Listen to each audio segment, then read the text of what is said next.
Hey everyone, and welcome to a brand new video. Tonight we have my favorite horror stories of all time. These are stories dating from June of 2018 all the way to September of 2021. For transparency's sake, this is a re-upload from back in September. There was some issues on YouTube, so I had to take the video down, fix the issues, and now this is me re-uploading it. We have grown a lot since the original upload, so I'm sure many of you have not seen this before. And even if you have, these are some really great stories that I feel like are worth listening to again anyway. I'm going to keep this pretty brief. I just wanted to say thank you all for the support. We are currently only a couple hundred subscribers away from 111,000, which is really, really awesome.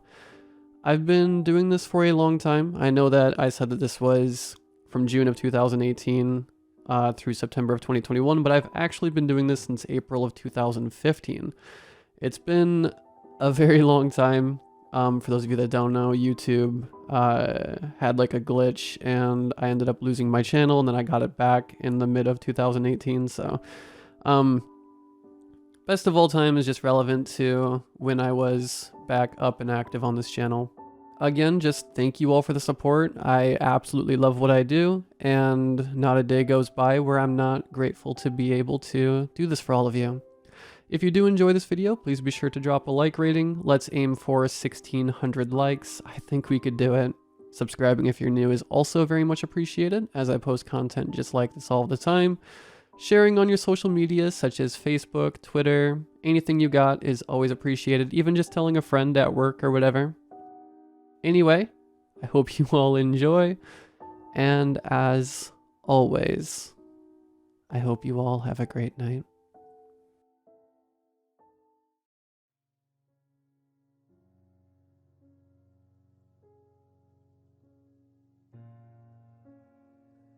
I used to visit death-themed subreddits like Watch People Die and Morbid Curiosity very regularly.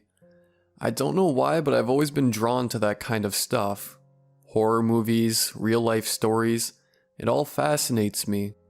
I wish I had looked away because there are some things you just can't unsee. I remember one video in particular. A man is cut in half by a train. His legs severed and viscera scattered. Well, he miraculously and horribly remains alive for a few minutes waiting for death. That one really got me. Not just the carnage inflicted on the poor man, but the fact that a huge group of bystanders did nothing but film him. No one offered comforts. No one held his hand. Maybe that's why, when I was faced with a similar situation, I acted how I did. I was walking back to my office building near the end of my lunch break, after getting a sandwich at a local deli.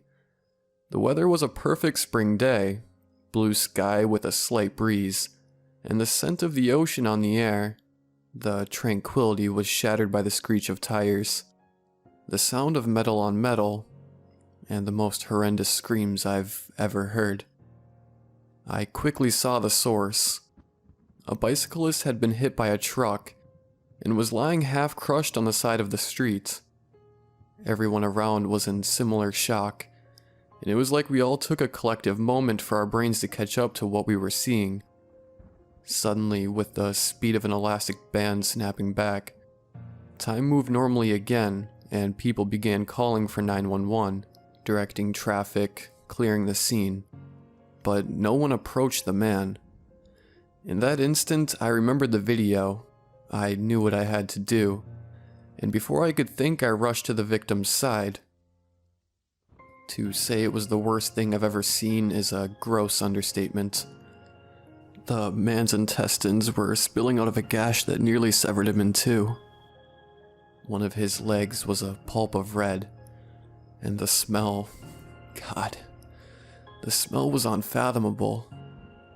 As I approached, I saw that my fear was confirmed. He was conscious. Imagine knowing you're mortally injured, aware that you are living the last few moments of your life. It's not a fate I would wish on anyone, so I did what I could.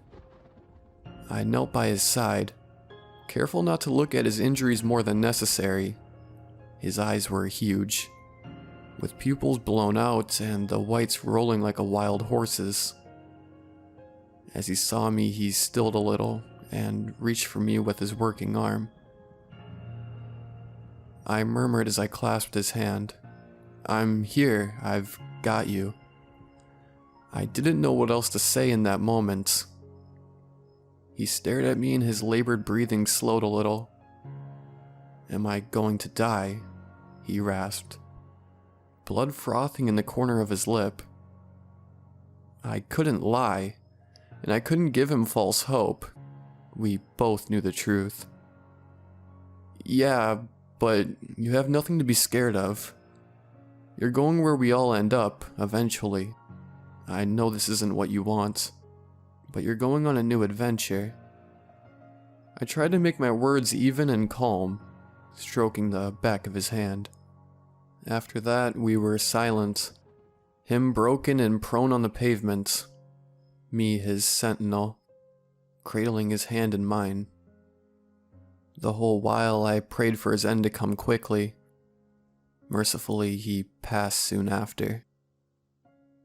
Before the sirens of the approaching ambulance could even be heard, the paramedics found me still sitting with him, and when they took over, I quickly stumbled away and threw up the sandwich I'd eaten earlier. It was the hardest thing I've ever done, witnessing his last breath, but I knew it had been the right thing. I called into work shortly after and let my boss know what had happened. He was suitably appalled and told me to take as much time as I needed. To be honest, I don't remember my commute home, or even how I got to my car in the first place. I stumbled into my apartment and got right into a hot shower, clothes and all, thinking only of washing the man's blood off. When I emerged later, scrubbed pink and feeling more exhausted than I ever had, I had only thoughts of sleeping for a long while. I moved slowly, like cold syrup, and entered my bedroom, flicking on the lights. There, on my bed, was a beautifully wrapped gift box. In hindsight, I should have been more worried, knowing that no one had access to my apartment. But in that moment, my brain was functioning at little more than static frequency. Puzzled, I carefully removed the shiny ebony paper. A cold chill seemed to seep from the box, and I opened it to reveal a massive onyx fabric.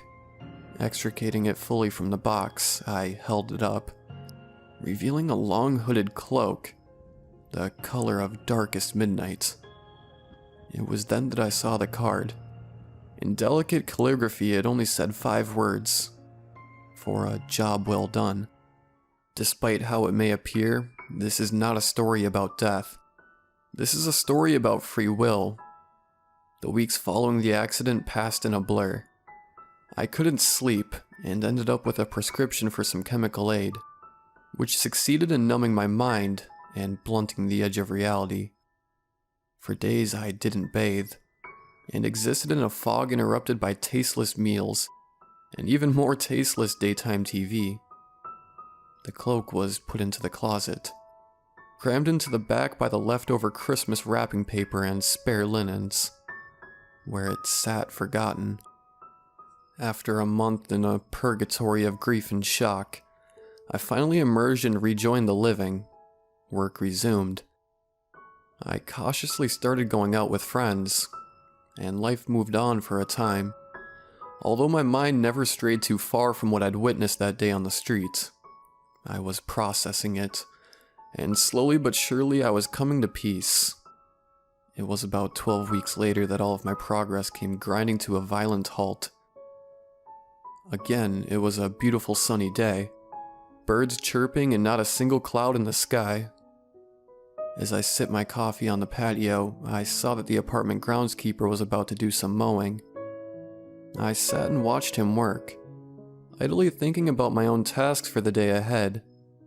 I reached for my coffee, savoring the morning, when my left hand suddenly went numb. It felt like it had been dipped into ice water, pins and needles dancing across my flesh. I stood up suddenly, knocking into my patio table in my haste, looking for a source of the chill. At that moment, I saw the groundskeeper from the corner of my eye.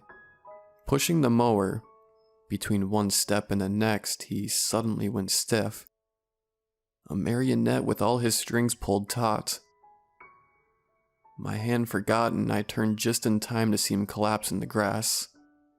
The bird song stopped, along with everything else.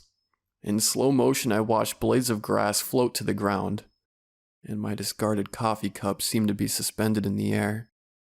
Like a wave crashing, time caught up suddenly. The cacophony of noise from the nearby streets punctuated by the smash of my mug on the patio floor. In the span of a heartbeat, I was outside and beside the collapsed man. A neighbor had also seen him fall, and I could hear him on the phone with emergency dispatch. But one look at the groundskeeper and I knew it was too late. So once more, I found myself holding the hand of a man struggling through the last moments of his life. He clutched at his chest, frantically trying to draw breath, while I supplicated, knees in grass clippings, praying for his peace. He gripped my hand tighter, eyes metronome ticking between mine and the ring in his left hand. The truth of the situation seeming to settle in, he tried desperately to tell me something. It came out as a near whisper, impossible to decipher. I'll tell her you love her, but she already knows. From the wedding band on his finger, I guessed at what he was trying to say. Tears pooled in his eyes, but he nodded. The pleading look replaced by something closer to acceptance. Focus on your love. She can feel it. I took a deep breath, my own tears choking my voice. My words seemed to be lulling him, though, and a faint smile had appeared on his lips. Just think of all the stories you'll have to tell her when you see each other again. His eyes closed slowly like a setting sun, and his chest stilled, while my hand, still clasped in his, gave another flare of icy cold. He was gone. Later, after the paramedics had been and went, and the crowd of neighbors had dispersed like carrion crows called home, I was again alone in my apartment. Although my hand had returned to a normal temperature, a hot shower was needed. Like after the first incident, I was numb. I guess death is cold. As the scalding water rained down on me, I couldn't stop my mind from going over the events of the two deaths I'd now borne witness to. The scenes looping, replaying in tandem, reflecting the fragility of life. I was not okay. I was deeply affected by what I had been involved in, but I also knew that if given a do-over, I would make the same choices again, to be there for those last moments so they wouldn't be alone. When I finally stepped from the tub, the bathroom was thick with fog, the mirror obscured by film. I blindly reached for a towel, but my hands settled on an unfamiliar fabric hanging from the rack. The inky black cloak was no longer tucked away in the closet.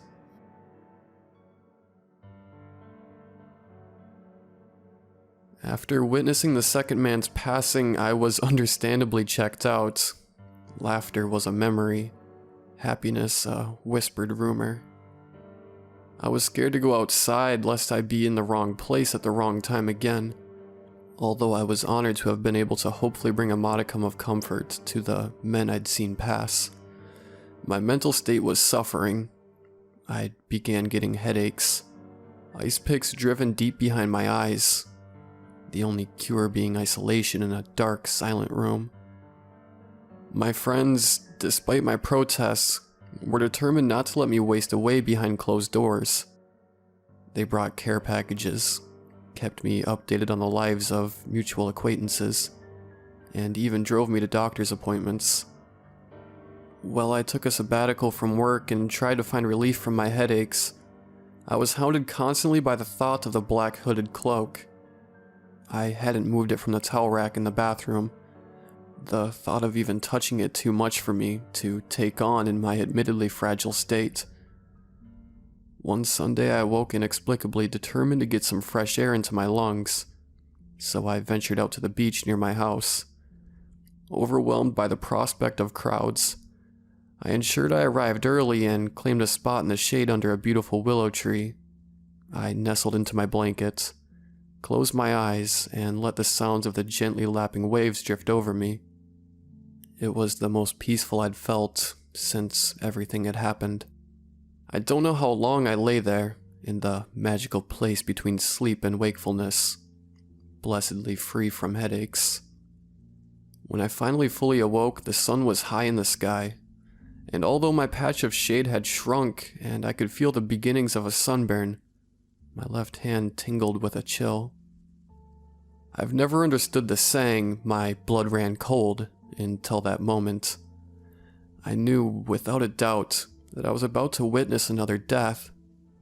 My mind raced as I considered running.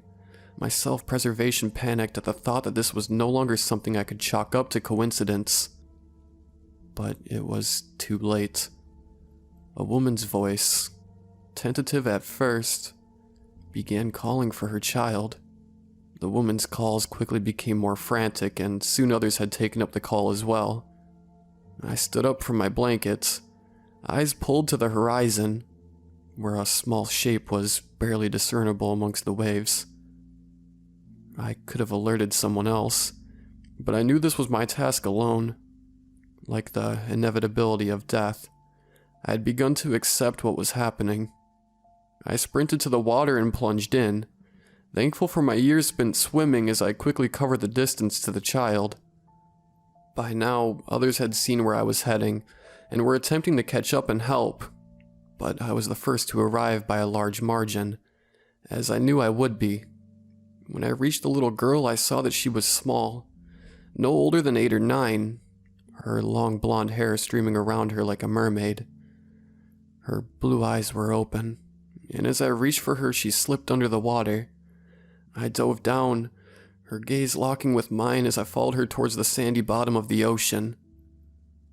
She had already gone still, no longer thrashing, her hands delicately floating in front of her in a graceful arc of ballerina's pose.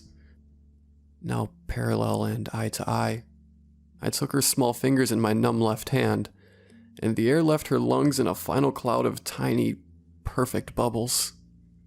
I could swear I heard her sigh. For a few heartbeats we swayed together under the surface, the quiet calm a private refuge from the chaos I knew was occurring above.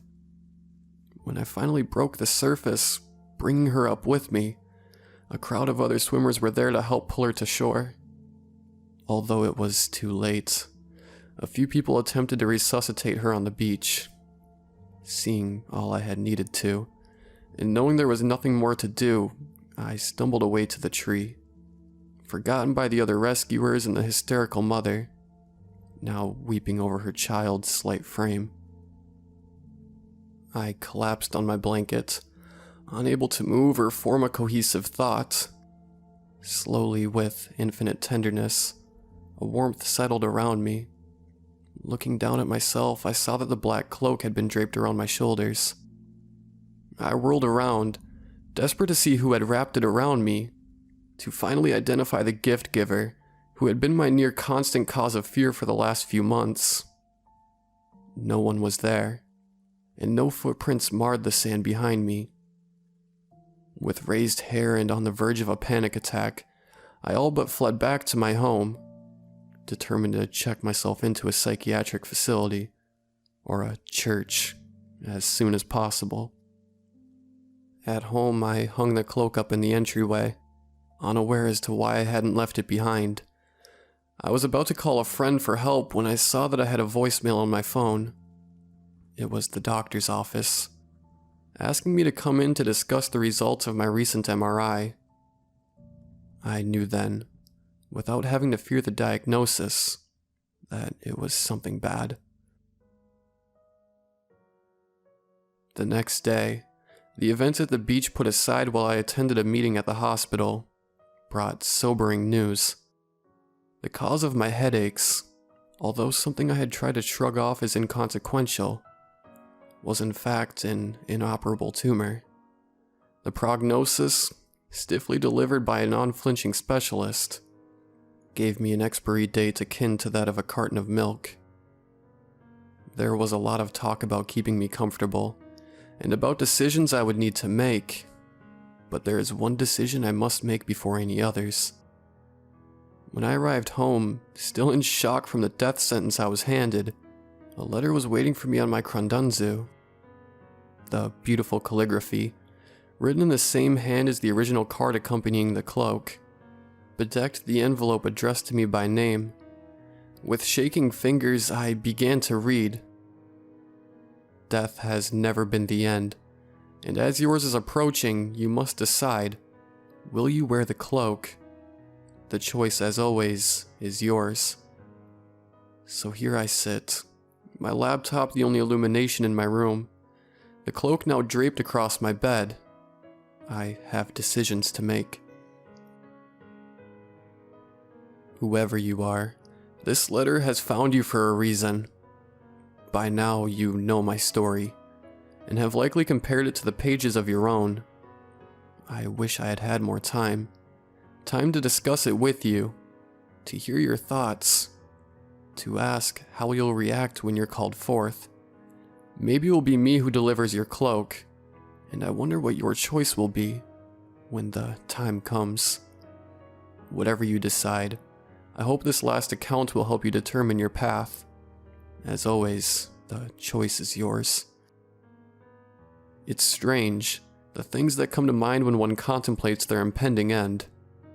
I thought I would have sat mournful over the places I had not traveled, the people I'd missed the most, but instead, one quote in particular kept playing over in my mind. Like a song on the radio that I couldn't escape, in the words of John Keats. For many a time, I have been half in love with easeful death. I wondered, as I prepared to meet him, if I would indeed love death, my mysterious benefactor and shadow. There was a nobility in the way I pictured him, unmoving, endless, and quiet. I tried to picture the after, and I found it was like trying to imagine a new, unseen color. Despite my attempt to pry answers from the cloak's giver, none had appeared. I had written a return message on the letter left for me, but in the morning no new words had been penned. The uncertainty was the hardest part.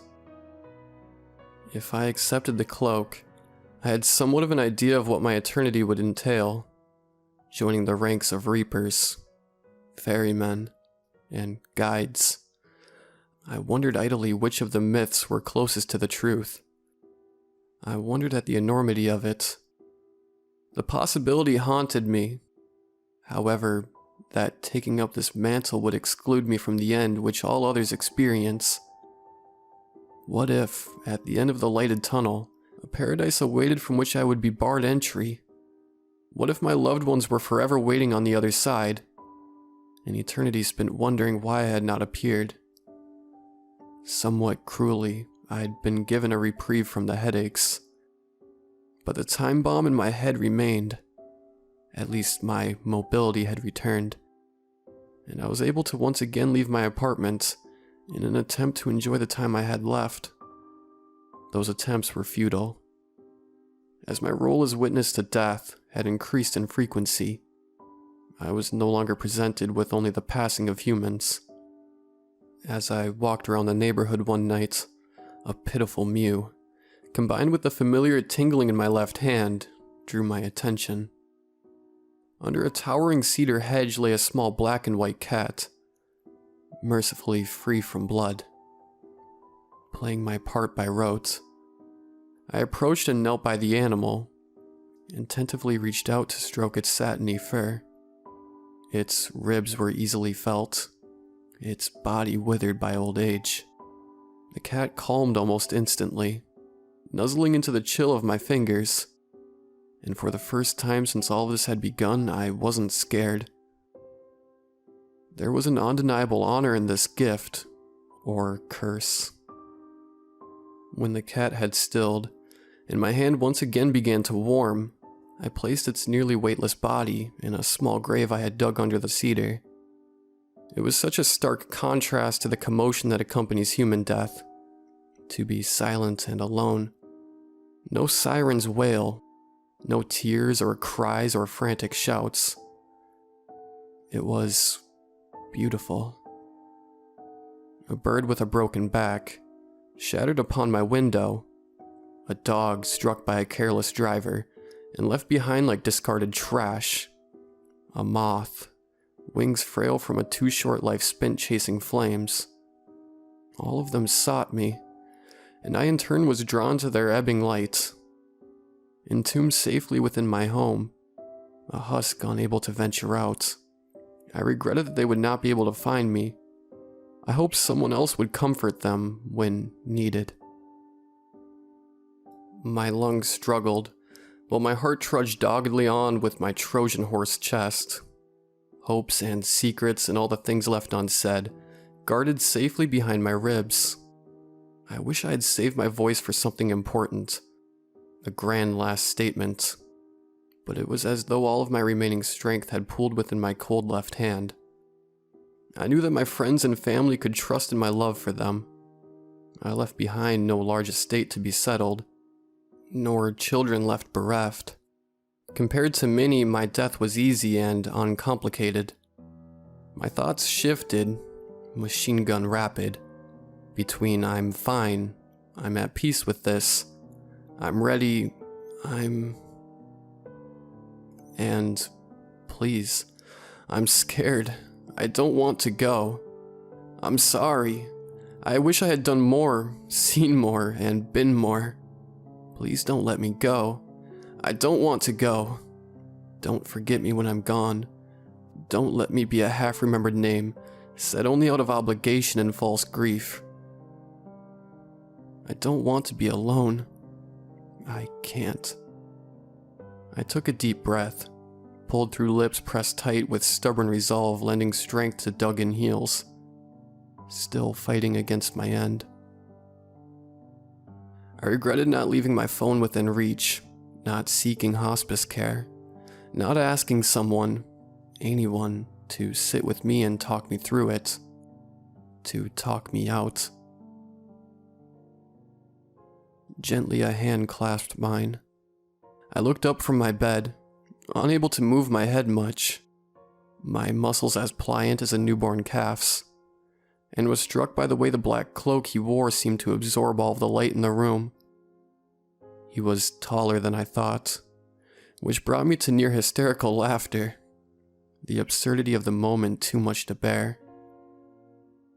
"Hello," I whispered, as my gaze shifted to where his eyes might have been, concealed within the abyss of his cloak's hood. For an eternity he was silent, his hand cold in mine, the chill oscillating between our fingers, dancing, becoming acquainted. "Have you made a decision?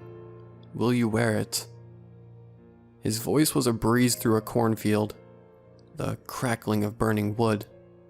His right hand motioned to the cloak I was given, pooled at the end of my bed. I tried once more to weigh the options, but my mind was consumed by the enormity of the moment. I felt as though I might fall off the earth, plunging into the cold vacuum of the universe. The thread which tethered me there was fraying. I felt light. I felt the strands connecting me to everything else. The force between all living things. I was breathing in the stars and they were breathing me back. I was right. There was nothing to fear. It was beautiful. My answer was a single nod, and with that we were floating, the cloak around me, its edges blended with his. We were unending. I was ready. "You made the right choice," he said, voice strong and clear, as he pulled back his hood and we began.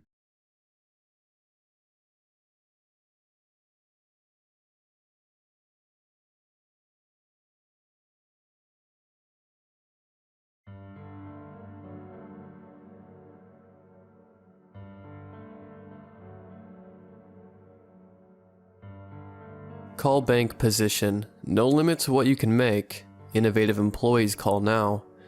Sure, no limit to what I can make at a call bank? Whatever. But I'd done similar work before. Hell, I had done pretty much all work before. I was broke and not picky. So I decided to call the number. Rent was due, my electricity was 2 weeks from getting cut off, and I needed cash quickly. So I called the number and they said they were having a group interview on Saturday and it paid $20. I jumped the bus down there and wound up taking some weird psychological test. Bizarre stuff, but $20 for 2 hours sitting in a crummy strip mall filling out a test wasn't so bad, even if I didn't get a call back. But I did. I was barely home when I got a call telling me to show up at 9 a.m. on Monday to start work, and to wear a tie.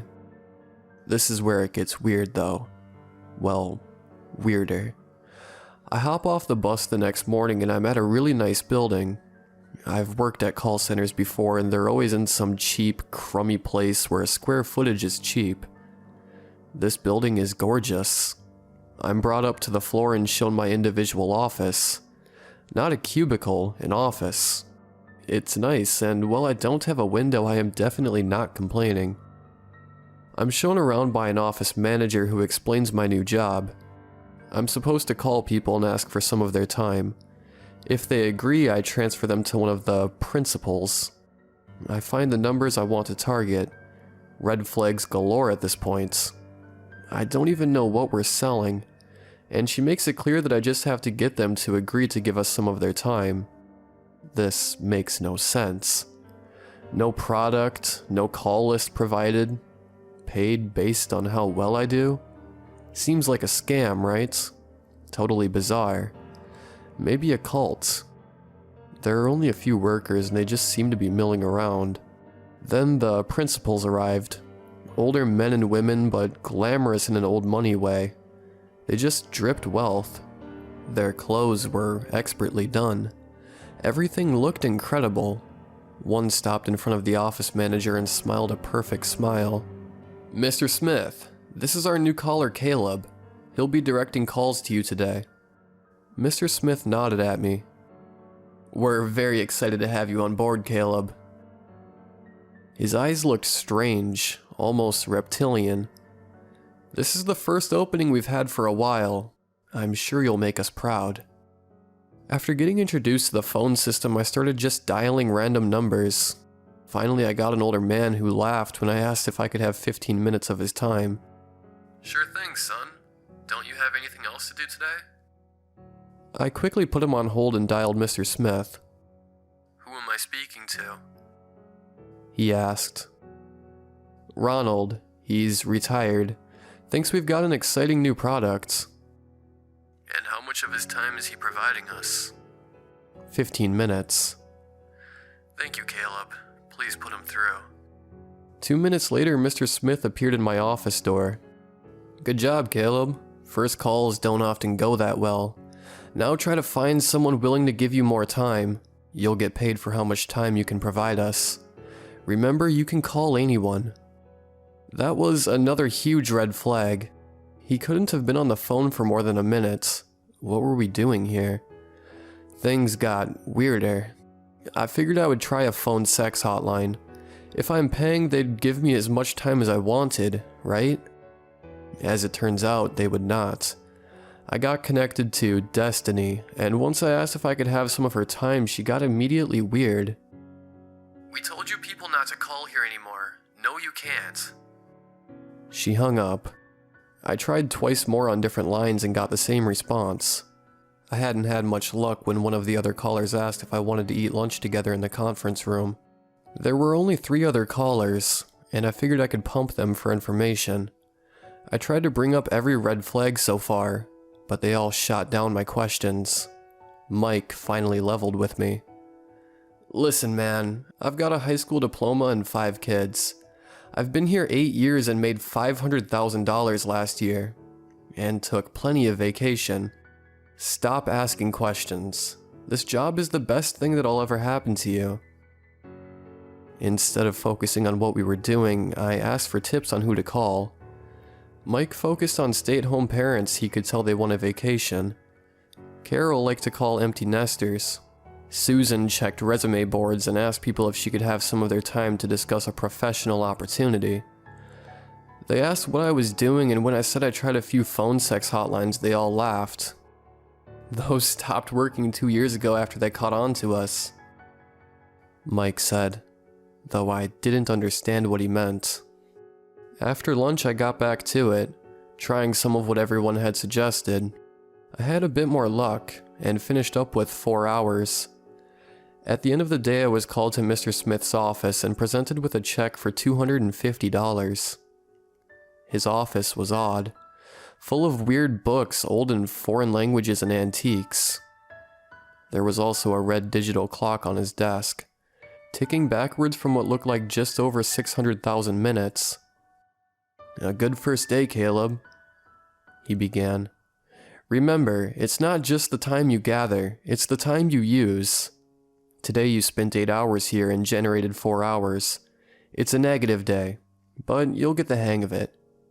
At exactly 5 o'clock, the principals, there were 10 of them, left their offices and descended into luxury cars, the doors held open by their own drivers. I went to a check cashing place and bought a prepaid debit card so I could pay my electric bill. The next few weeks went well. I was getting the hang of it, and had very few negative days. Each day I was assigned to a new principal, and they all seemed to like me. The other workers relaxed around me too, and my checks grew, soon going over $1,000 a day. I got used to the weirdness. All the offices were full of antiques, with the exception of a digital clock each principal had on their desk, counting backwards from some giant number. I had no idea what we sold. It was a weird game to convince people to say they would give me some time, but I didn't care. I paid off my debt. I had an actual bank account that was growing for the first time in years, and I was able to upgrade my wardrobe. Then I had my big break. I had read an article about how hard the academic job market was. The next day I found a good candidate online, PhD, postdoc, and was posting his CV everywhere he possibly could. The phone was picked up on the first ring. The guy on the other end already reeked of desperation. "Hi, is this Tim? I'm calling this morning about an open professor position we have. Can I have some of your time?" "Sure thing." He was clearly nervous. How much time do you need?" "Well," I replied, "how about the rest of your life?" I could hear the thrill in his voice through the phone. "Does this mean a 10-year track position?" "Let me get you connected." I got him on hold and dialed Mr. Smith, who picked up immediately. "Grad student, thinks he's getting a 10-year track position." "How much time is he giving us?" The rest of his life." "Good job, Caleb. Put him through." At the end of the day, I was presented with a check for $100,000. The principal said I might set a record for the highest earner. I put a down payment on a condo and moved out of my crappy apartment. When I had another big day 2 weeks later, I bought a new car so I could drive to work, and bought a spot in the expensive garage in our building. My parents visited and I took them out on an expensive dinner. For the first time in years, they didn't think I was a failure. Everything was going great. I had money, my own place, a new car. I got up the confidence to ask out a friend of mine, Amy, and we started dating. Everything was going well until I went out one night to pick us up a bottle of wine from the corner store to have with dinner.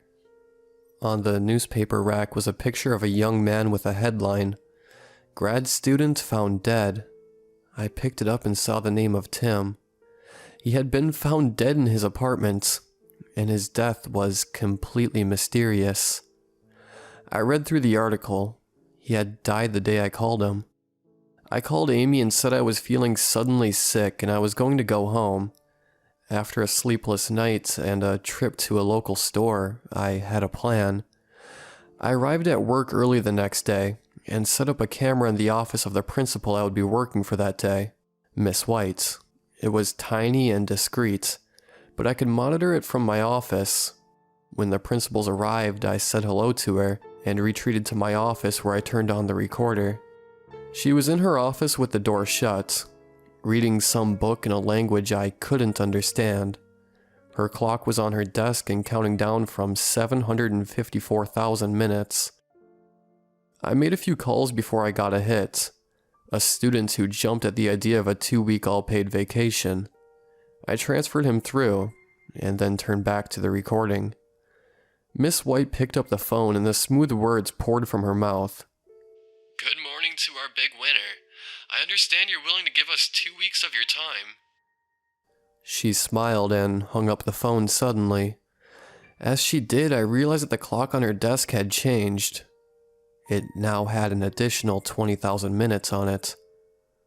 This pattern repeated itself throughout the day. I couldn't figure out what was happening. At the end of the day, though, suddenly I saw her moving. She picked up her phone even though I hadn't called her, and started speaking. Is this Amy? Good afternoon. I'm one of Caleb's bosses. Yes, we're very fond of him too. Listen, we're planning a surprise for him and I need some of your time. Is that okay? Well, I'm not sure. But how about I take as much of your time as I need? Perfect. Thank you. She hung up. Her clock jumped up again, this time by tens of millions of minutes. She turned towards the camera and looked right into it. You shouldn't have done that, Caleb. I ran to the door of my office, but found it locked from the outside. I pounded on it, and then tried to call 911, but suddenly my cell phone had no service, and my office phone was disconnected. I screamed and kicked the door. It was hours before I slumped, defeated, against the wall. I heard the click and the door swung open to show Mr. Smith. He motioned for me to follow him into his office.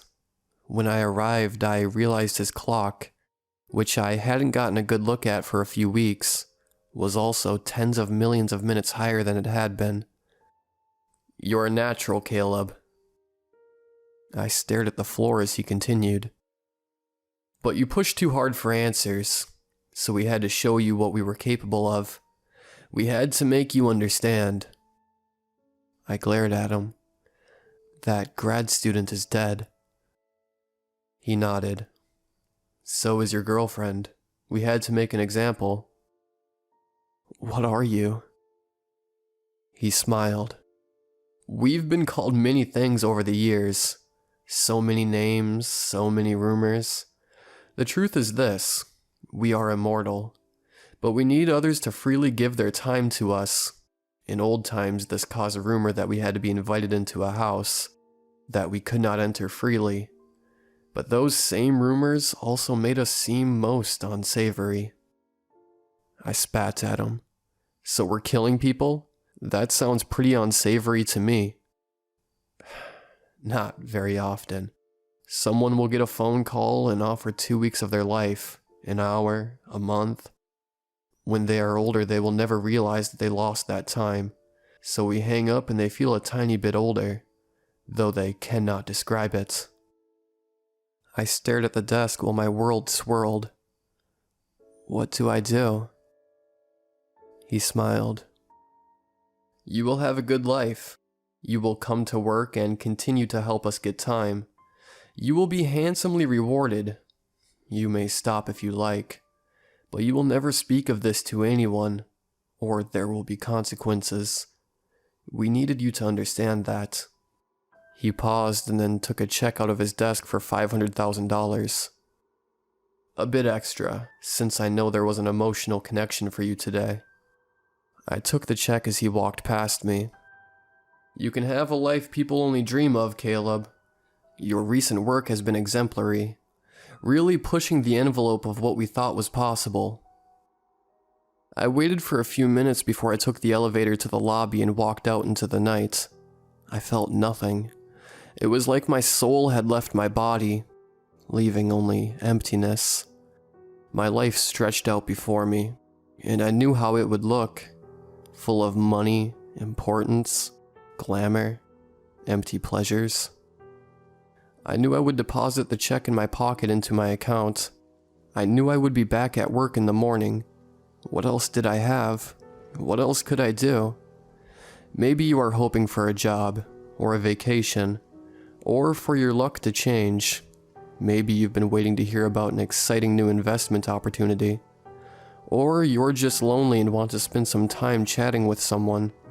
What I'm asking is, can I have some of your time?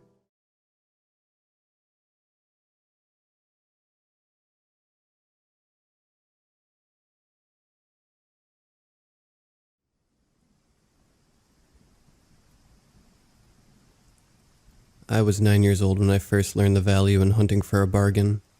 My mom was a single parent, with 4 young girls to care for, and to put it mildly, money was tight. At first I resented being drug out of bed every Saturday morning at the crack of dawn to troll through the town's yard sales. Of course, like most children, I was oblivious to all the effort and hard work it took for my mother just to be able to keep a roof over our heads and food on the table. I just hated that nearly all my clothing and toys were secondhand throwaways. And then came that Saturday morning when, at yet another yard sale, I found a treasure hidden among pieces of worn furniture and television sets that were probably older than my mom was. And back then, I thought she was ancient. It was the bike. My bike. The same one that I would stare at every day walking home from school. It was always centered in the front display window of the local toy store, and it was beautiful. It was painted pink and green with iridescent streamers and a metal basket. And I wanted it more than anything I'd ever wanted in my entire 9 years of life. Every day I would press my hands and face up against the glass and imagine myself riding it through the neighborhood, feeling the wind in my hair, and basically being the envy of all my friends. It was too expensive. My mom would always tell me when I asked for it every birthday, Christmas, and even tried Earth Day for 2 years straight. And yet here it was. A bit worse for wear, of course. The paint was a bit scuffed, and a few of the streamers had frayed off, but I didn't care. In my mind, it was still the same bicycle, and it was only $10. My mother even talked the woman running the sale down to $5, like a boss. And then it was all mine. I cleaned it up, replaced the streamers and tires, and it was still beautiful to me. Maybe even more so. From that day on, I learned to enjoy the hunt, searching for those diamonds in the rough. I grew up learning to be frugal and save money whenever I could. As an adult, I still attended a few yard sales, although I spent most of my time treasure hunting at flea markets and estate sales, as the quality of the items were substantially higher. It was at one such estate sale that I found a beautiful old, Victorian-style dollhouse. Like my bike, it was also a bit scuffed. Some of the pieces of movable furniture were broken, and there was this weird black paint on one of the walls above a fireplace. But it came with 6 tiny dolls, a finely dressed mother and daughter, as well as 4 servants that included a maid, a cook, a gardener, and what appeared to be a young stable boy. Their clothing was stained and worn, a few of their limbs hung loose, and the gardener's face appeared to have been badly burned at some point, but the entire set had obviously been handmade with real wood, cloth, and paint. Not cheap plastic or silicone, and the detail was immaculate. The house itself had 3 floors which contained 6 bedrooms, a kitchen, dining room, bathroom, living room, and directly above all those was an attic. The attic was huge and came complete with antique chests that opened and closed, a tiny bed, and a full-size mirror with glided edges. Craftsmanship was incredible. It would have taken years of someone's life to have made such a creation. Even the fireplace in the living room had been painted in such a way as to give the illusion that a fire was actually burning there. I knew I would purchase it the moment I saw it. It was the perfect gift for my young niece, Arya. She was about to turn 9 herself, and had just been diagnosed with a rare genetic disorder that required her to spend most days in bed undergoing various medical treatments. I knew she was feeling lonely and discouraged. My plan was to take it home and give the entire home and family of dolls an extensive makeover. I was able to purchase the whole set for a measly $50 from the young woman in charge of the sale. She seemed only too happy to see it go, and the price alone should have been a red flag for me, even in its damaged state. The antique house was easily worth 5 times the amount she asked, but I just assumed she was too ignorant to know the value of her items. After finding little else of interest that day, I returned home with my prize. I wanted to start working on it immediately as Arya's birthday was only 2 weeks away. The moment I brought it into my house, my black cat, Onyx, began hissing and ran to hide under the bed. For hours he stayed there, all the while emitting non-stop growls and strange, croaking noises that I had never heard him make before. It was odd, as he was always a friendly, laid-back animal, but I ignored yet another warning sign and shrugged it off with a thought that perhaps the dollhouse just had a strange smell. I spent a few hours that day on YouTube, learning the best way to restore the house and figures to their former glory. The first thing I researched was how to get that strange black paint off of the wall of the house without causing any damage. Several videos suggested simply using rubbing alcohol and a washcloth to dissolve the paint, so I tried it. It worked beautifully, as the paint came right up. Once it was removed, I was thrilled to see that there was some ornate design underneath. I couldn't quite make it out, and had to turn with a magnifying glass to get a better look. It was too faded, but it seemed to be a painting of a snake with a black head and a white tail. The head appeared to be eating its own tail, and inside the circle of its own body was a glowing depiction of the all-seeing eye. I shivered looking at it. It was a very strange thing to have painted inside a children's toy, and it gave me the creeps. There was no way I was going to let my niece see such a disturbing symbol. I decided I would just cover it up with a pretty design of a landscape or something. I studied each of the dolls more closely to decide which doll needed which repair, and then gently placed each one in the part of the house that I felt their station in life dictated. The house had everything a real house would: countless appliances and pieces of furniture, toys and tools, and even little pots and pans. I had loved dolls as a child, and I admit to feeling that same sense of childlike fascination as I moved them around their little house. After making a list of the supplies I would need to purchase for the project, I looked at the clock and realized that it was quite late, and I was very hungry. I made myself a quick meal, and with the smug anticipation of my cat's enthusiastic reaction, began pouring dry cat food into their bowls. The sound of the food pellets hitting the metal bowl never failed to send him stampeding into the kitchen to wolf it down. He didn't come, however. Instead, just remained hidden under the bed, still yowling furiously. "Fine, you're a loss, you big baby," I called to him, and sat down to eat my own food. After dinner, I showered, put on my pajamas, and after turning off all the lights, sat down to watch some television, though it was hard to hear anything over the continuous howls of my cat. I had placed the dollhouse on the coffee table to work on it, and my gaze kept being drawn to it, and a strange symbol above the fireplace. My eyes began to get very heavy, and I started to nod off. Once or twice my head would jerk up from resting on my shoulder, and the third time this happened, I gave up and decided to call it a night. I went to stand up when I realized that something was very wrong with my living room. Or, more specifically, that I was no longer in my living room. Instead, I was sitting on an old sofa with a faded floral pattern that was heavily stained by some type of brownish goo. Next to me was a broken side table that had been turned on its side. There was dust coating every inch of the floor.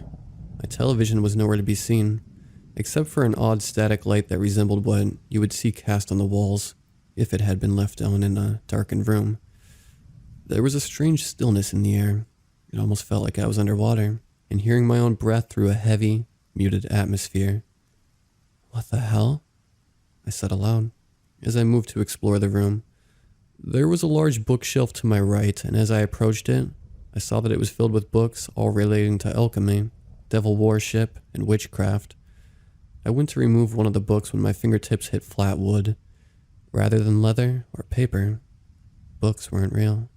Their dimensions and tilted spines had all been just painted on, but with such precision that it was nearly impossible to tell with the naked eye.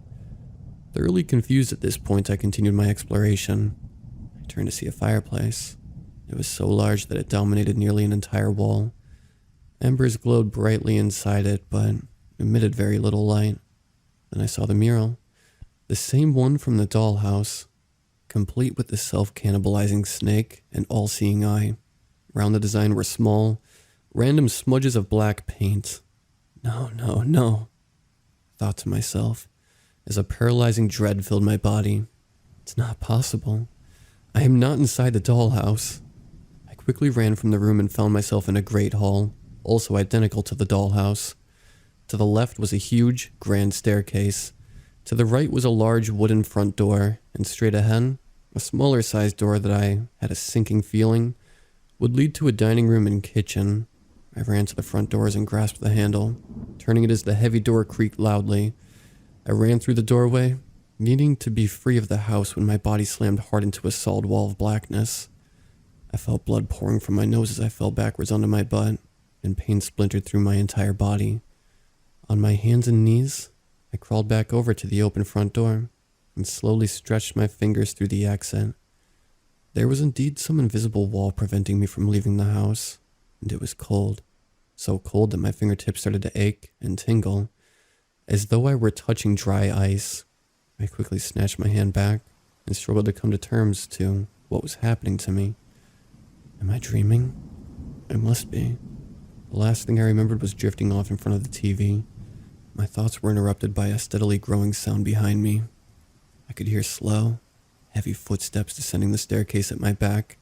I felt the same creeping coldness that emanated from the void outside the front door as I turned to face the newcomer. Its body was solid wood, its limbs thick and brutish. A large white shirt and stained denim overalls hung off its hard frame. In one of its big, bony hands, it held a pair of rusted, antique gardening shears, and in the other, a sharply pointed spade. On its head sat a black, floppy hat, and barely visible beneath the wide brim sat two small painted black eyes. The skin below them was molted, its features disfigured, and its mouth consisting of a pale, thin slash above its chin. One of his feet dragged behind it in an uneven gait, as though the ankle joint had been broken, and it slowly lumbered down the staircase. It was a horrific life-size depiction of the gardener doll, and I screamed as it reached out towards me. In response to the sound, it quickened its pace down the stairs and moaned unintelligibly. In the gardener's hurry to reach me, it tripped over his broken ankle and proceeded to fall heavily down the remaining steps. Numb with terror, I ran towards the unopened door leading to the dining room, threw it open, and slammed it shut behind me. The room was very dark, though that strange artificial illumination from the living room seemed to follow me wherever I went. I tripped over a wooden chair and landed hard on the floor, my own ankle throbbing. I took a few deep breaths to try to calm myself and think rationally about how to get out of this hell house. I suddenly became aware of the clanging sounds of pots and pans and a loud, frantic humming emanating from a short distance away. Beyond a long, dusty dining table, I could barely make out the silhouette of a tall, swinging door with a circular glass panel cut into the top of it. As I gingerly got back onto my feet, my ankle protesting the weight, I could barely make out a figure moving back and forth beyond the transparent circle. As quietly as possible, I made my way to it and gently pushed it open, just an inch or two to peek inside. A large woman was bustling around what was indeed a kitchen as she went through the motions of preparing a meal. Thick, dark liquid was boiling in a large pot on the old stove, and a putrid, rank smell permeated the air. The woman had her back turned to me as she used a huge, sharp knife to quickly chop through something on her large cutting board. She was humming loudly, a random disjointed tune as she worked. She had wild, gray hair that stuck out indiscriminately from beneath a dingy, gray bonnet, and her movements were jerky and wooden. I recognized her as the cook doll, as she was wearing the same brown dress and apron, and she was, well, cooking. I pushed my way a bit farther into the room, knowing that I couldn't go backwards, and that the gardener could come crashing into the room any moment. Maybe this woman could help me. When I stepped into the welcoming warmth of the kitchen, the floorboards creaked beneath me, and the woman froze. Her body became stiff as a board, literally, though she didn't turn around, and I noticed that her blocky hands gripped the kitchen knife much more forcefully. "It's not quite ready yet, mistress," she said in a deep, sugary voice. I stayed silent for a moment before whispering, "Please, I need your help." At the sound of my voice, she slowly began to turn her head, though her body remained still. As her head turned, her features were slowly revealed to me. Her eyes were two enormous green orbs, far too large and wide on her round face, and her painted eyelashes were black, angry strokes above them. Her mouth was drawn into an eternally wide smile, and her apple-shaped cheeks bore twin crimson circles. Her head kept turning, far beyond a natural angle, until it was centered firmly between her shoulder blades. She raised the knife she had been using to chop with up to her lips, as if to shush me, and a dark, syrupy substance dripped from it. "You really shouldn't be here, miss," she said slowly in her low tones, "though it has been some time since we've had a new addition to our little family. Welcome home, dear." Her body snapped around to match her head, and she lunged at me. My gaze darted around the room frantically before landing on a large, serrated knife, and I snatched it up just as the cook tackled me to the floor. The force of the landing caused me to drop my weapon. Her body was so heavy that I could barely breathe. As she plunged her knife straight down towards my chest, I raised my arms and began swiping wildly at her. It took all of my strength to keep her at bay, though. I somehow managed to dodge all of her vicious stabs. Everywhere her body came into contact with mine, it burned, an icy sting that was incredibly painful. She continued humming her mad melody as I concentrated on my efforts on the arm holding her blade. I pulled as hard as I could on it, forcing it back and forth in the hopes it would dislodge the wooden joint. Finally, it gave with a tearing sound, and a loud pop as her arm dropped to the floor. She continued to attack me with her remaining hand, however, showing not a hint of pain over her detached limb. Her smiling face leered down at me as she pummeled me about the head with her wooden fist. Each blow weakened me further, and my struggles became less frantic, until everything around me started to grow dim. Suddenly, the cook's large body was pulled off of me, and I dragged down huge gulps of precious air as my consciousness slowly returned. Two tiny, wooden figures were struggling with the cook, and I recognized them as the little girl doll and the young stable boy. The girl was pulling hard on the cook's remaining arm, throwing her off balance while the boy had jumped on her back and was using my discarded knife to saw through her neck. The cook began screaming, "Mistress, mistress, come quick! The children are misbehaving again." Suddenly, her head dropped to the ground and rolled away, but her cries for help never ceased. The two wooden children chased after it, all the while making loud, shushing noises. The boy scooped up the head and threw it into an oven, finally muting the woman's shouts. The cook's body was still upright and stumbling around the kitchen, knocking over dishes and pans in a deafening cacophony of sound.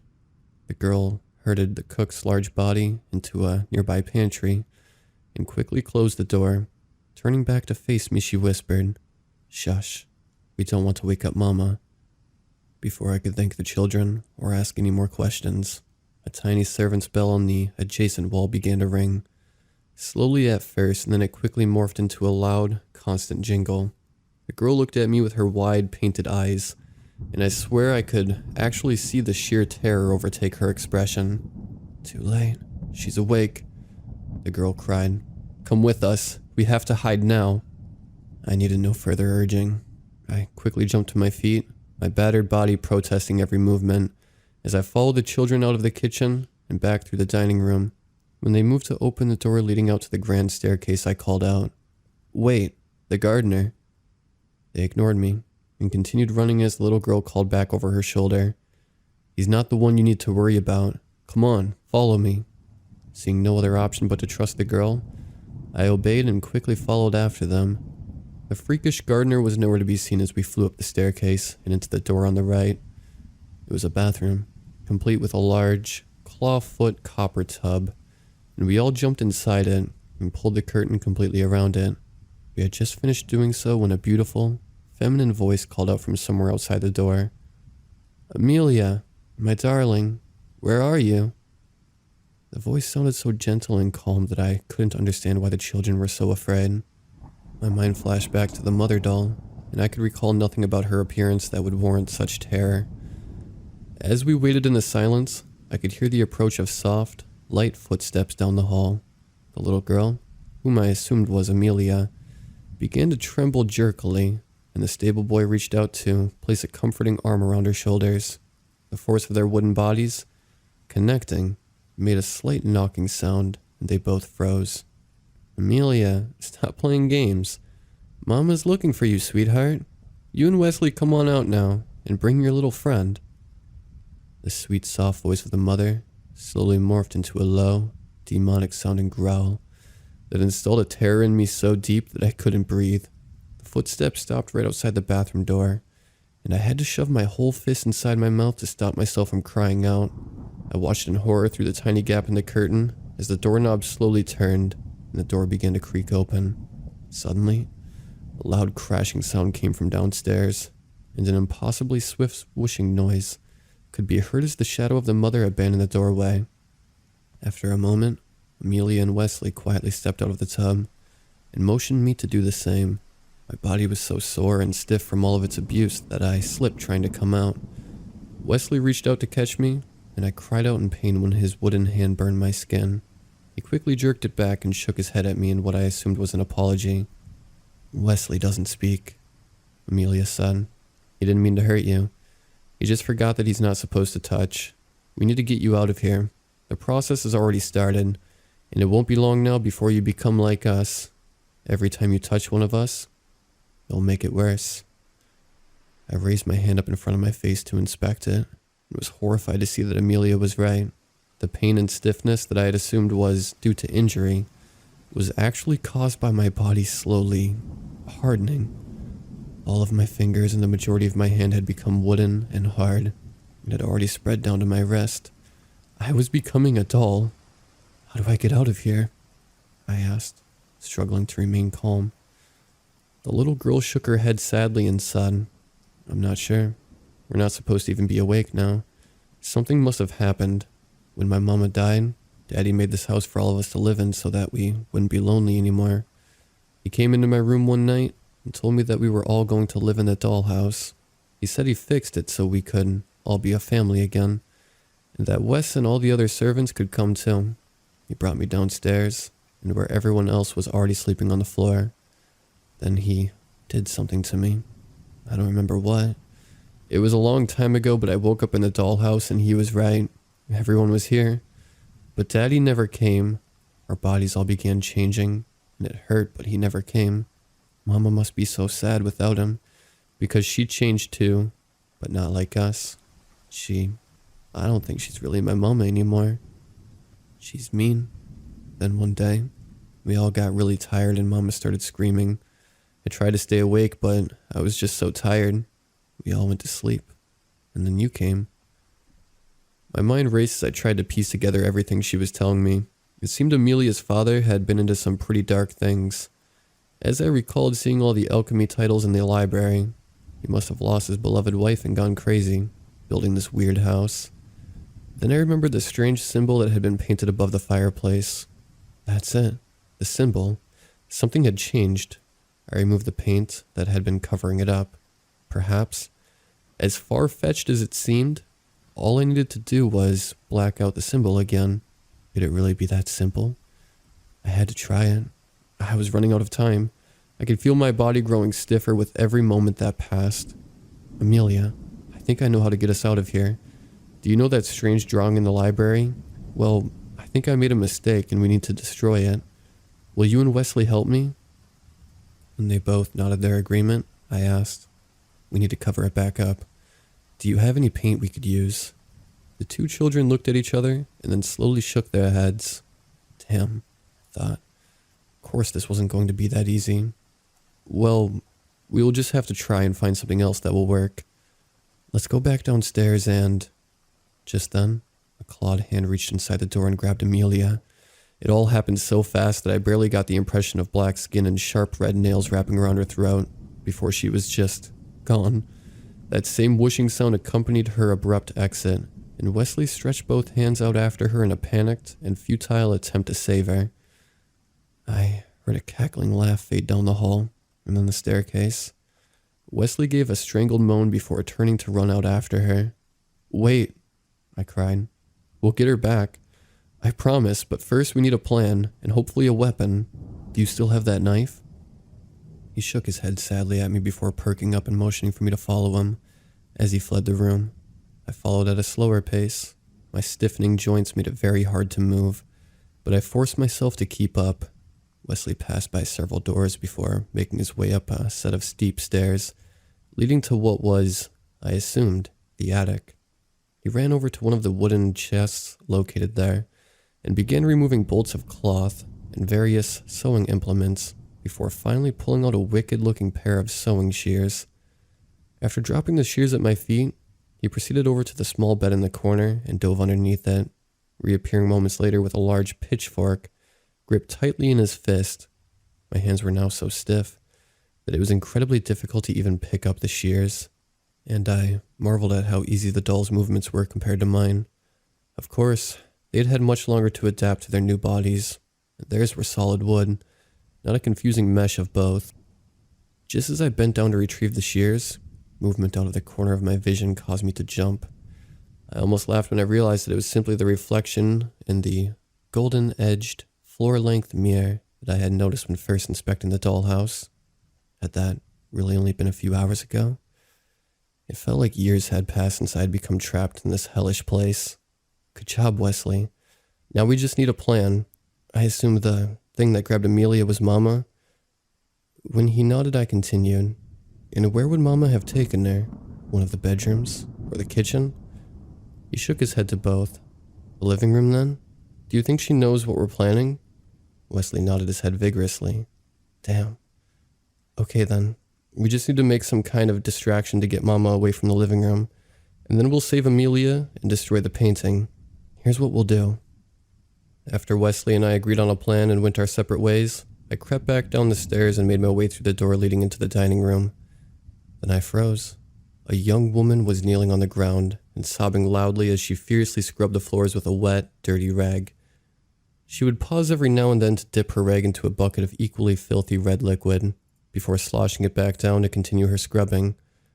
This must be the maid, I thought. I had no idea if she was going to be a friend or foe, and so I tried to just slip past her sobbing form unnoticed. She didn't even look up, just continued smearing the thick, dark liquid everywhere as she muttered to herself. I slipped through the kitchen door and grabbed a thick dishcloth before opening the oven, wrapping Cook's still shrieking head up in the cloth. I then made my way over to the pantry. The moment I opened the door, Cook's body came launching out at me, and I ran back through the swinging kitchen door before abruptly skidding to a halt. The maid was no longer on her knees. Instead, she was standing in the center of the dining room, smiling broadly at me through her strangely black-colored tears. Mistress will be so proud of me, the maid said as her body slowly lurched towards me. I am not useless like she says. I'll make her see. The movements of her body were unlike any I had seen from the other dolls. She moved as if all of her limbs had been pulled out of socket and badly put back together. It created a shudder effect that was both eerie and highly efficient. I will bring her what she wants, and then she won't hurt me anymore.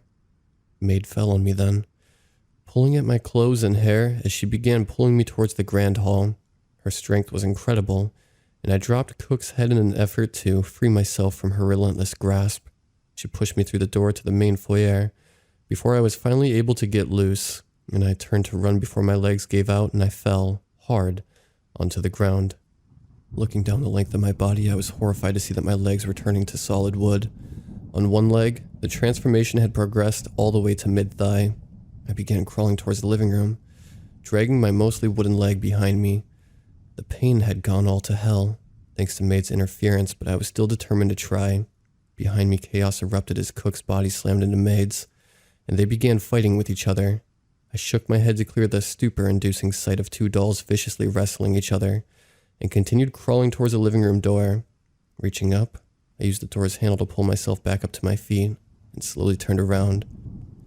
The help I was relieved to see were still so distracted by their efforts to maim and kill each other, that they paid me no mind as I sneaked past them. I cautiously moved back the way I had come, searching for Cook's head. After locating it in a far corner of the dining room, I made to return to the foyer when my gaze landed upon the maid's forgotten bucket of red liquid. It was thick and dark and seemed indistinguishable from human blood or paint. As quickly as I dared, I turned to the main foyer with the still humming head and bucket of red goo. My heart was pounding as I raised Cook's head high into the air and called out, "Hey, psychos!" Cook and maid froze and turned towards me as I threw the head as far as I possibly could to the second floor. "You want your head back so much? Then come and get it." I heard a loud crashing sound as it landed somewhere upstairs, and was immediately followed by more of Cook's shouts. "Mistress, she's here. I've got her, come quick." Hiding in the shadow of the grand staircase, I watched as the body of Cook stumbled towards the stairs just as a blur of black and red skirts burst out of the living room door. Mama moved with such unnatural speed that I couldn't make out any of her features. In fact, I could barely track her movements as she flew up the stairs. I knew I had only one shot at this, and I had to move now. As fast as I could, I picked up the bucket and began hobbling towards the living room door. As I passed maid, she threw in a deep breath, as though preparing to shout a warning.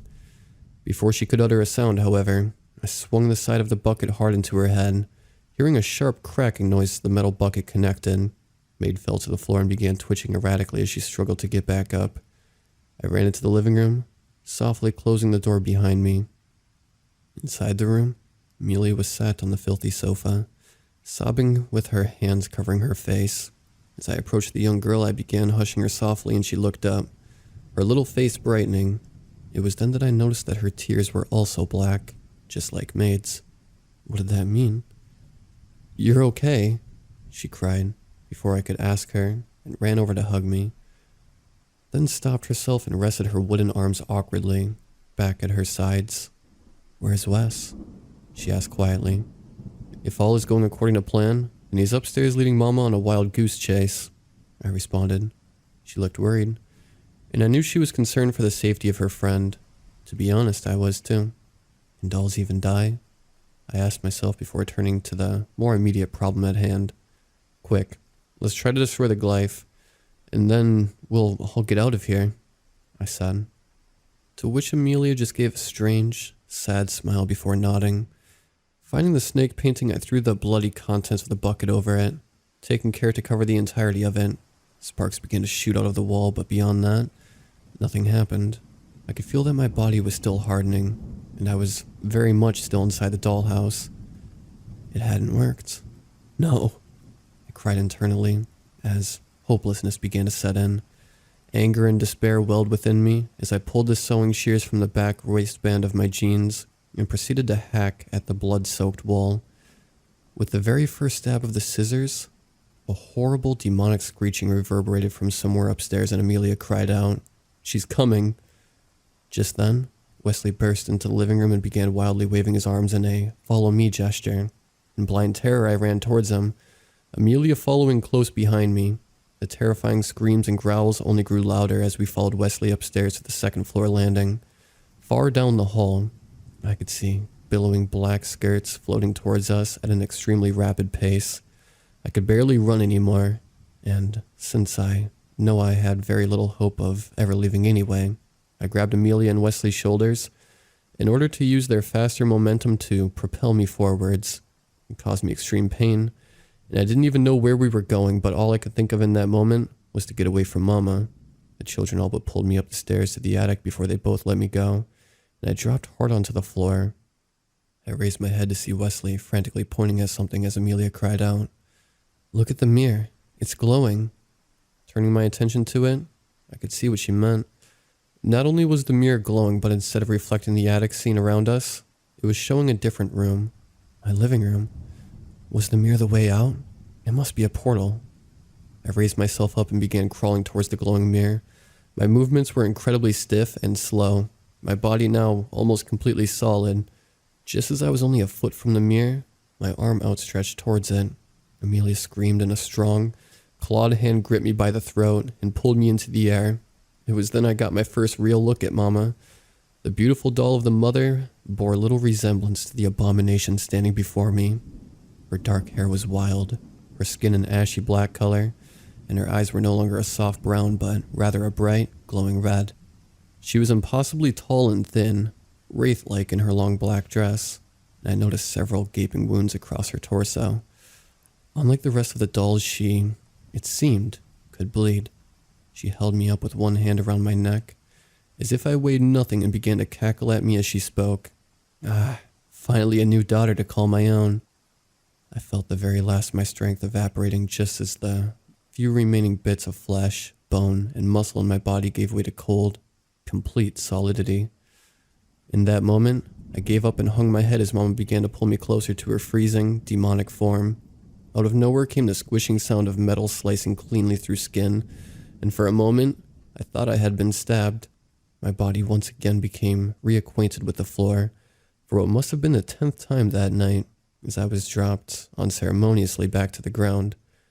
This time I felt no pain as I hit. That should have terrified me, but it didn't. I barely reacted as my eyes took in the scene around me. Gardner is back, I thought numbly, and he is fighting with Mama now. I watched in a daze as Gardner repeatedly stabbed Mama with his rusty, pruning shears, hatred burning in his dark eyes.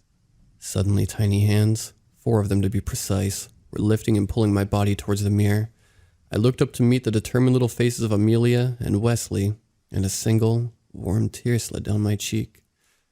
Thank you both, but I think it's too late. I can't feel anything anymore. I began sobbing harder as I spoke, and the reality of it fully settled in. Amelia just smiled softly and said, "It's not too late. You can still cry real tears. We can't. It's too late for us, but not you. We'll get you back home." Taking care to touch me as little as possible, they held me up before the mirror. I realized then that the children had known all along that they couldn't be saved, that they had done all of this just to save me. Mama began to shriek harder from somewhere behind me, and I could hear the gardener give a low, gravely laugh. Amelia whispered, "Mac, our gardener, never really liked Mama. She hurt him real bad, and now he protects us from her. You need to go through now before it's too late." "Wait, is there anything I can do for you? You've helped me so much." I trailed off as emotion once again choked my voice. "Just keep us asleep. Once you go back through, we should all get sleepy again. I can already feel it happening. Don't let anyone wake us back up, okay? But we're not meant to be awake." Amelia smiled sadly at me one last time before she and Wesley shoved my body through the portal, and I immediately lost consciousness. When I awoke sometime later, I instantly became aware of 2 sensations. The first, and by far the strongest, was of intense pain coursing through every inch of my body. Second, was the small, wet sandpaper tongue of the cat, Onyx, licking my cheek. I barely registered the ironic fact that I was once again face-planted on the floor before I jumped up to my feet, and memories came flooding back. Ignoring the agony of each movement, I quickly surveyed my surroundings. Relief poured over me as I took in the familiar surroundings of my living room, and then my gaze landed on the dollhouse. I knew it hadn't just been a dream. The injuries I had sustained in the dollhouse were still very much apparent, but if I had had any doubts, one look at the dolls would have convinced me it had all been real. Maid and Cook lay frozen on top of each other, and Maid's hands appeared to be clasped around Cook's headless neck. The gardener's shears were still embedded inside Mama's torso, though she had returned to her pretty and motherly form, and he was standing over her body with what I would still swear was a triumphant look painted on his scarred face. Amelia and Wesley were curled up together on the small attic bed and appeared to be hugging each other tight. Despite the horror of everything I had endured the previous night, I smiled. It has been many years since this all took place, and I have a little girl of my own now. I named her Amelia. Amelia is a typical girly child and she loves dolls. Immediately after waking up on the living room that morning, I burned the dollhouse and the entirety of its contents, with 3 exceptions. Mac the gardener, Amelia, and Wesley have all been given pride of place, situated on the mantle of my fireplace. My little girl loves to play with them on the few special occasions that she is given permission to do so. You see, I don't allow dollhouses into my home. The mere sight of one never fails to send me into near hysterics, but I owe everything to those 3 dolls, and my one regret in life has been that I haven't found a way to free them from their curse. So I am posting this here in the hopes that my crazy story might actually be taken seriously, and that someone out there might know how to help them. At the very least, this will hopefully serve to honor their memory and all that they did to help me. Amelia and Wesley never even got the chance to reach adulthood, and all 3 of those lives were cut tragically short. If anyone has any suggestions, no matter how outlandish, I will listen. Thank you, Mac, Amelia, and Wesley. And for now, sleep tight.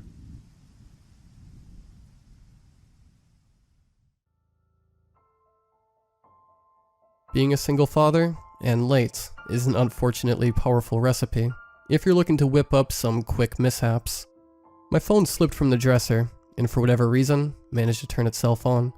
So when the rays of sun peeking through the window landed on my eyelids and woke me up, I was in a bit of a hurry. I yelled across the hall trying to wake Bethany up for school, and gathered my clothing and started the shower. Quickly running over to her room, I shook her awake, and pleaded her to get ready before we were both late. She shot a quick scowl before twisting around under the covers and mumbling something resembling compliance. Ever since my wife passed, it has been hard to keep up with everything. When I and she discovered we couldn't have children, we went with adoption. Unfortunately, during what was a lengthy process, my wife was struck by a car. When we met Bethany at the agency, she was so excited to have a new home, and my wife couldn't stop talking about it.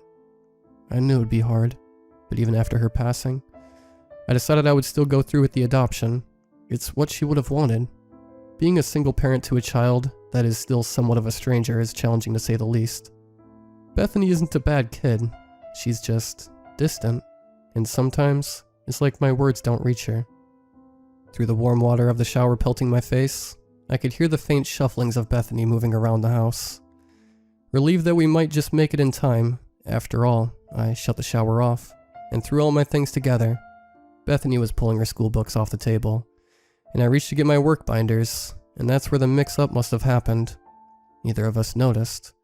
It wasn't until I had finally settled down at my desk, after dropping her off at school, did I realize it. Without looking, I pulled what I thought was my work notebook from my binder and pried it open. Looking down at the white pages, I quickly discovered that what I had taken wasn't my notebook, it was Bethany's. Honestly, it wasn't my intention to peek at her thoughts. I knew that we needed boundaries, if we were going to grow together. It was hard to act like I didn't see it immediately though, and once I did, I couldn't take my eyes off it. On the second page wasn't her thoughts or aspirations. It was a cluttered list of names. Curious, I pulled the other page over, and saw that the list continued, and it would do so for another 10 pages, before the last page was only half full. On the last page, however, was a grouping of names that I recognized. In particular, was another girl from Bethany's school. As she mentioned a few times around the house, Bethany would say how much she disliked the girl. Under the girl's name, I saw 2 others with the same last name. My fingers tapped neurotically against the name, as I considered what the list of names could be, and what to do about it. I figured maybe I would contact the parents, and see if they knew of any issues between our 2 daughters. Daughter, that's still so weird to say. Or, right, I suppose. I had expected Bethany to bring that up, that I had taken her notebook, but instead, I was able to slip it among her belongings when she got home. The next morning wasn't as hectic as my phone's alarm rang out to wake me up on time. Bethany had school, but I was off from work, so I drove her to school, and made sure she got in safe. Fortunately, I knew the parents listed in the notebook already. You make a lot of connections in my line of work. They were only a few minutes away from the school, and their daughter took the bus, so I figured at least one of them would be home. I had expected that the girl was bullying my daughter, but as it turned out, it was the other way around. The parents, who were all but burning holes in my chest, went on about how Bethany would push their daughter around and poke her with pencils. Whenever the girl would tell someone at school about Bethany, nothing would come of it. I assured them that I didn't know about any of it, and that I would have a talk with Bethany. Even through their rage, they tried to be understanding. They knew about my situation. I made a few calls to the school and talked to whoever they would let me talk to. I didn't want to bring it up to Bethany and accuse her of something she didn't do. I also called the adoption agency to see if there was a history of violent behavior. Both calls yielded the same result. Both informed me that she would be aggressive towards others. Neither the school nor the agency could explain what caused the issue, It was like Bethany would just choose a mark and try to hurt them, so I practiced what I would say to her. How I would try to be her dad without coming on too strong and scaring her. The drive home was pretty quiet. I didn't want to bring it up in the car, as I wanted the environment to be as comfortable as possible. We walked into the house, and as Bethany sat her things down, I asked her if we could talk. Her face dropped slightly, and I guessed that she had noticed that I had seen her notebook after all. Those small fingers clutching the straps of her backpack almost offensively. With a soft tone, I told her that I wasn't trying to make her feel bad, that I knew she was having issues in school, and if I could help her in any way. I planned to leave it open, and not directly accuse her of anything. Give her enough room to explain it, how she wanted to, and then I'd sort out the details. She stood in the living room biting her teeth for a few moments of silence. Just as I began to think she was shutting me out, she spoke. Bethany told me that I wouldn't believe her, that no one ever does. I gave her my friendliest smile, and told her that we need to be able to open up to each other, and that I would listen to anything she had to say. Her fingers gripped the backpack even harder, and her eye contact with me became sparse. Swinging the backpack around, she unzipped it, and pulled the notebook out. Walking over to the table, she set it down and opened it. She turned her head like she was beckoning me over, so I followed her and looked down at the paper. No one else can see them, she said with her finger placed on the name of her classmate. Looking at the paper, I noticed that a few more names had been written down. I told her that I went to see the girl's parents, that I didn't understand what she meant, that I could see them. Not like I do, she replied. Her fingers pushed under the page and lifted it. She turned the page a few more times. With each page turn, I could see a faint outline becoming bolder. A lump in my throat caught as she approached whatever the black mass was. When Bethany reached the page with the drawing, she stopped and shot me a hesitant glance. I could only see her nervous expression out of the corner of my eye. It was hard to take my eyes off the drawing. I recognized the person she had depicted on the page. It was the woman that had helped me, and my wife at the adoption agency. Turning the pages of the notebook back, I looked through the earlier list of names until I found hers, and then turned back to the drawing. It was of the woman, but she had thin black lines running off of her. The lines went upwards until hitting the edge of the page. I looked at Bethany. She could see the confusion painted on my face. Then she turned the page again. On the newly turned page was another figure. Judging by the small circle she had drawn to represent the earth, the new figure was much larger. It looked like a human, but its features were sharp and unsettling. I could only gather so much in the child's drawing. It looked like an enormous doll was holding planks of wood that dripped strings onto the world. Slowly, I flipped from one page to the other, trying to take it all in. I could see Bethany the whole time. She wasn't proud to show me her drawings, or excited to see what I'd think. She was pulling back, already afraid of me admonishing her. I stared at the large, human-like figure moving the people with strings stuck to them. If Bethany did see these strings, maybe she was trying to find ways to free people from them, by pushing them off the strings, or poking at where they connect. Or maybe she's just a little girl struggling to connect, and fabricating a narrative around her struggle. I couldn't handle the expression of her face anymore. I closed the book and flashed the same smile I had earlier. "I believe you," I told her. I wasn't completely lying. I believe she thinks that's what's going on. She had me now though, and I could show her what a real family is like, and what real friends are like. It'll take a while, but over time, I can teach her how to connect. Her face relaxed. She wanted to smile. I could see that much. Bethany is a smart kid, and a pretty good artist. She would know there was doubt behind my words, but maybe someone at least trying to see it her way was enough. We went through our day, and I think we made a powerful step forward. Dinner was full of conversation, and it felt like everything was going to work out.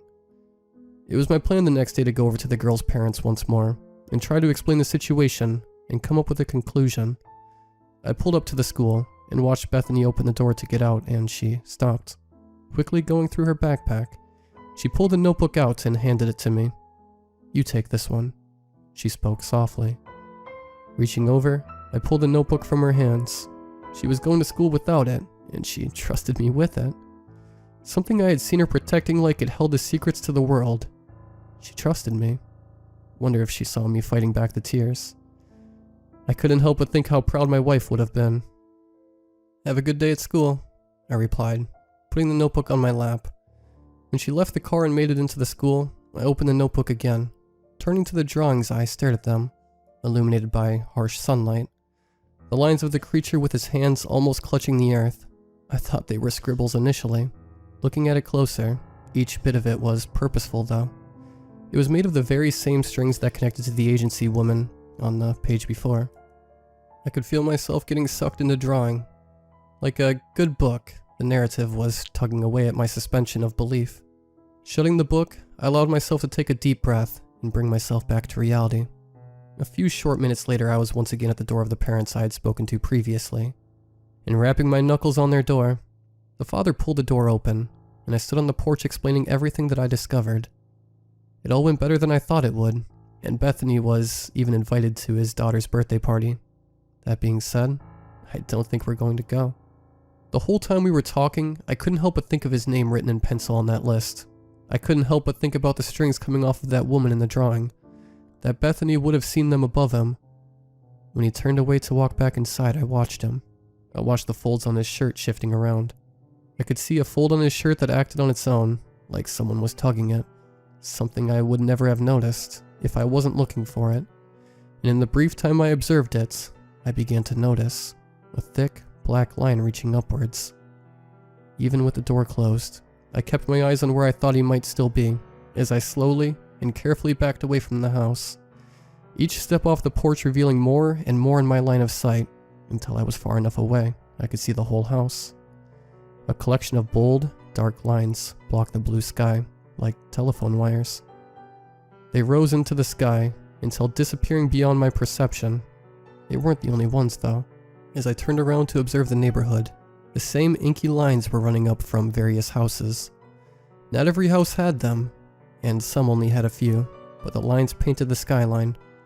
I watched in awe as the wires moved around, as a man would exit his house, and the wires would conduct him into his car. Keeping my eyes on the road as I drove, to wait for Bethany was difficult. Someone a few cars ahead of me had wires lifting from the roof of their car. As I sat and waited in the parking lot, I pulled out the notebook again. I looked at some of the others, waiting for their children to be released. I recognized some of them, even with the distracting lines coming off of them. With pen in hand, I scribbled their names down one after the other. You know a lot of names in my line of work. Through the sheets of paper, that mass of black that Bethany had drawn was always calling to me. My mind wandered to the things she had drawn around the world. When I looked up at the blue sky, I could tell there was something beyond it. Something dark was tainting the once perfectly blue overhead. A group of wires running towards the darkness like lines of the road, trying to lead me into its grasp. I must have zoned out looking into the sky, trying to see what Bethany had drawn. I didn't even notice her get into the car and sit beside me. You see them? Her quaint voice broke the daze I was in and pulled my attention. Replying that I did, she smiled. Not only did I believe her, but she finally had someone to connect with. So what do? I asked her, looking for advice from a child. She held a long, thoughtful gaze before telling me that we'd have to figure that out together. She's very smart for her age. I guess she would have to be. Truth is, I don't know what to do moving forward. I can't take my eyes off them. All the strings in my office, on the drive to work, they're everywhere. My wife used to knit. She would always keep a pair of scissors with her in her kit, in case we were out and she wanted to work on something. She used to always joke that those scissors could cut through anything. They're right next to me as I type, their shining metal reflecting the moonlight. Should we even do something? If we could cut those wires, what would that mean? Every day, I'm able to see that thing in the sky clearer. The more I see of those wires, the more its figure is revealed. It seems like people who don't have the wires the day before would have them the next time I see them. Was I just unable to see them? Or were they just attached? Do we all have these wires? If not, what happens when we do? I think I have to try something. So I'm writing this all down. Bethany tried to do as much as she could without bringing too much attention to herself or getting in trouble. I don't have restrictions like that. I can do more. I'm going to see what happens when you cut those strings. After putting up my post last night, detailing how my daughter's journal led me to discover people with strings coming out of them, I spent a long time just sitting at my desk with my chin resting on my open palm. Bethany had long since been put to bed, and I just sat in the darkness, staring at the bleak shadows of my room. My left hand continued to tap the smooth and silver metal of my wife's scissors. I could feel their chill each time my finger made contact. I thought about what my wife would have done in a situation like this. I wondered if I was just going crazy due to her passing. Maybe I was looking for an escape too, and bought into Bethany's fantasy. If that were the case though, I would have nothing to lose by trying to cut the strings coming out of people. I would look weird for a moment is all. It wasn't until I heard a car starting up that I was shaken from my trance. Looking at the clock, I had noticed it had already become 3, which meant several hours had slipped away from me. Getting up, I got up and felt the dizzying effects of my statue-like state. Once my head was straight, I walked over to the window. There was a set of headlights piercing the darkness a few houses down. A gentle rumbling of the motor, and the exhaust spilling out light gray smoke, stuck out from within the night. The headlights bounced off a garage door and landed on a set of wires that were jutting out from the car's roof. I could tell the driver was alone by the number of wires. Without knowing it, I had carried the scissors over to the window with me, and was clutching the metal hard enough to dig into my own skin. It's hard to explain, but watching that car idling in the driveway was like a beacon. The driver was all alone. Making my way through the house as silently as I could, I got my keys, a heavy jacket, and a scarf to cover my face. There was no plan. Even as I started my car up in the dead of night, I didn't know what to do. Making sure to keep my headlights off, I slowly pulled out of my driveway and began to follow the other car. We drove straight for a good while. Eventually, I turned my headlights on. After a few red lights, I thought there's no way the man didn't see me. Several times I thought about just turning around and forgetting about it, but the streets seemed to be so empty, like fate had orchestrated it to be just me and him on the road. As we passed by residential areas and business, I could see the wires lifting into the sky like hundreds of pillars trying to hold up the night. Another few intersections passed us by until the man in front of me turned down into an alleyway off a side street. Normally I would have been too nervous to follow him into somewhere so narrow, but my curiosity was guiding me the same way his strings pulled him along. When I pulled around the corner into the alley, I noticed the red hue of his brake lights, partially blocked by his figure. He was standing in front of his open trunk. I was already trying to think of excuses for why I was following him as I stepped out of my car. That's when I saw another wire on his person. This one was small and black like the others, but they ran from the headphones on his head to his pocket. It all seemed too perfect. I should have realized there was no way he didn't know someone was tailing him. No way he didn't see my headlights follow him into an alley. All the same, I tiptoed as lightly as I could until I was close enough to reach out. Perhaps my boldness stemmed from knowing I had no intention to hurt the man. Someone I know now that I had never seen before. All I had to do was reach out and bring the handles of her scissors together around one of those wires. So that's what I did. Watching the wires tugging at his clothing very carefully, I reached the pair of scissors over his left arm, with the blades on either side of the thick, black line. I quickly brought my fingers together and snipped the cord. To my surprise, there was no resistance. So little feeling associated his snipping the man's wire that I initially assumed it just didn't work. That wasn't until I heard the thud. The wire I was keeping my eye on seemed to zip off into the sky when I cut it, like a cosmic being slurped up pasta. I stepped back as the man straightened his posture. It felt like my ability to control my body had been stripped away before. Not because of wires, but because I had never seen a severed arm in person. My eyes were stuck looking at it. His left arm laid still on the floor, severed perfectly where the wire had been cut by his shoulder. There wasn't any blood pouring out of some gaping wound. Even the shirt's fabric was cleanly cut. You would have thought it was a prosthetic arm. That wasn't the worst of it. What I had been assuming was just some neighbor I hadn't met yet started turning to face me. Slow and calm, like he wasn't put off in the slightest. With the benefit of my headlights, I was able to witness every detail as he faced me. From the splitting points where his arm used to be, I could see small hints of black protruding out and wriggling around. When I went to look him in the eyes, all I could see was the same wriggling black threads. Even within his toothy smile, the same wires that led into the night sky were pushing through his gums. I see you too. Those words, spoken by the man, still echo through my head. The voice was a poor imitation of human speech. There was a noticeable metallic twinge behind him. It sounded as if the words were being produced by rubbing metal together. After hearing him speak, I quickly backed up and fumbled around trying to get back into my car. As I backed out of the alley, I watched as the man, still smiling, started to rise into the air. The strings that pulled him upwards were vibrating as they did so. A thread reached down and picked up the arm that had fallen off as well. The drive home felt like it took much longer than it did getting to the alley, every black line along the way sticking out more. It felt like the strings were trying to get my attention, almost as if they wanted me to look at the sky. I refused. My daughter's drawing still burned into the back of my mind. Getting home, I repeated my silent escape in reverse, and retreated to my room after making sure Bethany was safe and sound. There was no way I would be able to sleep after what I had witnessed, so I decided to try and figure it out. It was while I sat there thinking that I decided to take a second look at the house the man left from. Fingers landing on the windowsill, I pulled open, letting the night's air in, and leaned out the window to get a better look at the house. I knew that house. I had worked with the owners recently to get better insurance on the very same home. Neither of them looked like that man. They were an old couple who didn't even own a car. I thought maybe the man was a relative, but I didn't remember seeing a car in the driveway on the way home. The further thoughts, I came to the conclusion that if the car starting up was enough to snap me out of my trance, why didn't he arriving catch my attention?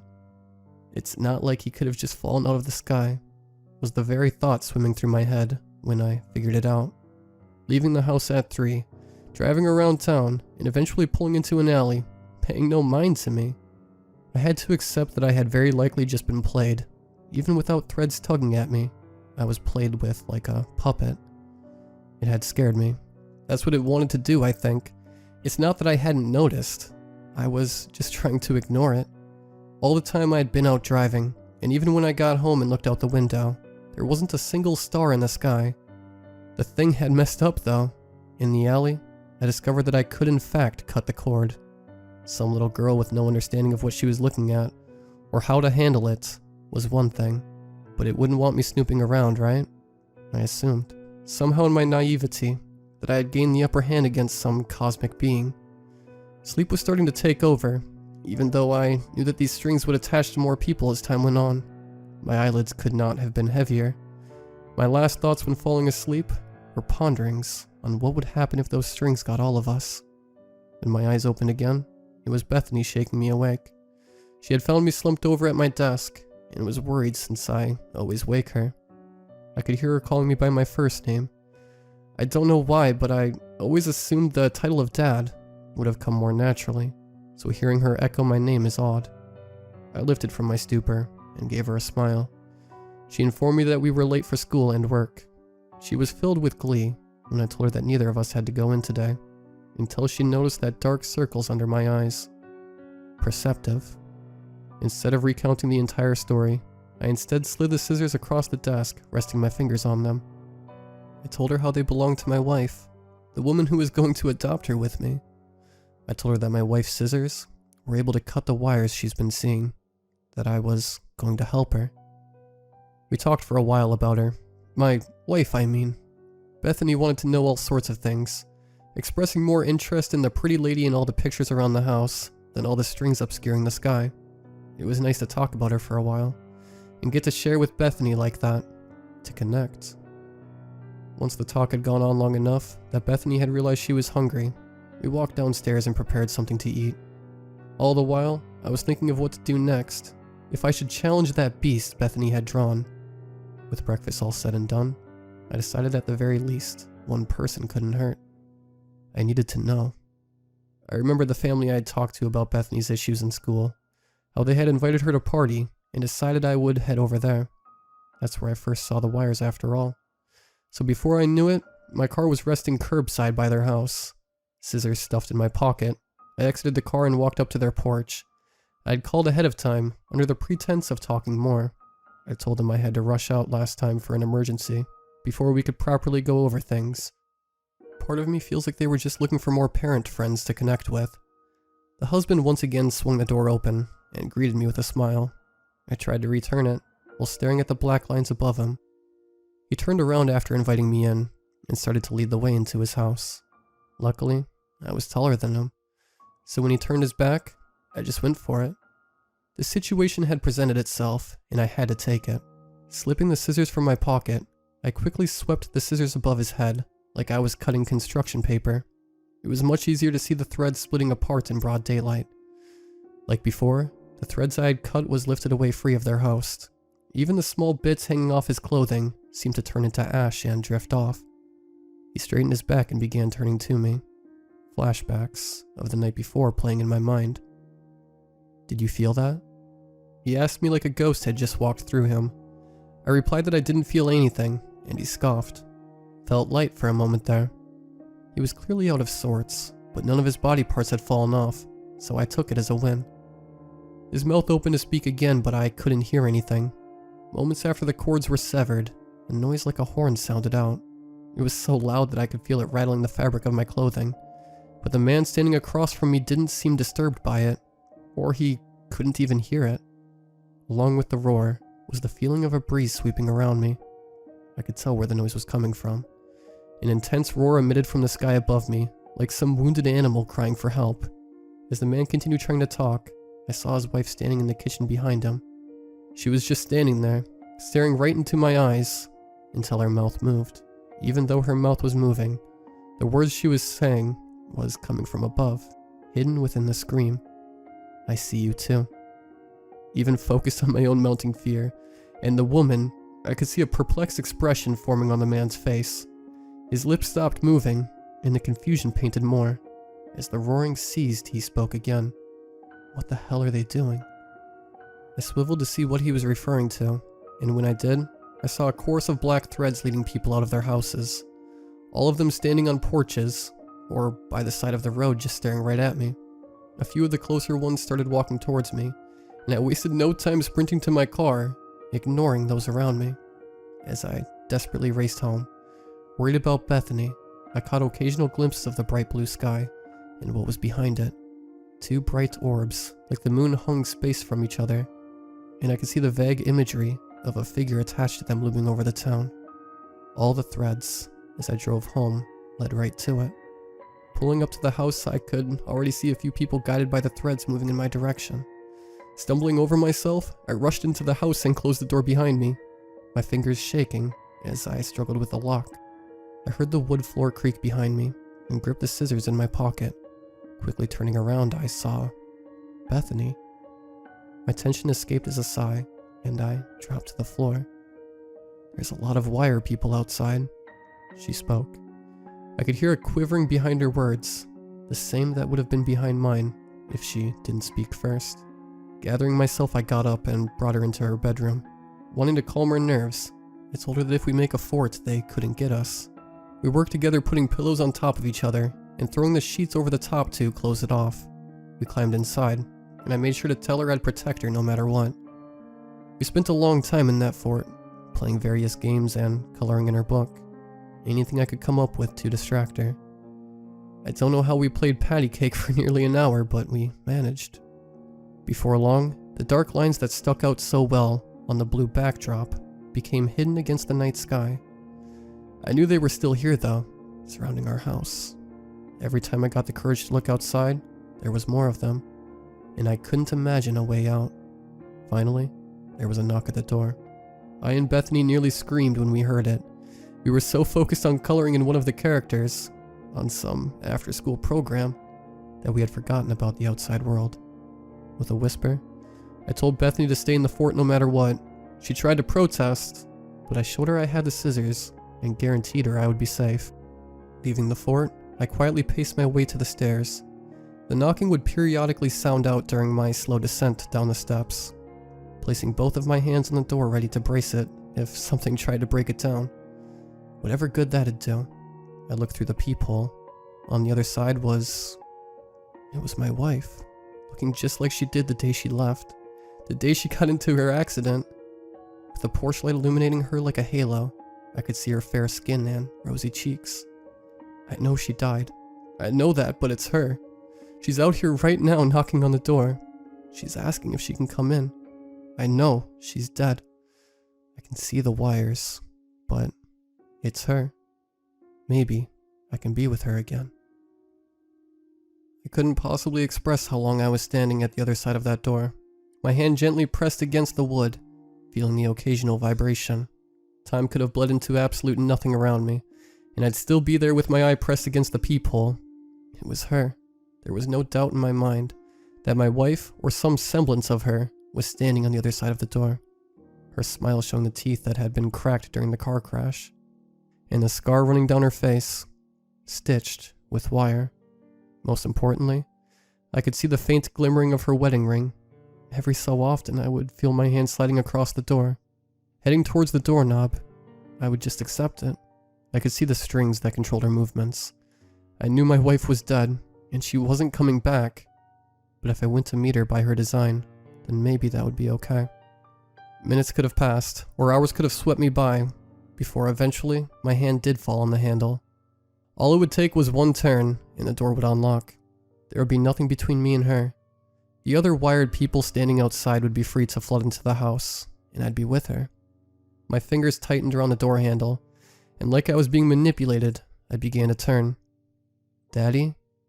Her voice sounded like it was whispered and carried by the wind, drifting ever so gently into my ears. With one turn, I was face to face with her, staring into the eyes of my baby girl, her hands nervously cusped together. Bethany's eyes reflected the remaining moonlight so powerfully. I thought she'd light the whole room. My hand still on the door handle, I stared into Bethany's eyes. I echoed my own words in my head about how I would trust her and protect her. How after moving from house to house, never knowing when she'd have to find a new family, that I would save her from that. Like it or not, we all have strings on us. Things that tie to us and pull us every which way, and sometimes it's hard to break free. Whether it's a job that makes you miserable, or it's an abusive relationship, we all have wires that pull us like puppets. Even something as hard as losing a loved one, or not having a consistent family. Looking at Bethany, I never saw strings, but they were there. But over time, I'll sever those too. I'll show her she doesn't need to fear connection. My ties were on the other side of the door. Ever since she'd passed, I'd been stuck, drifting from home to work, like I was being tugged along. Even with Bethany, I had trouble feeling like I'd ever been free from that pain. But we don't need to be free of pain. We just need to stop letting it control us. I felt a softness I hadn't experienced in a long time, seeing Bethany standing there, worried she was about to lose me. With our eyes still locked, I twisted my hand and heard the firm click of the door unlocking. Then the door swung open. Standing firmly, I saw my wife, inches away from me with nothing between us. I saw the horde of wired puppets littering my lawn, watching just as Bethany was. My wife stepped forward, her movements slow and crooked. My desire to reach out and hold her, to embrace even just the memory burned hot. Another step forward. I could see the colors in her eye had faded since the last time I got lost in them. Another step forward. I was able to see the faint scuffs of dirt still clinging to her clothing, and the brown resting under chipped fingernails. Another step forward. The wooden side creaked under her weight. Her skin wasn't as pale as the first time I saw it. She was turning a sickly purple. She reached out her arms, gesturing for an embrace. I reached my arm out to her. One smooth movement swung over her head. Scissors in hand, I saw the wires split like a sword, slicing through the water. All the wires that had been cut zipped into the sky, and the same shriek as last time followed it. This time, though, I could see the other wires. All the strings connected to the other people. All vibrated when the creature above cried out. It causes pain. The body of my wife dropped to the dirt, and her colors began to shift until her entire body took on a metallic black. It was difficult to watch something resembling the woman I loved, falling apart until she was just a bundle of strings. I didn't have much time to think. As the wired people started making their advance, quickly I went over everything in my head. After all was said and done, all the conclusions I brought myself to, all I knew is my daughter is something special. All the names in her notebook were people she knew. She had personal connections to, even if it was faint, or if the possibility of a connection was there. She would put these names in her journal, even going as far to draw her social worker, someone who would be the closest to her. When she told me about everything, I started to see the strings just like she did. And then the strings began to spread faster, because I had connections all over the city. I was looking at Bethany again. I could hear the others stepping inside the house behind me. What would they do if they caught me? Put wires on me too? Make sure I could never make my own decisions? Never leave Bethany? How alone can one girl get before she desires connection so bad? How desperate can one man be to see his wife again? There was no cosmic entity, no great force from another dimension manipulating the people in a small town. There was just me and Bethany. Our inability to cope with our fears of losing, terrified of change beyond our control. It was no wonder my wife's scissors could slice the threads above the people. I gave them the power to do so. Before the other wired individuals got close enough, I quickly stepped over to Bethany and knelt to her. She was worried I'd push her away if I discovered the strings she saw hanging over people's heads, so worried that I would send her back. Place yours on mine, I spoke, holding out my open palm. She hesitated at first, but eventually her small hand pressed against mine. The people behind me had stopped moving completely, or at least I couldn't hear them. I lifted my other hand and circled our touching hands. She looked at me curiously. I asked her if she could see the thread. She stared at me for a while as I continued wrapping our hands together. Her face lit up and she nodded her head. Help me tie it?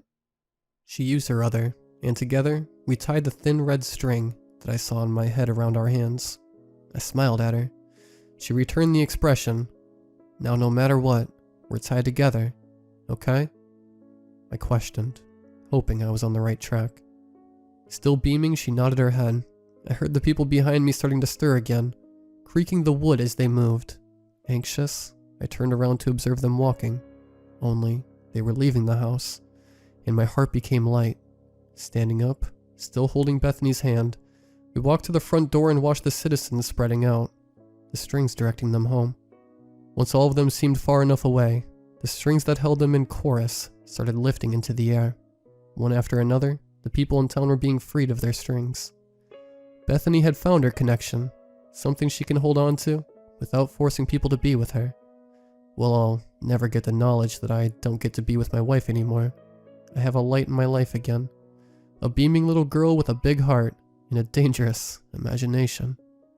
As the night sky finally became vacant of those black lines I had come to know over the last few days, I couldn't help but think one thing. I'm not looking forward to when Bethany is a teenager.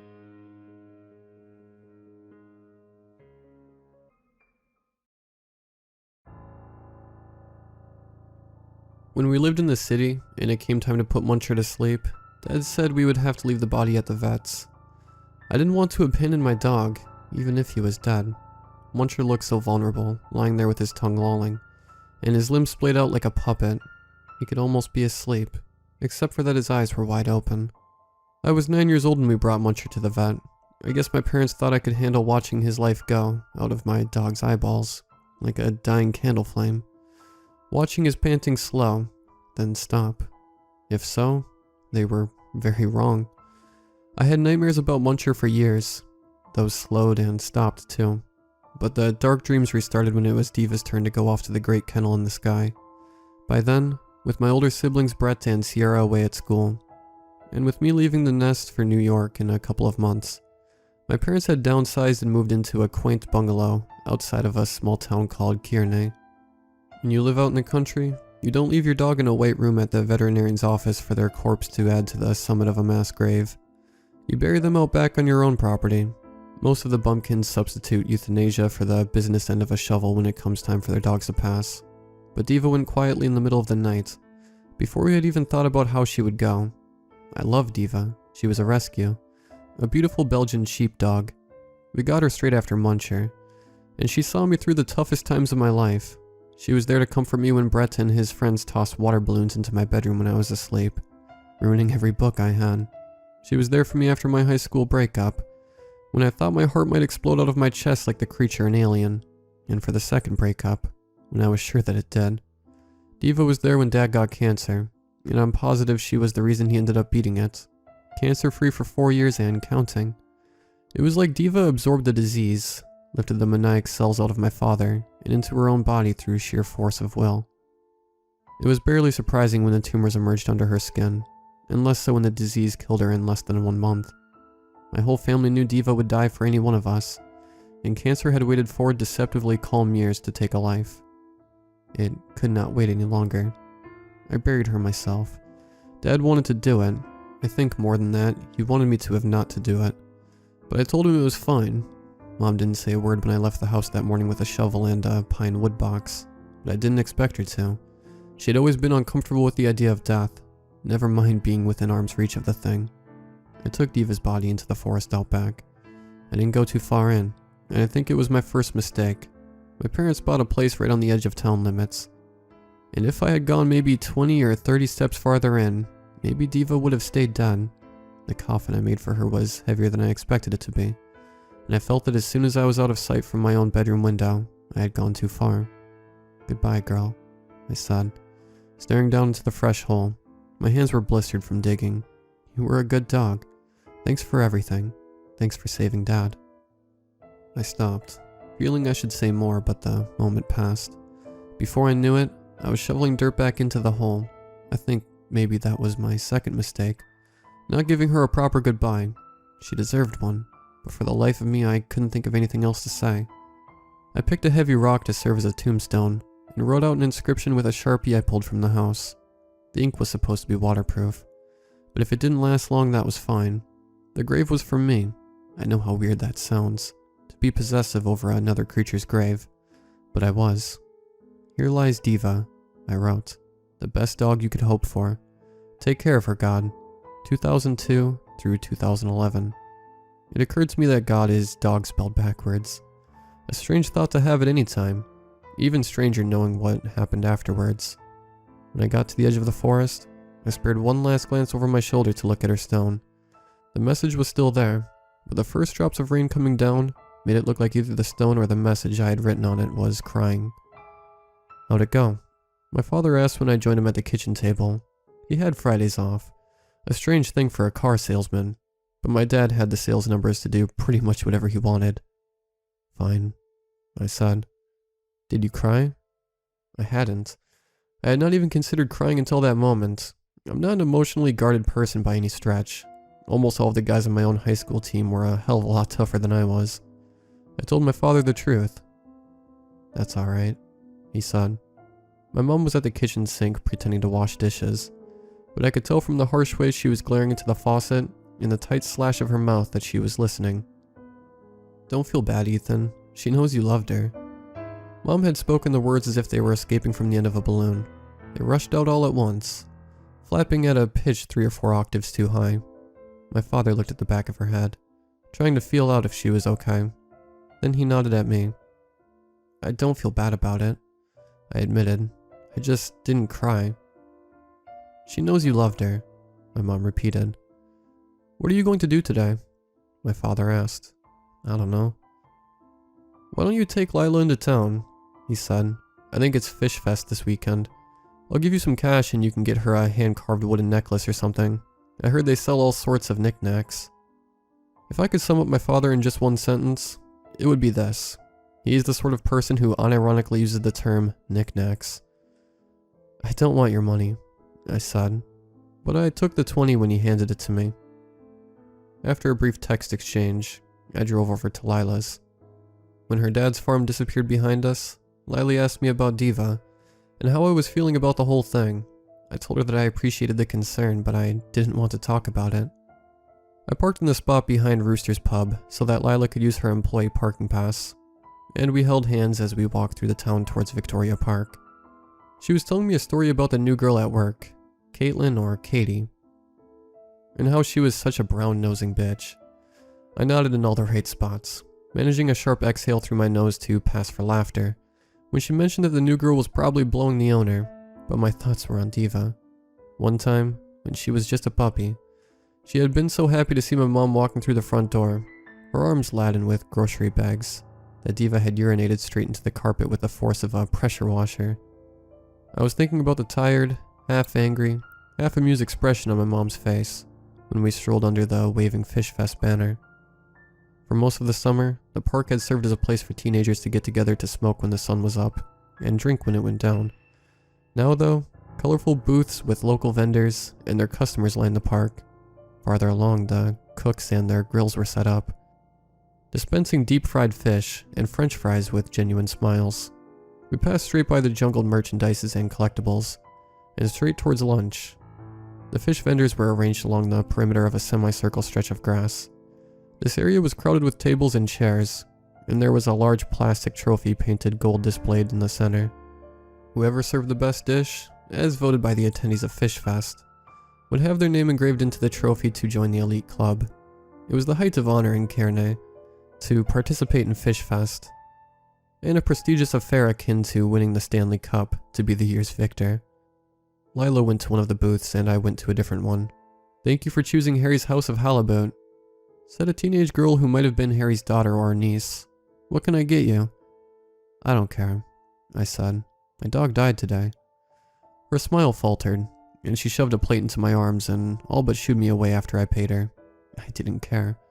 I was thinking about how much Diva would have liked to chow down on the deep-fried meat, and that she wouldn't have minded the newspaper appetizer that the fish was wrapped in. Lila offered me a bite of hers, and I took it into my mouth, chewed, and swallowed without much enthusiasm. I wasn't hungry. I offered her a bite of mine because it seemed like the right thing to do, and when she asked which I liked better, I said hers. They both tasted the same to me, gray mush. As miserable as I was though, I could see that my girlfriend was making an effort to make me feel better, so I forced out a shallow smile that soared the edges of my mouth. "Do you want to check out some of the booths?" she asked.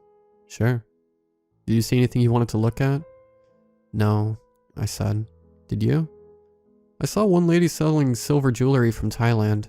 I think the proceeds go to an elephant sanctuary. Will you buy me something?" "Sure." She wasn't being selfish. We'd only been dating 7 months. But she knew me as well as my parents did. I liked buying her things. If she picked out something she liked and I paid for it, she would wear it every day. She led the way, pulling my hand through the crowd, much the same way that Diva would pull against her leash whenever I walked her. I ended up buying 2 silver rings from the sweet Thai lady with the elephants. Lila loved them both, and put one on her ring finger and one on her pinky finger. Careful to point out to me that you use the ring finger to the right hand for engagement. Or maybe it was the left. I can't remember. By the time the rings were paid for, and Lila was admiring them with her hand stretched out in front of her, the same way a crossing guard would tell a kid not to step out into the street, it was a little after 12:30. We checked out a few more booths without buying anything. My mood was improving, and by 1:30, I had parted through most of the dark gray morning clouds, and could see the sun on the other side. "Let's go to your place," I said. Lila had already met my parents, but I had other reasons for wanting to stay away. "Are you ready to go?" "Sure," she said. We walked towards the exit, but someone called out to us just before we stepped into the parking lot. "Hail to the young couple. Come see my wares before you go." The voice belonged to a man in his 40s, whose build reminded me of a thin-legged spider. He wore a ridiculous purple suit with a matching top hat, and he had a long twirling black mustache growing over a mouth that was half filled with gold teeth. He was a salesman, and the stall behind him was draped in a deep purple to match his outfit. "Hail?" Lila asked as we approached. "Forgive me, miss. Hail is an informal greeting of friendship where I'm from." He spoke in an accent that made forgive sound like forgive. "Where's that?" I was looking with detached interest at more silver and wooden jewelry. I had seen 100 pieces today already, each as forgettable as the last. "A place far, far from here," he said. I wasn't listening. I had asked to be polite and not waited to listen for an answer. That was my third mistake. Not paying closer attention to the purple-clad salesman. 3 strikes, you're out. "What brings you to Cairney?" Lila asked. "Cairney has been on my radar for some time," the salesman said. "I have often heard that there are many people in this dear town with electric taste. It takes an electric taste to appreciate the value of my wares." "Well, it's nice to meet you. My name's Lila Price." She offered her hand a shake. "Felix Emmanuel Lamneck the Ninth," the salesman said. "Charmed, my dear." "Have you sold much?" I asked. I had at last found something unusual, a necklace with a black horsefly in a small bottle of preserving fluid for a pendant. I turned over the price tag on the fly necklace. $300. Sadly not, Felix said. It appears that good taste aside, the pockets of Kirene are not quite so deep as I had hoped. Why is everything so expensive? I turned over a couple more price tags. The cheapest item was the horsefly necklace. Ethan, Lila said, sounding a little shocked. That's rude. I was just asking. That's quite alright, the man called Felix said. I had turned to face him, and Felix's eyes were twinkling like the North Star. Ethan, was it? My goods may look, perhaps, stranger, but of no greater quality than the garbage your neighbors are peddling. But I assure you my merchandise is in a different league. Why is that? Lila removed the new silver rings and slid them quietly into her pocket. I'm afraid you'll have to buy one to find out, Felix said. He almost looked sad while he said it, as if regretting that we might spend money here. I don't think my pockets are deep enough, I said. Sorry. That's quite alright, Felix said, and he smiled, showing off at least 8 or 9 gold teeth. Thank you, Lila said as I led her back to the car. We went over to her place. Both of Lila's parents were at work, so we had the house to ourselves. Ordinarily, we would take the opportunity to screw, but my heart just wasn't in it. We made out for a while, but it became obvious that my heart wasn't in it. We held hands and I stared at the TV instead. The movie I Am Legend was on, and when it was over, I gave her a goodbye kiss and left. I can't remember what excuse I made. Maybe I told her the truth, that I just needed to be alone. The dog dies in that movie and it made me feel about as crummy as you'd expect. I didn't get much sleep that night, or the next. I expected to have some foul dreams about my dead dog, but to my surprise, she didn't visit my sleep once. It was Felix who kept showing up. In my dreams, Lila and I were back at Fish Fest. We wandered into his stand, and I went straight to the back to look at the goods he was selling. Instead of a fly necklace, my attention would be drawn by a different adornment. A ring made by 2 finger bones looped together, a silver bracelet with scorpion pincers jangling from one side, a plain-looking pair of wooden earrings that caused blisters to boil on my fingers when I touched them. Each time I would flip over the price tag, and instead of hundreds of dollars, the tag would read free. None of these items appealed to me, and I would leave with Lila the same way we did in real life, with Felix grinning his golden grin beneath his black mustache. When I would wake, staring at my alarm clock to discover I had only slept an hour. When sleep found me again, the cycle would restart. I had 3 or 4 of the same dream every night for a week, all versions identical except for the adornment which caught my eye. When I phoned Lila, ready to confess that I was cracking like an egg, she was crying. She told me that she was having the same dreams that I was, but with one difference. Last night, during her 3rd repetition of the dream, she gave in and took something from the booth. I asked her what she had bought, and she told me in her dream I had picked out a copper-colored necklace with a whistle on the end and draped it over her neck. And when I woke up, she said, her small cries morphing into heavy sobs, the necklace was under my pillow. The same one. It had a whistle and everything. Don't touch it, I said. Don't put it on. Don't even think about blowing on the whistle. But when she spoke next, crying harder than ever, I knew I was too late. I blew it, she moaned. I don't know what came over me, but just looking at it, it felt like I had to. It felt like if I didn't blow the whistle, then he would come into my room and kill me. I don't need to ask her who he was. What happened when you blew? I breathed. Lila's crying stopped, and the line went silent. Hello? I asked, but there was no answer.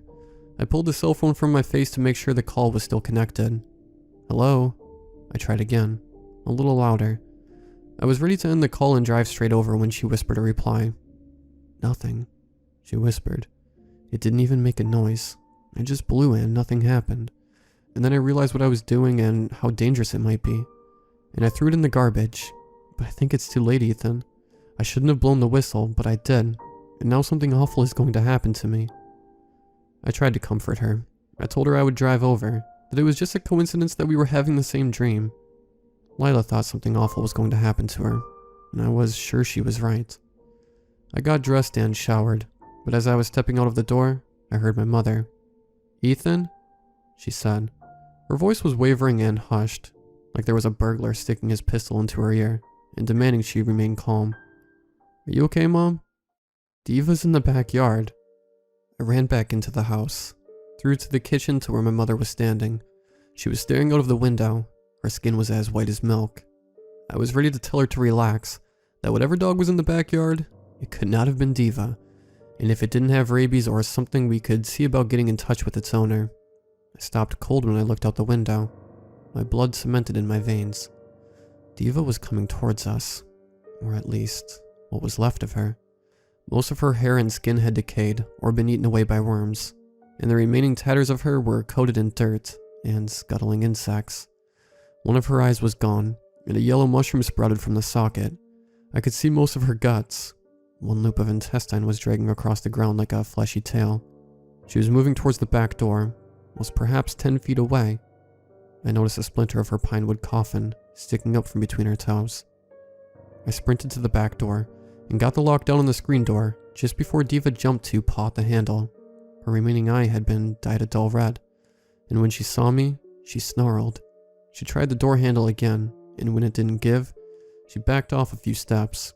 She barked at me and hurled herself against the screen door. Her face crumpled into the mesh, then burst through. Hysterical barking filled the house, wild and furious. She was trying to force herself through the gap, twisting and gnashing her rotted teeth. She rammed the door frame again, and some of the wood splintered. I ran. "Mom, we gotta go," I said, dashing into the kitchen to grab her. Go? There was a crash at the back door. Some of the door, maybe all of it, had broken apart. "Go," I yelled. "Get in my car." I grabbed her shoulder and had to drag her through the house to the front door. "I have to get my wallet," she said, her mind having snapped at the sight of our snarling, decaying dog, and she tried to break out of my grip. There was another crash as the back door banged out of its hinges and hit the floor, and a quick, irregular scuttling across the wood. It was her claws. Diva was inside, maybe thrown off balance as she erupted into the house, but maybe not. She was barking again, and I managed to shove my mom to the front door as Diva came screaming into view. The mushroom in her face wiggled stupidly at me, but her lone eye burned, now as bright as the devil. I slammed the thick oak door between us. She barked again, smashed into the solid oak, and went silent. I heard her run away from the door, and knew she had not given up.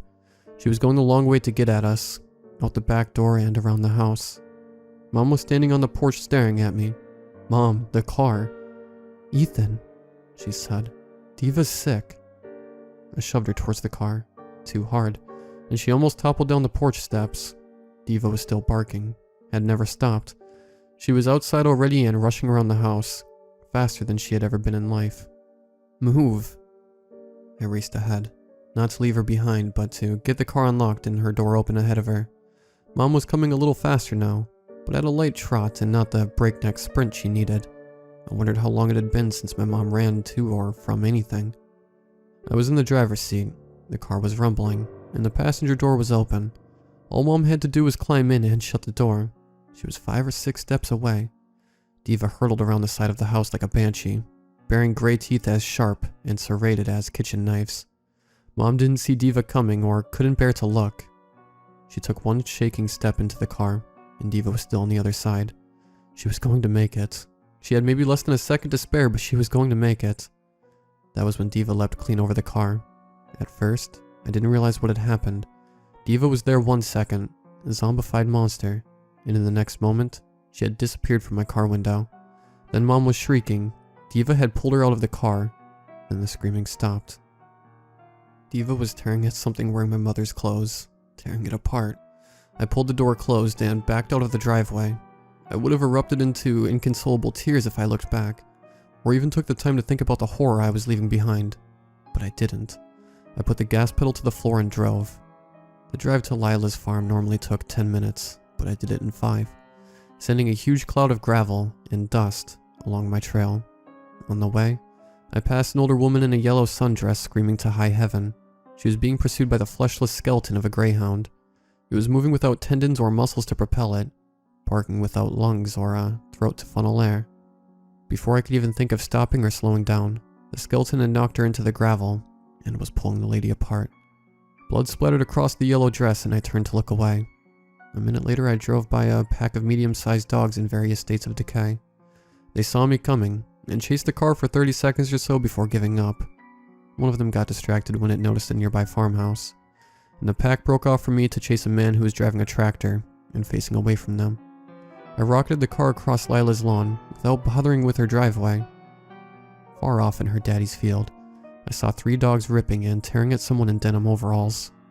Blood was popping from the body, like a string of engorged zits. One of the dogs looked at me when I got out of the car, one with 3 legs and no lower jaw. It left its brothers and started a brisk lope towards the house. I sprinted across the yard and through the front door. "Lila?" I shouted. "Ethan?" She was upstairs. I took the steps 4 at a time. Lila was sitting on her bed. Tracks of tears were glistening on her cheeks. She had a good view of the field from her bedroom window, and I could guess why she was crying. "Ethan?" she said. "Did I do this?" "No," I said, but the copper necklace tinkled in clasped hands, and I knew I was lying. "One of them is coming," she said as I got her to her feet. "I know. They just came out of the ground," she said. "They didn't even shake off the dirt. One of them is Jillian. She died 3 years ago, and I don't recognize the other dogs. What's going on?" "I don't know. They probably belong to the people who lived here before you," I said, "or the people before them." "How far do you think? How many dogs?" "All of them," I said, and she paled. "All of them in Karenay at least." I got Lila into the car. She was scared, but she didn't freeze in terror like my mother, and by the time the rotted hound who had been named Jillian was bashing her skull against my car, I was already pulling out of the driveway.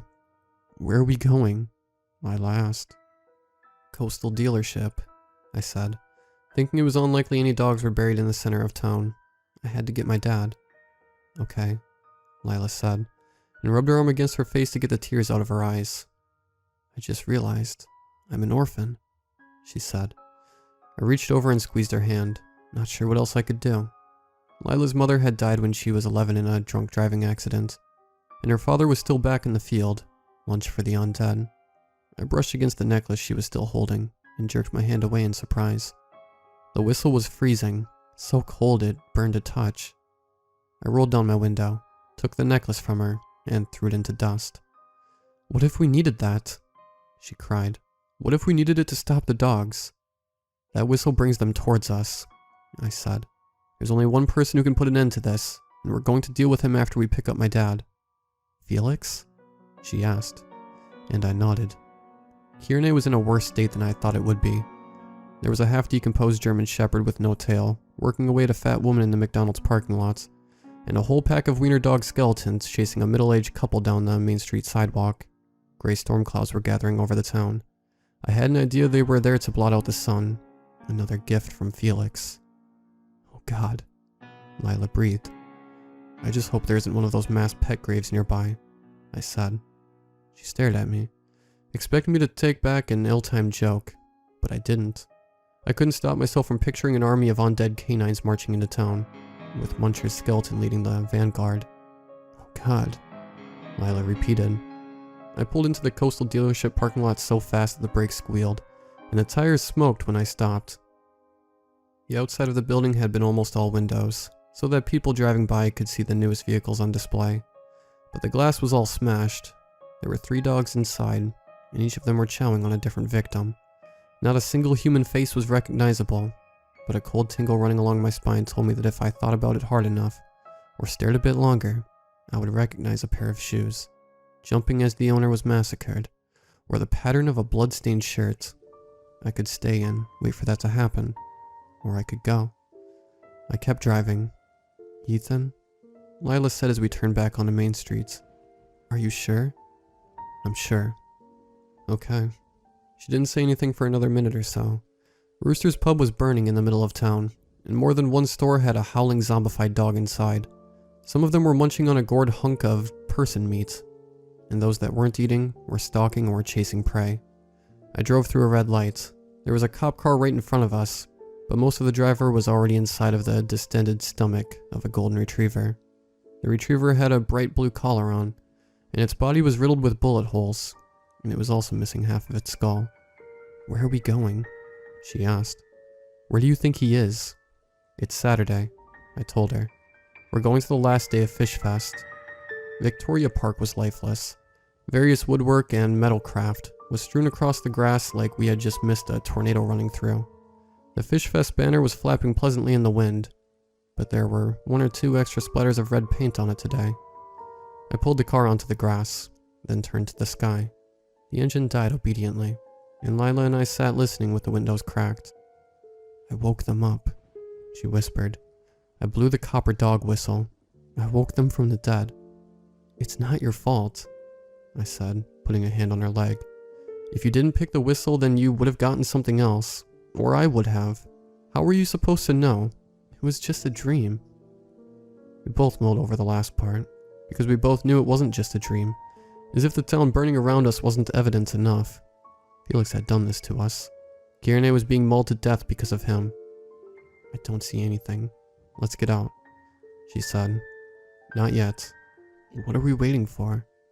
I opened my mouth to tell her I didn't know, a signal of some kind, when the wind picked up and howled, shrieking like a restless spirit with the force of a hurricane.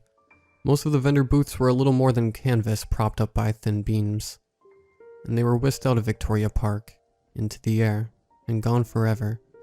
The stalls that were too heavy to blow away bulldozed flat by the tempest. A single stall remained, an unnamed canvas of purple to match its vendor's suit. Felix was there, waving us over. "Let's go," I said. Lila and I climbed out of the car. We moved together and clasped our hands without thinking about it. Most of the sun was scabbed over with clouds, and rising smoke from the fire sprouting all over town, but a stream of white light made it through the obstructions, illuminating Felix, as if he and his stall were Broadway stars under the spotlight. His gold teeth winked merrily at us. "I was beginning to think I wouldn't have any customers today," he called. "It seems Fish Fest is cancelled. I wish someone from the town council had notified me to save me the trouble of setting up my stand. Though from what I have seen today, I'm hardly surprised. I suspect the mayor is busy with other matters. Make it stop." I had to shout to hear myself over the wind. Dreadful. Just dreadful. Felix continued, as if I had not spoken. "Look around. Not a soul to be seen. Not even the fish peddlers could make it. I suppose today they are being served for lunch. I wonder who will taste best." Felix laughed, and it sounded like a poker raking over hot coals. Behind Felix's booth, plastic chairs and folding tables lay helter-skelter in the patch of grass. In the center of the clearing, the trophy lay blown over in the wind. It seemed to twinkle sadly at me, wondering where all the smiling faces had gone. "What did you do?" Lila shouted. We stopped 10 or so feet from Felix. He was no longer smiling. "What have I done?" he asked. "I have come a long way for you, Lila. I heard your dreams and wishes, and I made sure that no one else in your rotting, stinking town came to my booth. I wanted to make sure you got what you asked for. I put that whistle on layaway for you. I expected you to come thank me. You begged to have Ethan to yourself. You would give anything to keep him in Ayaneve with you. Isn't that right? You said it every day for weeks." I looked at Lila. She was shaking from head to toe, dogs barking a few streets away, and hoped they were not eating someone else I cared about. "This was your doing, girl. If you had just let the dogs eat you, and let me do it my way, the two of you would be together forever. You would have had eternity. If you did not want the dogs to eat you, then you should have picked something else from my selection." Something else. I suppose in a way that solved the mystery of the dreams. Whatever I might have picked, or whatever Lila might have picked, would have tried to kill both of us. I ran at Felix, to hurt him, to strike him with my fists or feet, or whatever I could hit him with. With the casual, jittering speed of lightning, Felix grabbed my collar and hoisted me into the air with a single gloved hand. "I'll have no more interruptions from you," he said, and heaved me into the air. I soared, shouting for Lila, and crashed into the earth. When I opened my eyes, the Fish Fest trophy was looking back at me. Felix had thrown me to the distance of half a football field. I turned my head. My neck creaked in protest, strained but not broken. Felix was saying something to Lila, but they were too far, and the wind too strong for me to hear what. She was sobbing with her eyes shut, and he was walking to her, one hand outstretched. I didn't know what kind of deal Felix had made, more with himself than with her, but I could guess what he might be taking from her. When dogs climbed out of their graves, and mysterious salesmen struck satanic deals in your mind, Of course it would be the immortal soul he was after. If Felix was not the devil himself, the two of them were at least in the same line of work. I climbed to my feet, and without thinking about what I was doing, I armed myself with the Fish Fest trophy.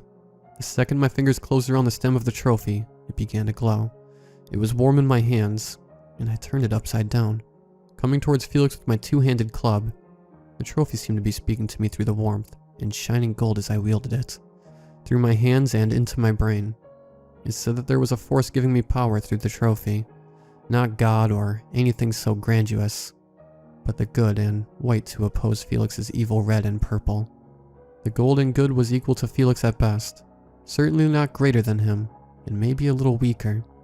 The trophy was an object which people had, in their own way, poured their souls into. Hope, camaraderie, laughter, and other elements of good had been poured into the golden plastic ever since it had served as the emblem of Fish Fest. And that was why the white and gold force was able to use it to channel its powers through me. It told me that the good force would not last forever. I had perhaps one good strike before the power faded to nothing and we were done for.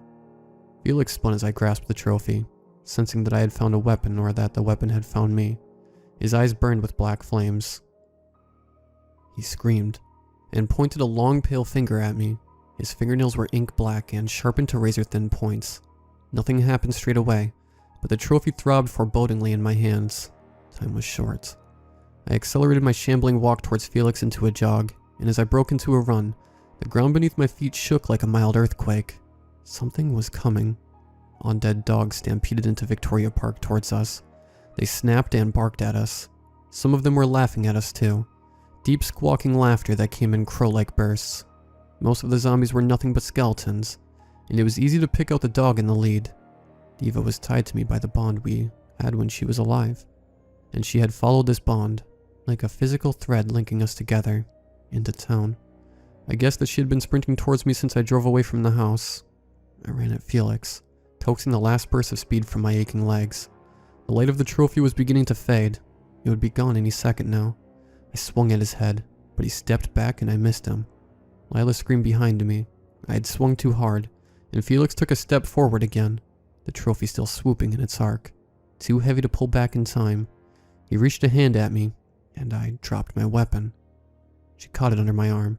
Felix did not see her until it was too late, and he had already had one hand around my neck, and the other snarling my wrists, together like handcuffs. His hands were ice cold. He let go, hissing like a snake, stepping back again out of reach to avoid a second attack. But he was too slow. Lila's strike caught him under the chin, and Felix's neck snapped back. He screamed, one long cry of injustice and pain, and exploded into ashes and smoke. His last scream of fury lingered in the air, and was caught and carried off in the wind. I turned. Diva was there.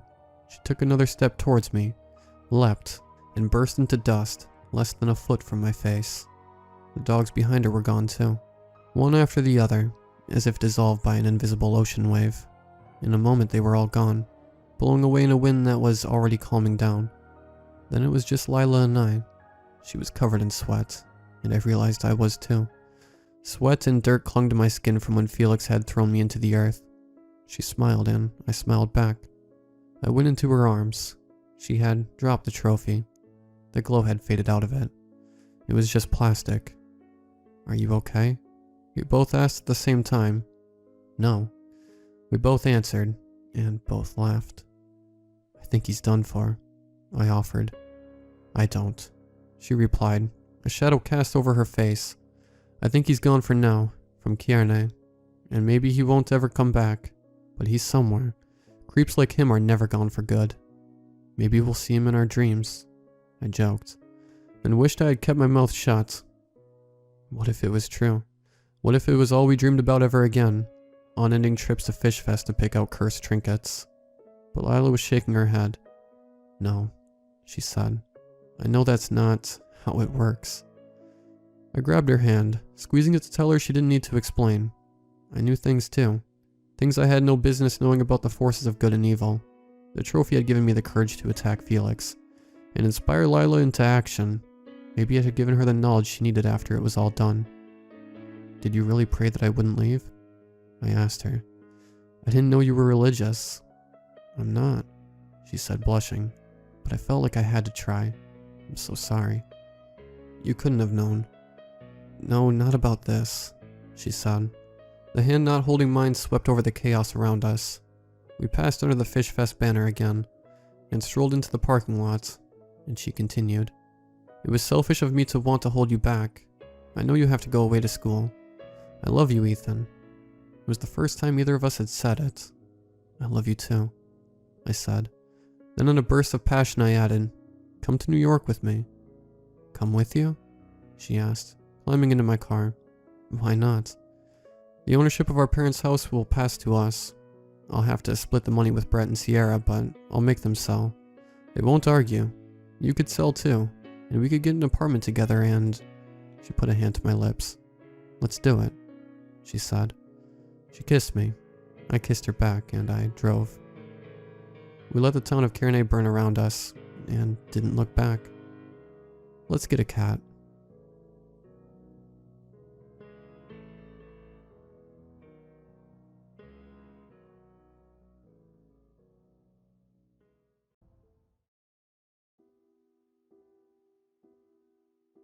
Every year on the anniversary of my brother's disappearance, I have the same routine. I guess you'd call it a ritual. It starts with me going upstairs to the attic. The ritual has changed slightly over the years, but at its core it's still the same. I get away for a while, on my own, and try to reconnect with the past. Lose myself for a bit. My wife and kids leave me to it. They know the significance of the date, and they know I like to have my own space. The only thing they don't know is what exactly I get up to when I'm off on my own. What the ritual involves, and you know what? I don't think I'm ever going to tell them. Walking upstairs to the attic this afternoon, it all came flooding back to me. The memories from that day. 25 years is a long time. But as I made my way across the floorboards at the top of my house, the light from my torch picking out dust motes in the darkness, it didn't feel like a long time. The past felt close. I could see the shadow-draped roof beams and the cardboard boxes, and I could picture myself in a different attic altogether. An attic from my past. And when I paused and shut my eyes, I could see Ben beside me. As I made my way to the wooden trunk pushed back into the far corner, the same trunk I open every year, I remembered. My little brother disappeared 2 weeks after we moved house. It was our first major move as kids. We'd grown up in a town, but for years our mom and dad had been desperate for us to live in the countryside. It was a dream of theirs, and not long after I turned 10, we finally managed it. I loved that house. Both of us did. It was an old cottage set in the middle of a village, on the edge of the New Forest. And we knew it was perfect the moment we set our eyes on it. My brother was a couple of years younger than me, and at that point in time we were going through what my mom liked to call our adventurous phase. An expression she normally accompanied with an exasperated voice and a roll of the eyes. Ben and I loved exploring stuff. It didn't matter what. Climbing trees, building rafts, investigating the abandoned sawmill that sat along a footpath a mile from the village. As soon as we moved, we were in new territory, and we did our best to investigate it as quickly and as thoroughly as we could. But nothing held our attention quite like the house itself. The place felt like something out of a storybook. It was old. Not old in the same way our previous home had been, but old. Something from a different age. Exposed wooden beams ran across the ceilings. A giant fireplace took up almost a whole wall in the living room. The doorways were so low, our dad kept cracking his head whenever he forgot to duck through them. The house felt like it had secrets too. Black and white portraits of long, dead people lined the walls, their eyes seeming to track our progress when we walked by. Shadowy nooks and crannies lay in every room. The outline of a tiny door, inexplicably set halfway up the wall in the downstairs bathroom, lay behind damp and peeling paper. For two kids who loved frightening themselves and daring each other, It was heaven. And the main object of our attention quickly became the attic. We found out about the attic from Mr. Richards. He was our new next-door neighbor. Mr. Richards was a skinny, gray-haired man who lived on his own. To my brother and me, he looked about as old as the house itself, probably older. We were playing football in our back garden about a week after we moved in, and I can still remember the way his voice made me jump. "You boys explored the attic yet?" Ben had the ball and I was going in for the tackle when Mr. Richards spoke. We both froze and spun around to find him leaning against the wooden fence that ran between our gardens, watching us. "Yeah, we went up there on our first day." It was Ben who answered. Although Ben was younger, he seemed to have been born with a confident side yet to find. Although we did everything together, it was Ben who came up with the ideas. And it was usually Ben who spoke to adults. We helped our dad shift some boxes up there when we moved. "No, not that attic." Mr. Richards grinned at us, and I was mildly disgusted to see his 2 front teeth were missing. "I mean the other attic. The secret one." He had our attention now. Ben and I walked a couple of paces closer to the fence, the ball forgotten behind us. Once again, it was Ben who answered. "How do you mean, secret attic?" Mr. Richards reached up a hand and scratched at the stubble peppering his cheek. The sun slipped from behind a cloud overhead, and he squinted his eyes at us. "What I mean is, I've been in your house before. Knew the people that lived there before you. I know the layout, see? And let me guess. The attic you put them boxes in is through that white cupboard door in the hallway. The one above the stairs." Ben and I looked at each other without saying anything.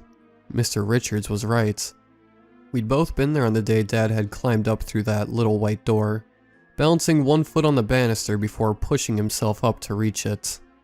We'd passed the boxes up to him, with the promise that he'd help us climb up so we could see inside too at the end. It had been disappointing.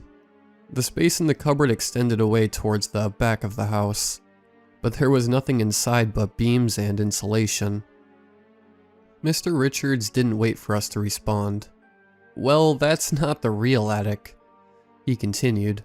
"The real attic is above that one, and you can only get to it through a secret passageway." His grin widened, showing more brown teeth. He tipped me a wink. "Where's the secret passage then?" Ben's eyes were wide. He had the same look on his face he'd had when our dad told us about the abandoned sawmill near the village. A sort of hungry look.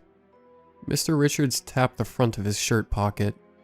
He reached inside with his bony, nicotine-stained fingers and pulled out a cigarette. He placed it between his lips, then rummaged around in the pocket of his jeans for a lighter. As he bent to light the cigarette, he shook his head. "You boys gotta be careful, that's what I think. Some places aren't meant for kids. Doesn't do no good to go poking around." "Then what did you tell us about it for?" Ben looked outraged. The color had risen in his cheeks. He reached up and brushed a lock of sweaty dark hair from his face, without taking his eyes off of Mr. Richards. "We won't do anything stupid. We promise." Mr. Richards cackled. He held the cigarette away from his mouth and blew the smoke through his nose. After a moment, the laughter tapered off into a thick, hacking cough. Once he'd recovered, he drew the sleeve of one arm across his mouth and stared at us through watery blue eyes. "Well, I can't tell you much more than that. I wouldn't want your parents getting mad at me. Of course, if I could tell you anything. What I might say is that some of these old houses are odd shapes and sizes. There are some places, for instance, that have these huge old fireplaces. Big chimneys breast too. If I were you, that's what I'd be aiming for. I'd be wondering if maybe there weren't some small steps running up the outside of that big chimney. Little brick steps inside the first attic, leading up into a hidden roof space." He took another drag on his cigarette and winked again. Ben and I looked at each other. We didn't need to say anything. That's how it was with me and Ben. More often than not, we could communicate with just a look. That day we turned around together to face the house, and were about to go running for our front door when Mr. Richards' voice stopped us. "I'd be careful though if I were you. I mean it."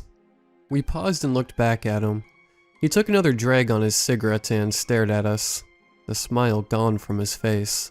Some of the places in this village have stories attached to them. Stories almost as old as the houses themselves. People that lived in that house before you said they heard things, noises in the night. Told me they'd wake up sometimes, and there'd be these sounds coming from the roof space above them. Sort of like echoes. A gust of wind blew through the garden, making the trees rustle. Suddenly all I could think of were those black and white portraits hanging in our hallway. The ones with eyes that seemed to follow you. "Oh yes, I'd be very careful indeed," said Mr. Richards.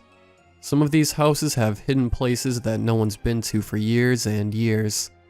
And some might have doors that aren't meant to be opened. Don't worry, we'll be careful." Ben's hand was on my arm, tugging me. I could feel the excitement in that tug, and I already knew he'd hardly been listening to the last part of what Mr. Richards said. We turned together and made our way to the house. I paused by the porch and glanced back. Mr. Richards was still in the same place we'd left him, leaning against the fence, watching. Our expedition into the attic took place a week later. We'd wanted to go sooner, of course, but it hadn't been possible. Not with our parents about. They didn't mind us going off on our own, but they'd marked the attic as strictly out of bounds. We knew we had to wait until they were out of the house together, and the following Friday evening we finally got our wish. Mom was already out visiting a friend, and a call to our landline summoned Dad back into the office. "Something's come up at work," he told me, a frown on his face as he shrugged his coat on by the front door. "Will you two be alright on your own for an hour? I shouldn't be long, and your mom's due back soon anyway." Dad worked as the editor for a local paper, and things were always coming up at work. It was a constant source of arguments between him and Mom. But while Dad disappearing to the office would normally fill me with a low-level anxiety, I didn't quite understand back then. At that moment, it only excited me. It meant we'd finally have the house to ourselves. As I nodded and told him we'd be okay, it was all I could do to keep the grin from my face. 10 minutes later, my brother and I stood on the stairs below the attic's white door. This was a trip we were ready for. In an effort to distract ourselves from the frustration of not being able to find the secret attic right away, we'd spent the last week planning. Maps, supplies, a communication system. We had it already. By drawing a rough pencil sketch to the house, we'd worked out what Mr. Richards meant by the steps in the side of the chimney breast. The lower attic, as we'd come to call it, stretched from above the hallway to the very back wall of the house. This was the attic we'd already been in with Dad. It ran above the downstairs bathroom, and parallel to the lounge. And that's what the main feature of the lounge, which also happened to sit against the house's back wall, the fireplace. So if I get to the end and look to the left, I should be right by where the chimney breast is, asked Ben, staring up at the white door above our heads. Yep, that's it. Mr. Richards said brick steps run up the outside of the chimney. He said those are the steps that lead up into the attic at the very top of the house. The secret one. I stood on the step beside Ben and followed his gaze to the door above our heads. Sure you want to do this on your own? This was the main problem we'd come up against early on in the planning stages.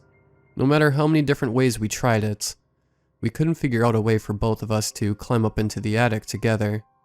Whenever our parents were out of sight, we'd tried everything we could think of.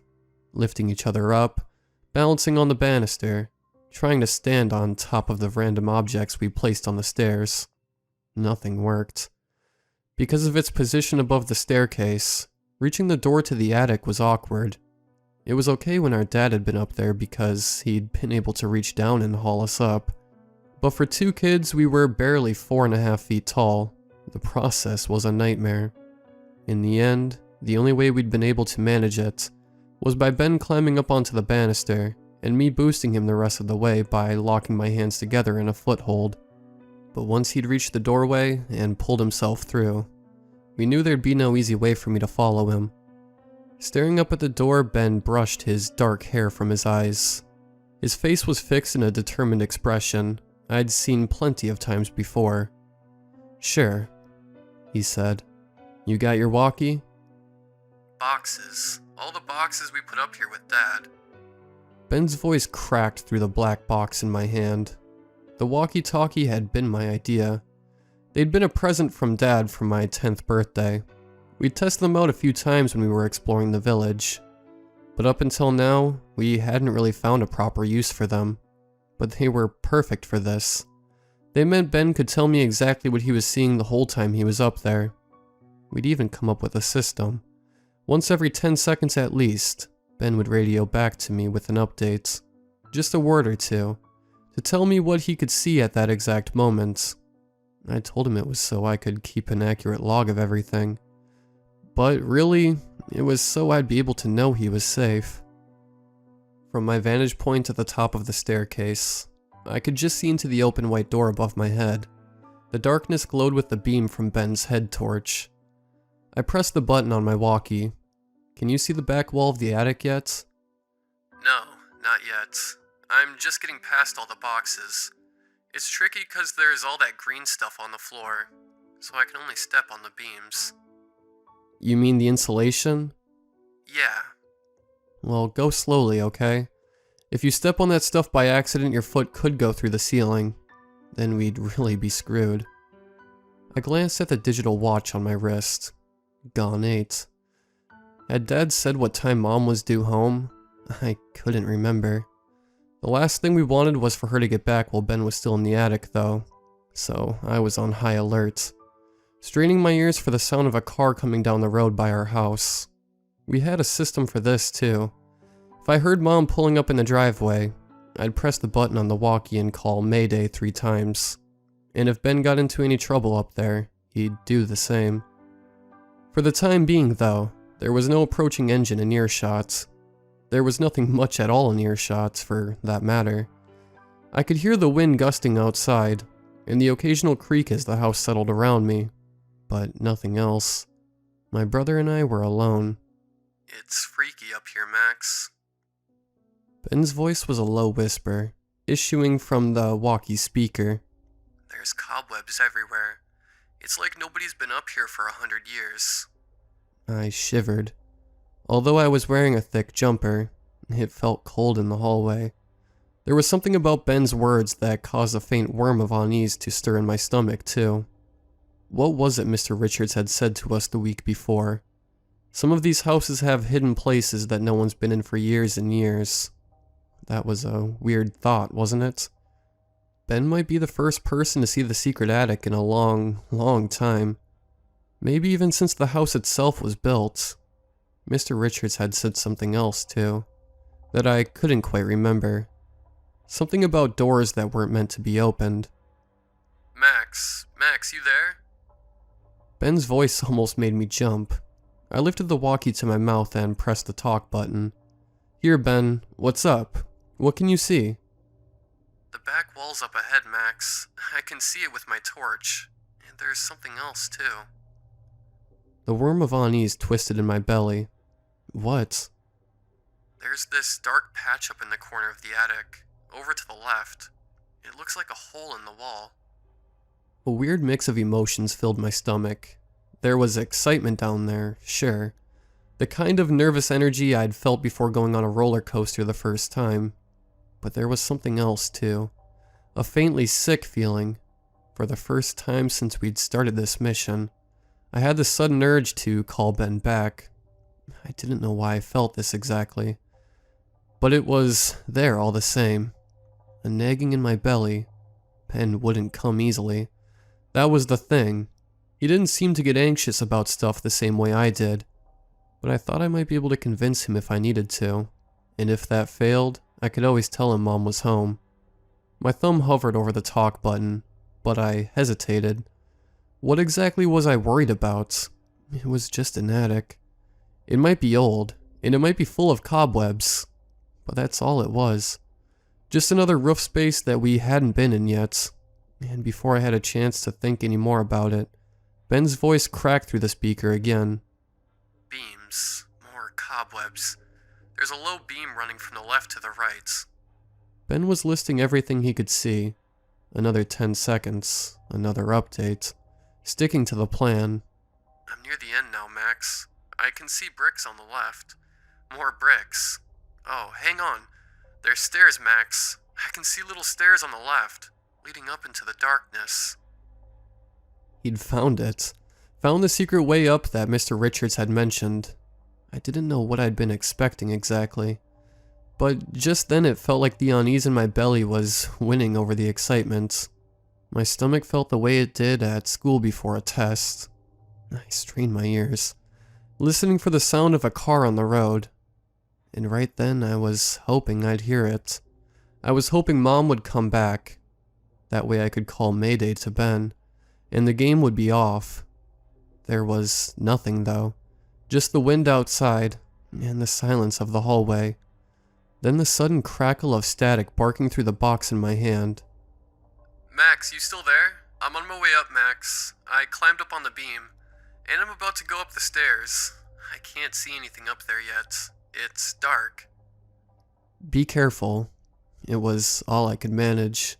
I stared up at the open white door above me, trying to see if I could still make out the faint glow of Ben's head torch. I couldn't. He must be so far back now the light wasn't getting out. Brick steps. More brick steps. Cobwebs. Ben's voice sounded fainter now, farther away.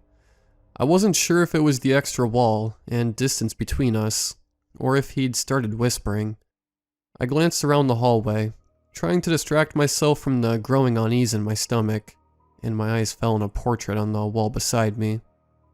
One of those old black and white ones, an elderly woman, impossibly small and shrunken, stared out of the frame. Her black eyes watched me from an expressionless face. A young man, equally devoid of expression, stood beside her. His face reminded me faintly of Mr. Richards. I shut my eyes. I could hear my own heartbeat thumping in my neck, above the sound of the wind outside the house. The problem was me being down here on the landing while Ben was up there.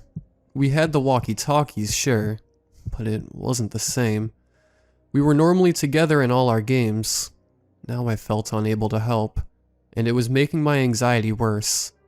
To distract myself, I tried to imagine things from Ben's point of view. Picture what he might be seeing.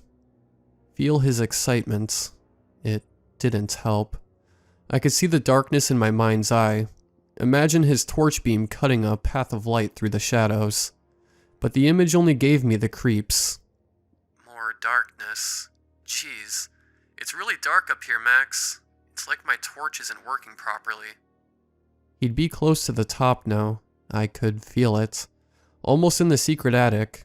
In my head I had a sudden flashback to Mr. Richards, leaning against our garden fence, grinning. More brick steps. More darkness. Hey, are you sure you want me to keep updating you?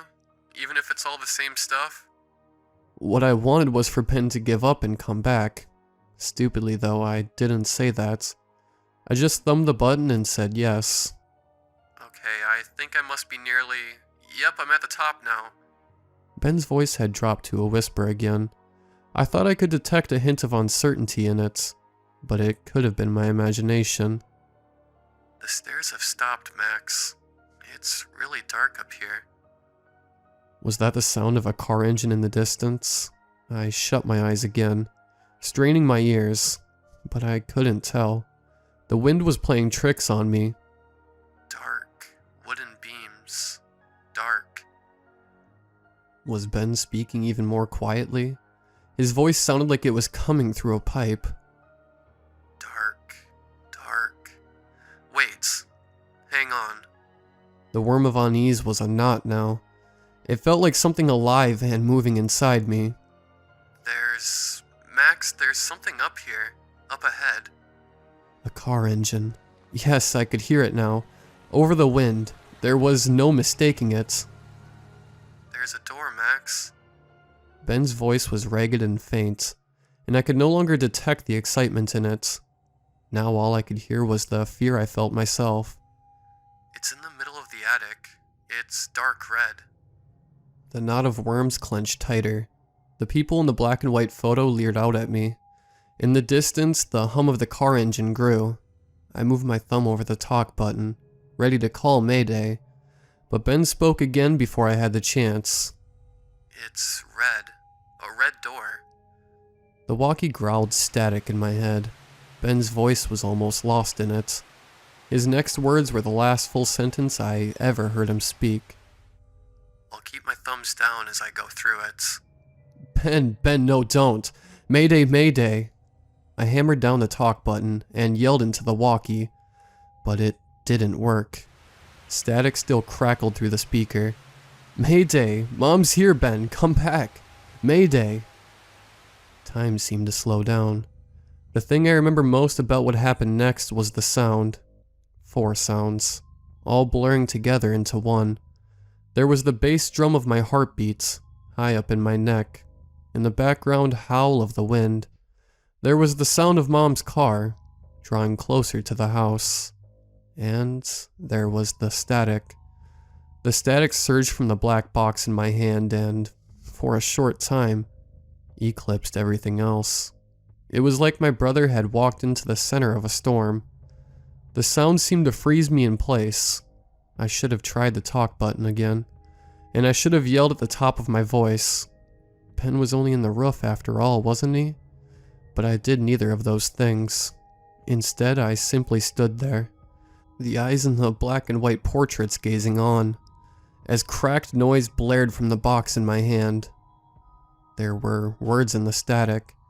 I don't know how much time passed as I drowned in that wave of sound, but I heard them. I heard my brother's voice. It was impossibly distant, and I had to press my ear tight to the walkie to hear it at all. But it was there, the ultra-faint whisper of someone speaking from a long, long way away. Dark, dark, dark.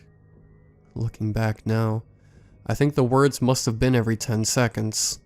I think it was Ben, sticking to the plan. Even then, dark, dark, dark. Static surged and roared like waves. There were only 2 other words I heard Ben speak before the car pulled up in our driveway. Pink moon. I guess there's a chance I misheard him, but I don't think so. Nobody believed me. That's the short version. I could go into the longer version, the interrogations from my parents and the police officers, and eventually the psychiatrists. But no one needs to hear all that. It's a story we've heard before. There are only really a few other points that matter. The first is the walkie-talkies. They didn't find anything. I told everyone the truth and stuck to it, but it made no difference. When first my dad, and then the lead investigator, listened to the channel my walkie had been tuned to, all they heard was static. They told me I had to be imagining the sound of my brother's voice. The attic was empty too. I don't know how many people went up there and searched in the end, but it was a lot. And none of them found a single trace. No dropped walkie-talkie, no Ben. Their big theory, which I learned from cupping my ears to closed doors whenever I could in the ensuing weeks, was that I'd made the whole thing up. A defense mechanism, they called it. They thought Ben had been abducted, or he'd gotten lost while we were playing some game outside. They thought my mind had created the whole red door in the attic story as a way of protecting myself, shielding me from the trauma of whatever really happened. As for my own investigations, I only went up into the attic once. It was months later, after the initial investigation into Ben's disappearance had died down. The stairs and the chimney were there, just like he said they were, but nothing else. The secret attic was nothing more than an empty, open space in the roof, dust and old bat droppings, but no red door. The last thing worth mentioning is Mr. Richards. He died. It was a month or so after Ben disappeared that I finally thought to talk to him. He was the one who'd told us about the attic, after all, but I never got the chance. His granddaughter found him, apparently. She got worried after he stopped answering his phone. I overheard my parents talking about it late one night, and my dad said he'd heard from Mr. Roberts down the road that some things had been found in Mr. Richards' house. Some disturbing things. I never found out what that meant, though, and it could have just been a rumor. They held a funeral for him in the village church, advertised it on the notice board. The poster they used had a blown-up photo of Mr. Richards when he was younger, in black and white. When I saw it for the first time, it looked familiar to me, but it was only later I realized how much it reminded me of the black and white photo on the landing in our house. I used to take the walkie-talkie everywhere I went. Everywhere. I carried it in my bag to school, slept with it under my pillow. I always had it in arm's reach. I learned to stop that, though, over the years. It wasn't helping. I was spending so much time in that sea of static that I realized if I didn't take control soon, I might just drown. So now I ration myself. Now I have my ritual. Every year I go upstairs to the attic of the house I currently live in with my wife and kids, and I retrieve the walkie-talkie from its locked wooden trunk, find the old channel. Then I close my eyes and let the static wash over me, and I listen for my brother's voice. It's still there, even after all this time. It's still there. Mostly he repeats the same word he was whispering when he walked through the red door. Dark. But every now and then I'll catch something else. On a couple of occasions he's spoken about the pink moon again, and a few years ago I thought he said the words, cracked sky, and this year, quite clearly, I heard him whisper something he's never said before. Silver Lake. I talk back to him too sometimes, even though he's never responded, and even though I know, deep down, that he probably can't hear me. I talk to him just in case. Because if there's even the slightest chance that he can, he'll know I've never given up.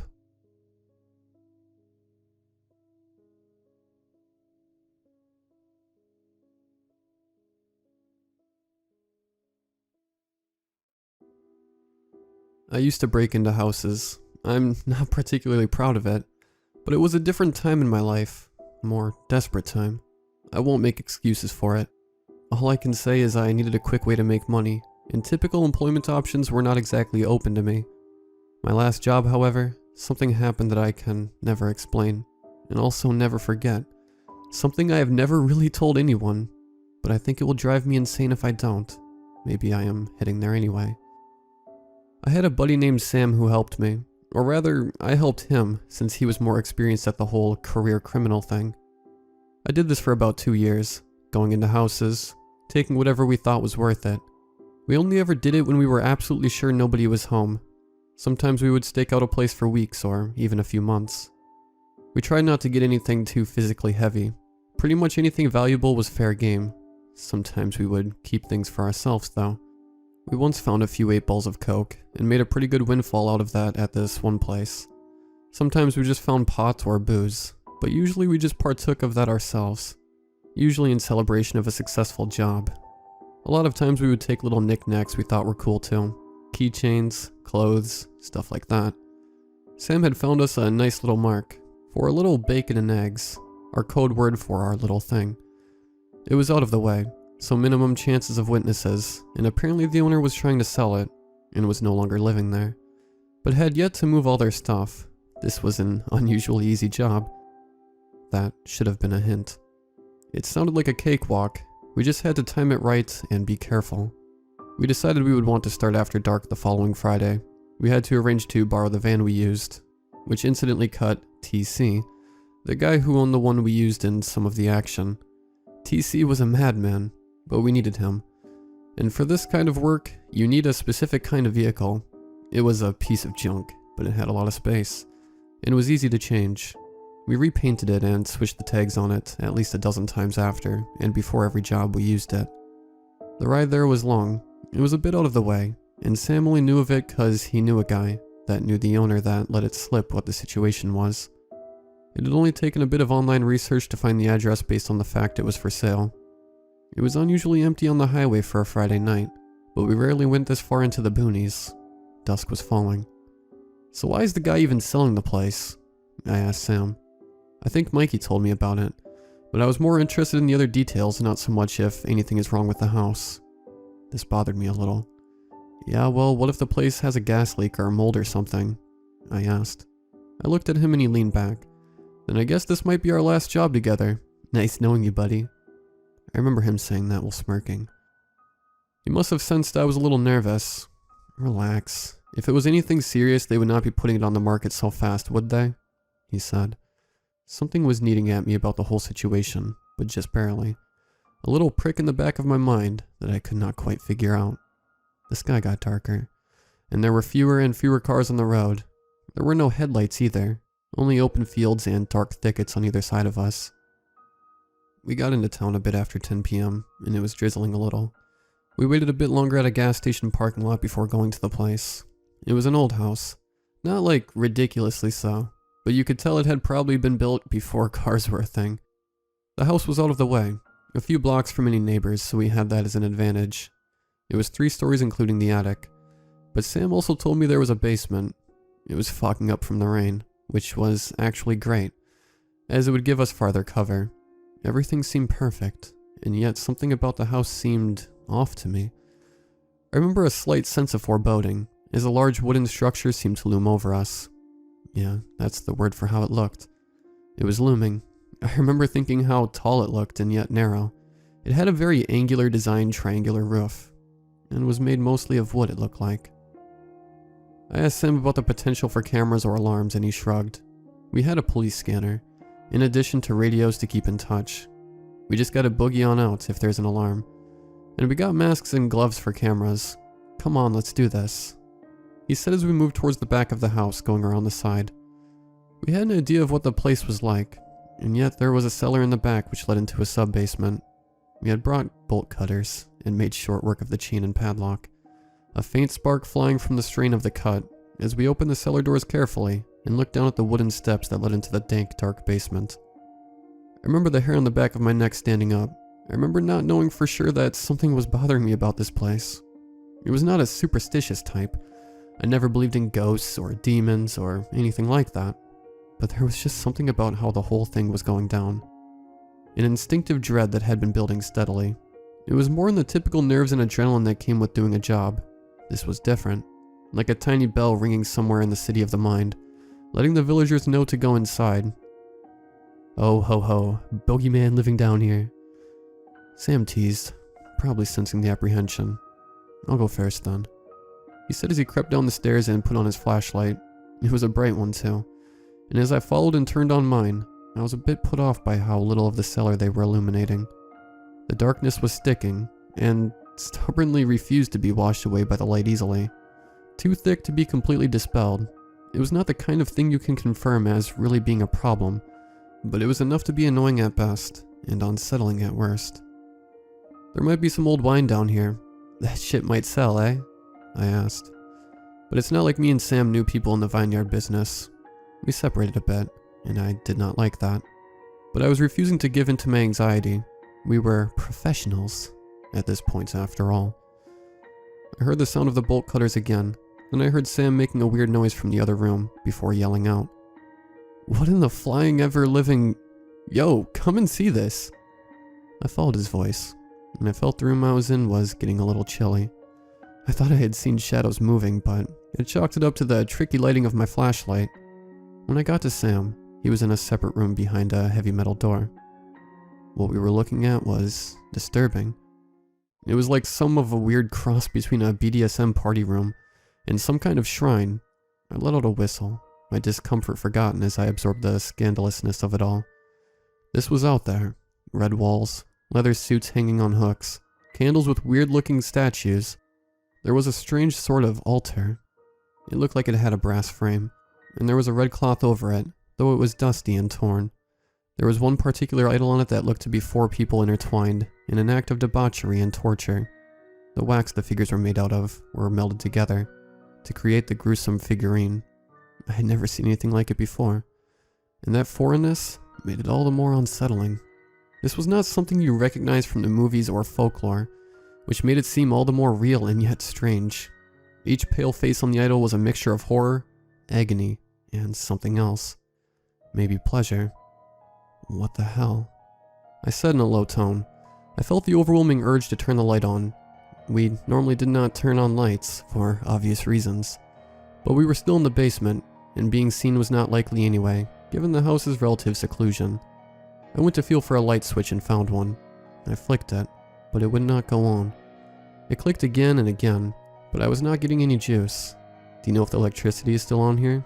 I asked. Sam shrugged. You know we should not be doing that. Come on. For the first time in his voice, he did not sound like everything was a joke. A few seconds after was when we heard something in the corner of the room. A thump. We both turned to point our flashlights at the source of the sound, but there was nothing. I remember asking, this is a hell of a thing to show on the open house, I bet. But I knew this room was not meant to be seen yet by any prospective buyers. Yeah, let's just get this done, he said. Even despite the creepy sound, whatever went on down here was probably not anything we wanted to know too much about, or stick around too long to be introduced to it. It occurred to me that if the owner came home, we might be in deeper trouble than we ever imagined. I wanted to get it over with, and get out. Not end up as some weirdo's sacrificial gimp in their secret velvet magic dungeon. We checked out the basement, and found some power tools we could sell, putting them near the stairs that led out.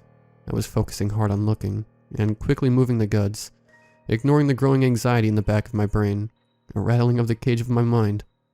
The cage that stops us from acknowledging what we do not see. I wanted to get out of the basement, but I did not want to venture into the rest of the house alone. Want to help me check out the upstairs? I asked Sam, trying to keep the apprehension out of my voice. Maybe Sam was not as brave as I was giving him credit for, because he seemed very keen on the idea. We walked up the stairs a bit more quickly than we normally did, and found the door was locked from the other side, which was also pretty odd. Someone could easily end up locked in the basement, with the cellar being bolted on the outside, and the door leading to the first floor also being locked from the outside. It was becoming apparent that this seemed to be the point, to keep someone from getting out of the basement. Sam cursed, remarking that it might take a while, and asked me to hold a flashlight while he messed with the lock. I did, and felt more and more unsettled, more vulnerable as he worked and fumbled with the metal. I kept seeing little signs of movement in the darkness surrounding us, but ignored them.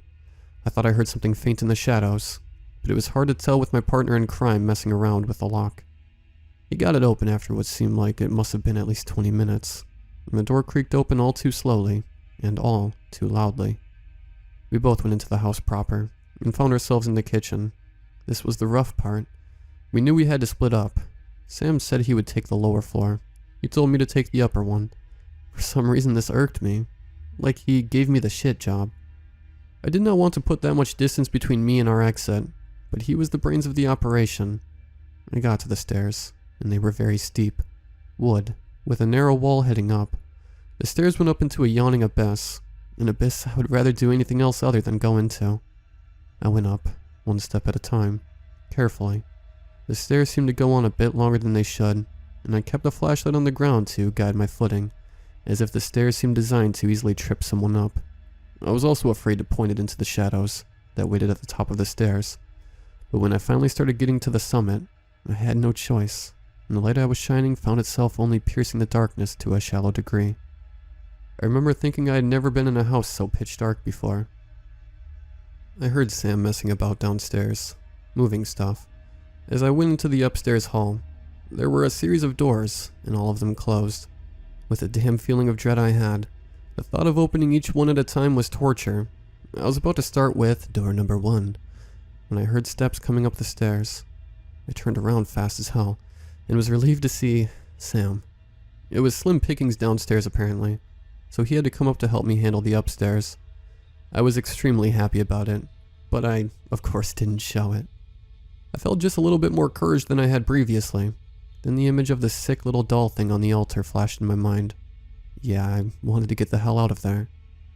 Door number 1 was as dark as the rest of the house. It looked like an office, and there was a laptop which I quickly grabbed, as I had to ignore the feeling of being watched. I'd done a few jobs like this, but I'd never experienced this level of anxiety, not even in my first one.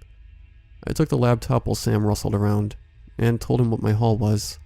He asked if I had found anything else, and I said nothing valuable. But to be honest, I'd not really looked all that hard. I just wanted to get out of here. I could not get that room in the basement out of my head. I asked Sam what he had found, but he was not answering, which both irritated and bothered me. "Sam," I hissed. "Sam." His voice came out again. "Dude, there's another weird room in here." I cursed under my breath and went in. It was like the one downstairs, but not quite as ritualized. There were a bunch of weird little idols, strewn about along with candles, and a bookshelf with all sorts of occult stuff in it. I had seen enough. Door number 2 was disturbing, but not as bad as the basement. Sam, however, seemed more amused than he had been in the first one. "This guy is one sick puppy. Alright, go back downstairs, do a quick once-over, and let's get the hell out of here." I was happy to hear that, and did not need telling twice, though I was not happy with separating at the time.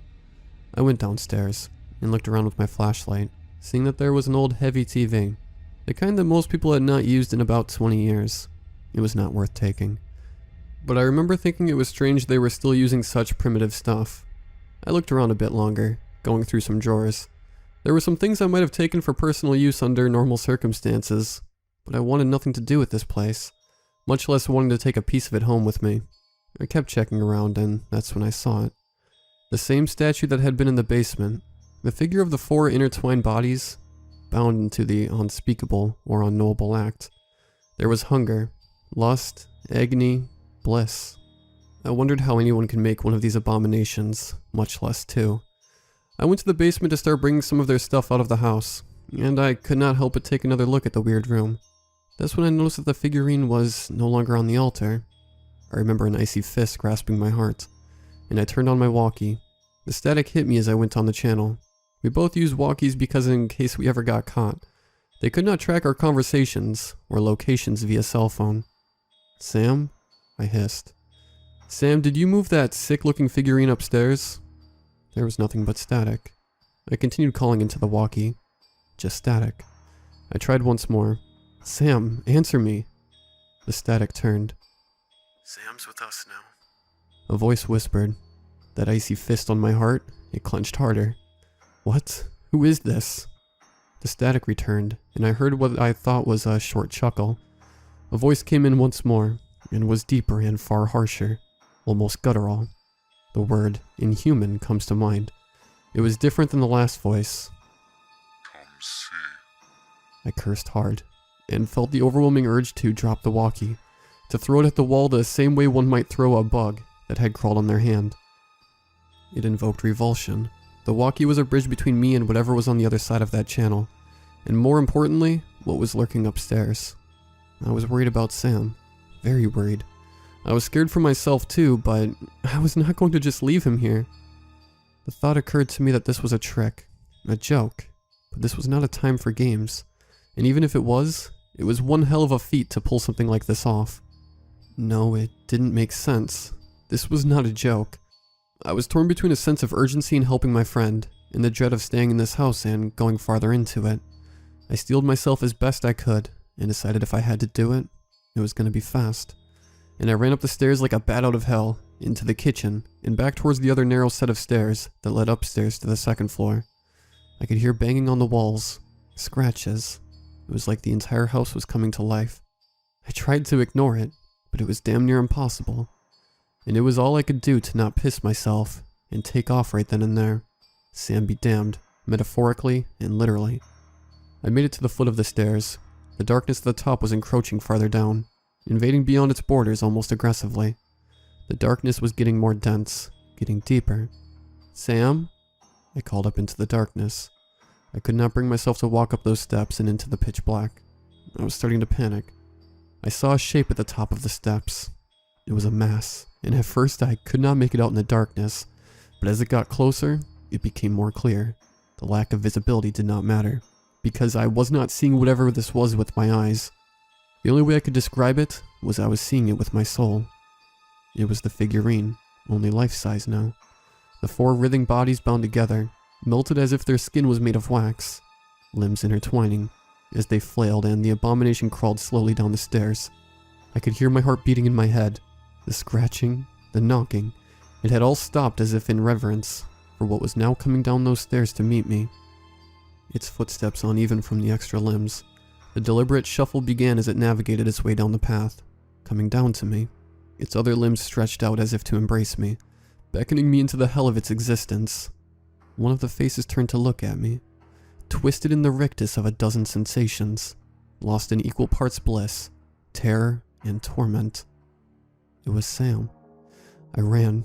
When I did, the noise of the house erupted again, everything banging, and there was a shrieking sound reverberating from the walls that echoed across it, sounding like dozens of separate voices, each one distinct. There was accusation in those shrieks, anger, and hunger. The house was pissed, but it was also hungry. The shrieks became guttural like a pack of dogs, and they yowled like a bunch of cats having sex. I ran for the basement, but the door slammed shut, and I tried to open it, but it would not budge an inch. I could hear the uneven sounds of the abomination coming down, step by step. Then I heard a louder crash. It sounded like it had thrown itself down the steps. It wanted me that bad. It was not wasting time like some horror movie monster trying to build suspense. It was not trying to scare me. It was trying to take me. I thought I heard Sam's voice, weeping.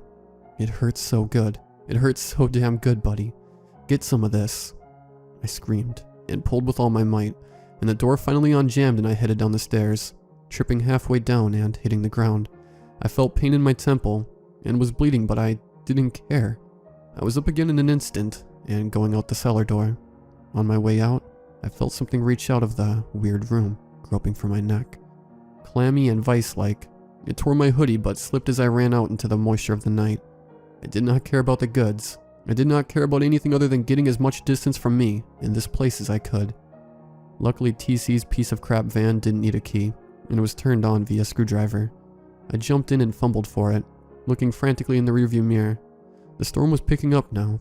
I fumbled harder and did the trick. The van sputtered to life, and I punched it out of there.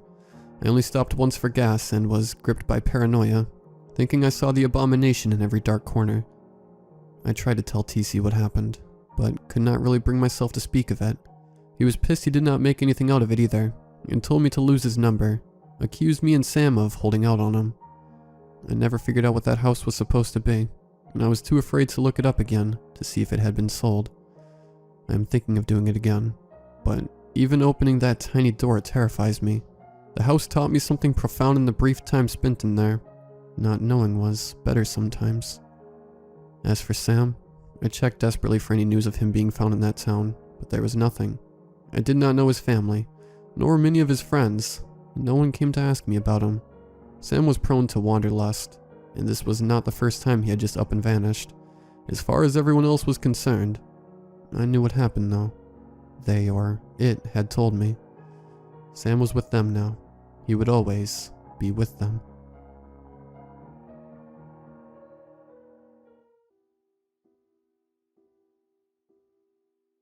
The house next door was the oldest in the neighborhood.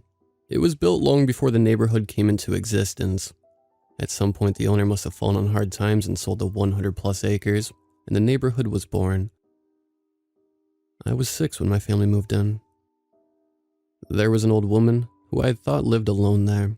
She was never friendly and always gave me the evil eye whenever a ball or toy went on her property. I was always afraid to retrieve it. She'd either be sitting on the porch or I'd catch her gaze from inside one of the old windows. Thankfully, it has been about 5 years since I've seen her. The house has been for sale for over 4 years now and has gone through every realtor in town. I'm 15 now, but when I was younger, my friends and I had an ongoing contest to see who could stand on the porch the longest after dark. During the summer when I was 10, a new boy moved into the neighborhood.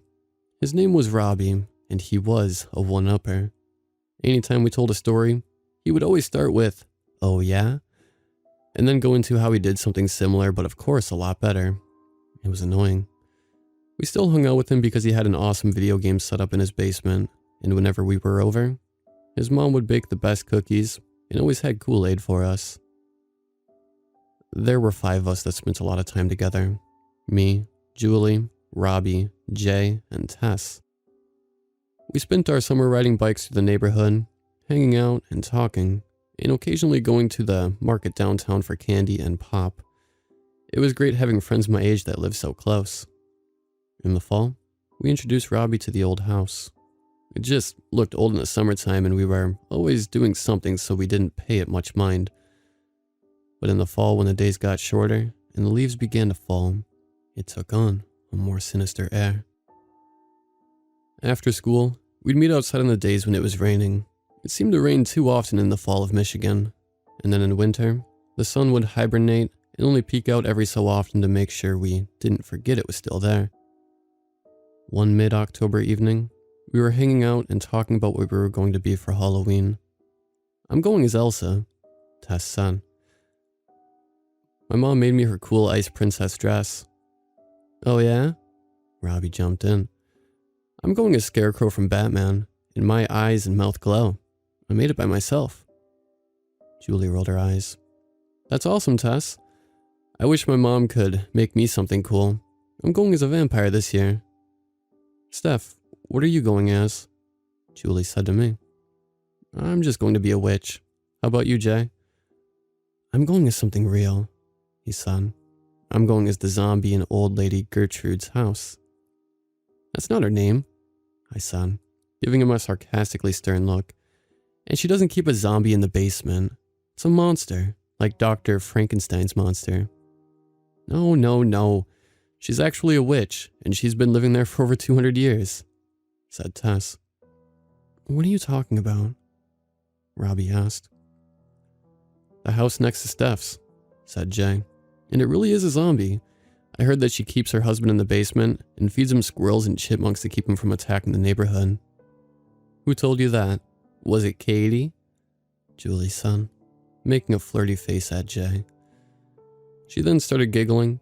Jay's face turned bright red. Robbie saved Jay from further torment by asking about the house.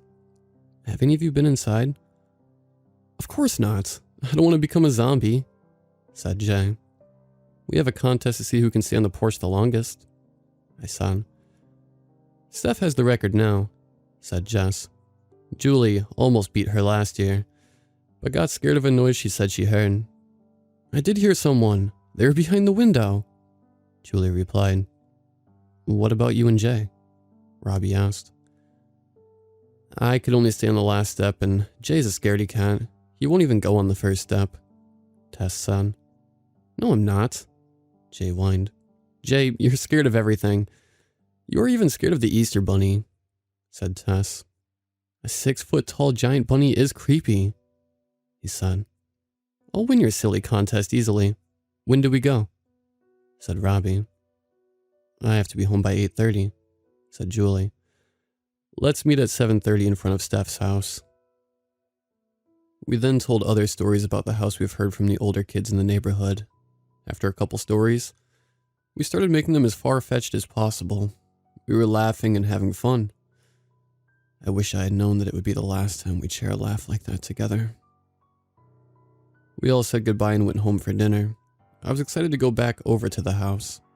After dinner and homework, I told my parents I was going to see my friends. It was a warm night for October, so I put on my spring jacket and went into the garage to wait for everyone. Julie arrived first. She helped me get some chairs out of the garage while we waited for the others. Jay and Tess came over next, followed by Robbie. We all sat down and discussed the rules of the contest. The timer would start once you got on the step of the porch. You would get bonus points for peeking in the windows. You could win by knocking on the door and waiting for an answer. But no one had been brave enough to try that. We moved our chairs down the driveway so we could see the porch and front door. Tess was in charge because she had the stopwatch and the notebook. "Jay, you're up first," Tess instructed. The wind picked up, making the 60-degree night feel much cooler. Jay looked over at the dark porch and then at his watch. "I'll skip this one so everyone else can go, and so no one is out too late." Tess smiled. "Jay's time, 0 minutes and 0 seconds. A new record for you." "Jay, you're supposed to improve your score, not lower it," Julie added. "I'll go," said Tess. She handed me the stopwatch and notebook. Here, Steph. Make sure to start it right when my foot hits the first step. I'll be ready to stop it right after you run away, I said with a laugh. Tess pretended to be mad and glared at me. Then she skipped up the yard until she was a few feet before the porch steps. After a couple slow steps towards the porch, she finally put her foot on the first step. She looked back at us and smiled.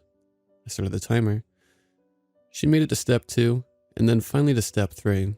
She was lifting her foot to step on the porch when a strong gust of wind rattled the screen door. She screamed and ran back to us. We were all laughing and she came back and sat down. It was just the wind, said Julie. Sure, that's what they always say in the scary movies. It's never just the wind, Tess said. No bonus points, and just about 30 seconds, I said. So close to your record. Maybe next time it won't be so windy. She'll just blame it on it being too quiet, Jay said while laughing. Tess playfully smacked him. Julie, you're next. The current record held by Steph is 2 minutes, 5 seconds, plus 50 bonus points. Jess stood up and walked confidently over to the steps and didn't hesitate, walking right on the porch. I looked at the stopwatch. 1 minute and 45 seconds had passed. Julie walked up to the big front window and put her hands on the glass and peered in. With as dark and quiet as the house was, you would think no one lived there. Another big gust of wind caused the screen door to open and loudly slam shut. Julie jumped and moved away from the window. She stayed a little longer before running over to us. A new record, shouted Tess.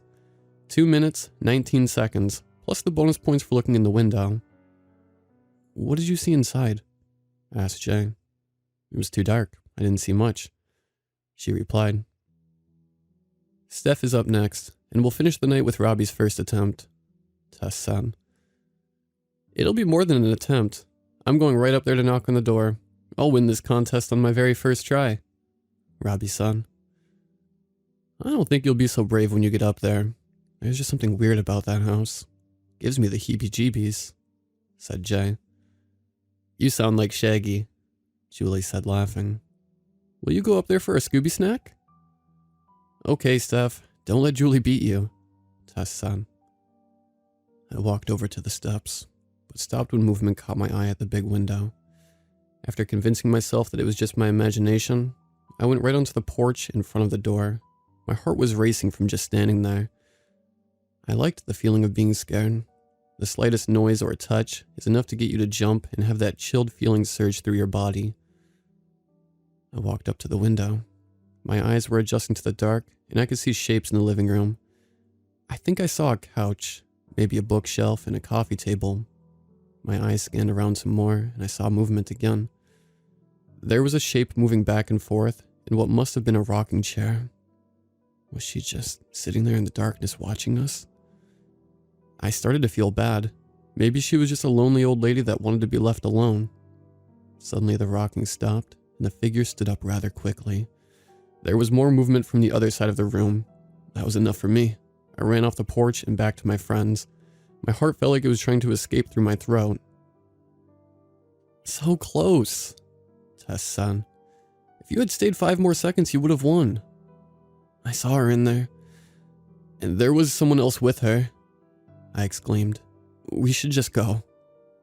She lives by herself and probably has a couple dozen cats, said Julie. It was too big to be a pet, I said. I knew it, said Jay. You must have seen her zombie husband. I haven't had my turn yet, and you're just trying to scare me because you know I'm going to win. I'll knock on the door and talk to her and her zombie husband, said Robbie. He got up and walked to the house. The wind picked up and was howling through the trees and rustling the leaves on the ground. Tess handed the stopwatch to Julie and winked at us. She crept up behind Robbie and caught up to him when he was just about to step on the porch. She yelled while grabbing his shoulders. Robbie screamed a very high-pitched scream and nearly fell back onto the ground. Tess started laughing, and Robbie ran back to the chairs. I didn't hear you knock on the door, said Jay in between laughing fits. How many seconds was that? Julie said, about 5 seconds. That was the same as you last time, Jay. Robbie looked pretty mad. That's no fair. I get to go again. Maybe you can double your time, Jay said while continuing to laugh. I won't scare you this time, said Tess with a big smile on her face. Before Robbie could get up, I heard my front door open and my dad yelled out, Hey, what are you kids doing out there? Are you causing trouble again? We're being perfectly well-behaved kids right now, Dad, I said. Sure you are. Wrap it up and come back inside. It's getting colder, and it's late for a school night, he said. I should just get home too, said Julie. Well, we'll help you put the chairs away, and we can come back another night. Everyone except for Robbie stood up and started bringing their chairs back to the garage. He finally stood up and said, Wait, I didn't get my turn. It isn't fair that you tried to scare me. Tried? Said Tess with her eyebrows raised. Sweetie, I'm surprised you didn't pee your pants with how much you jumped. Robbie's face was turning red and he seemed pretty upset. I tried to help him calm down. Hey, it's no big deal, Robbie. We've all scared each other plenty of times. You should hear Jay shriek when he gets scared. Don't worry, we'll come back soon. He seemed to calm down a bit after that. I walked up the driveway with him, and we put the rest of the chairs back. Then I said goodbye to my friends and went in for the night. After a couple games of Rummy Cub with my family, I said goodnight and went to bed. I was pulled from my sleep by a light tapping on my window. My alarm clock showed that it was 11:43 p.m. I walked closer to the window and heard another tap on it. Looking outside, I saw Robbie out there, about to throw another acorn. Hey, what are you doing? It's way too late. I whisper yelled at him after sliding the window open. I'm taking my turn, he said. You were all laughing at me and I didn't get a fair turn. It's just a silly game we play, and we were all laughing at each other. Tess was just trying to be funny. That just shows that you are our friend. He looked at the ground for a moment, and then over at the house. I'm going to prove I'm not a wimp. You're my witness. Hold on, I'll be out there in a minute, I said. I quietly left my room and got my coat and shoes on and went outside. My breath showed in the chilled air, but the night was still and the sky was clear. Robbie was standing in the grass waiting for me. I tried talking him out of it, but his mind was made up. He handed me the stopwatch he brought, and we crossed over into the yard next door. Don't knock on the door. It's way too late, I said. He ignored me and walked up to the house. There was no hesitation this time as he went up the steps and to the door. I started the stopwatch and watched him stand in front of the door. He walked over to the window and peered inside. The timer was at 1 minute 30 seconds and counting. Robbie backed away from the window and returned to the door. He slowly opened the screen door. I ran up closer to the house. Robbie, don't knock. This is just a stupid contest, and we shouldn't be bothering the old lady who lives here. He raised his hand and knocked loudly on the door. I stood a few feet away from the porch. Let's go, I said sternly. Robbie just stood and waited. Then the front door slowly creaked open. It was still dark inside and I didn't see anyone in the doorway. Hello? Robbie said while leaning his head inside. He turned back to me. I don't see anyone. He turned back to look inside again and was abruptly pulled in. The front door slammed shut and the screen door banged against the house. Robbie? I yelled while running up the porch. I was scared but wanted to help my friend. First I went to the window and looked inside. There were 4 or 5 figures shrouded in darkness moving around in the house. I couldn't tell which one was Robbie or what they were doing. Then suddenly the old lady's face appeared in the window right in front of me. Her yellowed teeth and wrinkled skin just inches from mine. I jumped and stumbled backwards into the bushes in front of the porch. Rolling off of them, I glanced back up to see the old woman still staring at me. Not sure what else to do, I stood and waited. Time moved slowly as I watched the seconds count up on the stopwatch. 4 minutes went by, then 5, and then 6. The old woman remained by the window until after 7 minutes had passed. I was frozen in place from fear, and was afraid I'd get in trouble if I woke my parents up. Finally, after the 9-minute mark, the door opened and Robbie walked out. The door quickly slammed behind him. What happened? Are you okay? I asked. Fine. Good. I'm good. He replied softly. It is late. I should get to bed. You don't sound good. I'll walk with you back home. Can you tell me what happened? I was nervous that something had happened. He didn't respond to my question and was silent the whole walk to his house. Good night, Robbie, I said once we got to his driveway. Maybe you can tell me what happened tomorrow. He just paused for a moment, but still didn't say anything and walked quietly into his house. I was terrified of walking back home alone and having to pass by that house. It was only one street away from my house, but everything felt much more scary by myself. Every noise I heard had me on edge, especially once the old house was in sight. I kept my head down, at first, afraid to even look at the house, but I felt I was being watched. I looked up at the house once I was almost to my yard and could see 4 faces pressed up against the window. It was too dark to make out the details of them, but I didn't want to know more. I hurried to my door and swore I heard footsteps behind me. Opening the door as quickly and quietly as I could, I ran inside and closed and locked the door behind me. There was a light, almost inaudible tapping on the side light window next to my door. I took off my shoes and coat and hurriedly snuck back up to my room. I had left the blinds open from when Robbie threw the acorns up. My eyes were focused away from the window as I closed the blinds, certain there would be someone out there staring up at me if I dared to look. My alarm clock woke me up for school after not much sleep. I was tossing and turning and dreaming that a group of old decaying bodies were standing over me.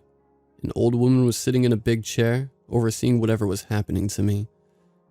I quickly got dressed and ran down for breakfast. Wow, you're ready early. Big day at school today, my mom asked. Yeah. We're doing a cool science experiment today, I said. Cool, what is it? My dad asked. I thought for a moment. My teacher said it was going to be a surprise. Can't wait to hear about it later, he said, smiling at me. After eating my breakfast quickly and brushing my teeth, I grabbed my backpack and told my dad I was ready to go. Already? You must really be excited for that science experiment, he said. I gave my best fake smile. I sure am, Dad, and I like getting there early sometimes to talk to my friends. Alrighty then, let's go, he said. I rolled my eyes and went with him to the car, giving my mom a hug and a kiss along the way. When my dad pulled up to the drop-off spot, I unbuckled and jumped out of the car. Love you, Dad. Bye, I said quickly and closed the door. I ran up to wait by the door for them to let us in the building. I looked around for my friends and finally the bus pulled up and I saw Tess and Jay get off. But I didn't see Robbie. They waved when they saw me and I motioned them over. Where's Robbie? I asked. I don't know. He wasn't at the bus stop this morning, Jay said. Maybe his parents dropped him off today, Tess added. No, I got here early and I haven't seen him, I said. You sound worried. Was he that upset about me scaring him last night? It wasn't a big deal, Tess said. I'll tell you about it when Julie gets here, I said. Luckily, it wasn't much longer that Julie's mom pulled up and dropped her off. She saw us standing there and ran right over with a big smile. Good morning, she exclaimed, followed quickly by, what's wrong? After seeing my face. Robbie showed up last night outside my window. He wanted to redo his turn for our contest. I tried to talk him out of it, but something happened, I said. Then I filled them in on Robbie being pulled inside, the figures I saw, and the old lady staring out the window at me. I finished the story with how weird Robbie was after, and the tapping at my door. No one responded at first. Then Jay broke the silence. Great. Now Robbie is a zombie too. She must have gotten more zombies if you saw 4. No wonder I haven't seen very many squirrels and chipmunks out. Shut up, Jay. This is serious, said Tess. I was being serious, Jay said. School was about to start, and still no sign of Robbie. We walked together inside, and then Julie and Jay went into their classroom, and Tess and I went to ours. The school day went by slow. At lunchtime, we made plans to meet up at Julie's after school and ride our bikes over to Robbie's. I rode the bus home with Jess and Tay, the 3 of us squishing into one seat. Should we wear garlic around our necks when we go so we don't turn into zombies too? Jay asked. Garlic is for vampires, Jay, and I don't think there's anything you can wear to stop a zombie, said Tess. I know, said Jay, but maybe it'll work on them too. Don't you think Robbie would have attacked me if he was a zombie? I asked. No, take some time for someone to turn into a zombie, he said. The bus pulled up to our stop. We got off and walked together until it was time to split off towards our respective houses. I let myself into my house and set my things down. After washing my hands, I grabbed a snack and sat down at the kitchen table. My dad came down the stairs and joined me at the table. How was the science experiment? He asked. I thought for a few seconds and then responded. It was cool, but kind of disappointing. We did a volcano, but it wasn't as big as the ones you've done with me. He smiled. Should we do one now? We could make the biggest one ever. My dad was like a kid when it came to science experiments. I think he liked them even more than I did. Maybe we can do one later. I'm supposed to meet my friends at Julie's house. Robbie was homesick and we want to see how he's doing. My dad looked a little disappointed, but then smiled again. That's really nice of you and your friends. I hope he gets better soon. Thanks, Dad. Me too. I finished my snack and told him I would be back for dinner. When I got to Julie's, the others were already there. We got on our bikes and went down the street to Robbie's. We walked together up the path to his front door, which was lined with ghosts and skeletons. I went up to the door and knocked. There was no response, so I knocked again. Oh man, I knew it. The whole family is zombies now, said Jay as he stepped back a few feet. Tess turned around and scolded him. Be quiet, Jay. He looked like he was about to say something, but before he could, Robbie's mom opened the door. Hi, is Robbie okay? We didn't see him at school today, I said. His mom sighed. He's been sleeping most of the day. He doesn't have a fever and won't say much. I think he's just starting to come down with something. Can you tell him we hope he feels better soon? I said. She smiled and said, I will. He's lucky to have friends like you. She closed the door, and we walked back to our bikes. Robbie was out the rest of the week, and we didn't see him all weekend either.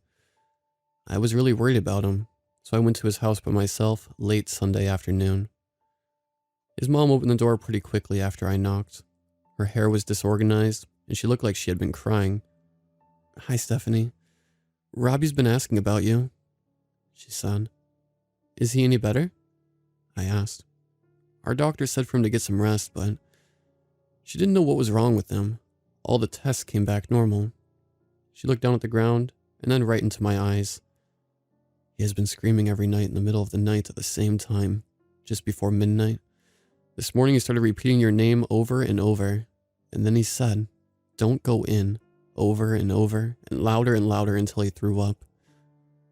She wiped some tears away from her eyes. I just don't know what to do. Please come in and see him? His room is upstairs on the right, she said. I went inside and slowly climbed the stairs, afraid of what he was going to be like. His door was slightly ajar, and the dim light was coming out of it. I lightly knocked on his door. Robbie, it's me, Steph. Can I come in? There was no response. Slowly opening the door, I saw him sitting on the floor facing the wall with his back to me. Hey, Robbie, how are you feeling? He still didn't respond. Jay thinks you're a zombie and was afraid to come here the other day. We told him he was crazy. I laughed nervously. Robbie slowly turned his head towards me. There was no emotion on his face. Don't go in there, he said and stared at me. It's in my dreams. It's all I can see when I close my eyes. Not sure that I wanted to know the answer, but I asked anyway. What do you see, Robbie? He was still looking at me, but then closed his eyes. Darkness. He turned his head back towards the wall. The basement is there. It's waiting for me. I have to go down, all the way down, until the earth is no more. No, you don't, Robbie. I can help you. We can help you. Please, we are your friends and we can figure this out, I said. He stood up and turned again to face me, eyes still closed. 5 days left until Halloween. Yeah, it's almost Halloween. You were going to go as Scarecrow. I can't wait to see your costume. Son, 5 days left. He said and stepped towards me. 5 days left. He stepped closer again. 5 days left, Steph. I backed up into the wall behind me. 5 more days, 5 more days, 5 more days left. He ran the last few steps towards me and grabbed my shoulders. I started crying. He leaned his face right in front of mine and still wouldn't open his eyes. 5 days left. He screamed and shouted as loud as he could. His mom burst through the door. Stop it, Robbie. Stop. You're scaring her. You're scaring me. She grabbed onto him and they crumbled to the floor. He continued screaming and then fell into soft sobs. His mom was crying too and holding him tight. I'm sorry, I said through my own tears. I should have told you earlier, but I didn't know he was like this. Last week he snuck over to my house at night and went inside the old house. I tried to stop him, I really did, but he insisted and wouldn't listen to me. His mom motioned for me to go. It isn't your fault, she said. I felt bad leaving them, but needed to get out of there. I ran out the door and got on my bike and went to see Tess. Tess answered the door. Steph, what's wrong? She came outside and I filled her in on what happened with Robbie. That's terrible, said Tess. I wonder what his mom is going to do. I don't know. Should I have told her everything? I said. I stayed and talked with Tess for a while and then went home. When we sat at the dinner table, my dad asked, How is your friend Robbie doing? His mom said the doctor didn't know what was wrong with him. I said. Before my dad could ask a follow-up question, there was a knock at the door. My mom went to get it. I couldn't tell what was being said, but after the door closed, my mom said, Stephanie, this nice police officer would like to speak with you. Is this about Robbie? My dad asked. I nodded my head and walked over to the living room where my mom and the police officer were standing. Hi, Stephanie. I'm Officer Mike. I heard your friend Robbie isn't feeling too well. His mom said you may know what happened. Just you and I can talk, or your parents can stay here with you. The more important thing is that you tell me everything you know, and that you tell me the truth. I looked up at my parents' concerned faces. They can stay, I said, even though I was worried that I'd get in trouble. Officer Mike had a notepad and pen to take notes. Stephanie, when did you last see Robbie before he got sick? I looked down and said, Around midnight, a few days ago. What? My dad exclaimed. Stephanie, how could... Officer Mike cut him off before he continued. Sir, please be quiet. It's important that she is allowed to tell me everything. Sorry, officer, my dad said. Okay, Stephanie. What happened when you saw him? I told him about the contest and how Robbie was upset that Tess scared him, and how he woke me up by throwing acorns at my window. Then I looked over at my dad and said, I didn't want to go out, but I thought I could get him to change his mind about knocking on the door. After he knocked, the door opened and no one was there. When he leaned in, someone grabbed him and pulled him in. I yelled for him and ran to the window to look in. There were maybe 4 people in there, but I couldn't tell what they were doing. The old lady came to the window, so I backed away and waited. Officer Mike was writing a lot down. Did you see him come back out? He asked. Yeah. It was a few minutes later that he came out on his own. He didn't look hurt and nothing looked wrong with him, but he sounded different. Did he tell you what happened in there? No. I asked him, but he wouldn't say anything. He didn't even say goodbye when we got to his house. I said. What happened when you walked home? I was scared, and when I looked at the house, I saw some people staring at me from behind the windows. I ran in my house as fast as I could. Did anything else happen? I thought I heard someone knock at my door after I went inside. I said. Is he going to be okay? I'm sure he will, said Officer Mike. I'm going to go next door and see what I can find out. Be careful, I said nervously. He smiled at me and thanked me for sharing the information. Then my dad walked him to the door. I started crying. Both my mom and dad came over and hugged me. We aren't mad. It sounds like you did what you could to help your friend, but you should have told us, he said. Can we watch him go over? I asked. My mom looked at my dad and shrugged her shoulders. I guess, she said. We watched Officer Mike look around the front of the house and then knock on the door. He had to knock a second time before she answered. After a couple minutes, she stepped aside and he disappeared inside the house. Oh no, something is going to happen to him too, I said. He's a police officer, my dad said. They're trained to be careful. After quite a few minutes passed, he came back outside. He looked to be asking more questions. Then they walked around to the backyard where the basement was. Robbie warned me about the basement. He was screaming for me not to go in. I grabbed onto my mom's arm. I never liked her. She always gave me the creeps when I saw her, my dad said. My mom jumped in. We don't want you doing that contest anymore. It isn't nice, and if she is responsible for what is happening with Robbie, then it isn't safe. There's no way I'm going near that house again, I said. They were back there for a long time, and then finally, they walked back around. I heard Officer Mike say, "Thank you, Mrs. Boline. I'll make sure they stay out of your yard." He then walked back over to us. Was anyone else in there? I asked. No, it's just her living there. She said she doesn't want you and your friends going on her yard or on her porch anymore. I looked down at my feet, embarrassed about the contest. We won't, I said. Did she say what she did to Robbie? She said he didn't go in the house, but that she scolded him about knocking so late, said Officer Mike. I saw him go in, and there were other people there, I said. Officer Mike crouched down in front of me. It was late, and you had just woken up, so maybe your mind was playing tricks on you. Let me know if you think of anything else that might help. We will, said my dad. Thank you. Officer Mike walked back over to his car while we went back into our house. That night I dreamt about the basement next door. Robbie was lying on the ground in front of it with his eyes closed. The doors opened up on their own as I got closer. I stepped over Robbie and onto the first step. It was so dark inside and I couldn't see anything. Suddenly Robbie grabbed my leg and tried to pull me back. I warned you, he whispered. Then he let me go and I climbed down the steps. I couldn't see anything at all but could feel eyes on me. The steps went on and on and on. It was completely silent. I took another step and there was nothing below my foot. I fell through the blackness screaming and then woke up in a cold sweat. Robbie still wasn't at school on Monday or Tuesday, but came back on Wednesday. We were happy to see him, but he wouldn't say much and wasn't himself. Something woke me out of my sleep just before midnight on Thursday night. It was 11:43 to be exact.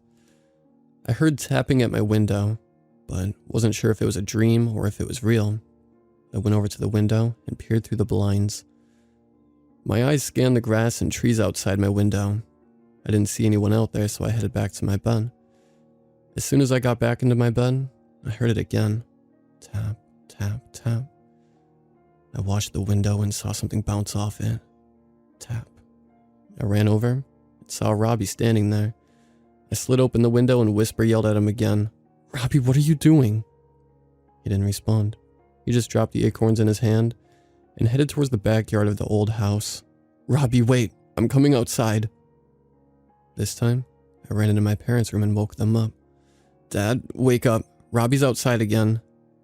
I think I scared him as he jumped and then pulled the covers off, nearly falling out of bed. I'll go. You stay inside, he said. He ran downstairs, grabbed a flashlight and went outside. I walked out onto the deck and watched him run next door.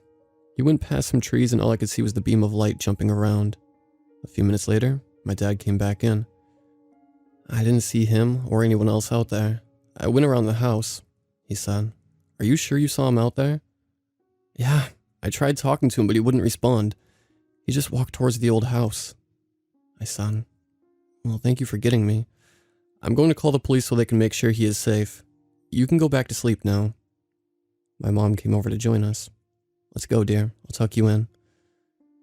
The next morning, I got dressed and hurried down the stairs. Dad, did they find Robbie? I don't know. The officer said he would look around the neighborhood and check at his house, he said. I was still worried about Robbie. But I was also excited to wear my Halloween costume to school today. After breakfast, I put on my witch costume, grabbed my broom and backpack, and headed off to school with my dad. Mom and I will see you later at the Halloween party. We both were able to volunteer, he said. See you soon. Love you, I said, and ran into school.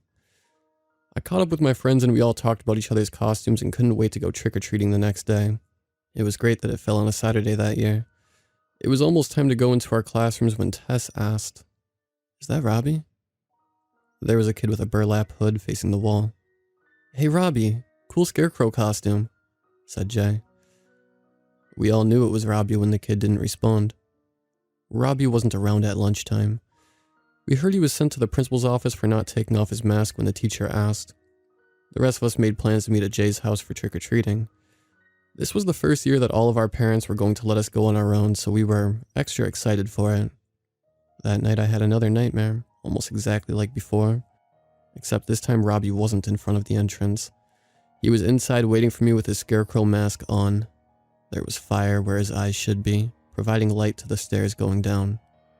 "Come join us," he said, and pointed towards the endless stairs. The dream finished the same as before with me falling after the last step. When I woke up from the nightmare, my alarm clock again showed 11:43. I listened carefully but didn't hear any tapping at my window. Feeling like I still should check, I pulled off my covers and peeked through the blinds. Robbie was out there, facing the old house. This time, I didn't get my dad. I ran downstairs as quickly as I could. He was almost to the basement by the time I got outside. "Robbie, come back," I shouted, but he was getting closer to the basement doors. "Stop, don't go down there." The basement doors opened when he was a few feet away. I wasn't close enough to stop him. "Please, Robbie." He went down the steps, and the doors closed behind him. I yelled for him a few more times. My mom and dad heard me yelling and came outside. "What's happening?" my dad said. "It was Robbie again. He went into the basement," I said through tears. My dad ran to the basement doors and tried to open them. It didn't budge. My mom called the police and we waited for them to arrive. Officer Mike finally arrived with another officer. After my dad lied and said he also saw Robbie go in the basement, they hurried to the house. Officer Mike went to the front door and the other officer ran to the basement. Officer Mike pounded on the door shouting, "Police, open up." After no answer, he kept pounding on the door. I was sure the old door was going to burst. When there was still no answer, he tried the doorknob. It was unlocked. He opened the door and yelled again, "This is the police. Is anybody home?" The other officer ran over. "The basement won't open. Let's find a way in from here," Officer Mike said. "Get out your flashlight. The light switches don't do anything." They were in the house for a long time. When they finally emerged, they called for help on their radios. Officer Mike gave us an update. We didn't find anyone. We found a basement, but there were no stairs going up. "We'll get the doors in the backyard open." He ran to his car and drove it through the grass to the backyard. We followed from a safe distance so we could see what was going on. Officer Mike and the other officers attached a tow rope from the front of the car to the doors. They started it, and the rope seemed to struggle before the doors burst open. The other officer shouted into the dark basement, "Police, come out with your hands up." No response. Both officers went down the stairs with their guns ready and their flashlights on. While they were down there, 2 more police cars pulled up. One was the K-9 unit. The officers and the K-9 headed to the backyard. The dog ran until it was about 5 feet from the basement entrance and began barking and whining. "Mike, John, is everything okay down there?" One of the officers shouted. There was no response, but the dog continued to whine. After another minute or so, the officers emerged from the basement. "Did you find anyone?" asked an officer.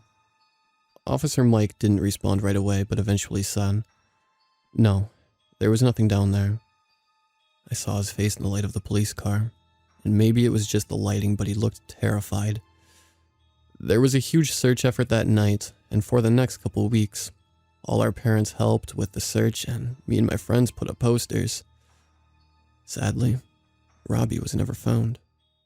I recently learned that Officer Mike quit his job shortly after that night. I haven't heard what happened to Officer John, but he is not in the local police force anymore.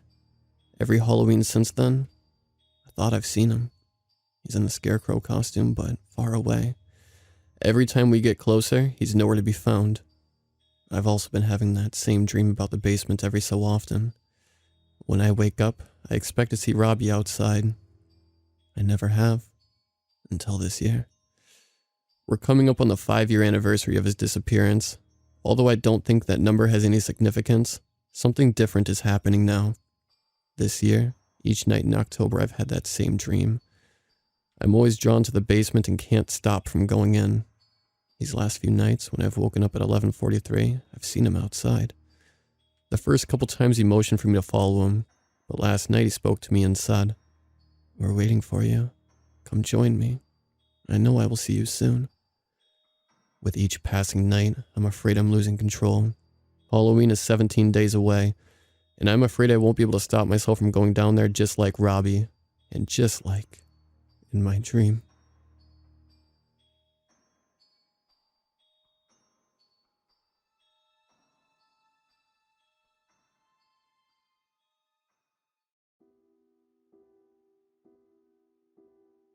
It was called Piper Toys, elegant and refined, located right in the heart of the village square, decorated meticulously with luxurious burgundy velvet curtains and a bright pink door with a golden knob. The proprietor was incredibly chic, with a black bob cut and painted red lips. She looked like she belonged in New York, even Paris. Not here, not with us. As a kid, going to Piper was a worthy occasion, and one I coveted, as it was only when I went with my friend Cassie and her parents. The shelves were lined with intricate jeweled trinkets, bins full of stuffed animals with fur so soft I could press it against my cheek. Behind the counter was a glass case of dolls, incredibly lifelike in their appearance, so much so that sometimes it would catch me off guard, their glassy eyes following me as I moved. It was a month before Christmas that Piper Toys unveiled their holiday display window. In front were several boxes wrapped in shiny gift paper, along with a menagerie of plastic animals. A cherry red sign in large white font reads, "Coming soon, this year's hottest toy, animal masks," and below it in smaller writing, "Become the animal you were meant to be." With my dad out of work, the hefty $30.99 tag dashed my hopes of having an animal mask of my own. All I could do was speculate along with my fellow students what they were. It must be something special to be the hottest toy of the season, and take up prime real estate in the toy store just as kids were just starting to write their list to Santa. It was Dina Summers who was the first to find out. Amongst a crowd of eager students in the school lobby, she uncovered a fleshy, salmon-colored mask from her backpack, boasting that her father had secured her an animal mask before anyone else. "Just watch," she said with a mischievous smile, and the cluster of kids around her stilled. With one hand, she pushed the mask against her face, the other stretching the rubbery texture across her perfectly permed blonde hair. There was a collective gasp as Dina's face was transformed into that of a white tabby cat. It looked cartoonish, but still unfathomable. Her visage had morphed, stretching and shrinking. Her nose now a pink, meaty thimble. The whiskers protruding from her cheeks quivered with laughter. Among yellow eyes, with slits in the middle danced around, and opening her mouth, revealing two pointed canines. "Meow," she cooed, lifting up a human hand to overwhelming applause. She took the mask off, her face returning to normal, boring Dina. Now, unremarkable in comparison. The mask, just a piece of plastic in her hands. "It's a different animal for everyone," she yelled. News spread like wildfire about the animal masks. The sign in the display window at the Piper changed from "Coming soon" to "Available 12/14, limited quantities." The morning of the animal mask release, there was a line of anxious parents that stretched all the way from the toy store to Coldwell Pharmacy, 6 blocks away. Mr. Coldwell himself stood outside, his arms crossed, muttering, "I never seen anything like this before." Eventually, the town sheriff had to come out, telling people they couldn't block the crosswalks. My dad was not in attendance, but I waited with Cassie at her house, exchanging restless looks at the door. Her mom and dad had been in line since 6 a.m. "You better get in," Cassie said between clenched teeth. When the front door opened, Cassie's mom came in with a huge grin. "I got it, baby," she said, holding a lush lavender Piper toy store bag in her right hand. "Maybe if you're a good girl, you can open it a little bit before Christmas." She winked at Cassie, who was squealing with joy. Christmas in my house that year provided no lavender gift bags or any other presents. The only box under the tree was an unwrapped board game I had received the year before. I attempted to seem thrilled, hugging my dad around his flabby waist. "It's just what I wanted, really," I called Cassie that night, desperate to learn if she had tried on her animal mask yet. "Come over," she said into the phone. When I arrived, Cassie's parents were in the living room laughing. "We don't know where our daughter is," said Cassie's dad. "She's probably monkeying around." With that, Cassie emerged from behind a door. Her face now morphed into that of an ape. It was incredible. Her wrinkled skin pushed upwards, meshed with fine black hairs. "Oh my God," I said, coming over and touching her. "It's so real, right?" Cassie said, giggling. It came out more like a who. "Can I try it on?" I asked in amazement. "Sorry, but the box said that it's only supposed to be used by one person. My parents are even thinking about buying one now for themselves." I gotta say, it's really incredible. Cassie's dad took a sip from the beer he was holding. "Never seen anything like it. Must be some of that new technology they're always talking about." After the winter break, going back to school was more like going to a zoo. It seemed like everyone had an animal mask on. From the little kids, all the way up to the seniors. Bird children chirped away. There were trails of drool in the hallways, from those wearing dog masks. Kenny Bogwater, the sole elephant, took to trumpeting from his trunk every morning before class. At first, the teachers tried to stop it, requesting that students take off their masks during school hours. Letters were sent home to parents, that were, of course, ignored.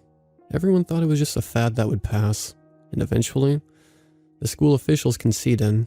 As one of a handful of students without an animal mask, it felt strange to be in what was considered human form. I began to feel like an outcast.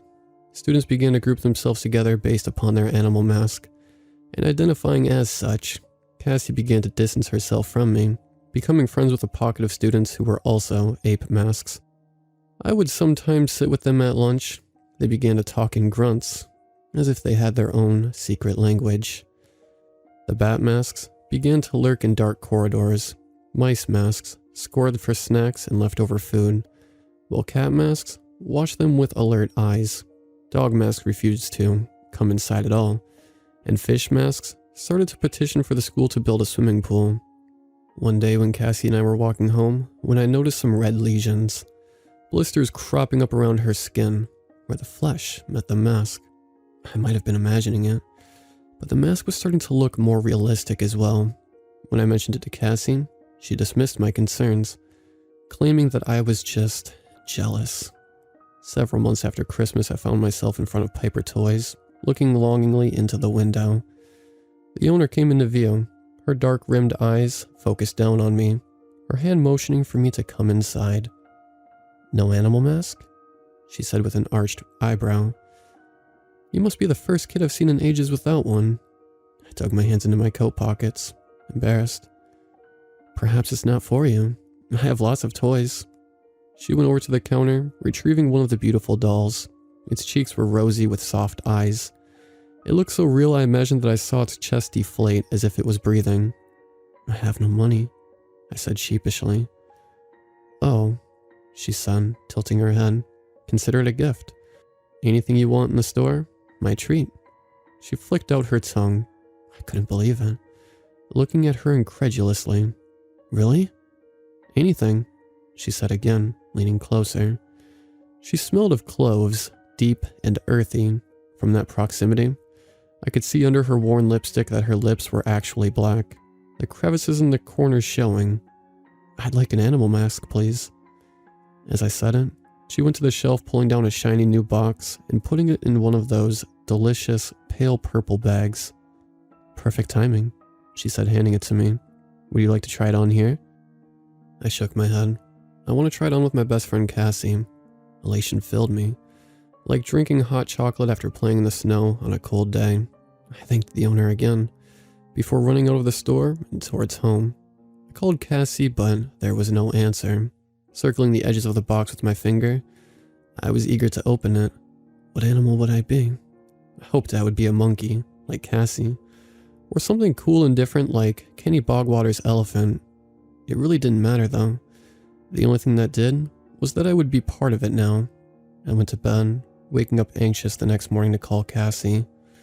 No response. Undeterred, I took the unopened box and went over to Cassie's home, up in the nicer area of town on Bluebird Street. I rang their bronze doorbell, and Cassie's dad came to the door. He looked disheveled, his face red and puffy, and clothes ripped and stained. I heard an awful sound coming from inside.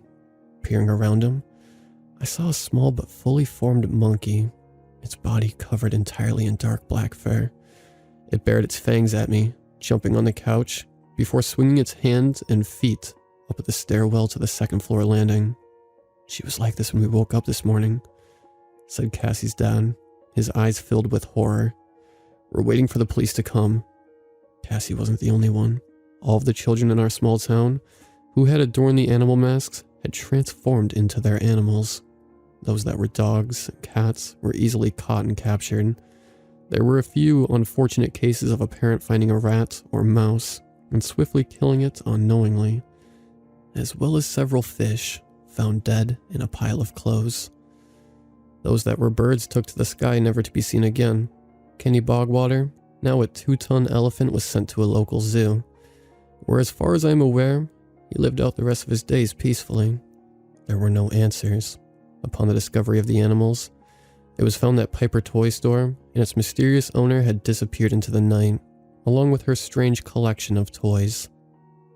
Cassie's parents kept the monkey, treating it as a pet.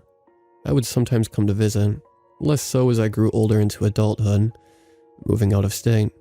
At times I would look into what used to be my best friend's eyes, searching for some form of consciousness or recognition. I found none. What happened with the animal masks has continued to haunt me, though I have done my best to forget about it. It was only recently when looking at a friend's baby registry on Amazon that something caught my attention. A name that gave me pause. Clicking on the link of the item, I opened the merchant page. Name, Piper Toys. My eyes widened in terror, unable to breathe as I read out their products. Piper Baby Teether. Takes the bite right out of teething. Piper Children's Picture Book, so you'll really feel part of the story. Piper Baby Crib. Baby will sleep forever.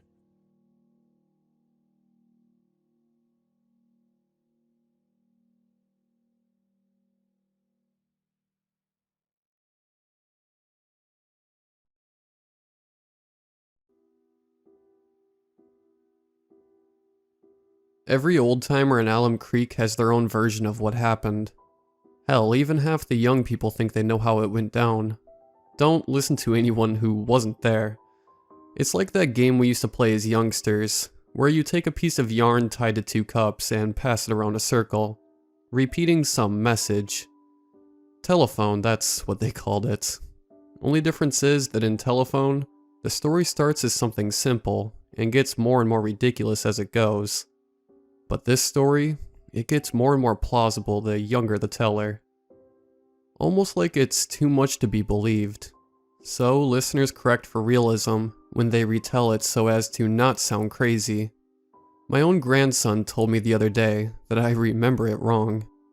That it was all just some tragic accident and an albino bear. Something ain't right about that.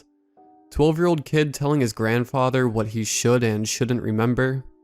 So don't listen to the young people. They weren't there. Truth is, most of us old folk weren't there either. The way we talk, you'd guess every miner in town was caught up in it all. Like how every boomer will tell you he was at Woodstock. It was only about 20 of us. Of those, a slight more than half are dead and buried. Except for old Rashi Sang. He had himself cremated. I'll start over. You'll forgive me if I repeat myself. 1956. Like near every other young man, I worked the mines. Hard work, but honest. Plus, nothing else paid as good. Nothing I was qualified for, at any rate. And I had a wife, 1 child, and another on the way to support. Besides, my friends were minors. Ralph, Roshnik, and Sid. We'd usually hit the bars after work, me leaving early on account of the family, and Rashi would order juice. Now, Ralph didn't much care for the bartender. Most of us didn't. Jesse tended bar not because he was especially good at it, but because he didn't have the stomach for man's work. He even hired kids to mow his lawn and do landscaping. Wasn't ashamed of it neither. Thought it made him smarter than the rest of us. I don't know if I ever caught Jesse in town without some fool sideways grin. Ralph suspected that Felt got his job by sleeping with the widowed bar owner. I didn't think so, but it wasn't impossible. Jesse had taken the first fruits, if you'll beg my pardon, of at least 2 girls in town, and had nearly half a dozen ex or current lovers. He was smooth with women, and had a pretty face. High cheekbones, sharp nose. That was enough reason for most of us to dislike him. Ralph had more claim to hate Felt than most. Y'all who aren't from West Virginia probably know all about the Hatfields and McCoys, but that's water under the bridge compared to the Hatfields and the Felts. See, during the Coal Wars, Hatfields fought for the Unions and Felts owned the mines, but if you gave Jesse a hard time about it, he'd come back with some quip. Felt was always a funny guy. That, combined with the fact that he never got angry, kept the rest of us from truly hating him, save Ralph. June 10th was when it all started, cicada season. They were bad that year too. So many insects you could hydroplane on their guts if your tire treads were bare. The mine was a haven for them. For the workday, at least, you didn't have to listen to the never-ending screech. But this season the mine was even worse than the outside. It echoed. It isn't even pretty sounding like a cricket. Least not to me. So it's no wonder we worked deeper in than usual. We got far enough that we couldn't hear a peep and went to work. A couple hours into the day, I spotted a neck into a new room. But this one was real narrow, as in too narrow for most folks to fit through. But Rashi was a skinny guy, and could almost fit through the bars on a baby's crib. Anytime there was a crack the rest of us were nervous to slide through, Sang had it covered. We waited around for no more than 10 minutes before Rashi squeezed back towards us. I'd never seen the man so excited. "Stop all other mining," he said with a thick accent. "It's a treasure room." In most mines, the demolitions expert calculates the proper amount of black powder, and then everyone draws straws on who has to light the fuse. But most mines didn't employ Sid, the craziest son of a bitch I ever knew. Sid did all the blasting himself. He loved to be as close to the explosion as sanity allowed. Most of us figured he'd go the way of his Ireland-born grandfather and die in such a blast. But he blew the neck wide open without a vent, and we all had a look for ourselves at Rashi's treasure room. What we saw was a gold mine. Well, no, it wasn't. It was a coal mine, but it was a hell of a lot of coal, and mighty easy to collect. The owner was ecstatic. He hired everyone in town not already working for him at twice the normal rates. Even Felt couldn't resist a few weeks of hard labor for that kind of cash. We worked like dogs all week, taking as many hours at double pay as possible. Predictably, Jesse was the laziest of us all, but we needed him to have enough energy to pour our drinks after work, so no one said a thing. Now, I'm not sure who saw it. I want to say it was Felt who came strutting back with a proud smile to tell us all what he found. If my memory serves, and it was Felt, that's what they call cruel irony. Anyway, Felt or whoever it was that found yet another neck, one wide enough that anyone could walk through. The new room was small, but filled with coal. Loose coal, too. That should have made us wary. Coal doesn't just sit on the surface, stacked knee-deep, ready to be scooped into bags. But we were greedy, and now we had 2 rooms to work. A handful of guys I barely knew worked the smaller room. We called it the pirate's chest. I'll admit we were greedy. We robbed pillars and were too aggressive with the cutting machine. But that room should not have collapsed. I've been in natural collapses before. That was not one of them. Some of the miners will tell you that everything was quiet and normal-like right up until the cave-in. But no, there was one sound. That sound haunts me even still. Most rational explanation is the men in the pirate's chest shouted before the rocks gave way. But I know what I heard. It was a scream, alright, but not a human one. It wasn't a shout of anger or fear. If you ask me, I figure a demon might yawn. I'd tell you I don't have to guess. I know. That sound, that was us waking something up. Something buried under all the coal. The 3 or so men working the treasure room got sucked under the big pile of black, like there was some giant hoover underneath. Then the collapse started. It was the big chamber that went first. The one me and my buddies were working. The hallway Sid had blasted out fell in on itself, without so much as a groan to warn us. Most were able to run through the corridor in time and make it out. A couple were buried in the rubble, crushed flat as pancakes. Hooper Collins had his leg pinned under a boulder, which would be the death of him. 19 or 20, I think. Guy had a pretty wife and no kids by her yet. Death sure knows how to pick 'em. Anyway, when the dust cleared and I was through coughing, I noticed poor Hooper hollerin' and screamin'. I did my damnedest to roll the rock off his femur. Hadn't finished before Ralph screamed and pointed. A couple of the new recruits had pushed into the small room to avoid the boulders. Stupid. Now the screams I heard next definitely were human. I didn't watch, but you can't mistake the sound of flesh being yanked apart. So I gave up on Collins and ran for the rest of the survivors. I've tried to forget how he begged me not to run. The words he used. I've failed at that. I ran. Not far, just around a corner, and soon every healthy body was huddled around the cave-in, desperately trying to dig out. It was futile, but I jumped in anyway. What else could I do? When the screams stopped, the eating began. It must have gone on for half an hour. Tearing, cracking, suckling. We all knew what the entree was, and each of us dug all the faster. Eventually, of course, the panic wore off and we had time to think. What was back there? More importantly, what would it do when it finished its meal? And we all knew that we hadn't made progress escaping. West Virginians are just stubborn, I guess. As horrifying as the rending sounds were, the silence was far worse. The dinner was done. Hopefully it was filling. Damn it, everyone stop. We need to figure this out, screamed Sid. The Irishman held up his lantern, and we all faced the light. Over a dozen of us were huddled, some crying, others had shat themselves, but all of us were shaking as if naked in a blizzard. We took a break from the frantic digging, and shut up for a moment.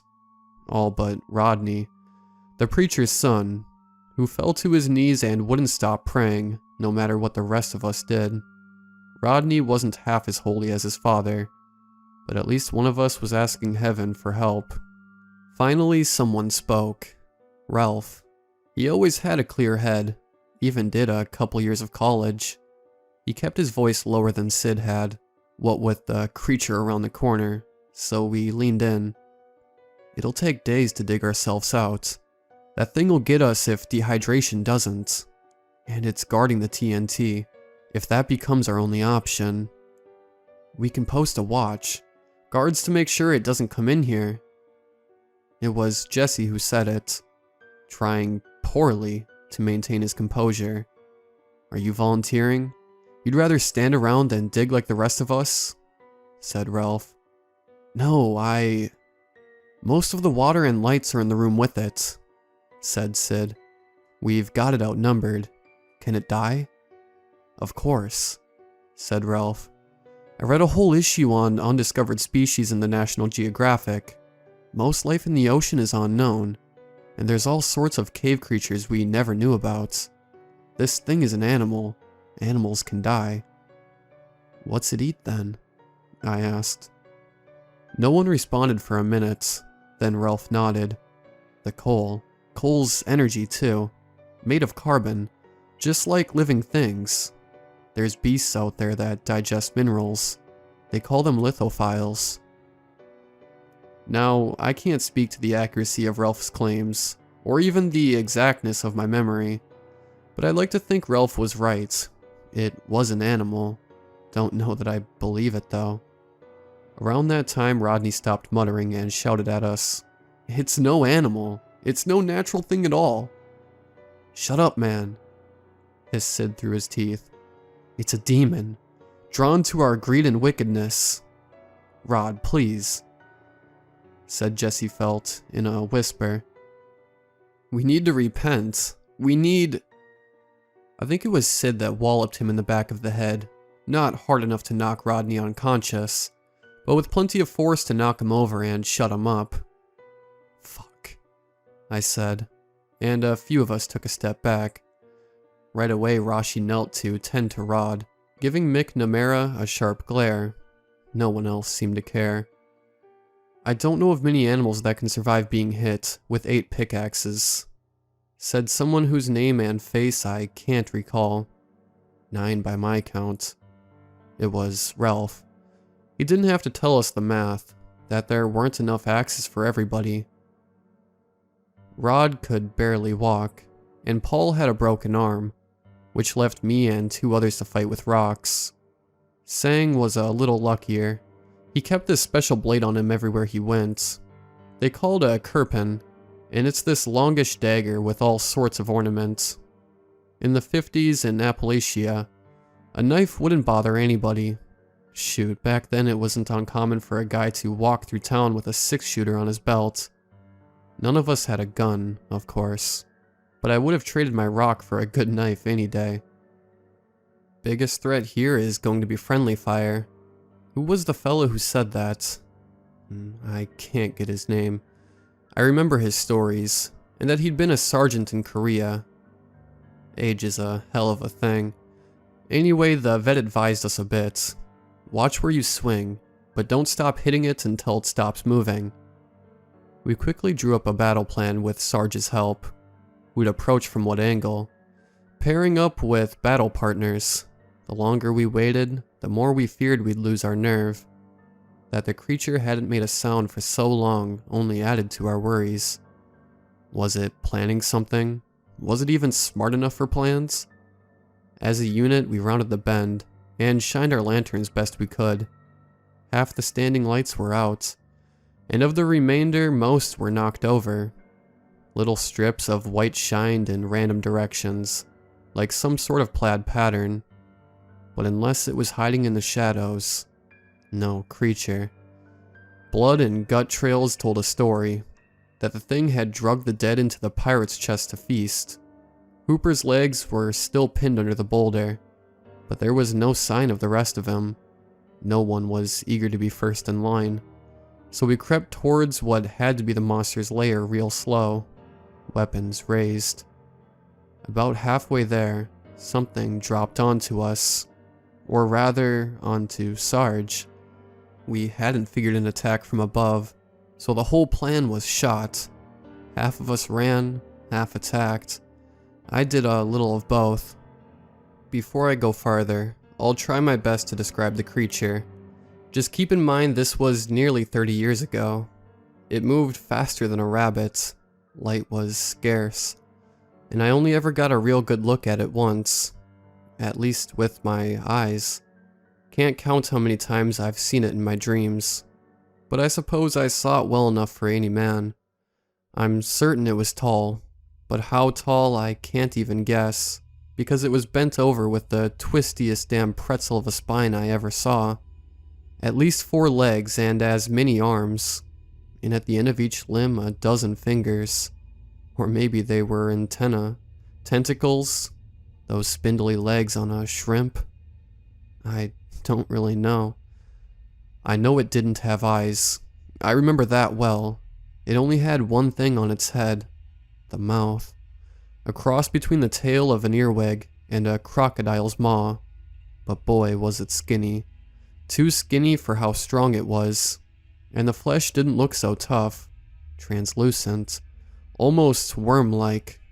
Fortunately for it, it had armor. Chitin, I think it's called, if it was a bug. But the plates intersected more like the shell of a crawfish. Any more description would be stretching the truth on my part. Whatever it was, insect or crustacean or demon, it tore the sergeant apart in seconds. I couldn't bring myself to charge in close, so I threw my rock at its head. May as well have thrown a beach ball. Even the axe swings of hardened men weren't making cracks in the carapace. I grabbed the pick Sarge had dropped, or had his hand been lopped off. Either way, I almost stepped in when the thing grabbed Ralph. I'd like to think I would have helped if Rashi hadn't acted first. Rashi stuck that holy dagger of his into the monster easy as cutting cake. Your guess is as good as mine why it worked. Maybe the dagger was better quality iron than the picks. Maybe something else. But the thing recoiled without making a sound, and Ralph was free. Lucky stabber not. 2 more bodies lay at the thing's feet, and there was nothing to do but run again. At least, that's what everyone thought who wasn't Sid. In the ruckus, he managed to find and light a stick of dynamite. "Keep your distance, boys," he shouted, running back to the fight. Don't get any romantic notion that Sid was a martyr. I knew the man as well as anybody, and he had no intention of dying. Just like he had no plan to slip on a pile of guts, twist his ankle too bad to stand, lose his grip on the explosive, and fail to catch the monster in the blast. All but 1 or 2 of us cleared the explosion, not counting Sid, who went out like everybody had guessed, but in circumstances an oracle couldn't have predicted. At least we were alive. Our eyes and ears were none too happy, but the monster seemed worse off, skittering about in random directions, tripping over itself. A sound-driven creature, blinded by the noise, maybe. It didn't even react to Rodney screaming for heaven to save him. We didn't have time to play guessing games, or grieve our friend's death. We had to leave. Ralph spotted our way out, a chimney blown open by the blast. We'd have to brave the middle of the room, praying the monster would avoid us with its random shuffles. But it would take 2 men to reach the opening, one on the shoulders of the other. What choice did we have? We went for it. I recall Jesse felt weeping as he climbed onto my back, and for a moment I judged him for it, until I realized I was crying too. To his credit, Felt found a ledge once through the opening, and did his best to pull the rest of us up. Halfway through, Felt and Sang and a couple others having reached safety, the monster grabbed someone, Matthew Stewart, I believe. No one watched him die, and no one tried to help him. I confess feeling a bit of relief, thinking the catch will distract it long enough for us to climb. A sinful thought, sure, but I've committed worse. 8 or 9 of us were left, and of those 2 had lanterns. We shined them upwards, and would you believe that we couldn't even see the roof? I don't know the odds of that. A passage appearing right above us, straight shot to the surface. "Praise Jesus, we've been delivered," said Rod. No one could really argue the point. We climbed. I don't know for how long. It was tiring work, but adrenaline's a powerful thing. At first, we braced our backs onto the wall and used our legs along the opposite. Then it turned into more like a steep slope. We had to scale with our hands. A few outcroppings gave us chances to rest. Sometimes the mouth would widen, and we could offer support to the weaker men. Others it would narrow, and we'd have to squeeze through one at a time. In one such shaft, we lost a man. A wide frame can be a blessing or a curse in a mine, and Liam was just too stout to fit. Even with someone pushing from under and pulling from above, It didn't take long until Liam was wedged so tight, he couldn't even go back down. He would have needed to break his shoulders to move. Ralph offered to do just that, yank his arms out of their sockets, that is. And keep on climbing how? Liam asked. Then, still stuck, the man pulled out a pocket knife and cut his own throat. No! Rodney screamed, and all I could think was how fortunate I was to be above him rather than below. It did take breaking his arms to dislodge his corpse. He didn't mind, just fell 10 feet before sticking someplace else. There'd be time to pray for his soul later. We kept on for as long as we could, which wasn't long. No, a few minutes later, and we came across the worst thing any of us could have ever seen, not counting the monster. The ceiling. On cue, one of the lanterns went out. It can't be, whispered Rodney. We're trapped. The odds of it coming out to the surface were always slim, said Ralph, no emotion in his voice. I just wish we had a few cigarettes to share. What time is it? I asked. Dark probably by now, said Ralph. Then they'll send somebody. Where Jesse's confidence came in, I can't say, but I envied it. Maybe there's already a rescue party digging through the rubble. We'll all be home by morning. Is that what you want, Felt? It was Ralph. All our friends and fathers getting themselves killed? No, of course not. Come on, Hatfield, I just mean... Shut up, said Ralph. And he did. No one said much of anything for the next hour. A few sobs, even a couple grim chuckles. I reckon most of us accepted the inevitable in that time. A small part of me held out hope for rescue. There was no way to warn the rescuers, if anyone was coming. Nothing to do at all but wait and make peace with our Creator. Then the last light went out. I doubt you've ever experienced a dark like that one. Sure, maybe you've experienced pitch black.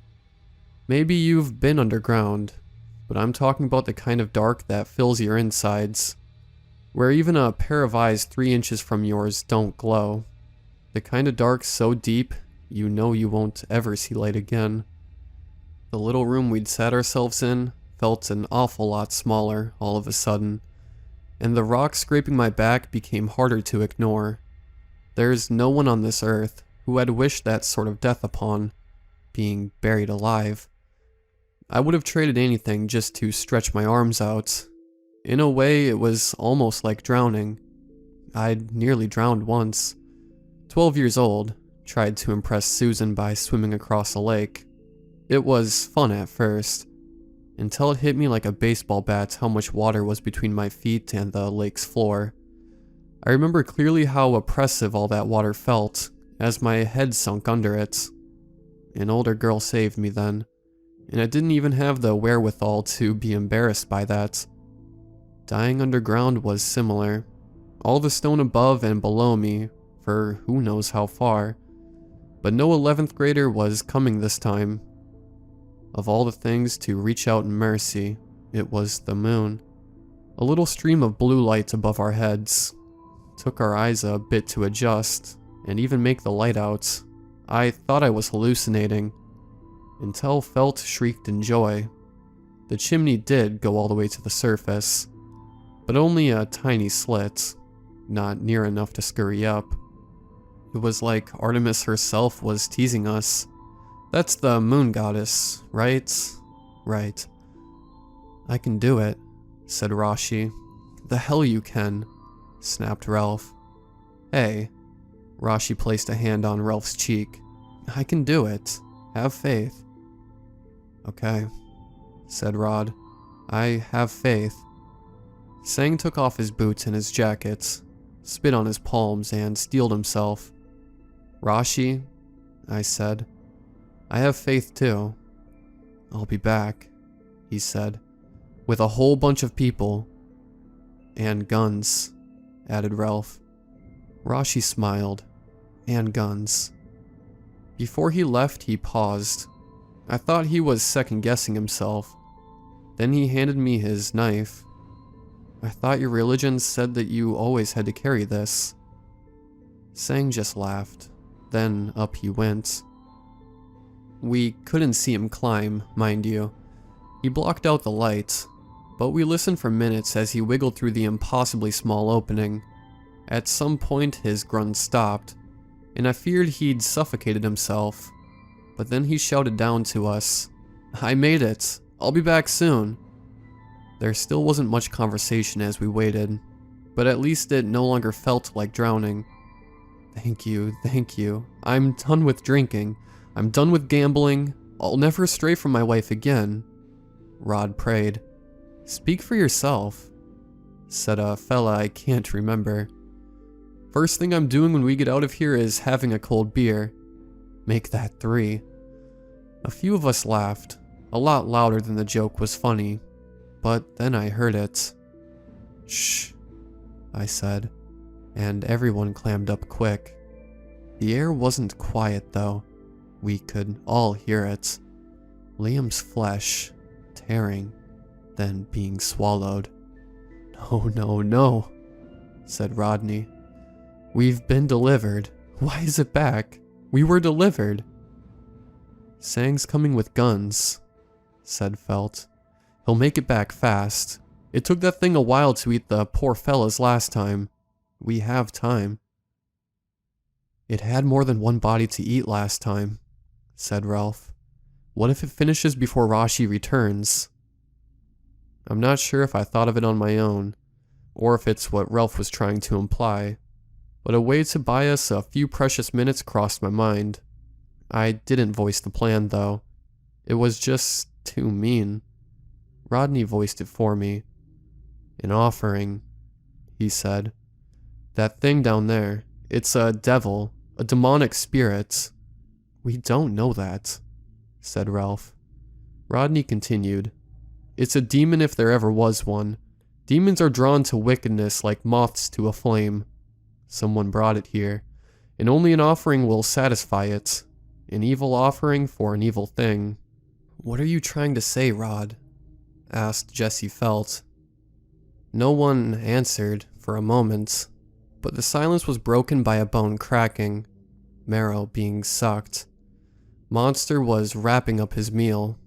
Maybe you're right, Rod, said Ralph. Maybe this devil has wanted a sacrifice all along.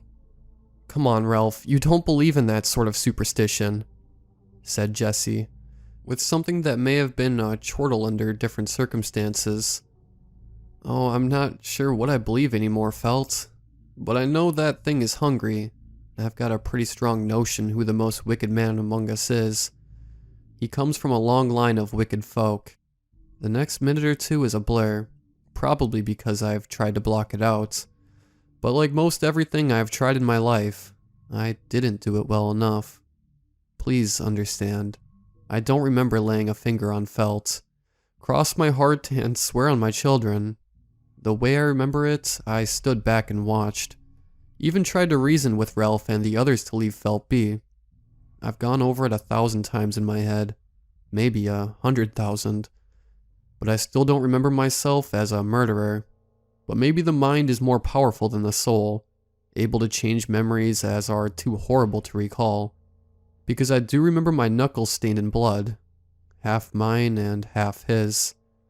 I remember looking at that flat as a washboard face, the punches of 12 men having removed any evidence of Felt's high cheekbones and pointy nose. I remember how he looked white as marble in the moonlight. I remember his screams, his why and fellas stop, fellas. And I remember when words were replaced by pitiful gargles. Much worse than the creature. It's that memory which haunts me. I can forget it most days, but I remember every night. Whiskey helps, a little. And that's how you know if the old timer telling you the story was actually there. That's how you can be sure. Before we tossed the body down the hole, we nodded to each other in a silent pact not to tell a soul what happened. We weren't even supposed to talk about it with each other. That was the unspoken vow. So if somebody knows about Felt, they were there, no mistake. I've often wondered if I could have stopped it. I knew it was wrong, and I remember protesting some. I had the dagger, and I knew it didn't care for loud sounds. Could be if I was braver, I could have used the knife and the knowledge to fight the monster off. But if I'd stood in the way of the mob, would they have killed us both? However you cut it, I was a coward. Am a coward. I would have buckled for sure. I just wish Sang hadn't left for help. He wouldn't have let it happen. Rashi was a good man. Made good on his word too. And the guns proved unnecessary. The rescue party never came across the creature, coming straight back to the crag and dipping us out. I'm guessing the monster left when it felt so many people milling around above. But it wasn't in the mine, when the townsfolk went back in to recover what little was left of the corpses. Most the survivors skipped town, moving with barely a goodbye to the friends and relatives they grew up with. One came back eventually, but the rest I never saw again. It was just as well. With the biggest mine shut down, there was less work. The owner of the mines talked about reopening a time or two, clearing the rubble. Most of the workers threatened to strike if he did. I'd switched trades by then. Spent the next 20 years in lumber. But the mine's still buried. Way I hear it, kids go up there sometimes, to the collapsed mine. See who's brave enough to hike in and touch the big cursed rock pile. Parents say it's dangerous. Cave-ins and rattlers and such. Grandparents say it's dangerous too, but for different reasons. It's still out there somewhere. Maybe it's found another cavern to call home. Or maybe it never much liked being underground, and lives in some forest. Before we came along, my guess is it was trapped, and we loosed it upon the world. Guess I'll never know. Not sure that I'd want to. I'll be dead soon, in a box or an urn. Maybe Rashi had the right of it. Buried things have a tendency not to stay buried. I'd have myself burned too. If it wouldn't cause an uproar at the church. Funny, why should I care? Probably stepped inside that building less than 100 times. And those just for weddings, funerals, and Easter Sundays. There'd be a scandal all the time. I never made much trouble alive. I figure no use in starting after I die. Telling you the story, the whole story, even the worst bits, is my kind of penance. People should know what's out there in the dark as much as they should know what we did. On Judgment Day, when I have to look felt in the eye and make account of how I've lived, things I've done, at least I can say I told it like it happened. Not until the end, of course. I guess I kept quiet about my sins during the golden years. So if the good judge sees fit to damn me, well, I guess I can't protest all too much. Maybe in whatever hell I'm heading for, I'll meet the creature again.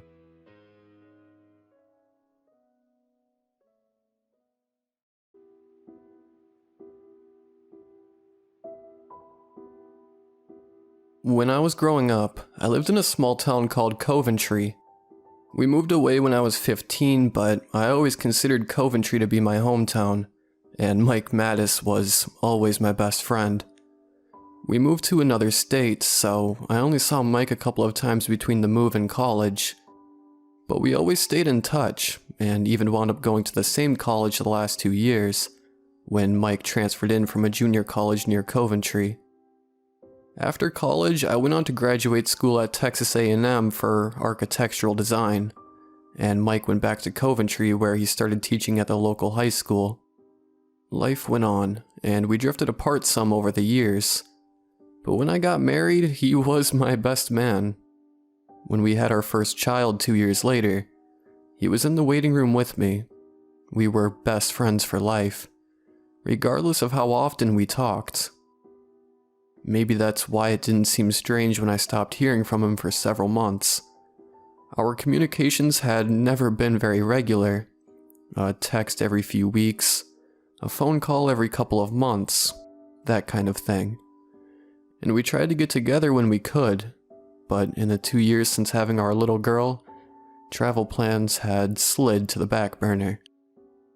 One day I was sitting in a meeting with a potential client, listening to him try to convince us that it should be possible for us to design his shopping center to be both a palatial shrine to wealth and comfort, while still being buildable on a dismally low budget.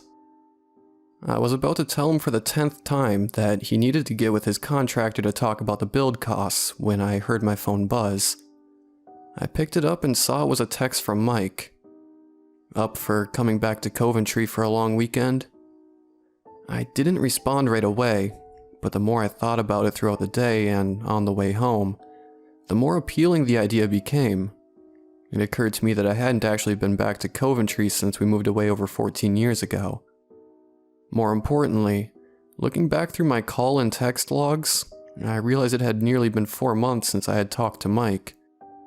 Feeling a stab of guilt and nostalgia, I talked to my wife Stacy about it, and she was all for it. She'd stay back and take care of our little girl, and I talked to Mike about going and staying 2 or 3 days when it was good for him. When I called Mike's phone, no one answered, and it said that the voicemail box had not yet been set up. I was going to wait and call again later in the evening, but then my phone lit up with a return call from Mike. Hey Parker, sorry I missed your call, man. No problem, just wanted to call after getting your text. How have you been doing? Good, real good. Things have been going real good here. Hey, you up for coming back to Coventry for a long weekend?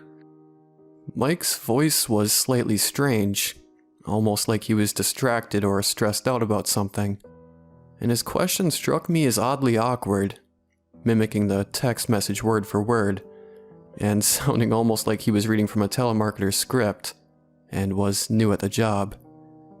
It was the opposite of the way he normally was. If anything, Mike normally took things too easy, and I had never known him to be awkward talking to anyone, let alone me. Still, it had been a few months, and maybe he had something going on. I suddenly worried I'd caught him at a bad time. Hey, yeah, I am, but can we do it later if things are too busy right now? It's up to you. I was barely done with the last word before he was talking again, his tone more strident. No, you should come right away. He paused and let out an uneven laugh. When he started back, he sounded like he was forcing himself to be slower and calmer, more laid back sounding. It's all good, man. I miss seeing you. I'd like to show you around the town some, too. A lot has changed since you were here. Deciding I was overthinking it, I pushed on. Cool, man. How's next weekend sound? I could fly in Friday morning and fly out Sunday night. If you want to pick me up at the Glenville airport, that's cool. If not, I can rent a car. What do you think? Sounds great. Just send me the flight information and I'll pick you up.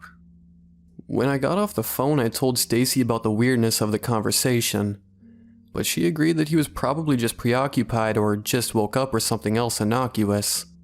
He was my best friend and I should go see him, and it would be cool to see how the town has changed. She had never seen my hometown, so she made me promise to take lots of pictures. An hour later, I had booked a flight for the following Friday morning. The Glenville airport was tiny and dingy, consisting of a single brown brick hallway with a rental car kiosk and metal detectors on one end and the waiting area for the single terminal on the other. The small connecting flight had consisted of me and only a handful of other travelers, so there weren't but a couple of people waiting for the plane's arrival when I entered the building. Still, it took me a few seconds to recognize Mike. As I said, I hadn't seen him since my daughter's birth 2 years earlier. But in that time, he must have lost close to 100 pounds, about 70 of which he didn't have to spare. He looked gaunt and sickly, and while I tried to not let it show in my expression, as I hugged his bony frame, I felt a caustic mixture of fear and guilt curdling in my chest. My first thought was cancer or some immune disease. Clearly, something was wrong. I had intended on waiting and broaching the topic more tactfully, but when I pulled back and saw his pale blue eyes in their dark and sunken sockets, watched his thin, cracked lips stretched over teeth that seemed too big in his now gaunt face. It just spilled out. Fuck, man, are you sick? You've lost a ton of weight. I could hear the worry in my own voice, but there was some accusation and anger too. Why hadn't he told me he was going through all this? I could have helped, or at least talked to him more. He was already shaking his head though, a deep laugh in his too pale throat. No, Park, nothing like that. I have lost a lot of weight, that's true. At first I was doing it on purpose. I was running a lot, trying to build up to do marathons. Then I got hit with this weird gastro thing for a while. It fucked me up for about 6 weeks, and I only got over it last month. I'd already lost about 30 pounds before I got sick, and I dropped another 40 eating broth and crackers for so long. I know I still look like shit, but I'm on the mend. Just got checked last week and the doc said I've gained back 12 pounds so far. Trying to do it slow and steady, the healthy way. I frowned, not sure I believed him, but desperately hoping that it was true, and I worried I'd hurt his feelings. Look, you don't look like shit. You're just really skinny and it scared me for a second. If you say you're over it though, that's great. I was just worried. Mike laughed again and gave me a slight shove. I appreciate it, man. I'm so glad you're here. We headed out to his car, the same beat-up SUV he'd had since he crashed his old car the last year of college, and headed out of town towards Coventry. He asked me a few questions about Stacy and the baby, and there were times during the drive that he almost seemed like his old self. But then he would suddenly trail off and go silent in the middle of asking a question, or telling a story like a weak radio signal fading out as you drive along. Then right when I'd been on the edge of asking if something was wrong, he'd pick back up with something else, talking about the little shits in the classes he taught or how he was ready to be living on his own again. He warned me that we were going to his parents' house to stay, as he had been staying there since he was so sick and all his stuff was still there. He looked slightly embarrassed, but I told him I remembered that his mom was a great cook, and I knew he couldn't cook for shit, so it was an upgrade. He laughed and shrugged. We'll see what you think of her cooking now. We're all on kind of a health food kick since I got so sick. All organic stuff. No meat, no gluten. You get used to it. But it might be a bit of a shock to your system. I grinned, looking out at the countryside as we rode along. It really was good to be back. The country out here was beautiful, and I had a lot of good memories from growing up around here. I'm sure I'll manage. So what do you want to do while I'm out here? I'm up for whatever, or just hanging out with you, eating kale. Mike snickered and glanced at me. Suddenly his face grew inexplicably sad. You really are a good guy, Parker. A good friend. My best friend. I frowned. Yeah, man, of course. You're my best friend too. Are you sure you're okay? You can tell me if something else is going on. He just looked at me for several moments, his expression still stricken, his lips moving wordlessly as though caught between a whisper and a sigh. Then his eyes cut away and back to the road. And when he spoke, his voice sounded strange again, like it had been on the phone. No, everything is fine. Just glad you could come. We drove on in silence for several minutes, and I could see Mike's hands flexing as he clenched the steering wheel. Finally, his grip relaxed, and when he spoke next, it was in a more conversational tone. So, about things to do. I can show you around the town, of course. A lot has changed since you were last here. It's grown some, though it's still small compared to something like Glenville. We can go bowling at the new alley that opened up a few years ago. It's a nice place and they have a tendency to hire hot college girls to work the counters. I snorted. Aren't you getting a bit old for trolling the college girls at a bowling alley? He shrugged. Coventry doesn't have the largest dating pool, And while I admit this is a bit hypocritical since I live there myself, I find that women my age around here, that aren't already married at least, tend to not be awesome. At least with the college girls, there's a hope I could find a girl who is intelligent and ambitious enough to still get out there while the getting's good. Laughing, I shoved him on the arm. Oh, so you're going to find some hard-working girl with a bright future and ride her coattails out of town? He started to respond and then stopped, his expression darkening. No, that's a nice idea, but no, man. I'll never go anywhere else. I'm going to die right here in Coventry. I didn't know what to say. I was still trying to come up with something that could be encouraging without sounding patronizing when his expression smoothed, and he glanced at me again. One thing you have to do while you're here is go see the new tunnel. I raised an eyebrow. The new tunnel? What new tunnel? His lips stretched back in a strange smile. Oh, it's really something. Out on the north side of town where they used to have the big horse ranch. It's grown up out there a lot more now. They're even putting in a new Walmart close by. But that tunnel, well, you just have to wait and see. I was going to ask more questions, but I realized we were slowing to a stop. Looking up, I saw why. We were at his parents' house. Mike's parents lived in an old ranch-style house.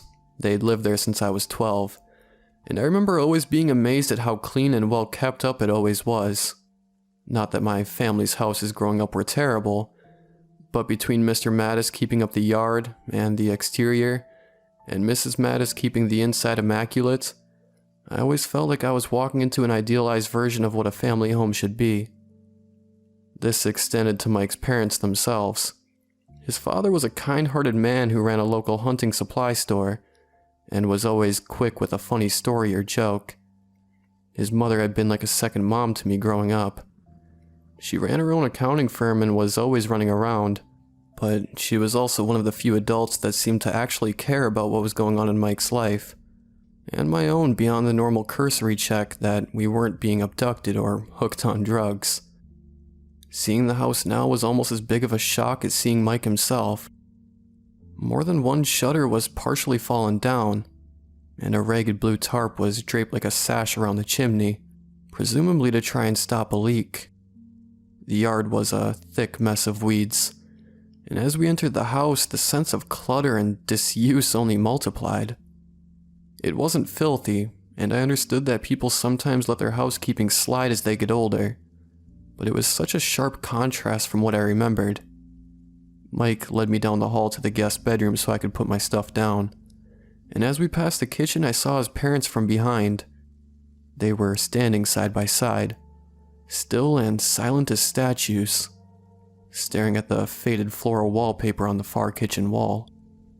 I was going to say something, but there was something so unnatural about what I was seeing that an inner voice or instinct warned against it, and I wound up just moving on down the hall to where Mike was waiting. After I put my stuff down in the guest room, I asked if we should stick around for a bit so I could say hi to his parents.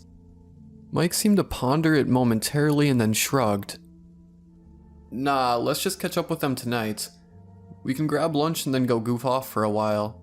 I think Mom's planning on fixing a big dinner for us anyway. I nodded and followed him back out, stealing a glance back into the kitchen as we passed. There was no one there now, and we saw no signs of his parents as we went outside and got in his SUV. I was still uneasy about how strangely they had been standing in the kitchen, and how Mike was acting, but I tried to set it aside, deciding that I would chalk it up to an overactive imagination, unless something else strange popped up.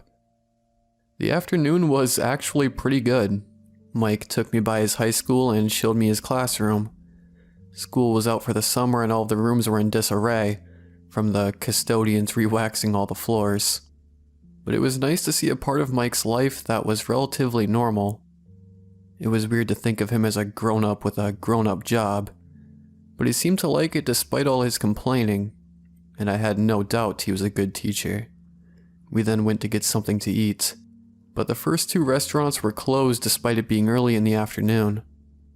We ultimately settled for a fast food drive-thru before heading to the bowling alley. The bowling alley wasn't in as good of shape as I had expected, based on what Mike had said. But then the same could be said for much of Coventry. It was strange. Portions of towns would be in relatively good repair, while others seemed to be entering a sharp decline. This can happen in any town, of course, but what was odd was how it was happening here. There was no rhyme or reason to it, with a well-kept building side by side with those headed towards ruination. There was no nice or not nice part of town, so far as I could see.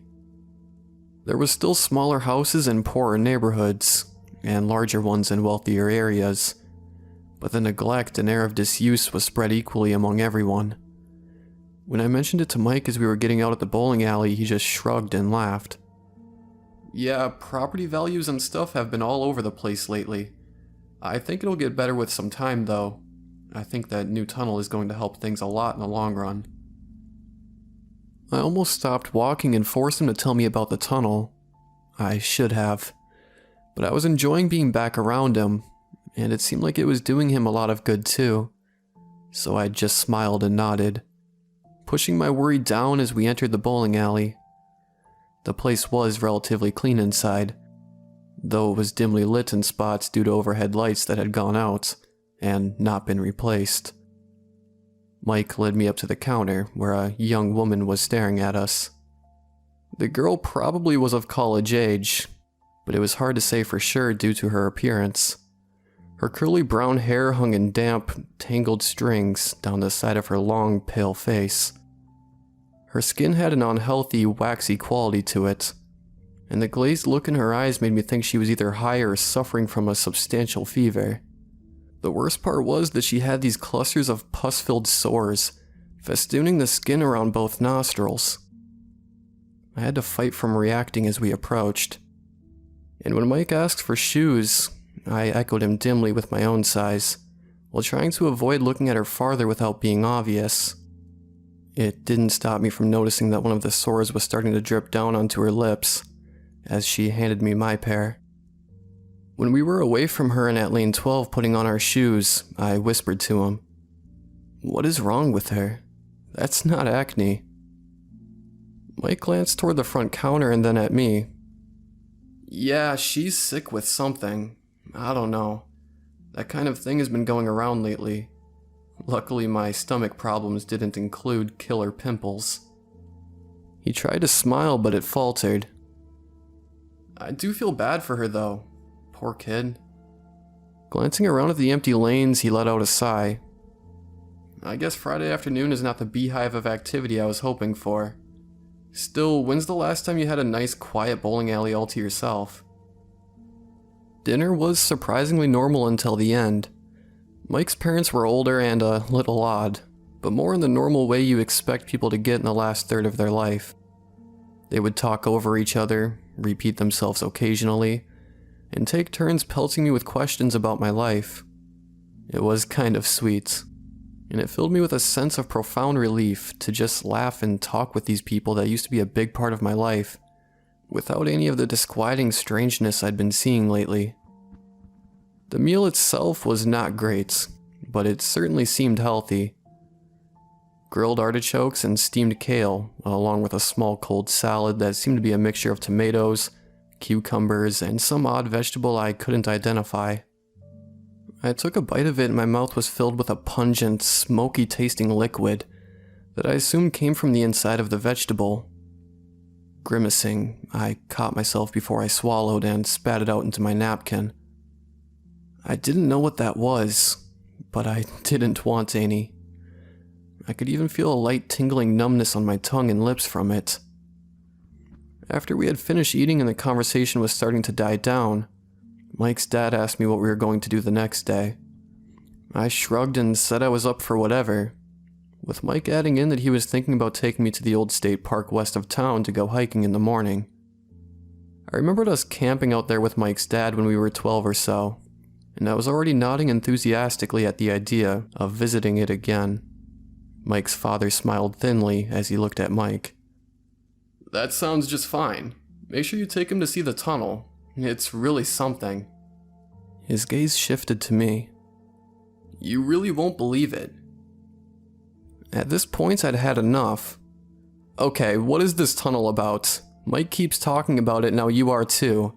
Is it some kind of practical joke? Is there really a tunnel north of town? Mike was looking nervous, possibly even scared, as he responded, his eyes going between me and his father. No, it's there, and it is very interesting, but we can talk more about it later. Looking back at me, he added, It's not a big deal and we don't have to see it if you don't want to.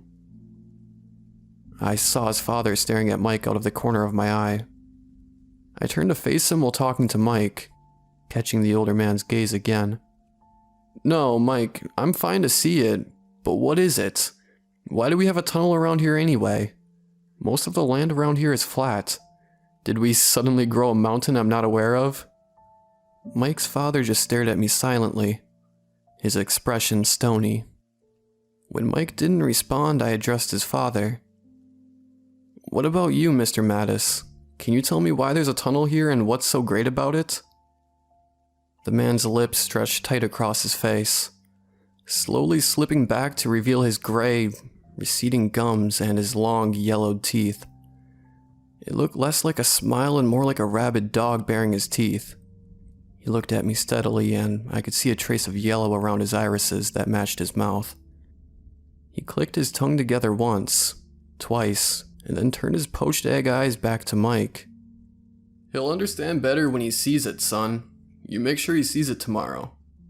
With that, he stood up and tapped Mike's mother on the shoulder where she was standing at the sink. Without another word, they both left the kitchen and moved out of sight down the hall. When I felt they were likely out of earshot, I looked back at Mike. What the fuck was all that? He looked uncomfortable. You know how it is. People get weird when they get older. The tunnel is just something that got made a few months back, and it was a big deal at the time. Part of some new road development or something maybe. But everyone thought it was great at the time, and some people still do. Small towns fixate on anything new, I guess. What he was saying made no sense, but he looked so desperate for me to believe him. For the conversation to be over, I just nodded. Okay, man, well, I think I'm going to get some rest if that's okay with you. I'm kinda beat. He nodded, and I stood up to leave the kitchen when he caught my arm. If you don't feel right about things, if you aren't comfortable here, it's okay for you to go. I mean, I would understand if you wanted to. Right now, even. His expression was sad and he was having trouble meeting my eyes, but as he said the last of it, he looked at me clearly. If you want to go, right now is a good time. I considered it seriously. I didn't know what was going on, and I was feeling more and more like I was in the first act of a horror movie. But that was stupid. Things like that didn't happen in real life. There was nothing sinister going on in this town. It was just a rundown little community whose best days were probably behind it. It was just my best friend who had been sick, was lonely, and who felt trapped in a place he had never really left. My best friend who had finally worked up the courage to reach out to me. I wasn't going to abandon him, just because I was a little uncomfortable and weirded out. Shaking my head, I patted his shoulder. Nah, man, I'm cool. I'm just really tired. Let me get a good night's sleep and I'll be raring to go tomorrow. I promise. He nodded, the sad look still on his face. Okay, Park. Okay. I gave his shoulder another pat and headed back to the guest room. I heard movement from the other room that I assumed was his parents' bedroom, but I quickly ducked into my room out of fear that one or both of them were coming back out. I wanted to avoid another run-in for a bit. Laying down on the bed, I realized I was really exhausted. Without even changing my clothes or turning out the lights, I soon found myself fast asleep. I woke up to rough hands carrying me by shoulders and legs through the still warm night air. I was disoriented at first, in part because when I looked up, I saw Mike's parents and 2 other people that I didn't recognize were carrying me somewhere. Behind them and between passing streetlights, I could see the blackness of the summer sky, and looking around, I was being carried up a street in the part of town I didn't recognize. I wanted to struggle, but I was coming to realize that I had somehow been drugged. Every attempt to move my limbs felt like I was fighting against quickly drying cement. I heard Mike's voice a few feet back from the direction we were going. Fuck, he's waking up. You said he wouldn't wake up before it was over. One of the men I didn't recognize glared back in Mike's direction. He has to be awake to appreciate it, doesn't he? He has to look to truly see it and understand. That's when we began to cross the threshold into the tunnel. We were moving at a distinctly downward angle now, and the air was growing cooler as they walked. Looking at the walls of the tunnel and the fading lights, I saw no signs of concrete or wood.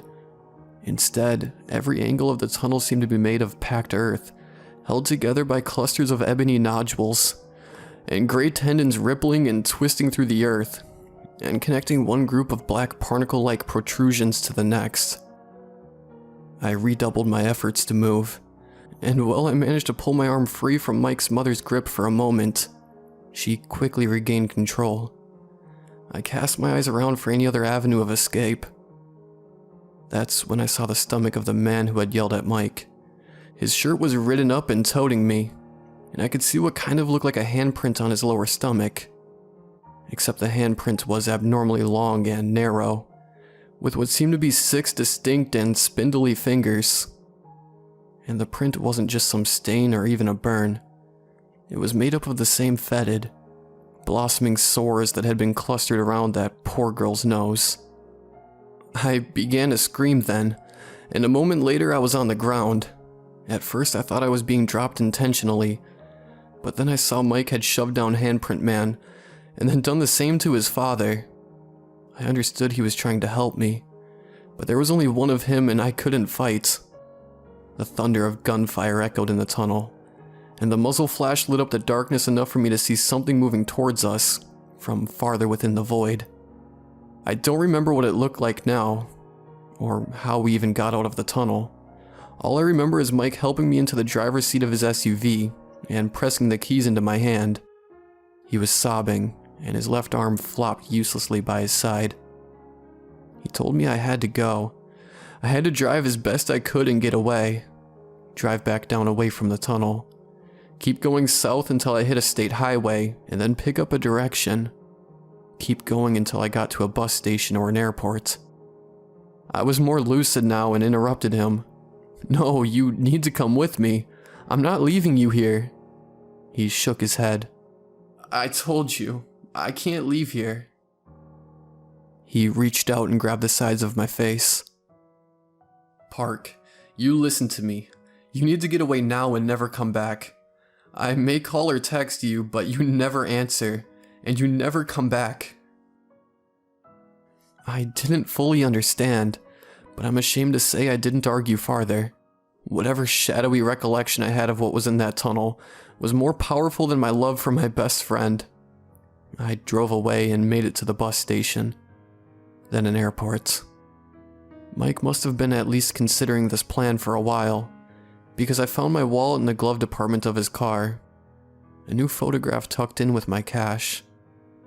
I made it home eventually, and after some time just holding Stacy and our little girl, I told her what happened, warned her that we could never go back near that place or those people again, including Mike. I don't know that she fully believed me, but she agreed. Then we heard the phone buzz. She picked it up off the counter and I saw her face pale. When she showed it to me, I saw it was a new text from Mike. "Up for coming back to Coventry for a long weekend?" I took the phone out to the garage and hammered it apart, changed the number and got a new phone the next day. Less than a week later, it buzzed with a new message from Mike. "Up for coming back to Coventry for a long weekend?" We've decided to move now. I'm writing this from a hotel room we're staying in until our new house is ready. The third phone, a burner, hasn't been tracked down yet, so hopefully we're in the clear. Still, I wanted there to be some record of all this. I'm holding the photo Mike had put in my wallet, and I'm trying not to wake Stacy with my crying. The picture is one Mike's mother took of us when we were 14. We were getting ready for trick-or-treating, despite Mike's father subtly hinting we were too old for it. I think we both knew he was right, but we also knew this was one of the few childhood things we had left. Besides, a week or two earlier, my father had gotten notice that the local plant he worked in was closing, which meant we were likely moving to another state in the next few months, so we were going to make the most of the time we had left. I look at that picture, reminded of all the memories and emotions I still have from my childhood, and my friendship with Mike, and then I think about the last time I saw him in the rear view of his car, standing on a lonely road, broken and terrified, and so hopeless as he watches me go, watches me leave him one last time. As I started around the corner that took him out of view, I think he was turning to limp back to the tunnel. I loved you, Mike. I'm so sorry.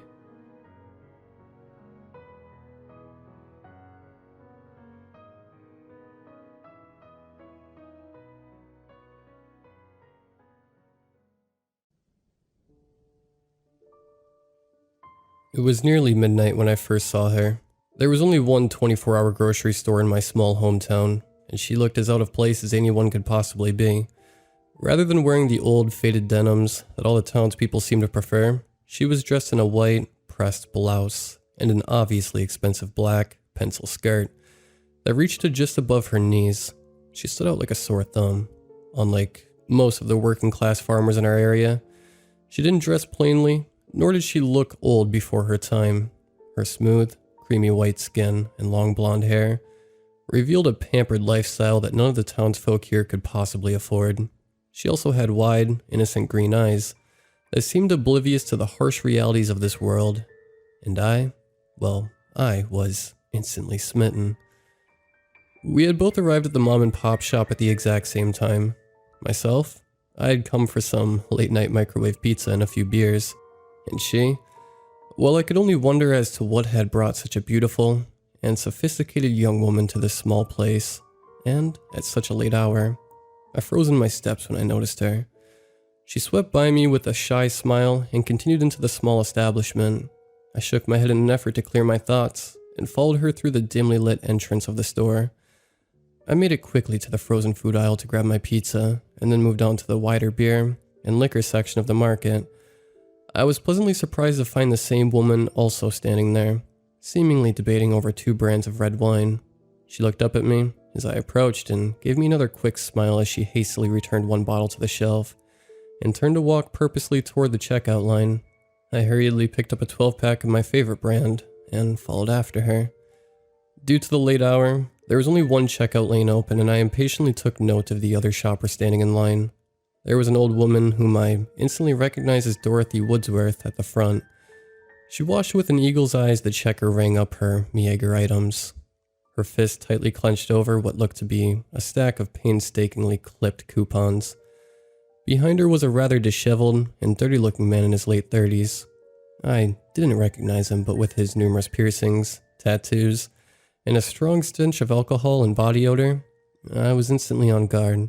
The town had so few residents, and even fewer tourists, that I found it very odd to come across 2 strangers in the same night, especially at the same location.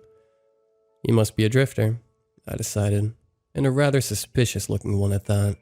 Even more disconcerting than the man's appearance was the suspicious items that he was purchasing. I saw a box cutter, zip ties, garbage bags, and a large amount of duct tape crowded into his small shopping basket. I somehow doubted that a man like this was starting some late-night home improvement project. I instantly felt myself reacting as any young, hot-blooded male would. I puffed out my chest, flexed my muscles, and met his dark eyes in a "you don't scare me" kind of way. Behind the drifter, but in front of myself, stood her. The beautiful young woman that I had been ogling this entire trip. Much to my dismay, The dirty man's gaze also seemed to focus on the young woman.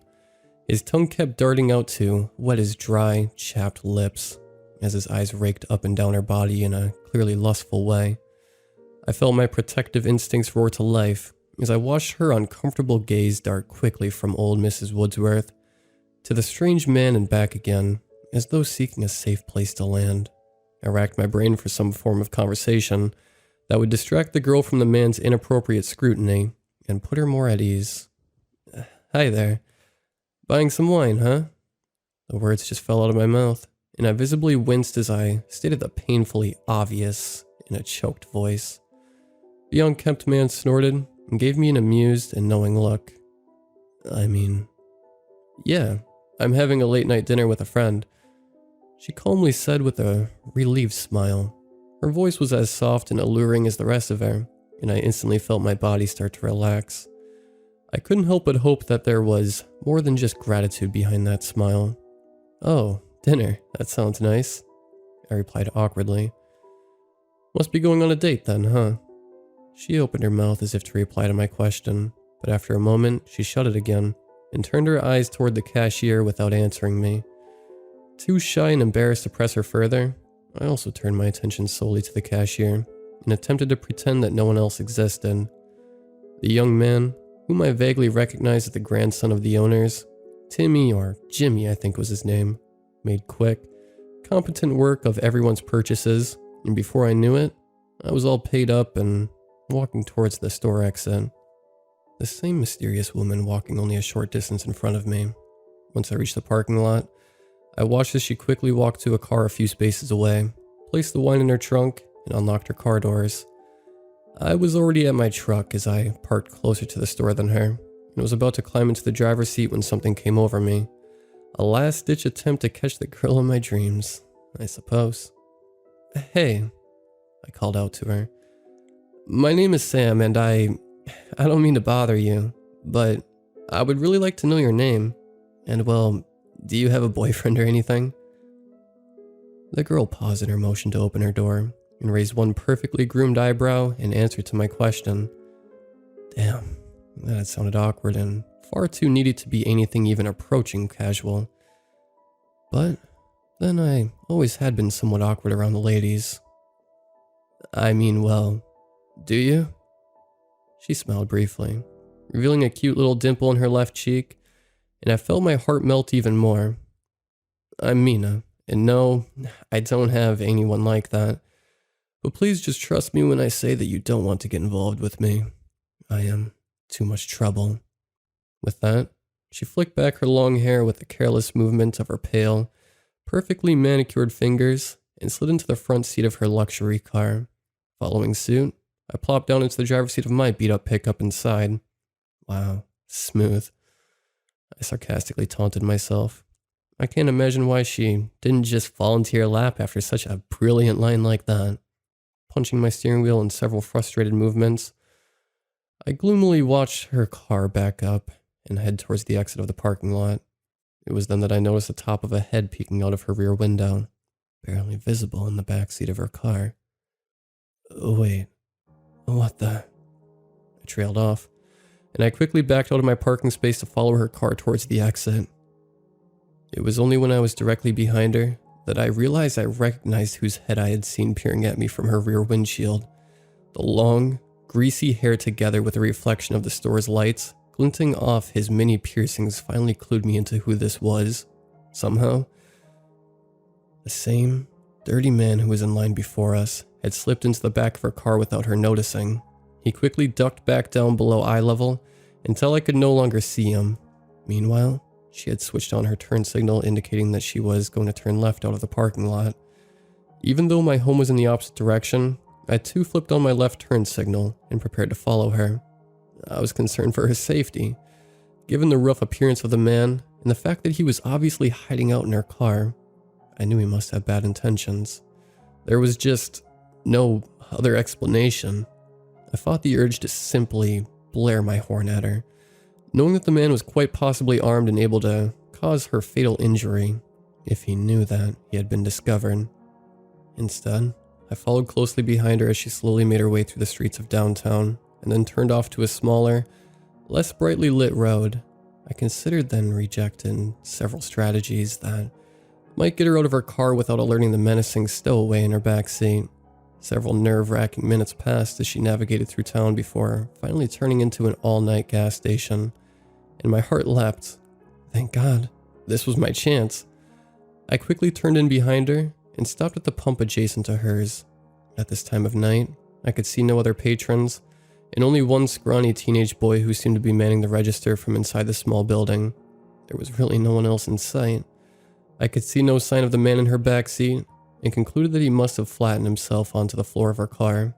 I climbed out of my front seat and pretended to start gassing up my already full tank.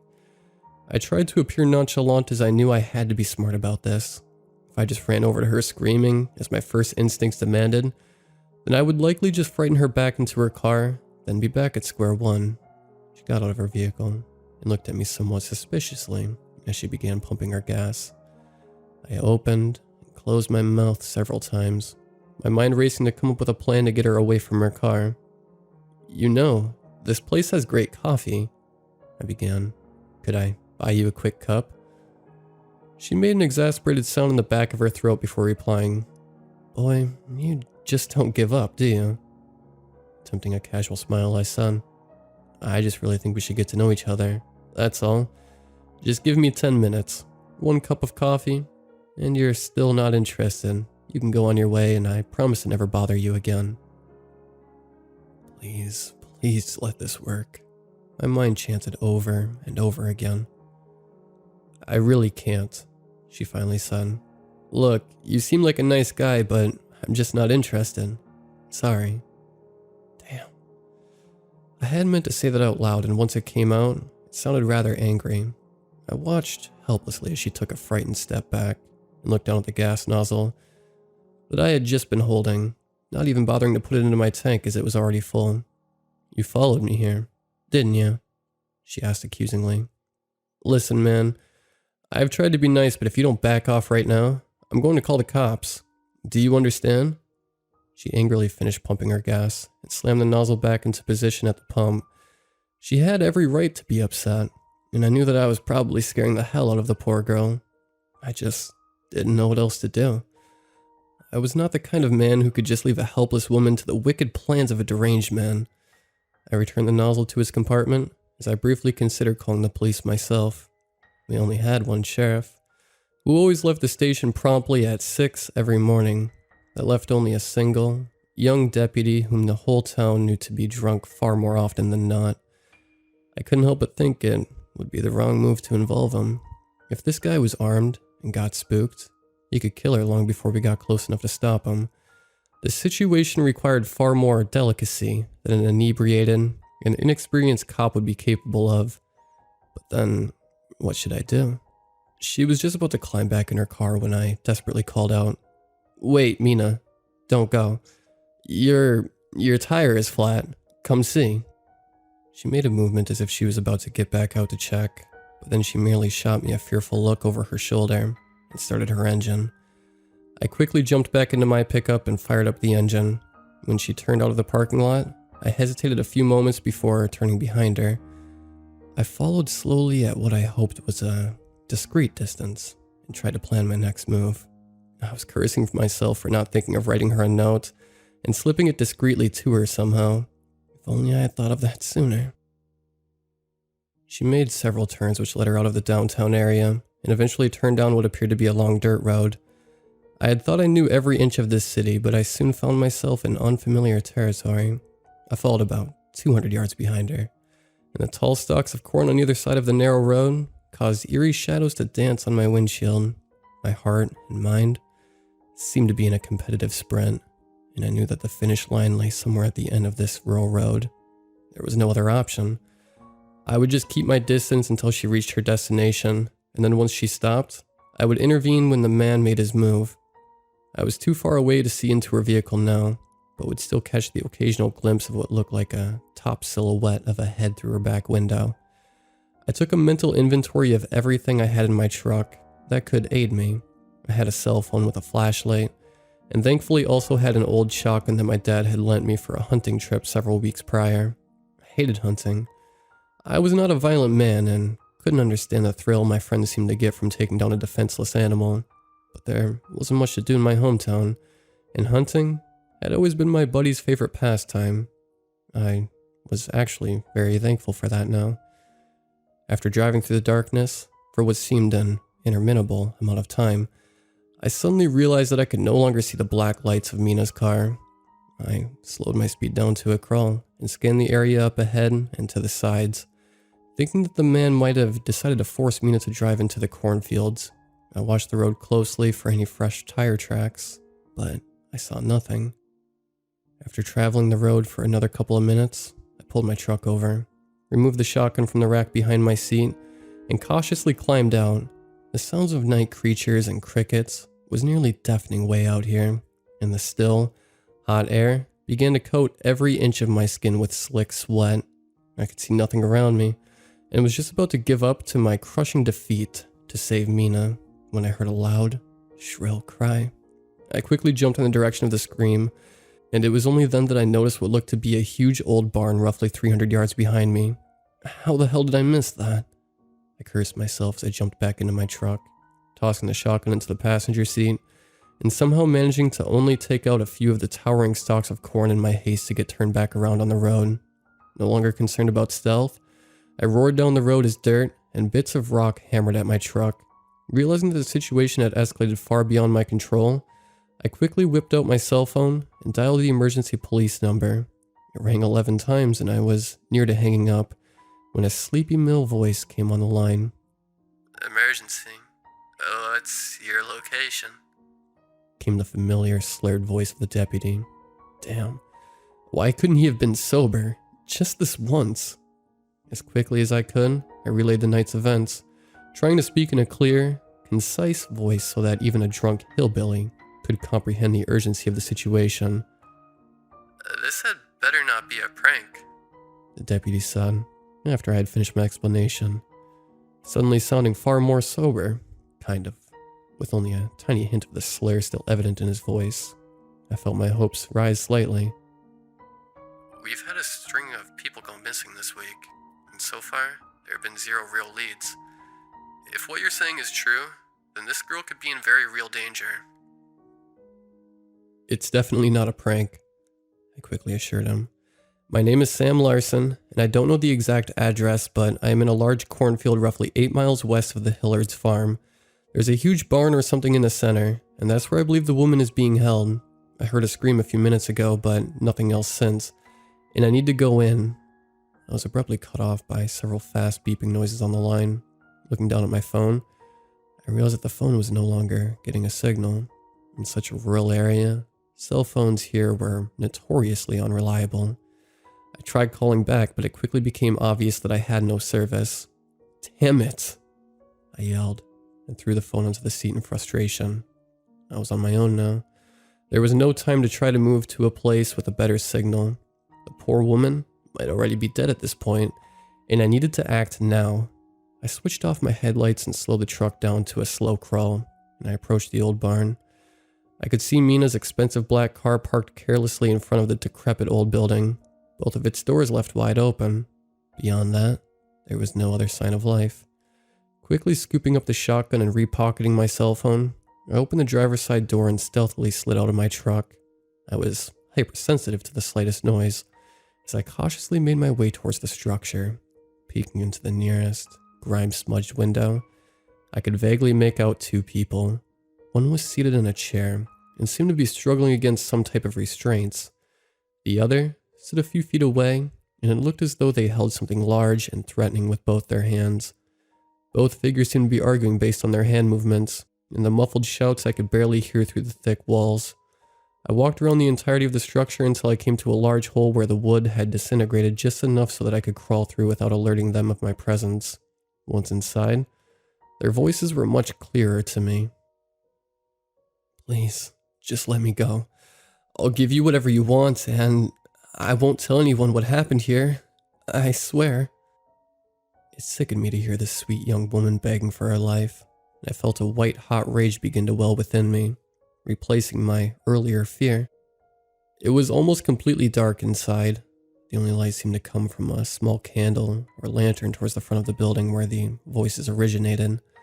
I could see several long shadows cast onto the floor and walls of the barn. 2 of them clearly belonged to Mina and the drifter, but there were also at least half a dozen large shadows that seemed to hang down from the ceiling. They were raised several feet off the ground and seemed to sway gently back and forth. I assumed that they were simply large farm tools and paid them little heed beyond the thought that I could potentially use one of them as a weapon. There was a thick, putrid odor that seemed to permeate the air, and I had to choke back bile as it rose in my throat. Creeping closer, I crawled my way around the moldy bales of hay and fallen beams, trying desperately to be swift but silent. "Anything I want, huh?" I heard a man's deep, menacing voice say. "Well, that's a mighty tempting offer, but one I plan to take you up on. Of course, what I really want is you. I just want to have some fun, you know? There ain't much to do around these parts except hunt, and I believe I have already bagged my prize. Just as with any fine young doe, I will start by stringing you up. I will skin and gut you, and then separate the choice bits." The woman began to sob hysterically, and I quickened my pace, only slowing when I was mere feet from their location. I could see small tufts of smoke rising from an old-fashioned oil lamp that was set on a workbench next to several sharp knives and what looked like ancient, dirty surgical instruments. The lantern gave off so little light in the cavernous old barn that I felt I was still sufficiently hidden from view. I quickly turned my attention to the woman who did indeed appear to be strapped tightly to an antique wooden chair. She was softly whimpering what sounded like a garbled prayer, and her long hair was tangled around her tear-streaked face. Before I could pinpoint exactly where the male stood, I felt several beads of sweat trickle down my forehead into my eyes, stinging them and blurring my vision. I hurriedly swiped at one eye with my free hand before pressing it back down onto the ground. I was surprised when my hand landed in something wet and sticky, and on reflex, I recoiled and looked down. Even in the low light, I could still make out the small pool of thick, dark liquid. Oil? That was my first thought, but after a quick sniff, I realized that it was blood. I froze when another drop landed from above my head to join the growing puddle. Slowly, reluctantly, I raised my head and nearly screamed in horror. A naked corpse, strung up by the feet, dangled only a few feet above me. It had once been a man. Though he had been savagely mutilated beyond all recognition, though he was clearly deceased, fresh blood still dripped from several gaping wounds. I felt bile rise in my throat once again, and the urge to flee was so strong that it nearly overpowered me. Once the thought of Mina, her beautiful body stripped of both flesh and dignity, and strung up like an animal, kept me from noping my way out of there right that second. "You can do this," I told myself. "You have the shotgun, and you know how to defend yourself. Besides, the cops will be here any minute now. That is, if they can find you. How can you be sure the deputy even heard your description of this place before the call was dropped? No, don't think like that. The cops will come, and if not, you can always just shoot the guy." Just as I was wrapping up my internal pep talk, 2 large black boots suddenly came stomping in my line of vision. My eyes darted up the entire length of the drifter, who suddenly seemed 10 feet taller and twice as broad in my panicked state. He was holding a large machete and kept tightening, then loosening his grip on it in a very unsettling way. It was clear that he was anxious to use it. He smiled broadly before saying, "I thought I heard a rat scurrying around in the dark. Looks like I was right. Such a determined little guy. Mina said it best, I think. You just don't give up, do you? Well, you know what they say. No good deed goes unpunished. And you will be punished. That much I can promise you." That voice. It was Mina. I watched in shock as she sauntered over to stand next to the huge brute. The same wide, eerie smile on her beautiful face. How had she gotten out of the chair? That was the only question my terrified brain could conjure at the moment. I clumsily struggled to my feet, still gripping the shotgun in one hand. Though at the time, I don't think I was even aware I still held it. Everything seemed to move in slow motion, and my mind felt like an old computer that had been unceremoniously shut down. and was struggling to reboot. My hero, Mina said in an ugly, mocking tone. You came to save the poor damsel in distress from a cruel trap. I bet you never once thought that trap might have actually been set for you. Don't feel bad though. You're not the only one. They never see it coming. Men like you make this only too easy. Almost takes the fun out of it all.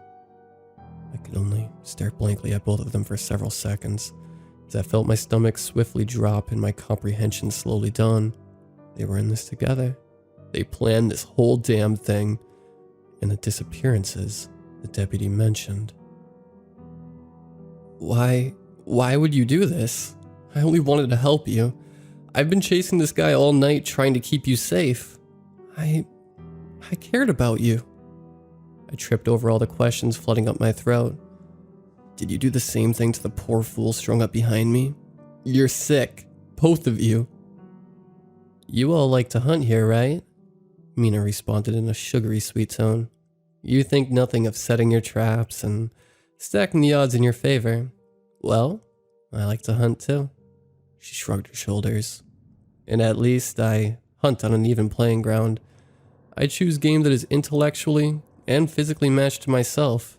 And even you can't argue that I gave you several chances to flee. I told you I was nothing but trouble. It's not my fault that you choose not to listen.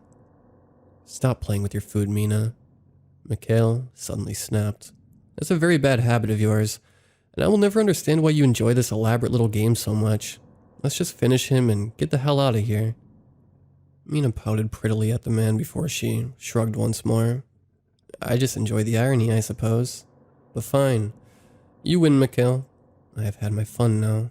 You can have yours. They both lunged at me. Mikhail grabbed for my shotgun, and Mina reaching for my throat. They moved with well-practiced speed and precision as my body suddenly leapt back into action. With as much force as I could muster, I drove the flat end of my shotgun into the front of the man's throat, at the same time twisting my body to the side to avoid Mina's clawing attack. Mikhail went down hard on his knees, both hands clutching his neck as he struggled to breathe. Mina also fell, thrown off balance by the velocity of her lunge and the suddenness of my evasive movement. Thank God. I've always disliked hunting so much. I thought to myself, while my friends were always off camping with their dads. I took 4 years of jiu-jitsu. Using the pair's distraction to my advantage, I ran the short distance to the large front door of the barn. I pulled forcibly on the handle, but it wouldn't budge. It was then that I noticed a large, intimidating padlock at the top. It was holding the doors firmly in place. I knew I was not getting out this way, not without the key. I could hear movement behind me, and quickly turned to see Mikhail fast approaching, the large machete still clutched in one hand. He looked pissed. I took off towards the rear of the building, intending to go back through the hole in which I had first entered. It was only at that moment that I had my first full view of the entire room. I froze in mid-step as I took it all in. There was not just the one corpse hanging from the ceiling, but many. At least 10 bodies were visible in the lantern light. Some were missing limbs, fingers, or toes.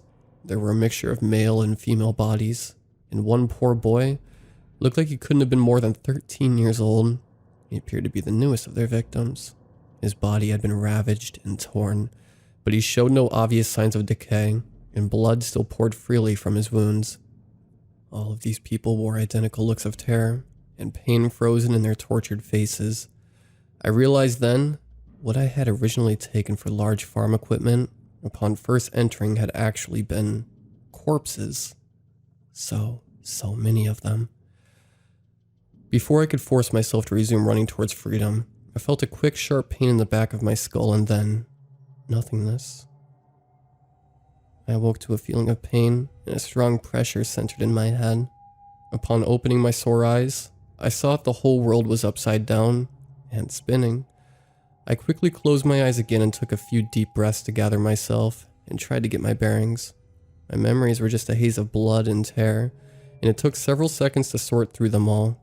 Once everything came back to me, my eyes flashed back open, and I struggled violently to move, to flee. I couldn't feel my limbs. My arms and legs refused to move. Worst of all, the world outside of my tightly clenched eyelids was still spinning out of control, and I could tell that I was definitely upside down. I craned my neck upwards, already knowing what I would see. My feet and hands were restrained with zip ties, and I was hanging from thick ropes looped around a large hook that had been attached to one of the barn high rafters. Damn. I could hear the low murmur of voices and the loud scraping of metal on metal. I caught the scent of something burning, flowing by the thud of approaching footsteps. I closed my eyes nearly all the way and pretended to be still unconscious as the two figures came into view. Mikhail now held a large, rusted surgical blade, and Mina had what appeared to be a fire poker. No, it was a branding iron, and the tip glowed like a fiery orange hue.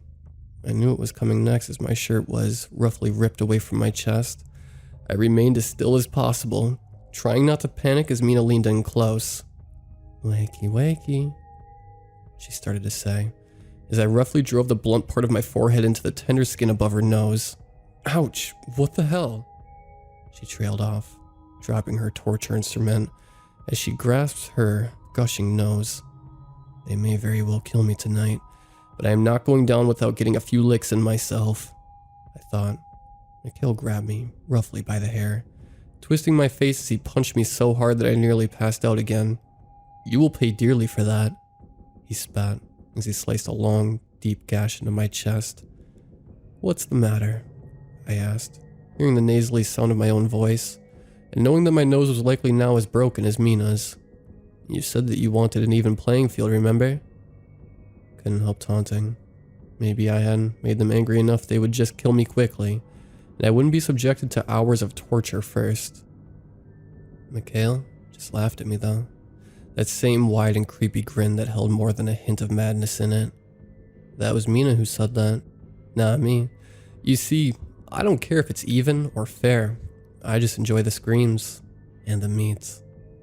He leaned down to pick up the discarded branding iron, careful to keep enough distance between us, but Mina was quick to swipe it back out of his hands, jabbing the business end of it directly above my heart as blood continued to stream down her chin. I couldn't help myself then. I gave Mikhail those streams as an agony beyond bearing flared throughout my entire body. "You're mine now, forever," Mina said softly in the same nasally tone that I had used moments before, and I took a sick sense of satisfaction in that. Definitely broken, I thought as the world started going dark again. I was quickly snapped back out of that welcoming darkness by a deluge of ice-cold water in my face. I opened my eyes sluggishly to find 4 identical Mikhails standing upside down before me, each holding the same blood-coated scalpel in his hands, and grinning maniacally. I blinked several times to clear my eyes of water, and the 4 images finally merged back to just one. Before I could brace myself, he plunged the instrument deep into my left thigh, and I could hear, more than feel, a wet squish as my flesh was ripped open several inches. I think my limbs must have lost more of their sensation due to the tightness of my bonds and the fact that all the blood was rushing into my brain. Thank God for that tiny mercy. I knew then that I was going to die here tonight, and these 2 murderous psychopaths would then desecrate my corpse, just as they had done to so many others.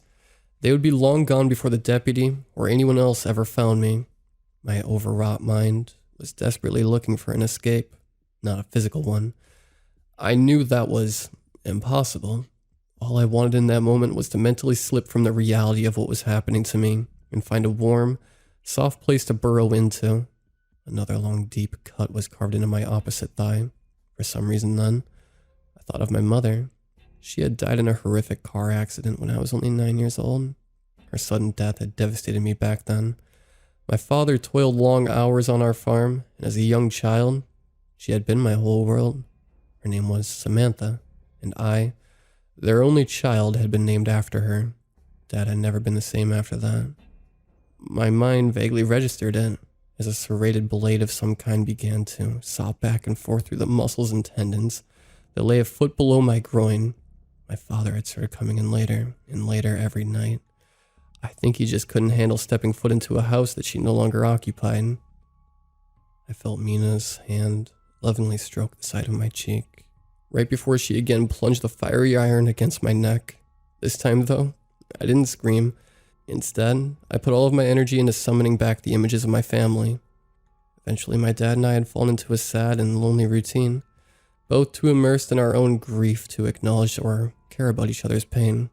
Over time, though, things started to get better. For me, at least. Mikhail's fist thudded painfully over and over against the sensitive flesh of my rib cage, and I heard him laugh jokingly about the need to tenderize the meat. I ignored his taunts and burrowed further inside of myself. My father's sister eventually came to live with us and help around the house. She was a kind and loving woman who gave me the maternal affection that I had so utterly craved. I also became good friends with a boy named Mike who lived down the road from me, and he, in turn, included me in his much larger circle of friends.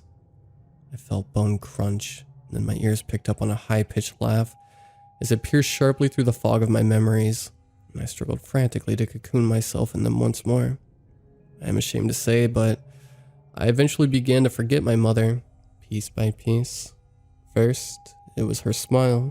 She had this small gap in her front teeth, though it never detracted from the beauty of that smile. Then I had to really struggle to remember the deep, throaty laugh that she always bellowed out when something amused her.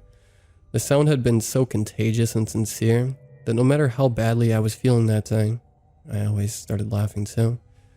Last to go, I think, was her scent. She always smelled of the roses she had been so lovingly tended to, and the fresh, clean lather of the soap she used. All of those things and more came flooding back into my consciousness, and it was bittersweet. I missed her so much. I comforted myself with the knowledge that if there really was any type of an afterlife, I would be seeing her again soon.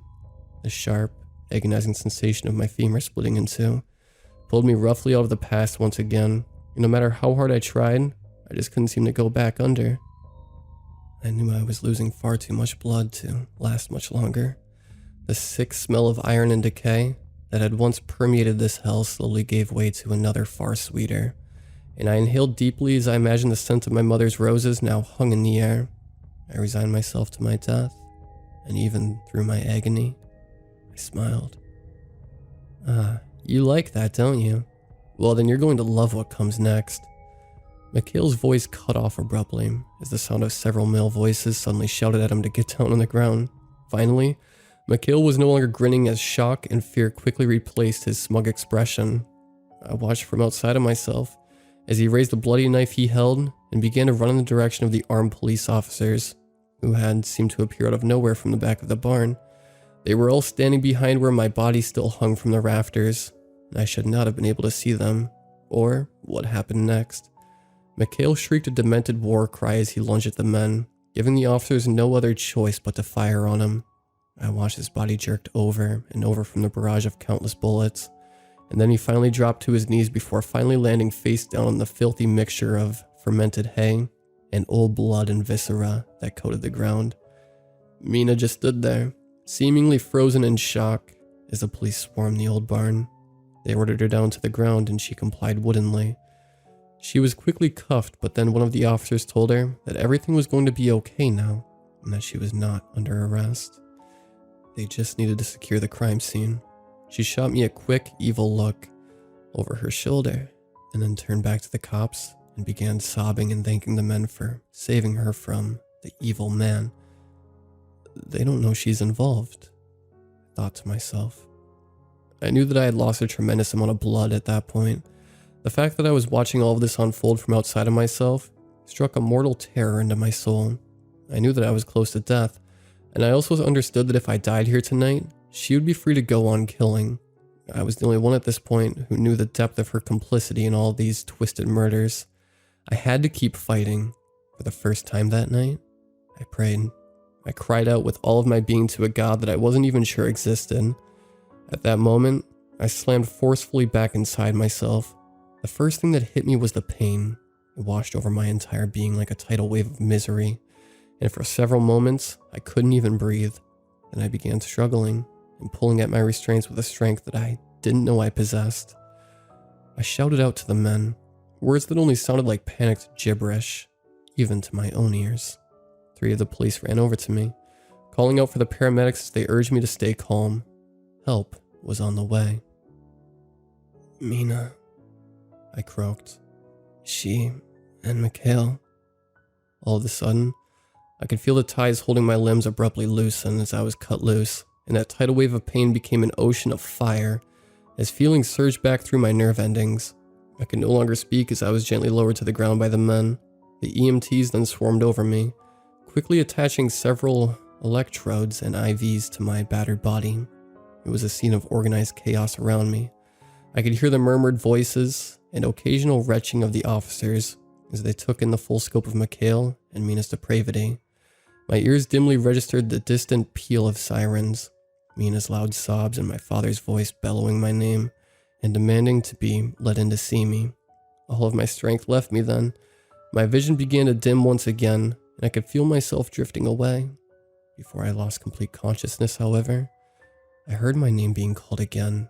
This time, though, it was gentle, a feminine whisper from a darkened corner of the room. All other sounds faded as I slowly turned my head towards the achingly familiar voice. There in the corner stood a woman in her early 30s. A sweet smile parted her lips, revealing a tiny, beloved gap in her front teeth. I stretched my fingers in her direction as the overwhelming aroma of flowers and fresh soap filled my nostrils. I woke in the hospital 3 days later. My father, an aunt, and the sheriff were all seated at my bedside. They both looked grim and exhausted, but smiled warmly at me. When I stirred and opened my eyes, the sheriff explained step by step what happened after my emergency call to his deputy had been dropped. The sheriff and the state police had both been called immediately afterwards. Due to the severity of the situation and the fact so many people had been reported missing, an emergency task force had quickly been sent to the town. Using the vague directions and location I had been able to give them, a massive search began. Despite the swiftness of their actions, it had still taken nearly 2 hours to discover exactly where I was being held. By the time they finally found me, I had lost so much blood that the doctors and EMTs had serious doubts that I would survive. My only saving grace had been the tourniquet that Mikhail had applied to my thigh before hacking away at it. I knew why he had done that. He hadn't wanted me to die too quickly. He enjoyed every minute of his torture, and the sick bastard had wanted me to suffer. Knowing this, and everything else he had done, I was disappointed that he hadn't been the one to suffer more. His death had been far too swift and painless. I would learn many things over the next several days. Not all of it was welcome. Mina had fled the hospital before they discovered that she had not been a victim but a sadistic participant in the grisly murders. The police had pulled 11 corpses from the barn that night, though it was believed that she and Mikhail may have been responsible for over 80 similar torture deaths across the country over the last 7 years. As I had already feared, she had not been under suspicion that night, and was long gone before the police had started to collect the evidence that would later prove her involvement. Last I heard, the authorities are still searching for her. But there was also a bit of good news too. 2 victims came out of this alive, if not unscathed. Myself, and a 14-year-old boy who I later learned had been caught by the psychotic couple the night before this story took place. He was the son of a nearby farmer who had gone to the old barn to investigate the odd smells and screams that had been emanating from the abandoned building the previous week. Turns out, he was very much into the paranormal and had thought the structure to be haunted, and in a way, I suppose it was. He had been caught, tortured, and left to hang in the barn while the couple ran to the store for more supplies. That's when I had the misfortune to cross paths with them. They had planned to finish him that night. The boy, his name was Thomas, later revealed. He had heard them discussing their plans to finish him off, celebrate with a bottle of red wine, and then move on to a new town the next day. Thomas was the teenager I had seen strung up on that terrible night in that barn, right before my own ordeal had begun. I had thought him dead at the time, but he had merely been unconscious from blood loss and exhaustion. Thomas and I would thankfully go on to make full recoveries, though I will always walk with a limp, and we both still bear some pretty vicious scarring on our bodies.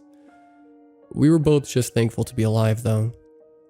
Thomas came to visit me in my hospital room 2 days after I awoke.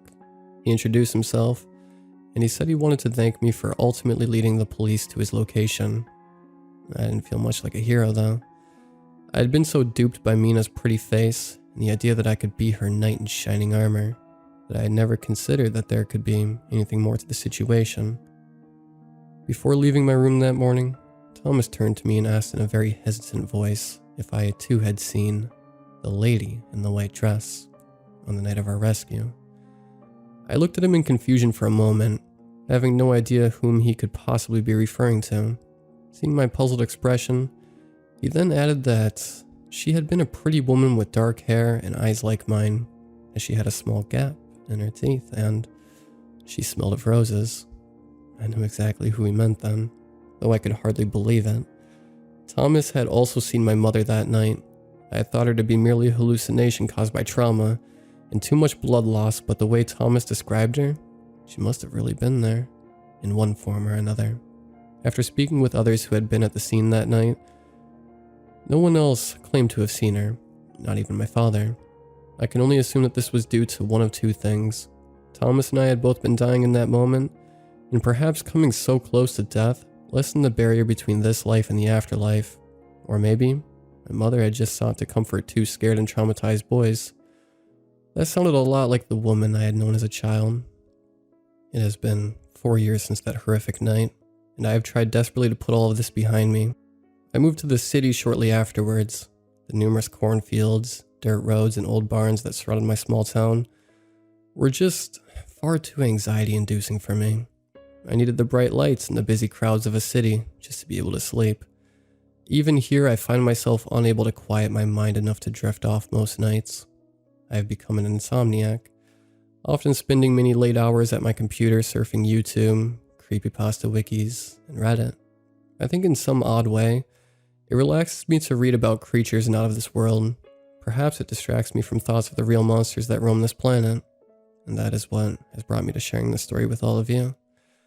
I have become aware of a certain urban legend about men who see a young woman, seemingly alone and unprotected late at night.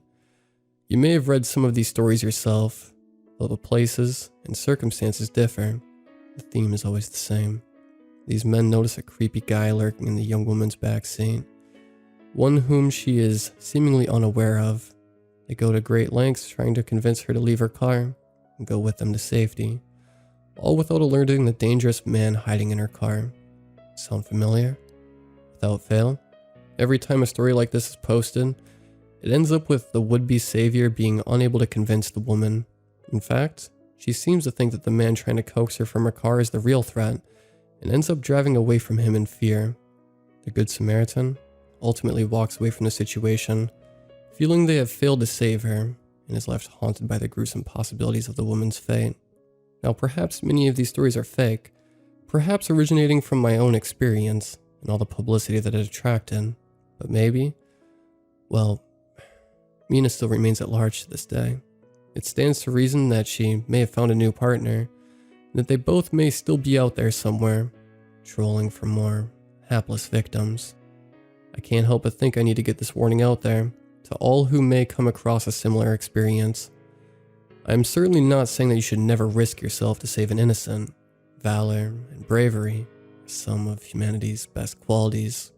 I am simply cautioning you to do all in your power to ensure that the person you're trying to save really is innocent.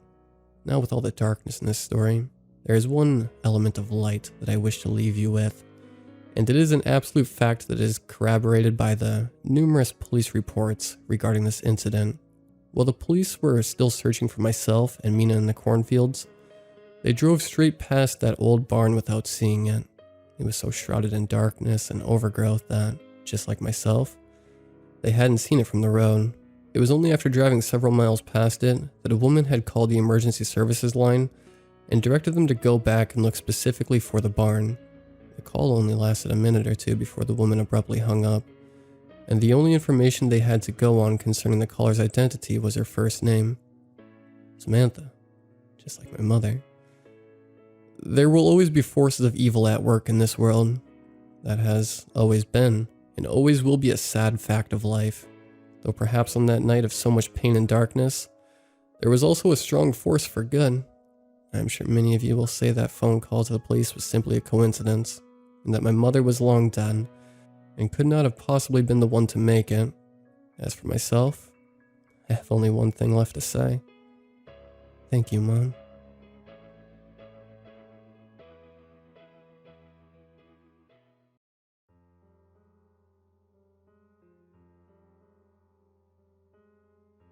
I'm plagued by misfortune and death. It's been like this since the day I was born, and it follows me everywhere I go. My mother died during childbirth, and my father died in a tragic accident when I was only 4 years old. I lived with my grandparents following my father's untimely death. Life was typical for me, or at least as typical as an orphan's life could be. That is until my grandparents died, leaving me alone in the world. My grandfather went first when I was only 9, and my grandmother some years later when I was 16. I was alone in the world after that. I peered into the fathomless void of despair every day, at least until I graduated from college. Death had been the only thing I had ever known, and because of that, I became a mortician, or an undertaker, if you will. God knows I had been to enough funerals. By the time I graduated, I found myself in near poverty, having spent my inheritance on attending college. Desperation set in, and I began applying everywhere I could think of. It's not like I had anything holding me back. My job hunt eventually led me to a small funeral home in upstate New York, owned by a man named Gary Mullins. Gary was an interesting character.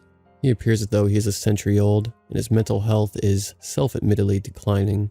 He's a quiet man, but nothing livens him up more than talk of the dead. Much like myself, Gary grew up alone and has no family. He inherited the funeral home after his father died when he was only 13. His uncle curated it until he came of age, and then his uncle tragically passed. Mullins' funeral home was even more an interesting place. The business itself operates out of a house that is 184 years old. It's a large purple house with a wrought iron fence around it. The local kids joke and say that ghosts haunt its halls. I have to give it to them. I used to think the same thing. Alas, no ghosts or ghouls prowl its decrepit old halls. What lurks here is much more corporeal. I will never forget my first day of work at Mullins' funeral home. I vividly remember Gary opening the front door to me and showing me with delight all the pictures of his family members that adorned the walls. The strange thing about this was that these were all post-mortem pictures, taken at funerals and viewings. He spoke as if he was reminiscing on fond memories, but these would have been tragic moments for anyone else. I quickly realized that Gary was a little strange. He made me an offer that I could not refuse, however. He would pay me a yearly salary and allow me to live upstairs in the home, so long as I learned from him and eventually took over the business. I couldn't decline. I remember thinking to myself, this couldn't have gone any better. Naturally, I graciously accepted the old man's offer. This was a great opportunity. I could easily have a career if I just stuck with it. Good, good, he replied to my acceptance of the position, before adding, the house always needs an undertaker. That statement baffled me, but I chalked it up as some old tradition that I wasn't yet aware of. Gary told me I would start the following day, and told me to go upstairs and get settled in. That wasn't hard. I only had the few possessions that I had kept in my college dorm room. They were all piled in the back of my car.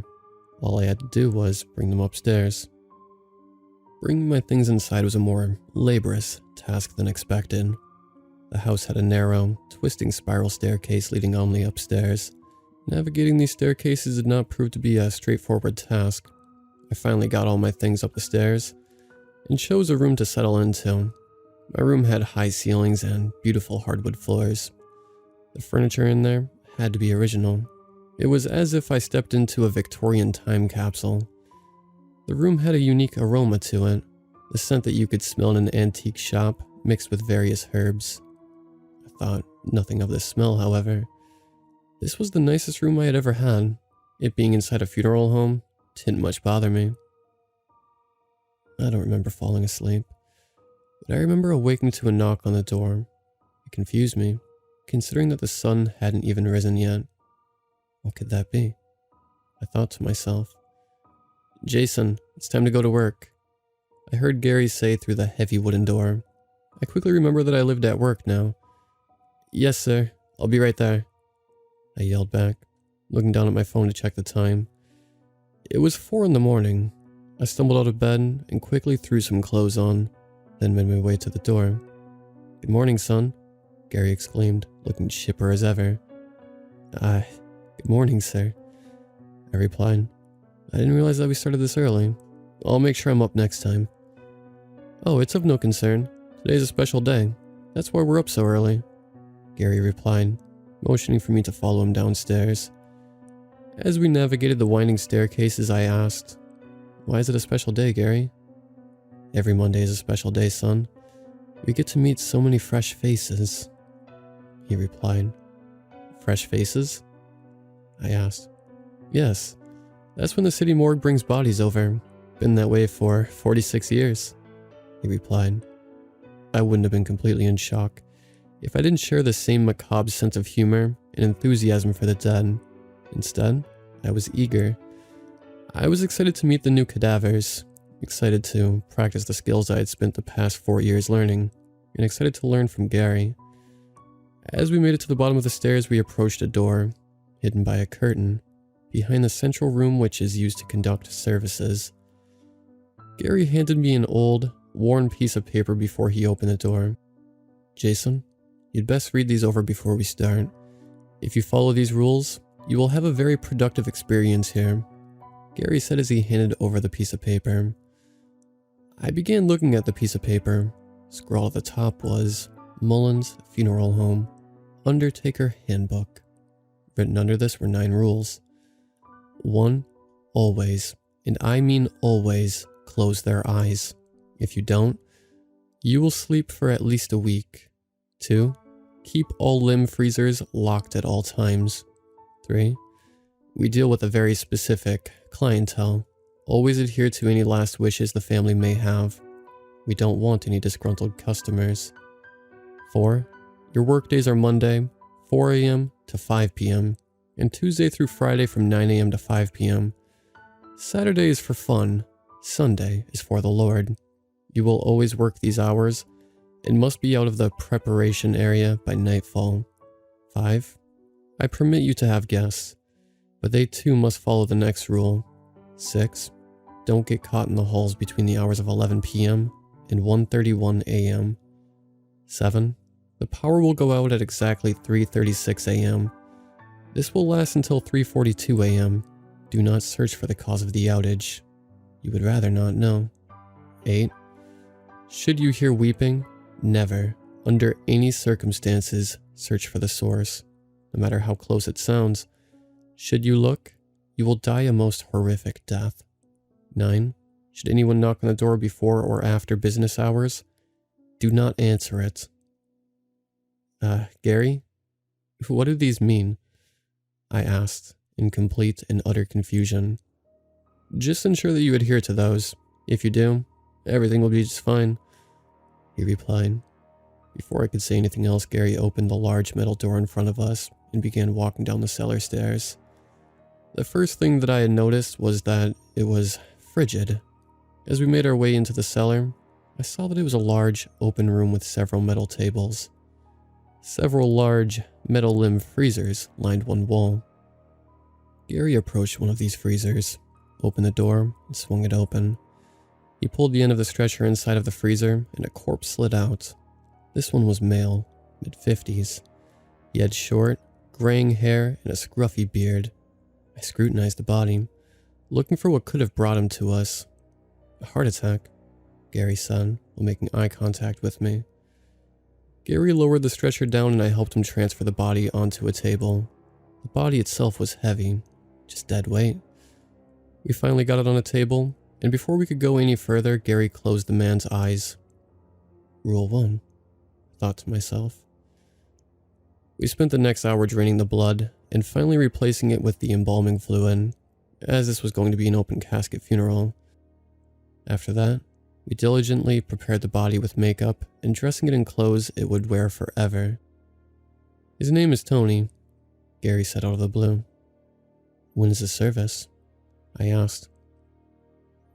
Why, it's today, he replied. This took me by surprise. I hadn't expected to run a service so soon. The look of confusion must have shown because Gary said, well, they don't die on our schedule, as he let out a chuckle. Some time passed, but finally, we finished preparing the body. We sent him upstairs in the small elevator that we use for cadavers. Next came positioning the casket in the service room and putting him in it. Once we finished this task, we had to prepare the home with artifacts the family had left to be displayed during the service. I made a disturbing discovery when I was hanging photos of our client and his family. The photos they had provided us were all photos of Tony committing gruesome crimes, including mutilating various women. It repulsed me. What kind of monster was this man? "Gary," I yelled, looking around for my boss frantically. "What's the matter, son?" He said with concern in his eyes as he cleared a corner, hurrying towards me. "These are what's the matter. What kind of sick joke is this?" I demanded to know. "Rule 3, Jason," he reminded me. Shaken, I remembered Rule 3. I must always adhere to the client's wishes. I had no way of knowing whether these depraved photos were real. I continued to hang the photos, and when the family finally arrived, I expected repulsion, but it delighted them. They talked openly about how Tony had loved to kill young women, and how the world wouldn't be the same without him. I desperately wanted to call the police at that moment. I was in a room full of lunatics. Suddenly, I felt a hand grasp my shoulder. "You did well, Jason," Gary said from behind me. "I know it can be hard, but we're just undertakers. We don't ask questions." "This guy was a murderer, Gary." I snapped back at him in a hushed tone. "Was, my dear Jason. Was." He replied calmly. Eventually, we transported the corpse to the cemetery and lowered it into the ground. I can't say that I wasn't happy to see that scumbag go underground. He was a sick, perverted psychopath. The world would be better off without him. Eventually, we made it back to the funeral home. When we went downstairs to make sure that everything was locked up, we discovered that there was a limb freezer hanging wide open. I walked over to it to close it back up, but when I did, I looked down and saw that it was the body of a little girl. My heart ached for her and her family when I saw her. She couldn't have been over 8 years old. I noticed that her eyes were gray and cold. "Jason, no!" Gary yelled as he shoved me to the floor and slammed the freezer shut. It was too late. The little girl's life flashed before my eyes. I could see every bad thing that had ever happened to her. I could feel the pain she had ever experienced. Then, I saw the world from her point of view. I saw myself looking into her eyes, and the freezer slamming shut over me. "Never look into their eyes. This is why we shut them," Gary yelled. What was that?" I asked frantically. "You saw death, Jason. That is what awaits us all, so it's best to avoid hastening it," he responded. "So you mean that we can still see after death? We still experience reality?" I asked. "So it would seem," Gary replied in a solemn tone. We had lost track of time, and neither of us had noticed that it was around 6 p.m. now. It was getting dark outside. The old man quickly rushed me up the stairs and locked the enormous iron door. "Go to your room and lock the door. Now," Gary barked at me. I didn't even ask why. I hurtled up the stairs to my room and locked the door behind me. This place was far too weird for me. I had no intention of staying until the next day. I would leave before my shift began. This was madness. I spent the night tossing and turning, unable to find sleep. Instead, I kept reliving that little girl's death and subsequent afterlife. I decided that a walk would be best. I ventured from my room, down the hall, and towards the stairs. I made my way into the spiral staircase, and then I heard it. Heavy-sounding footsteps were moving towards me. I looked down at my phone and saw that it was 12:56 a.m. Shit, Rule 6, I thought to myself. My heart was pounding in my chest as I turned to run back to my room. Something was following me, chasing me back to my room. By the time I slammed the door shut behind me, the thunderous footsteps had been right behind me. The mysterious prowler of the hall continued to pace outside my door as I cowered in the corner for hours. I stayed lodged in the corner of my room long after the footsteps faded away back down the stairs. Eventually, so many hours had passed that the lights went out. I remembered this time. Rule 7. Stay put. Got it, I thought to myself. I continued to cower in the corner of my room. Come hell or high water, I would not leave the corner. Or so I thought.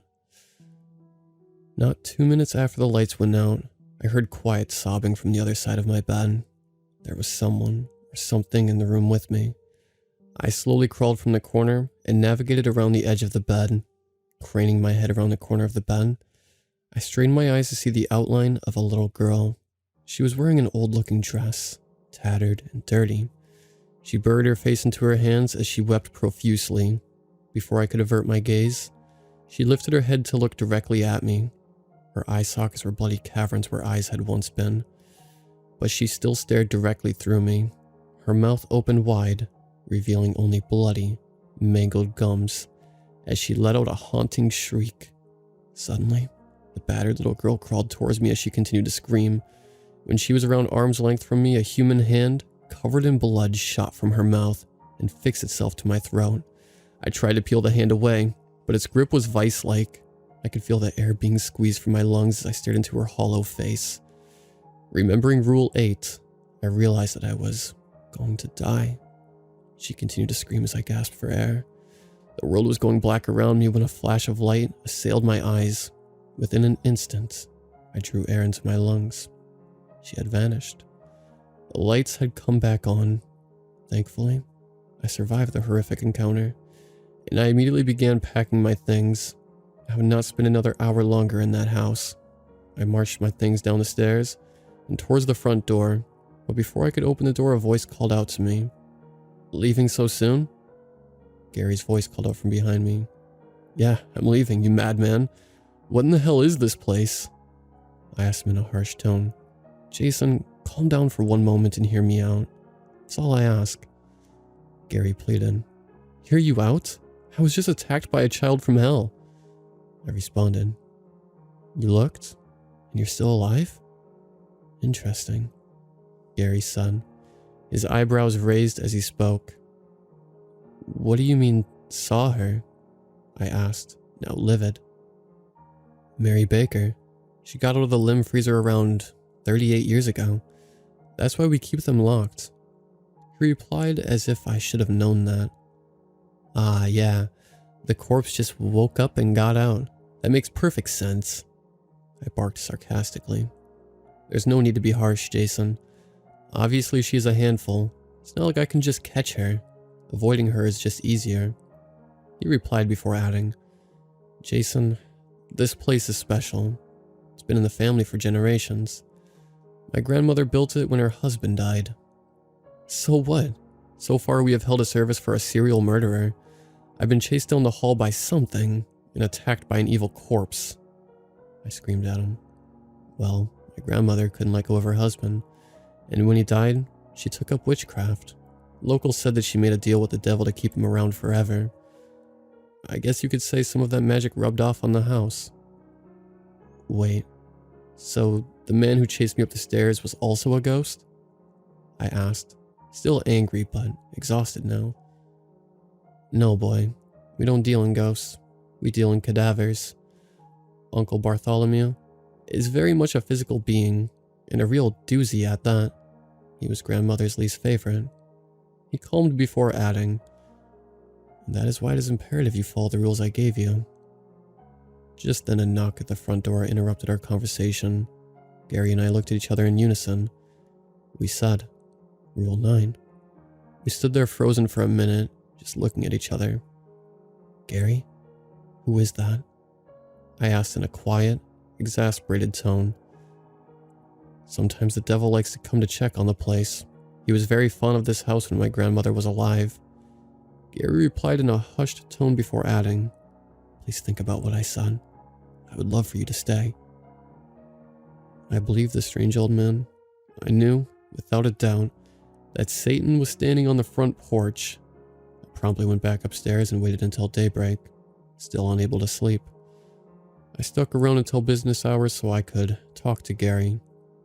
"Gary, if I follow the rules to the letter, will I stay alive?" I asked plainly.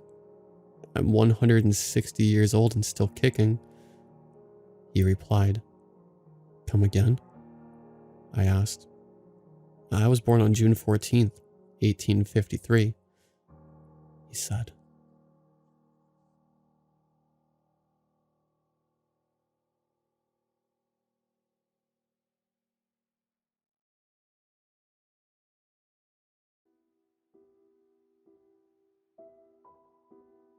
As the movers unloaded the final few boxes from the truck, I fantasized about the newfound peace and quiet awaiting me inside the house. The months leading up to that moment had been a non-stop rush of packing, fretting, yelling, a little crying, and more packing. You'd think with all the chaos involved that I was moving a small army, but no, it was just me. I had to keep reminding myself how much better things would get once I was settled in. After all, I got a good deal on the property. It was bigger than the other listings I had viewed. Once the last of my stuff was situated in my new home, I made a beeline for the couch. I didn't care if there was more work to do. I really needed a break. There were a couple boxes piled up in front of the couch, but I just shoved them aside. I fluffed up a pillow and positioned it against the armrest, kicked off my shoes, and heard a knock at the door. Shit.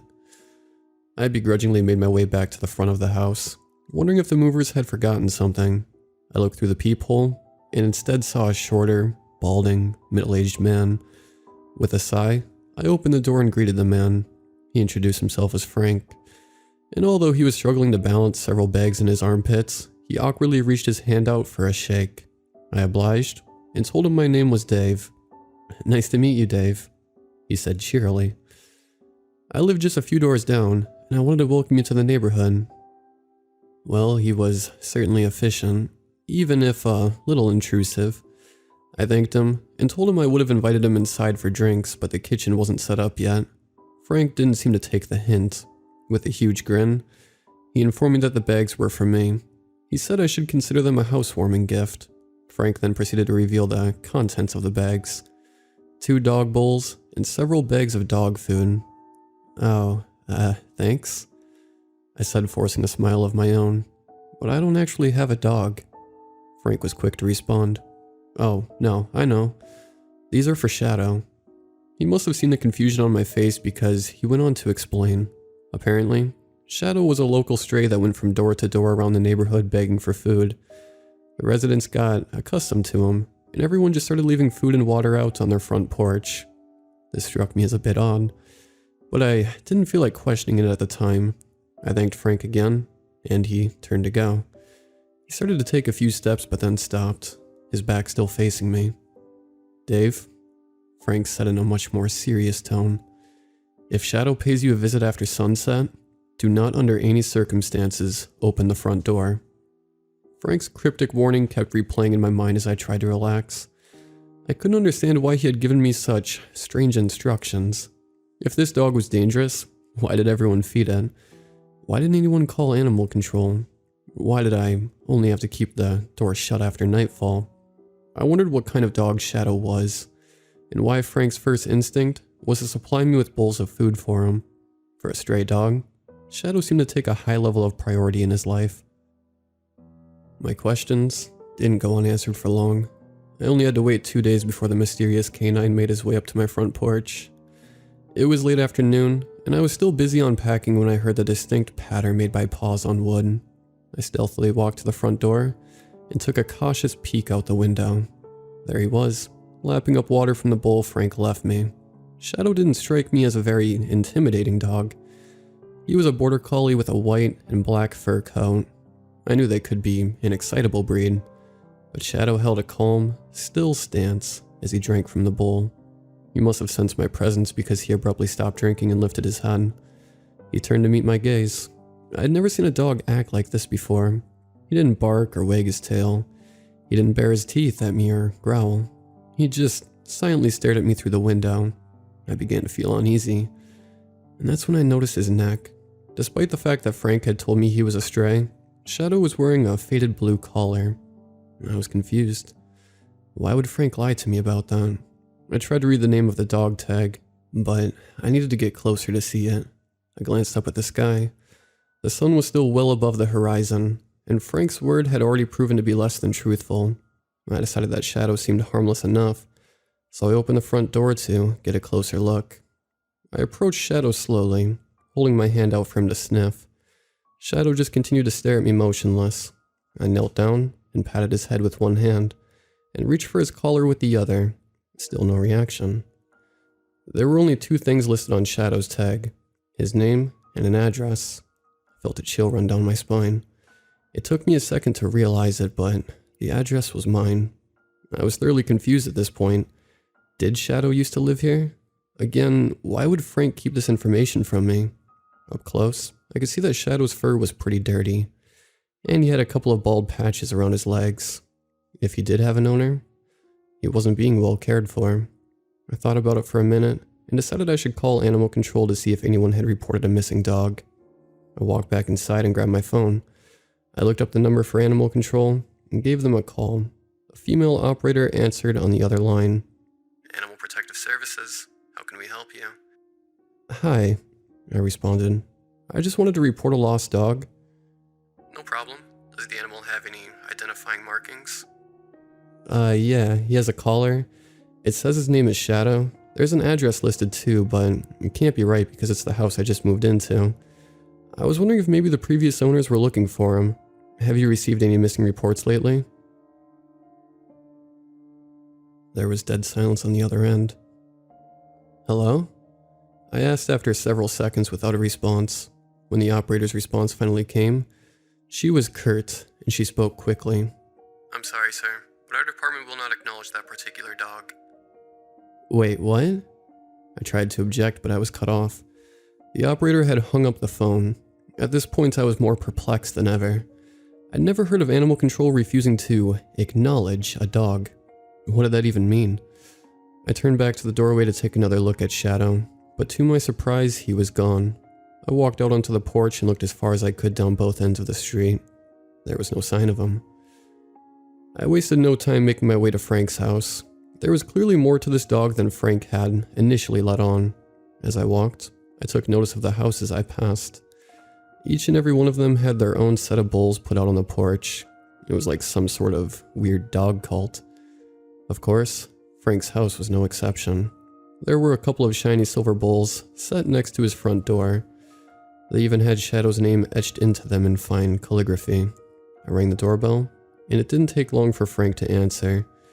He greeted me with the same huge smile as before, but this time, I thought I detected some apprehension in his eyes. Hey Dave, to what do I owe the pleasure? I want to talk to you about Shadow, I said bluntly, not wasting any time. You told me he was a stray, but when I saw him just a few minutes ago, he was wearing a collar. Well, yeah, I guess that was a little misleading. You see, Shadow used to have owners. They abandoned him though, and now he just roams the neighborhood freely. Frank replied with an exaggerated shrug. Despite his outward demeanor, I could tell Frank was getting nervous. I pressed further. Who were these owners, and why won't animal control acknowledge Shadow? Frank's smile faded slightly. You called animal control? He asked. Well, I guess I owe you a bit more of an explanation then. Shadow's old owners were actually the Bennetts. Frank's inflection seemed to imply that I knew the Bennetts, so I told him that I had no idea who they were. The revelation visibly surprised Frank. But didn't you buy your house from them? I corrected him, telling them that I had purchased my house from the bank. As far as I had known, prior to my move, the house wasn't lived in. No, that's not right, he said, shaking his head. That house was lived in only a few months before you got there. The Bennetts were good people. They mostly kept to themselves. But they were good people. They had Shadow for a long time too. He was a puppy when they first adopted him. The Bennetts loved that dog, but then... Frank began to trail off before quickly catching himself. There came a point where taking care of Shadow became too much of a burden for them. It was a tough call, but they decided to take Shadow to a shelter. He was put into a cage, and they just left him there. After returning home, the Bennetts thought the matter was settled. However, later that night, they heard scratching on their front door. When they opened it, they were shocked to find Shadow sitting there staring back at them.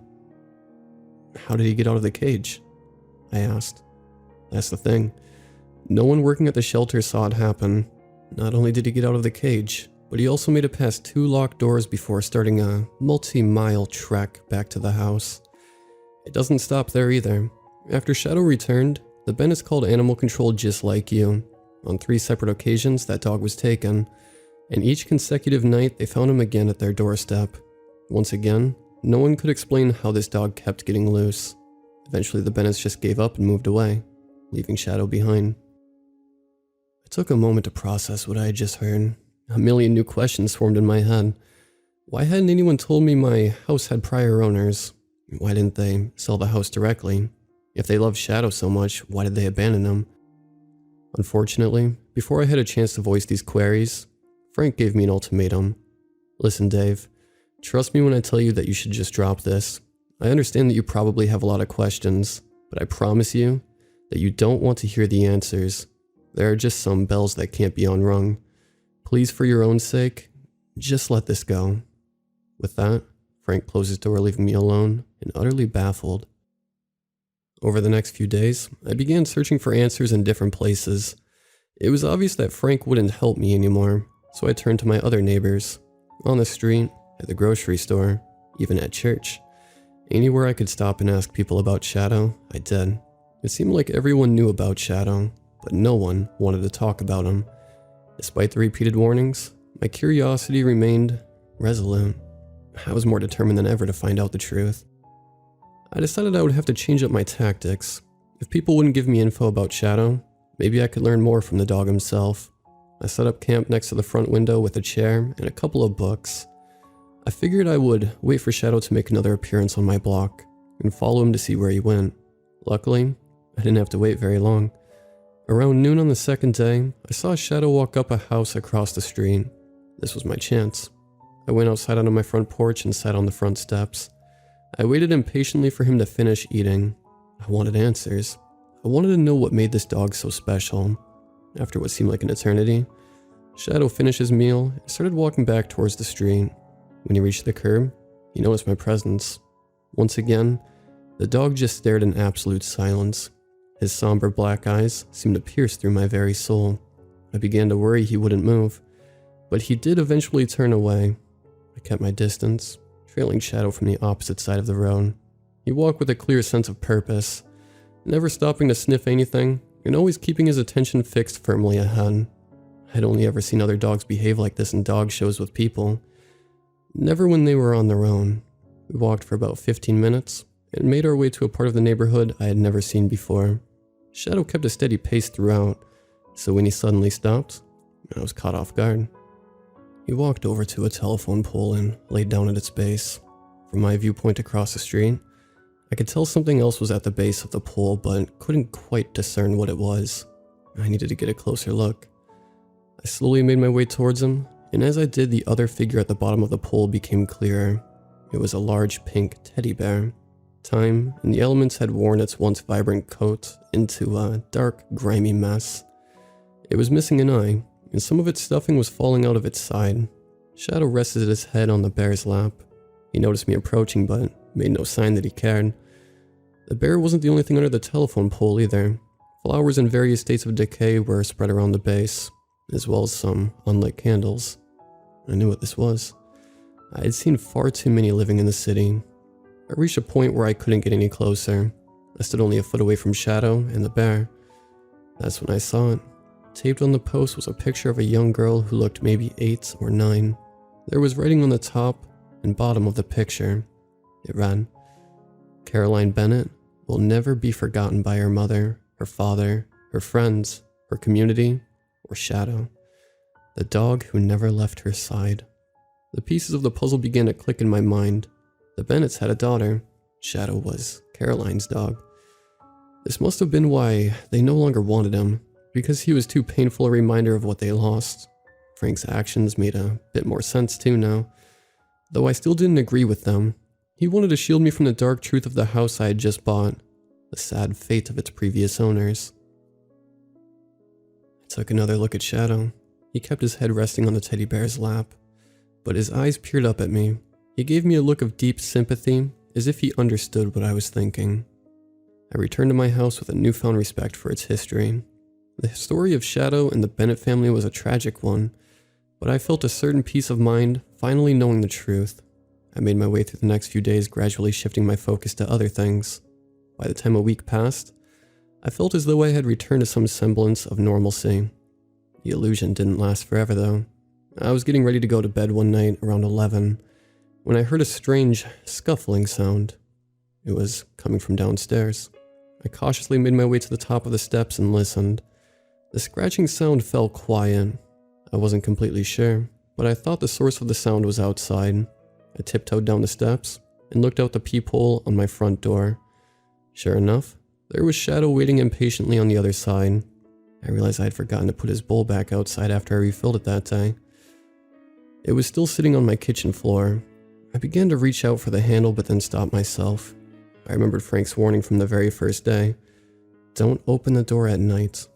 That warning was still a mystery to me, and I mostly chalked it up to Frank's overcautious manner in dealing with Shadow. I felt like I had gotten to know the dog at this point, and I had a certain level of trust that he wasn't dangerous. A reason that my anxiety wasn't warranted. Shadow was a good dog. I once again reached for the handle, turned it to the side, and opened the door. The instant I looked out onto the porch, I was paralyzed with fear. I couldn't think, and I felt myself start shaking. I opened my mouth, but no sound would come out. It was too difficult to even breathe. I took a shaky breath of air and finally managed to choke out. Caroline? The specter stood beside Shadow. Her posture was unnatural. It was broken. Her shoulders rested at different heights, and her back was crooked. Her right ankle was cracked and faced almost completely behind her. Her neck bent sideways at an impossible angle, and her gaze was fixed on the floor. She only appeared to have one eye, and it was glazed in a creamy mist. She was wearing a pink dress, which was stained and worn with dirt and blood. A pale white light surrounded her body, and her presence chilled me to the bone. I didn't move. I couldn't move. All I could do was stare. Caroline lifted her head slowly to meet my gaze. When our eyes met, I didn't see hatred or anger. I saw sadness and fear. I saw a little girl who lost everything except for the dog that she loved. Caroline started to limp forward, and I just moved aside to let her pass me. Shadow trotted obediently beside her. The pair made their way into the kitchen, where I had left the food bowl. Shadow looked up to Caroline, and she nodded. He lowered his head to start eating. I just kept watching on from the front door. As Shadow ate, Caroline reached a gnarled hand down to stroke him behind the ear. I thought I even saw a faint smile across her face. I just stood there watching the pair with a sense of awe and sadness. When Shadow finished, Caroline again turned to face me. They made their way back to the front door without stopping or acknowledging me in any way. I watched them walk off the porch and onto the sidewalk. I closed the door behind them and looked out the window. Now, all I could see was Shadow, making his way back in the direction of the telephone pole. The dog really did never leave her side.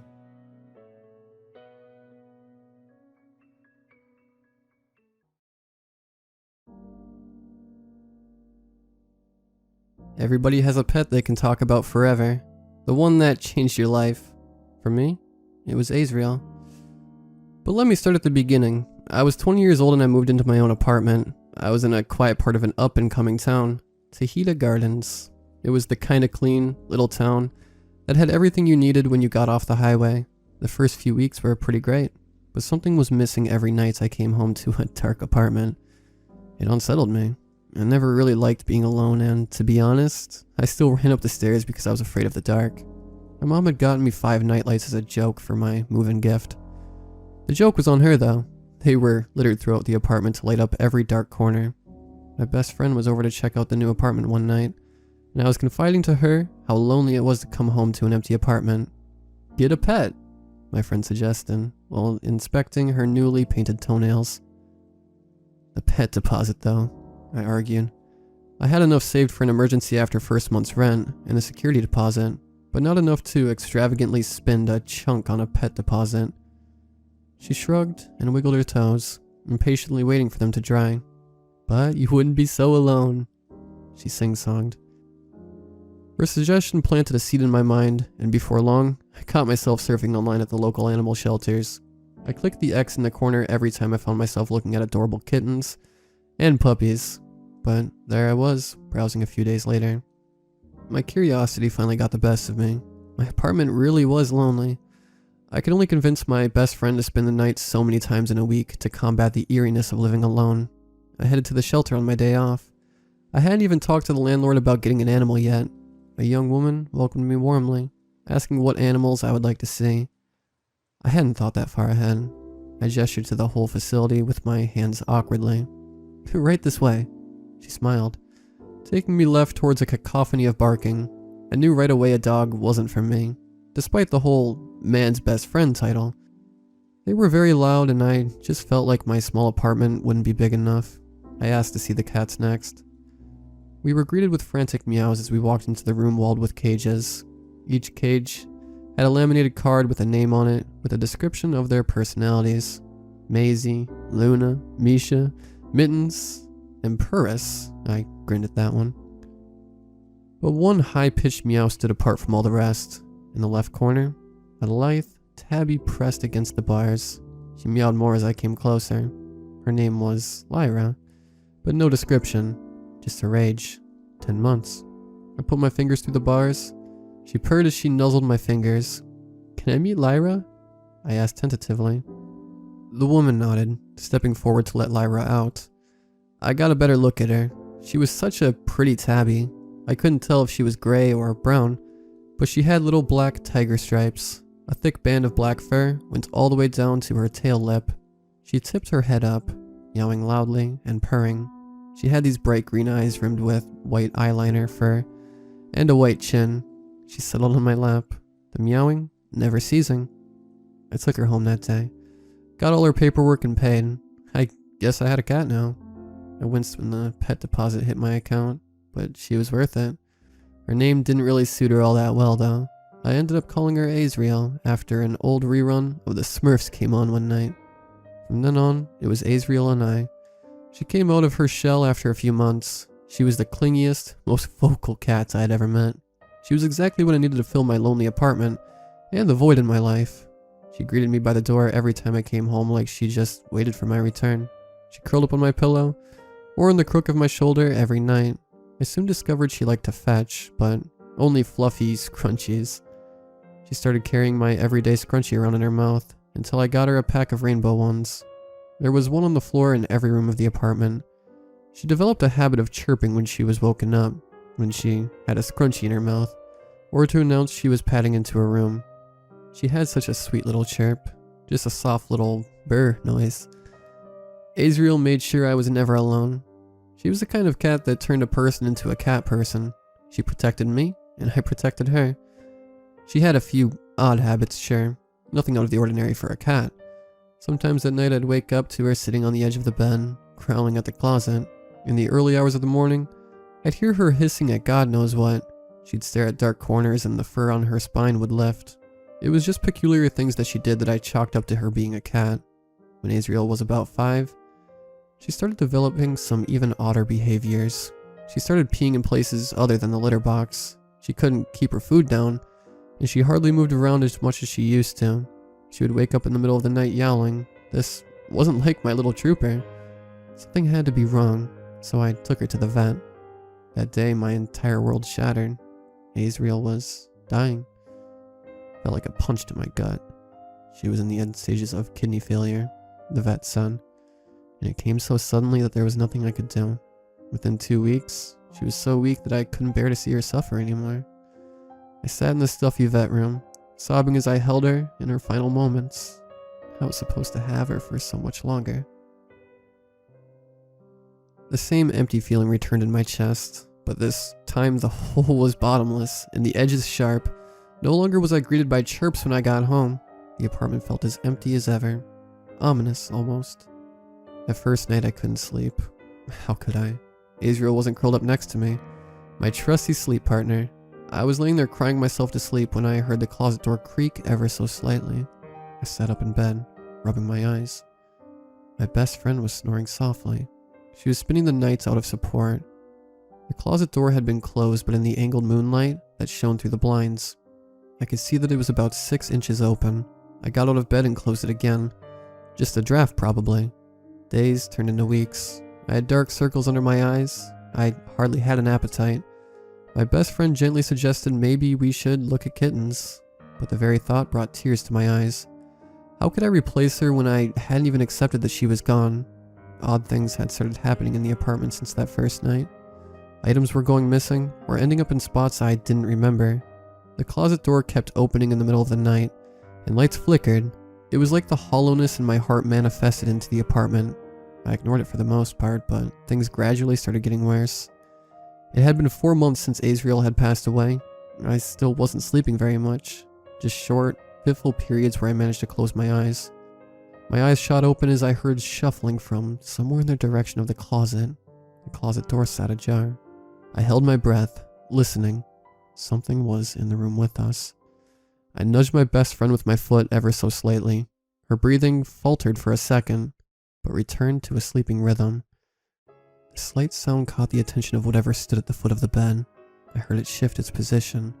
I could feel hot breath on my face. Something wet dripped onto my cheek as I laid frozen, rigid with fear. It was inches from my face, trying to see if I was awake. I laid like that for hours until I heard the chirping of birds outside our window. Whatever it was had shuffled back to the closet, and the sun's first rays appeared, and I had let out a shaky sigh of relief. Sometime later my best friend woke up and I tried to tell her what happened, but she brushed it off as sleep paralysis, saying my sleep pattern was so messed up that I was hallucinating. She said she'd pick up some melatonin in hopes that maybe it would help me get some real sleep tonight. With the sun and light on my side, I checked the closet out, but it was just a shallow place to store our clothes. No more than 2 feet deep. I couldn't house anything as it was full of shoe boxes and duffel bags for when we went on vacation. That made me feel somewhat better. Maybe my friend was right. She brought home some melatonin just like she promised. I swallowed a pill with a sip of water, right as we settled into bed together for another slumber party. My eyelids felt heavy before my head even hit the pillow. My head smacked against something hard. Shit, that hurt. Bright colors danced around the darkness my eyes hadn't adjusted to. I think I was on the floor. How did I get? Something yanked my ankles, and I instinctively reached out to grab something, but my fingernails only caught in the wooden floor.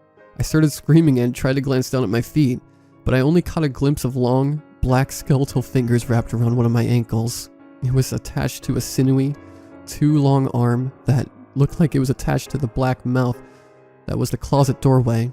Light flooded the room as my best friend clicked on the bedside lamp to find me being half dragged into the closet, shrieking bloody murder. The tight grip on my ankle disappeared. She watched as the hand quickly slithered back into the dark. I was still screaming. My friend tried to calm me down, clearly shaking herself.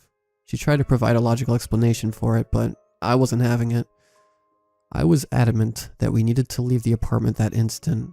I was shaking so hard, but I grabbed a pillowcase and started throwing clothes into it. I wasn't going to get a duffel bag from the closet. We went to a hotel that night, and that's where we stayed for 3 nights.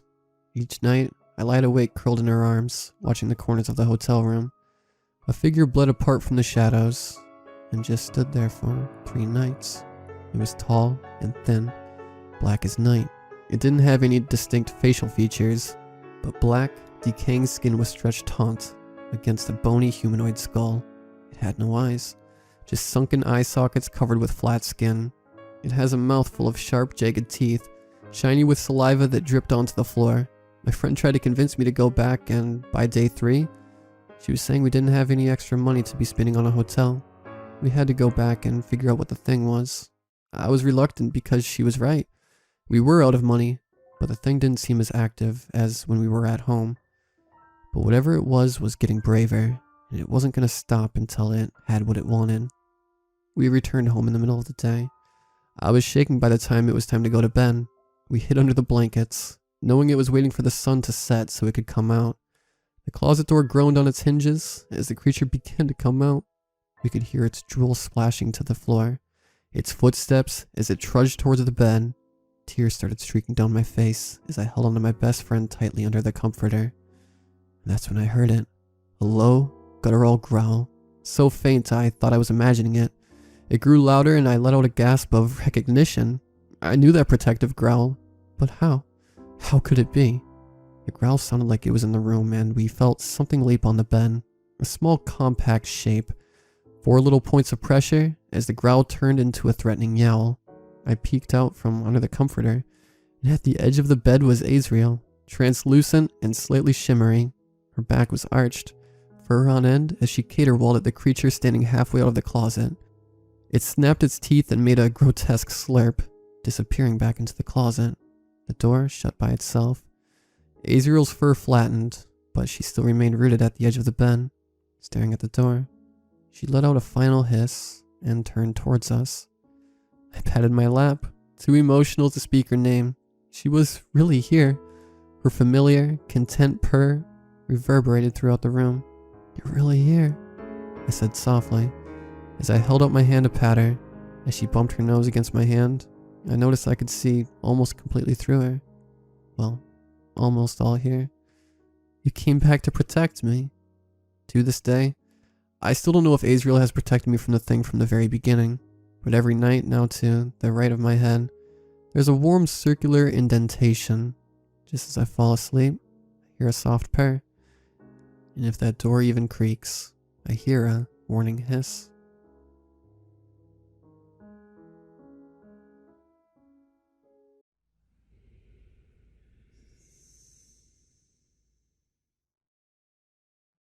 Tonight, we have 6 stories. From a tale of an elderly woman with a love for chickens, nightmares seeping into reality, parents acting strange, and much more. A huge thank you to the generous authors who have allowed me to share these stories with all of you. Please be sure to drop a like and comment if you enjoy. Subscribing if you're new is also very much appreciated. Enjoy the video, and as always, I hope you all have a great night.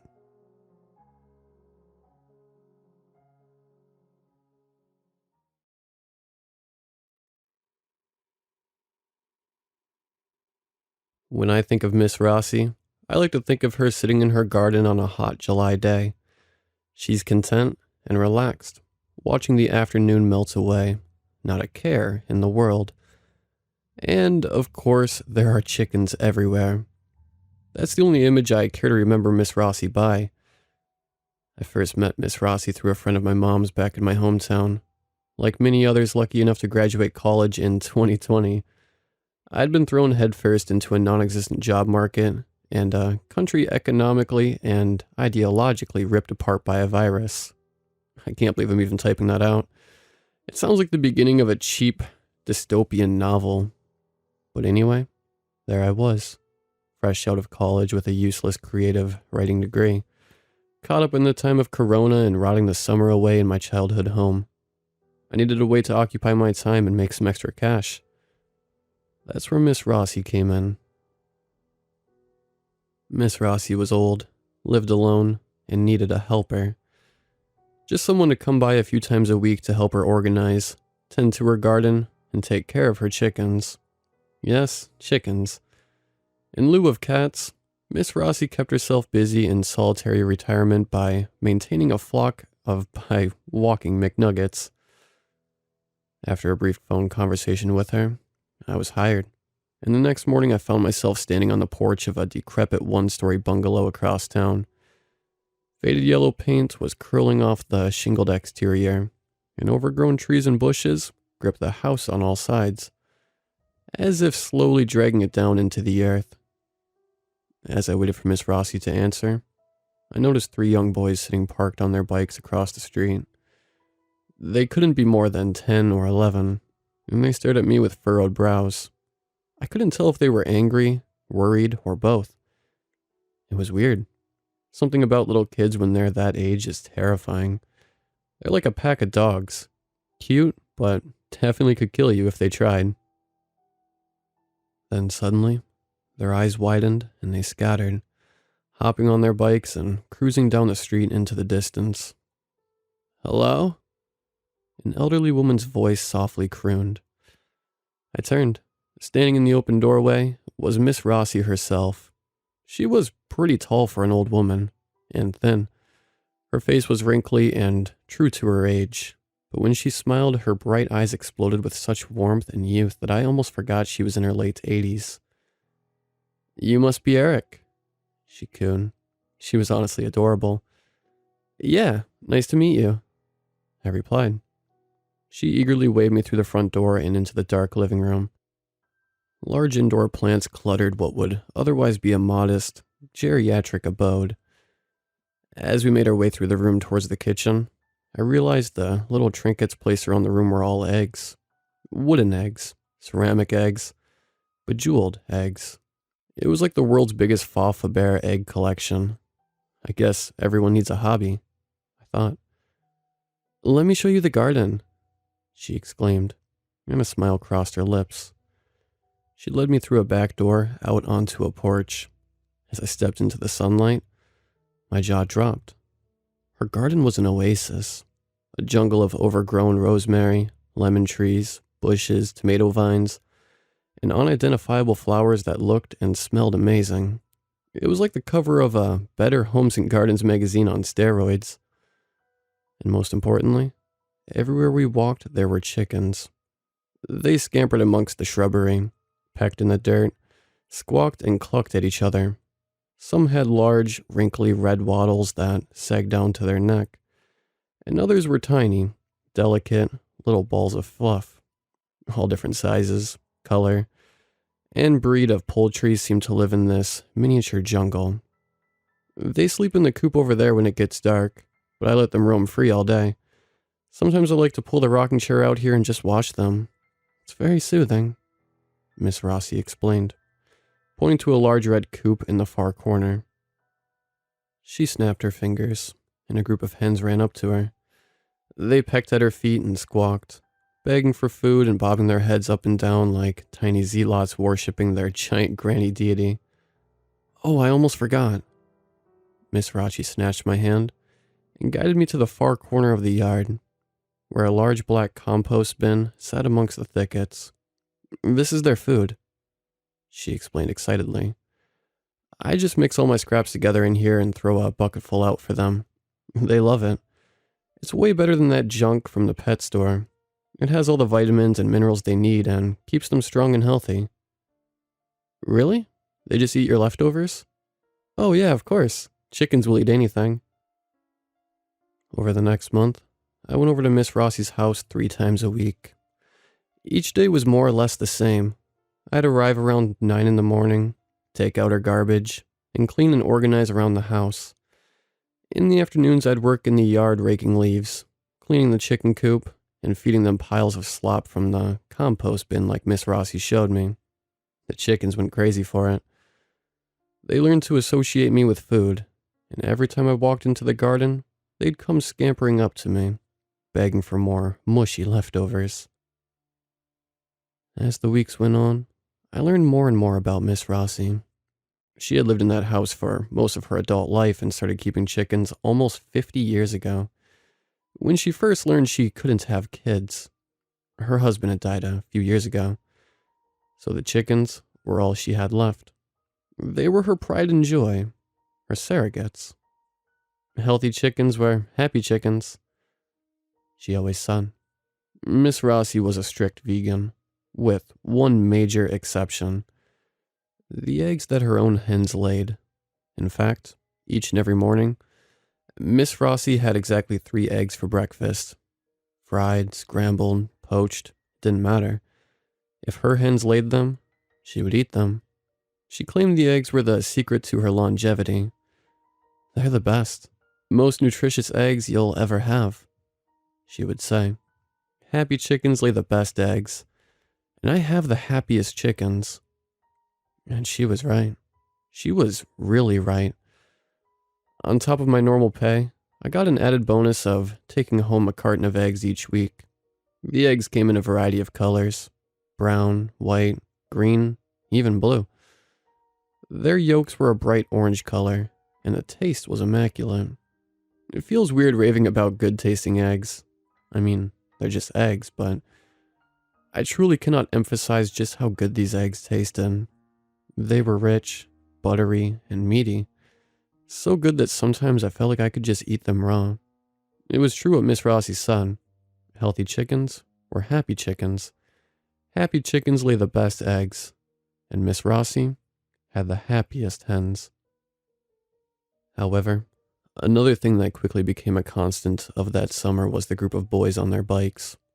Just like on the first day, Every morning those boys waited across the street, parked on their bikes, staring at Miss Rossi's house. At first it creeped me out, but after a while I ignored it. Kids are weird, and besides, I was too busy helping Miss Rossi to care. One afternoon after finishing up cleaning the coop, I went into the house to clean up. I carefully peeled the chicken shit stained gloves off of my hands and walked down the hall towards the laundry room. The door was locked.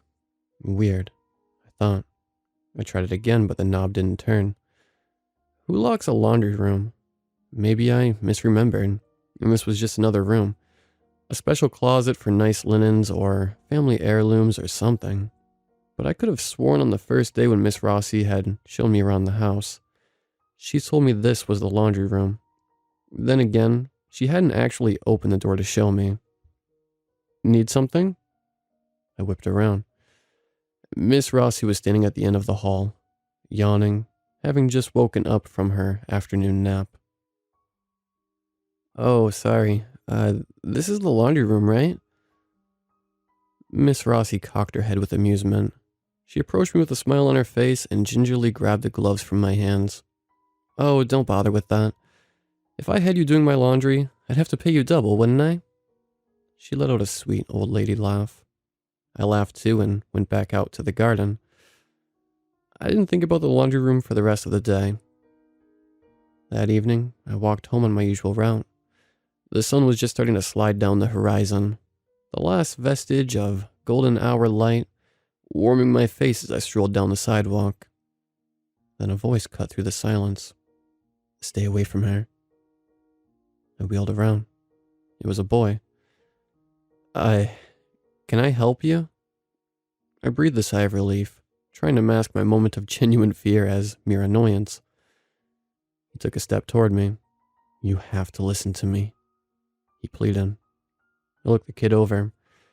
He was young, about 11, and grasping his bright blue mountain bike by the handlebars. I realized I recognized him from somewhere. Wait, you're one of those boys who's always outside Miss Rossi's house every morning, aren't you? What's your problem, huh? It's fucking weird, dude, you know that, right? You can't go back there, he blurted out. She's evil. I burst into laughter.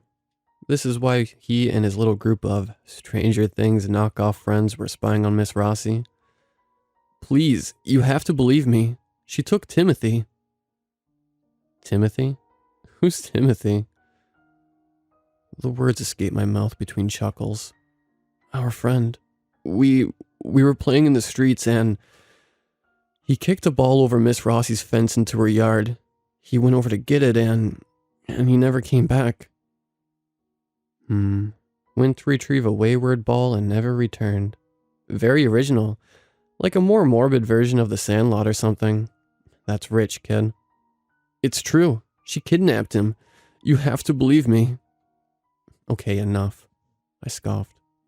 I wasn't amused anymore. She's an old woman that lives alone. She has no one. No husband. No kids. No one. I'm pretty sure the last thing she needs is a bunch of kids staring at her like she's some sort of sideshow act. Maybe if you actually try to talk to her one of these days, you'd know she's the sweetest person alive. She's literally harmless. I shook my head and started walking away. No one was going to come after Miss Rossi like that. Not the Miss Rossi I knew. No, please wait. You have to be careful. I kept walking. If you see a red kickball in the yard, can you bring it back? It was Timothy's. It has his initials on it. TS. TS for Timothy Sarkis. Sure, I yelled back sarcastically. I'm Jack, by the way. What's your name? I didn't respond or look back. I just kept walking. A few days later, I went back to Miss Rossi's, business as usual. Jack hadn't been waiting outside Miss Rossi's house when I arrived that morning, but his two other friends were. They probably were taking turns standing there on witch watch, or whatever it is they did. And yet, as I squatted in the garden pulling weeds, I couldn't help but think about what Jack said about his friend Timothy. What I thought was just juvenile superstition had some truth to it. I had done some research, and it turns out an 11-year-old boy named Timothy Sarkis did disappear about a year ago. Of course, there was no mention of Miss Rossi in anything I read. The actual suspect was a registered sex offender who lived down the street, and who died of a heart attack before police could investigate. There was absolutely nothing to even imply Miss Rossi had been involved, other than the fact that Timothy lived a few blocks away. In fact, the only thing I could find about Miss Rossi in a newspaper was her husband's old obituary. Miss Rossi was clearly just an obvious target for Timothy's friends to project their grief and confusion onto. She was old, eccentric, and lived alone in a ramshackle house, a perfect candidate for childhood superstition. What would Miss Rossi need with a young boy anyway? Besides, even if Timothy was last seen going into Miss Rossi's yard when he disappeared, someone would probably have mentioned that to the police. And then I saw it, out of the corner of my eye. A flash of red as I scanned the garden. I paused and focused on it. It looked like deflated rubber peeking out from behind a tangle of weeds and bushes, half buried in the soil.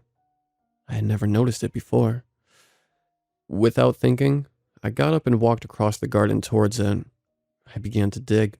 Little by little, I uncovered more and more, the air slowly leaving my body as I held my breath, until finally, I unearthed the rest of it in one final pull, and the last ounce of oxygen I had flew out of my lungs. I went still, just staring at this thing I was now holding in my shaking, clammy hands. It was a kickball. A red kickball. A red kickball with TS written proudly in permanent marker on one side. If you see a red kickball in the yard, can you bring it back? It was Timothy's. It has his initials on it. TS. TS for Timothy Sarkis. Jack's words bounced back and forth between my ears. No. I stopped myself. Timothy had probably kicked his ball into Miss Rossi's yard, and when he went missing, the boys used it as a scapegoat to blame her for Timothy's disappearance. Yeah, that was it. It was just a coincidence. Most kickballs are red, and this was the suburbs. Kids kick balls into yards. Most kickballs are red. It's not weird. Kids kick balls into yards. TS. TS for Timothy Sarkis. No matter how hard I tried to shut out the doubt that was creeping into my brain, a single image popped into my head. A locked laundry room door. Miss Rossi had acted so flippant when she saw me trying to unlock it. Almost too flippant. Almost overcompensating. Maybe she was hiding something behind that door. Maybe it was Timothy. I sat there in the garden for a few moments, alone with Miss Rossi's chickens calmly strutting around the yard. The ever-present chirps of cicadas in the air seemed to grow louder and sharper, breaking out of the background noise and stinging my ears. Then I got up. I entered the house through the back door and crept down the hall towards the laundry room door. Miss Rossi was taking her usual afternoon nap on the recliner. I took a deep breath and gently tugged at the door handle. As expected, it was unlocked. I took my hand off the knob. This is dumb. I was being dumb. I should go back outside. Except, I knew where Miss Rossi kept all her keys. In the kitchen. In a drawer to the right of the sink. I knew where Miss Rossi kept everything because she trusted me, and I trusted her. But did I? What was behind that door? Why hadn't she told me what was on the other side? I tiptoed back into the kitchen, opened the drawer, and slowly pulled out the large key ring, holding the bundle of keys with my other hand to keep them from jangling. I made my way back into the hallway and brought the keys toward the door. There were so many, but I could rule a few out. One was for the backyard shed. One was for the front door. Another was for the car out front she never drove. I pulled out a small silver one and brought it into the lock. Didn't work. I singled out another one. A rusted gold one. It didn't fit either. I tried a third copper one. Suddenly, the keys fumbled from my sweaty grip, and I fell to the hardwood floor. A violent clang bounced off the walls of the silent house. I froze, waiting for Miss Rossi to wake up and hobble over with sweet curiosity like she so often does. What would she think? Would she be mad? Betrayed? But all was silent. Miss Rossi hadn't even stirred. I gently, very gently picked up the keys, silently scolding myself for being so careless. I put the last key in the lock. It worked. I pushed open the door and stepped inside, ready to breathe a sigh of relief as I found myself face to face with 2 GE laundry machines. But there were no laundry machines, no hampers, no piles of clothes, just a wooden staircase descending into a dark basement below. I took a step back. This was way above my pay grade. But I had to know what was down there. What if Jack was right? What if I found Timothy? I took a step down. Another.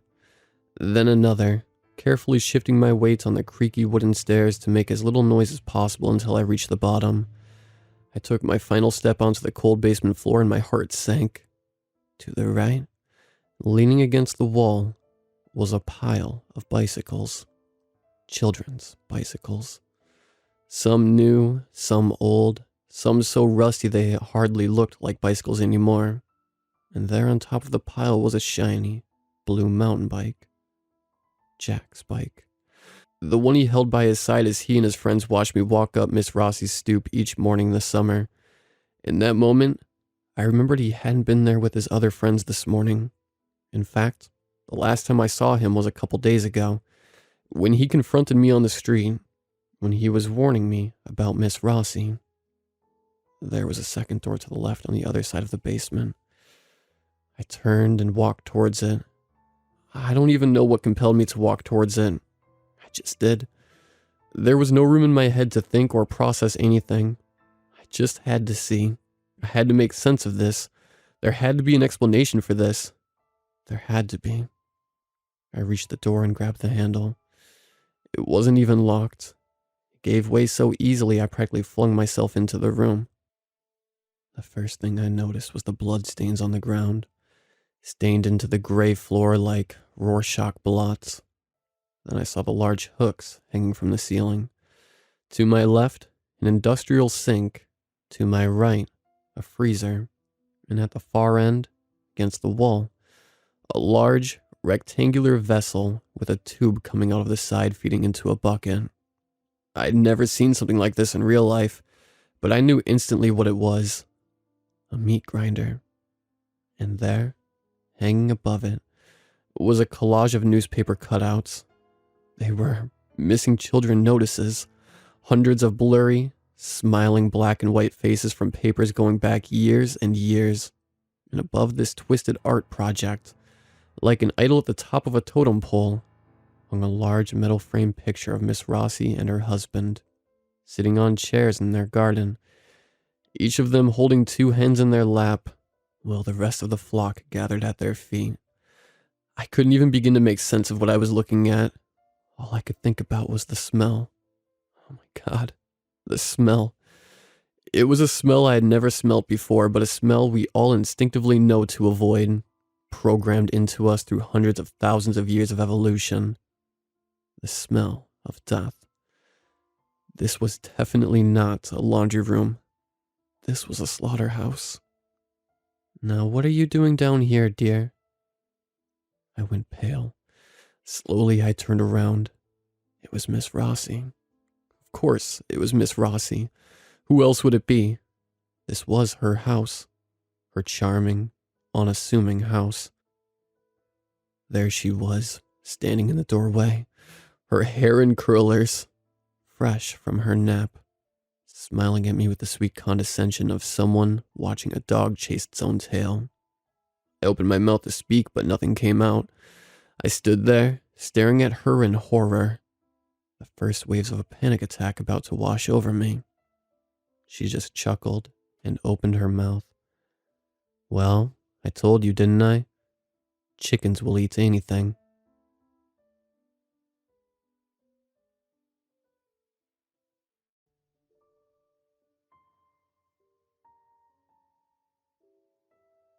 Miss Barry has always been a kind old woman, the type who'd say hello to you as you passed them in the street, or the type who snuck her grandchildren candy under the table when their parents weren't looking.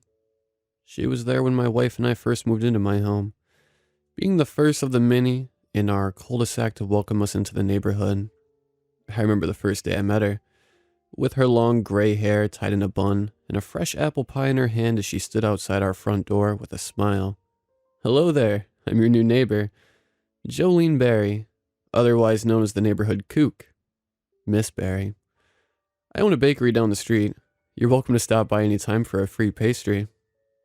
Something about her tone made you feel like you could share anything with her, and she would not judge. Her smile was warm and genuine, and it made you feel oddly safe. "Thank you, we sure will. Would you like to come in for some tea?" My wife responded whilst I unboxed some of the stuff into our new living room. "I'd love to," she responded before briefly checking the time on her watch. I watched as the once warm smile quickly faded and turned into a cold, worrisome look before retracting her acceptance, saying something had come up and she had to reschedule. I watched as she scurried back to her own house, and right as she opened the door, I briefly saw a glimpse of what looked like a man in his 30s standing in the hall as she closed it behind her. Over the next few months, I came to learn that the man I had saw was Miss Barry's son. He still lived with her as he never could hold down a job for more than a year, and his mother was the only person who was willing to keep him around. He was known to be antisocial, and only left the house to go late-night casinos or the pub. I never really interacted with him, but when on the rare occasion our paths crossed, he never failed to make me feel uneasy. There were rumors that he was in huge amounts of debt due to his gambling addiction, and that his wife had left him because he tried to spend all her deceased parents' insurance money to fuel his addiction. One evening, we had Miss Barry over for dinner, and found ourselves talking and reminiscing about our childhood for hours. Miss Barry was mid-laughter when her smile suddenly widened, and she checked her watch, before mumbling to herself something about being late and excusing herself from the table to leave. Before we could ask what was wrong, she was out the front door and away home. "What was that about?" my wife asked as we stacked the plates and started unloading them into the dishwasher. "I don't know." I was cut off from the sound of someone yelling. We attempted to locate where it was coming from, walking upstairs into our bedroom and watching through our window into one of the next door's rooms. That's when we saw Miss Barry and her son arguing in what looked like Miss Barry's bedroom. We couldn't make out full sentences, but from what I could decipher, it sounded as though her son was yelling about being late and how he lost something and needed to make it up somehow. Miss Barry seemed to be standing there like a lamb being helplessly mauled by a lion, and I couldn't help feel as though I needed to interfere.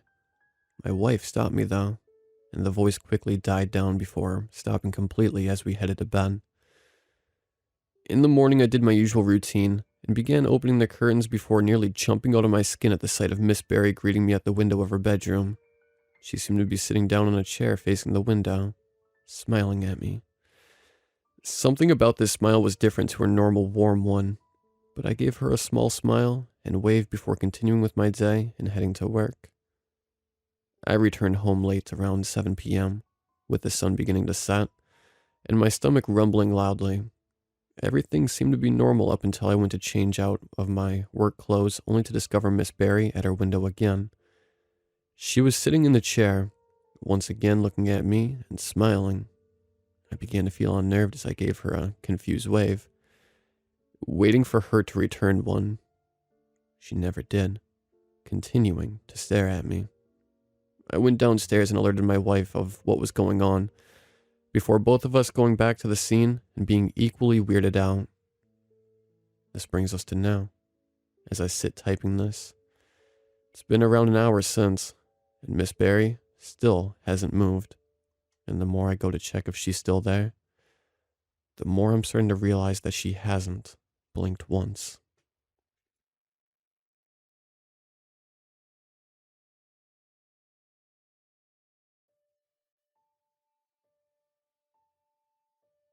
I'm unsure if these entities have another name, but I've always referred to them as static men.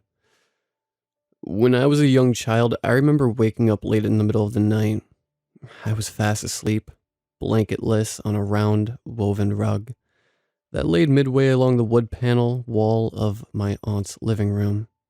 Half asleep and growing chilly, I reached around for a blanket that wasn't there. I believe it was then I heard the muffled voices and noticed the pale, eerie glow of static flickering from the old television.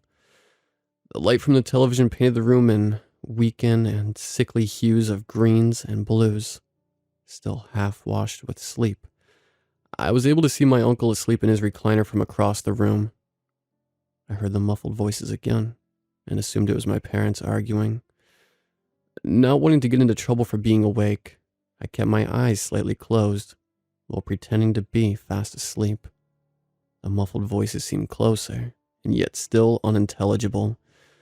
I start to become afraid and want to run to my uncle for comfort, or at the very least have him change the channel, because the voices I heard sounded even closer and were coming from not my parents but the old television. Peeking as a child pretending to be asleep, I faced the television and saw them. The strange silhouettes of staticky figures on the screen, noticeably appearing more defined than the chaotic jittering of the background. They moved on naturally, fading softly from one moment to the next. They stood there watching us from just beyond the glass, no longer speaking, just eerily watching quietly. It was a while before I became aware of the air becoming electrically charged, with a smell I know now is ozone. As the television flickered off for the last time, there was no transition from when the television went out to when he appeared in front of it. He was accompanied by a low idling hum, similar to fluorescent light, that was more felt than heard. I closed my eyes tightly, hoping to fool this strange figure out of desperation as I slowly wept out of fear. The hair on my skin raised with a prickling sensation as I felt him walk past me. Forcing myself to peek again, I watched this strange silhouette-like entity through my watery eyes. For several moments, he stood in front of my uncle, distorting and scrambling himself, slowly fine-tuning every detail and unnaturally becoming his identical, except mirroring every noticeable feature in muted, unnatural hues. I watched horrified as my uncle faded into the nothingness before me, as this strange thing took his place. Unable to control myself, I frantically sat up and erupted loudly into tears, hoping it was just a bad dream. He, this creature now my uncle, turned from where he stood, looking down expressionless at me, while I uncontrollably sobbed, and simply walked out of the room.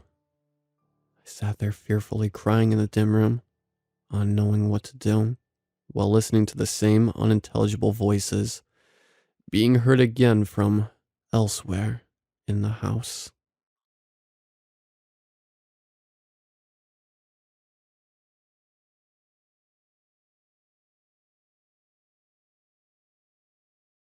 I saw her in a dream, or at least that's what I thought.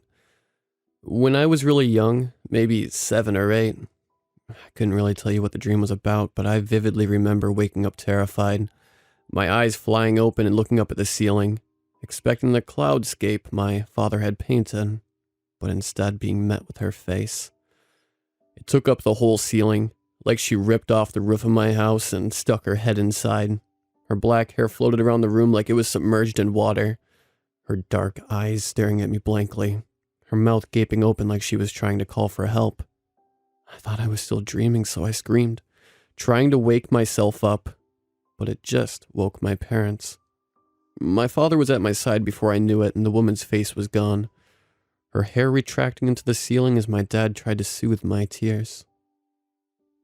That first occurrence was about 2 decades ago, and the woman has been a regular occurrence in my dreams since. I started mentally calling her Meredith because the weird lady that looks like a drowning victim that haunts my dreams was getting to be a little tiring. Granted, I never really spoke of Meredith to anyone. She was mostly my little secret, and she never did any harm to me. She wasn't even in the forefront of my dreams. I'd see her black, matted mop of hair in the middle of a crowd or a photo of her in my dreams somewhere. But she was never as close or as aggressive as she was the first time I'd seen her so many years ago. That was until I moved in with my fiancé. Tom really wanted to move in together, but I'll be honest when I say that I didn't feel ready, but I felt too pressured not to. The first night I stayed in the new apartment with him was full of awful night terrors. Scenes of drowning girls and hideous sea creatures every time I closed my eyes. I thought it was because I knew that I didn't want to be laying in bed next to Tom, so I decided that I needed space and got up to get a glass of water. I fumbled around in the dark, trying my best not to wake him. But I failed miserably, or so I thought. Behind me, I heard the door creak open. I expected to see Tom's salt and pepper hair shining in the moonlight, but was met with Meredith. She was standing in the doorway, her hair dripping wet, lips blue, waterlogged skin. I didn't know what to do. I was stunned. I had never seen her whole body before, and never realized how much she looked like me. I didn't know if I was seeing things or still dreaming. I opened my mouth to scream, but just as quickly as I opened my mouth, Meredith placed a finger over hers to shush me. She removed her finger from her lips and raised both of her hands in surrender, taking slow steps toward me. I could hear Tom rolling around in the bedroom behind her, and I was starting to get worried. I knew he was a light sleeper and wasn't sure what would happen if he woke up. Every few steps, Meredith would look back toward the bedroom, like she knew he was easily awoken too. When she was close enough to me to whisper, she opened her mouth. A small amount of water escaped her lips, followed by a cough. Tom rolled in his sleep again. We both looked toward the bedroom door. Nothing. Still asleep. A sigh of relief. I didn't know why I was so scared. Would he even see Meredith if he woke up? My eyes still on the door, I felt a cold, clammy hand cupping mine. I instinctively pulled my hand back, but Meredith took my hand again. I met her rise, and in response, she looked down. She opened her mouth again, and more water left it, splattering against the linoleum floor. She choked out a single word. Look. She released my hand and held hers next to it. The engagement rings we bore on our fingers were identical. Shocked, I brought my hand to my mouth, stifling a gasp. In the bedroom, Tom moved again and again and again. He was waking up and getting out of bed. I looked at the bedroom door and then back at Meredith, but she was gone. I looked back at the bedroom door. Tom was standing in the doorway, scratching his head. What are you doing up? Oh, I couldn't sleep. I was getting something to drink. Tom moved over to me, arms wide, ready to embrace me. His warm grip was a massive change from Meredith's cold clasp.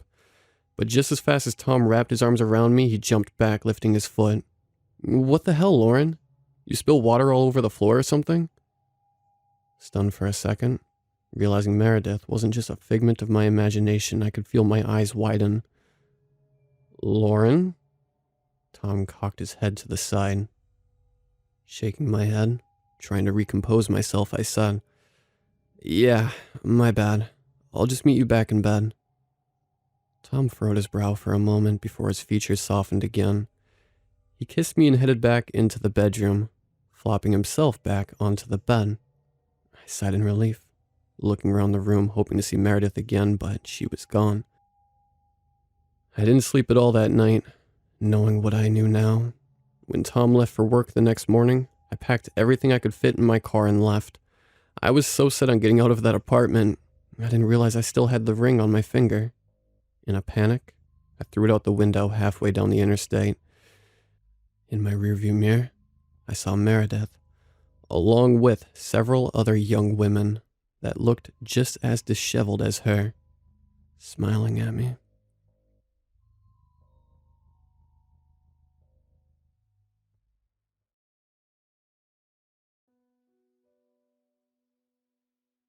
Have you ever had someone you were close with change suddenly, almost as if they were a completely different person? That's exactly what happened to my parents when I got back from college last year for summer break. My parents were usually a bit distant, but they always made sure to keep in contact with me when I left for each semester, as we were still quite close otherwise. When it neared the end of the semester, they didn't call or message me as they usually did. It was weird, but nothing suspicious or worrying. I assumed that they probably just had a lot going on at work. That is, until I got home that summer. The front lawn was very overgrown and browning, which was something my father rarely let happen. He was a gardener after all. He wouldn't be caught dead with an ugly, disgraceful lawn. On top of that, the potted plants near the front door were all wilted and dying. Once I had gotten inside my childhood home, it felt so off that it didn't feel as if it was. So much so that I leaned back out from the door to check the address once more just in case.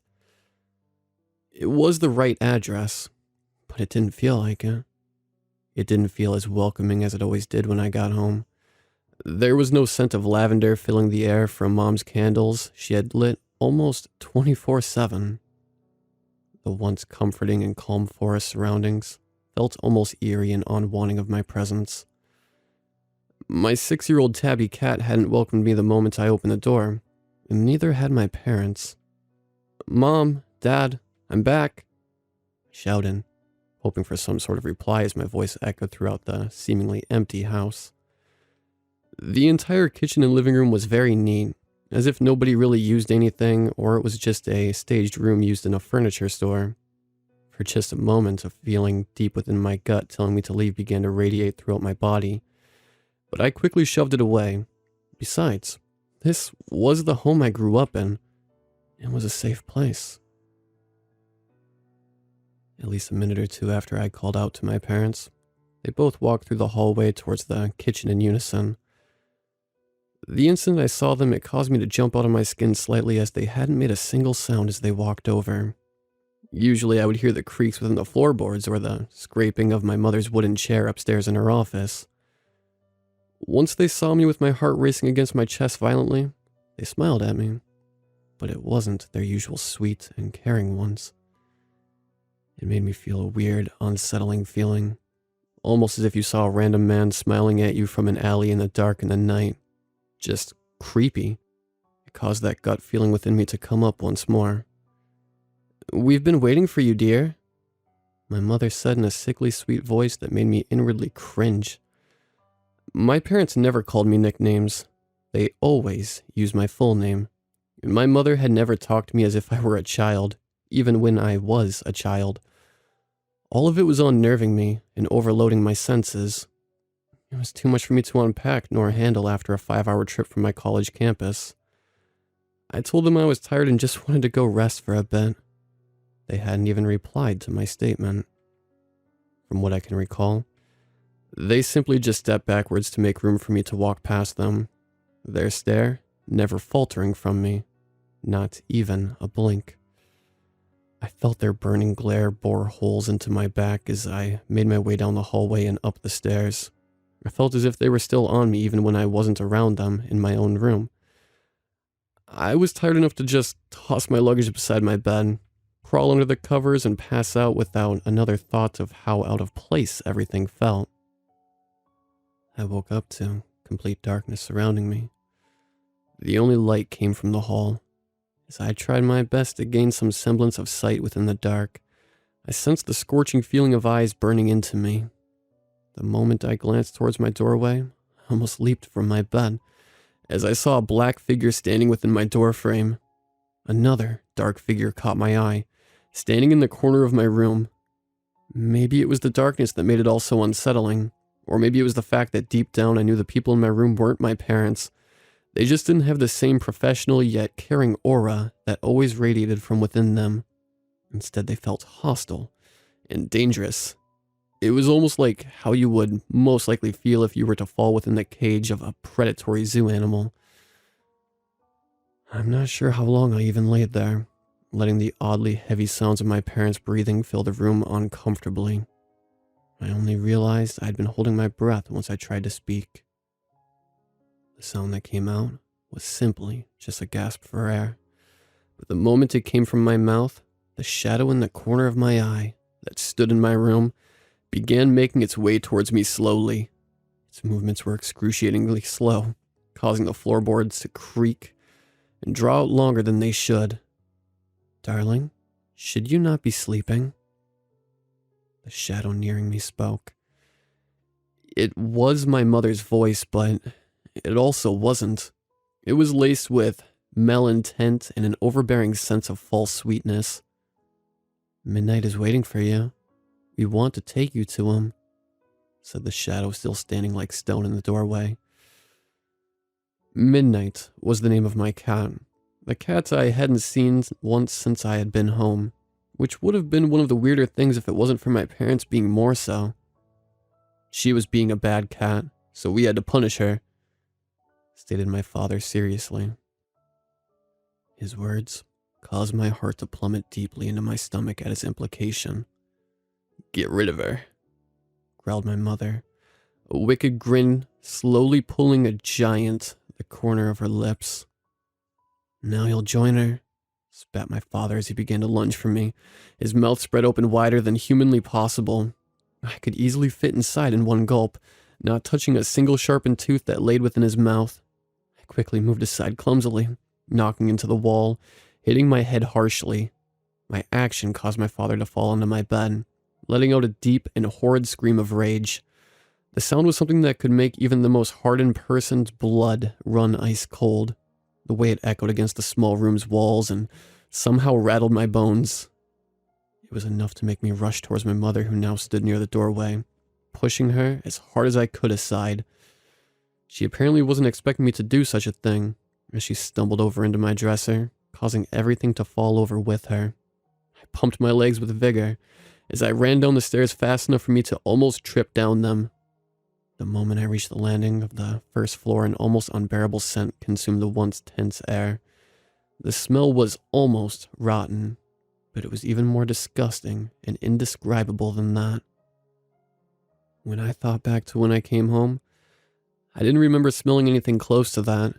If I did, I would have easily remembered it, even if I didn't want to. I could hear both my parents' footsteps heavily dragging against the floorboards above. They began talking in sync, their voices deep and warped in an utterly unsettling manner.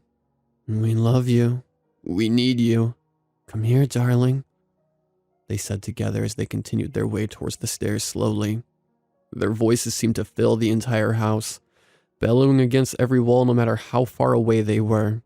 I just sprinted towards the door, their footsteps beckoning sharp creaks from within the staircase and their almost mocking voices continuing relentlessly. The moment I tried the door handle, I heard their footsteps quicken down the stairs. "That's not where Midnight is. She's within us now, and you will be too," they shouted darkly in unison, their pounding footsteps taunting my ears cruelly. The door was locked. They locked the door and I didn't have the key. I never thought the old doorknob that needed a key to lock the outside and inside was stupid and odd until that moment. There was no way a stupidly made door was going to get me killed. As soon as the idea of just breaking through the window filled my mind, I felt my entire body being pushed with immense power across the room and over the kitchen counter. The pain that filled me was intense enough to trick me into truly believing that I broke every bone within my small body. I could hear their laughs slamming against my ringing ears as they grew closer to me. I tried as best as I could to break out of my pain-induced daze, slowly getting up to get my bearings, to see how hard I had to fight and run to get to my escape. "And we should put her out of her misery. Tasty thing," offered my mother. As soon as I locked eyes with her, I knew for sure she wasn't who she seemed to be. The hunger that flowed within her dark eyes were impossible to miss.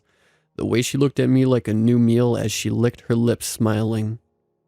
Once they got close enough to me, but not close enough to grab, I crawled a bit and then pushed myself up with all the strength I had left to race for my exit. Their horrific screams of anger filled my ears once again, their feet slamming against the floor quickly now. Once I felt seething pain against my scalp and the feeling of vicious hands pulling at my hair, I kicked the assaulter behind me. The moment my foot made contact with their stomach, a manly grunt came from them, causing them to let go of my locks. I took my well-earned chance, grabbing the stone statue of a horse that sat on the table beside the window. I smashed the statue against the thin glass, tossing it through as the pane shattered. I didn't even think about the leftover glass shards still sticking out from the window as I pushed myself through. I felt glass pierce the delicate skin against my feet and hands, but I didn't care. I just ran. I ran as hard and as fast as I could, leaving my luggage and my car behind me.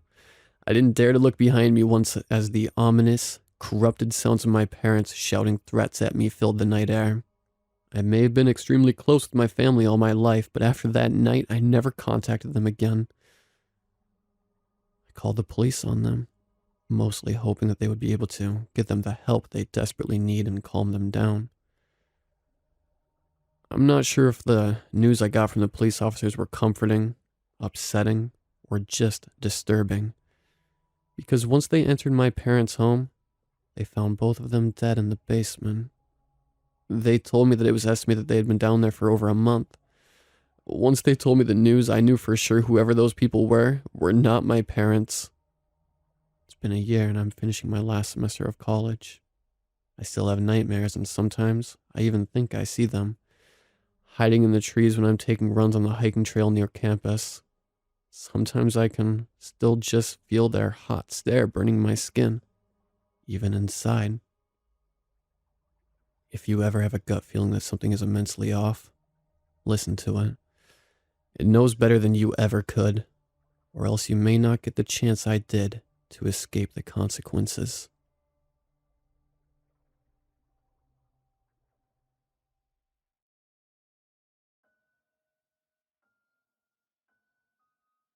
When I was in second grade, I moved to a new school on the other side of the country. I'm not talking about horizontally where there is at least some sense of familiarity. Instead, I was whisked from sunny, urban Florida to cold, seaside Maine. Of course, I protested this action, but my parents kept telling me, "It's fun, it's a new start. Aren't you excited to meet some new people?" Well, they tried to convince me that the stunning views would be worth it. All I could think about was how little phoneless me would lose everyone she's ever known. Eventually, we moved. I was still upset about the move, but I will admit that the views from the rocky cliffs were as stunning as my parents insisted they were. The town itself was a plus as well. It was a small fishing town, with a wooded suburban section in the hills, and a downtown area down by the docks. The downtown area did remind me somewhat of home, although it was filled with mom and pop stores instead of Starbucks. However, I was always more of a shy girl, so I preferred to spend time in the woods or down by the empty beaches with my face dug deep into a book. So, imagine my shock when I head down to the beach to read, and I find two boys sitting on the sandy grass deep in conversation. They both stopped their conversation, eyeing me before averting their gaze towards the small blue book cradled in my arms. "You like Harry Potter too?" said the pale boy closest to me. After responding with a timid yes, the two invited me to come over. I was hesitant at first, but as the conversation progressed, I started to warm up to them. I found out that the thin boy that invited me over was named Matt, while his white-haired friend went by the name Jacob. We talked about everything under the sun that day, from the town to school, the books that filled our heads, and bookshelves. We talked until the cloudy gray sky gave way to dark clouds on the horizon. We decided to head home, but not before swapping Harry Potter and the Chamber of Secrets for a hardcover of Flora and Ulysses, and vowing to meet there tomorrow.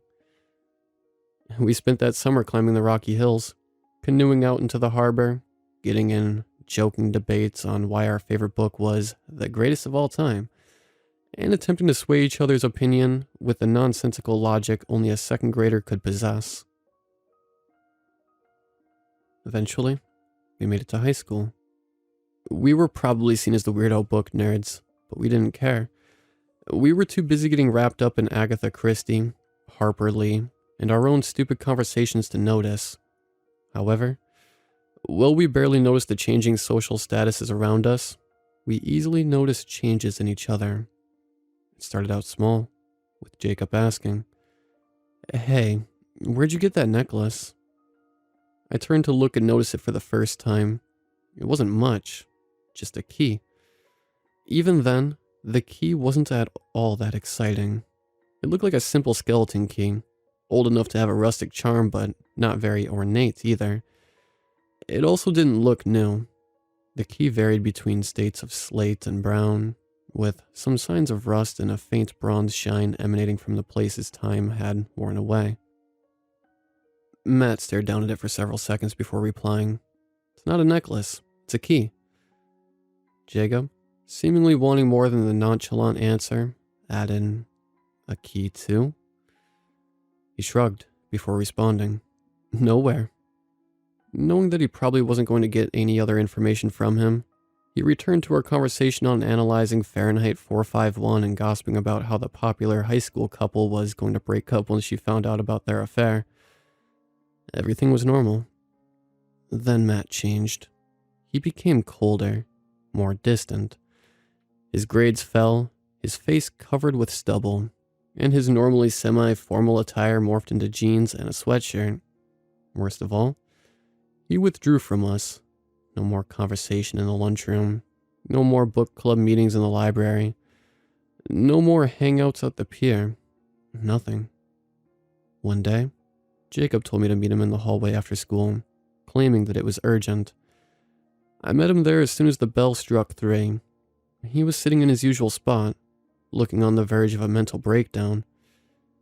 I threw my book bag aside before taking my own seat and asking, "What's wrong?" He looked up at me, tears fighting for release from his dark brown eyes, and he whispered, "You need to help Matt." I looked at him, stunned before asking what he meant. "Well, he's acting depressed. I know you've seen it." I looked at him quizzically. Having known Jacob as long as I have, I knew him inside and out. I also knew when he was lying. What else happened?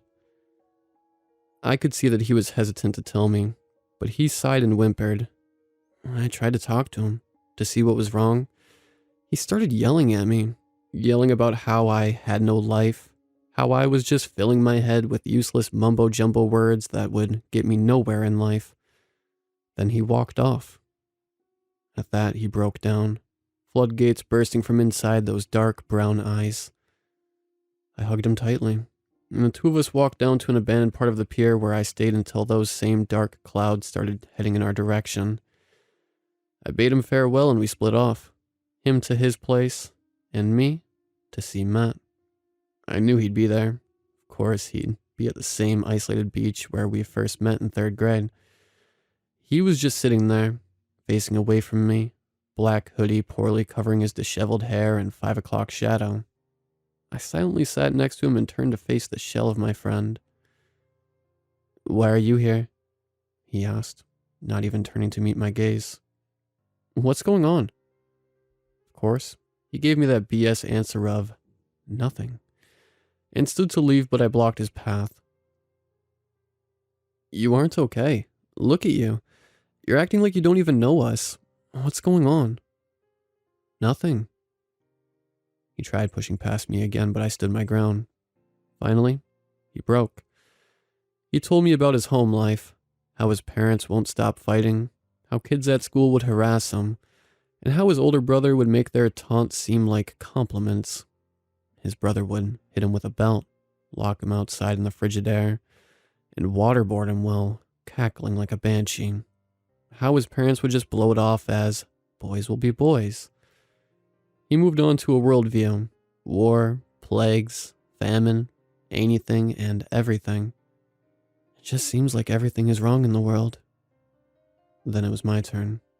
I consoled him, told him everything would be all right, that we would confront his family together, how he would fix this and make it right again. We could have his brother reported, take him to see a therapist, and everything would be okay. And he looked me in the eyes. For the first time that night, his steel gray eyes looked with mine, and we were suddenly in 2nd grade again. Those steel gray eyes were the same eyes that sparkled with vitality and wonder. I spent all summer climbing the rocky hills and canoeing out in the harbor, and getting in joking debates on why our favorite book was the greatest of all time and attempting to sway each other's opinions with the nonsensical logic only a 2nd grader could possess. Those steel gray eyes, that gave me his copy of Flora and Ulysses. Those steel gray eyes that invited me to sit with him on this very beach years ago. And then, it was gone. His eyes dimmed, and the shell was back. "No," he said, turning to leave. "You can't help me." I watched him walk away from that beach. I watched him behind the rocks and hills where the old hymn would have played. I watched him go. I saw him one last time. I immediately went to Jacob's house. He had to know what was actually going on with Matt. That isn't right. What his brother's doing, it isn't right. Jacob mused the idea after I told him what happened on the front step of his house. Then, his hopeless expression turned serious. He stormed inside before coming out with his father's digital camera. "We need to catch him in the act, get proof, then we can fix things." The two of us ran as fast as our scrawny selves could take us to Matt's house. When we finally reached the secluded building, we were panting and out of breath. Using the spare key in the flower pot, we tiptoed inside. The house was dark, and it appeared that Matt and his older brother were home alone. The perfect opportunity for us to get proof. We tiptoed upstairs, trying doors to find his room. The first one was obviously his parents' room. A king-size bed sat pressed up against the wall. Nightstands lay crooked, or toppled over on either side, and a grease-covered rug sat at the main walkway. Plastic bottles and empty chip bags littered the floor. We quickly left that room and moved to the next one. The second room was his brother's, and it was in a worse state than his parents'.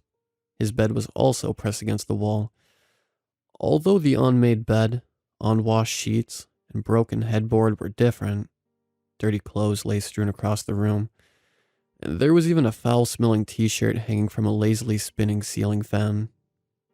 The final room was locked, and we could hear a soft dripping inside. I remember the waterboarding and immediately panicked. Taking one of the bobby pins out of my hair, I bent it straight and inserted it into the small hole at the bottom of the door frame. After adjusting the position several times, I heard the lock give with a small click. My hand was on the handle. Jacob had his camera at the ready. We were doing this.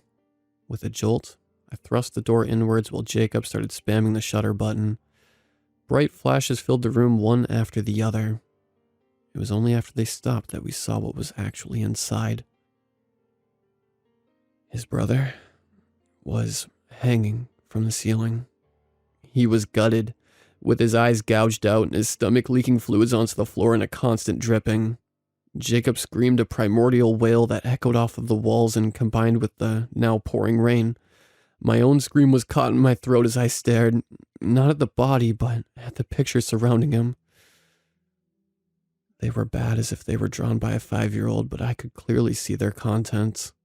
It was a Lovecraftian underworld, as incomprehensible as it was terrifying. There appeared to be eyes growing off of trees, houses covered in skin and teeth. Some of it was incoherent scribbles, but I feared those as much as I feared the ghastly contents, but in all of them was Matt, smiling, standing with one arm clutching that key and another waving to us as if he were on vacation. I noticed words, written in pencil. I leaned closer to read them, and in a flash they seemed to snap into focus. "Missing you all. Hope you can come to visit me. I promise. Nowhere is much better than the outside world." Then I started screaming too. The police arrived shortly after. We didn't even need to call. Someone had been walking by and heard screams coming from inside the house. We were suspects, of course, but our stories matched with camera recordings at the front door and hallway of the house. Everyone knew that it was Matt. There was no other person it could have been, but it didn't matter. Matt was never seen again after that day. His family ended up divorcing, and both left the town in search of bigger and better things. Nobody blames them. I'd leave too. Jacob and I both dropped out of high school and decided to take online courses together. We'd work together at the pier, or in the woods, or at one of the mini cliffs in this small town. We never went back to the beach. Too many memories. We'd rather leave forgotten. Eventually, we graduated online. We both got accepted into separate colleges, but we kept in touch afterwards. People would always ask us, "How did you manage to work out a long-distance relationship?" We say that it's just childhood friends sticking together or something like that. We don't tell them the truth. I think we both thought that if we pretended that it never happened, then it never did. But something happened, and I don't think the past can stay hidden much longer. It started when I woke up unexpectedly. My sorority bed wasn't necessarily comfortable, but not uncomfortable enough that I would just randomly wake up. I looked at the bright red 2:10 of my alarm clock and shifted over to try and get some sleep. That was when I saw him. It was horrifying. Its legs were elongated, as if it had several more joints in there than needed. Its arms were thick compared to its near-emaciated frame, ending in pulpy paws rather than hands, and caving-in eyes that glowed in various shades of silver, crimson, and pale yellow. Its ribs were exposed, revealing a crisscrossing web of bones that exposed tree roots, and its spine had several other bones jutting out of it. Its skin was clear and shiny, as if it was flayed. Its jaw was extended like an animal. Its nose was gone, revealing the empty, fleshy socket. Its upper jaw was covered in 15 differing rows of teeth, and its lower jaw was broken in half to form fleshy mandibles. Its eyes were gouged out, leaking fluid onto the floor. It screamed, a primal yowl that finally snapped me out of my shock. I screamed, our two voices melding until my bedroom door slammed open. My sorority sisters tried to comfort me, but it wasn't working. I was in high school again. I was in Matt's room. I was staring into the empty sockets of Matt's older brother. I told no one what I saw. I know I'm going to tell Jacob, but no one else can know. They'd write me off as crazy, but I know I'm not crazy. I know that what I saw was real. You may sit back and try to explain whatever you think is happening, but if what I saw was fake, then how can you explain the very distinct, bloody key I found at the foot of my bed?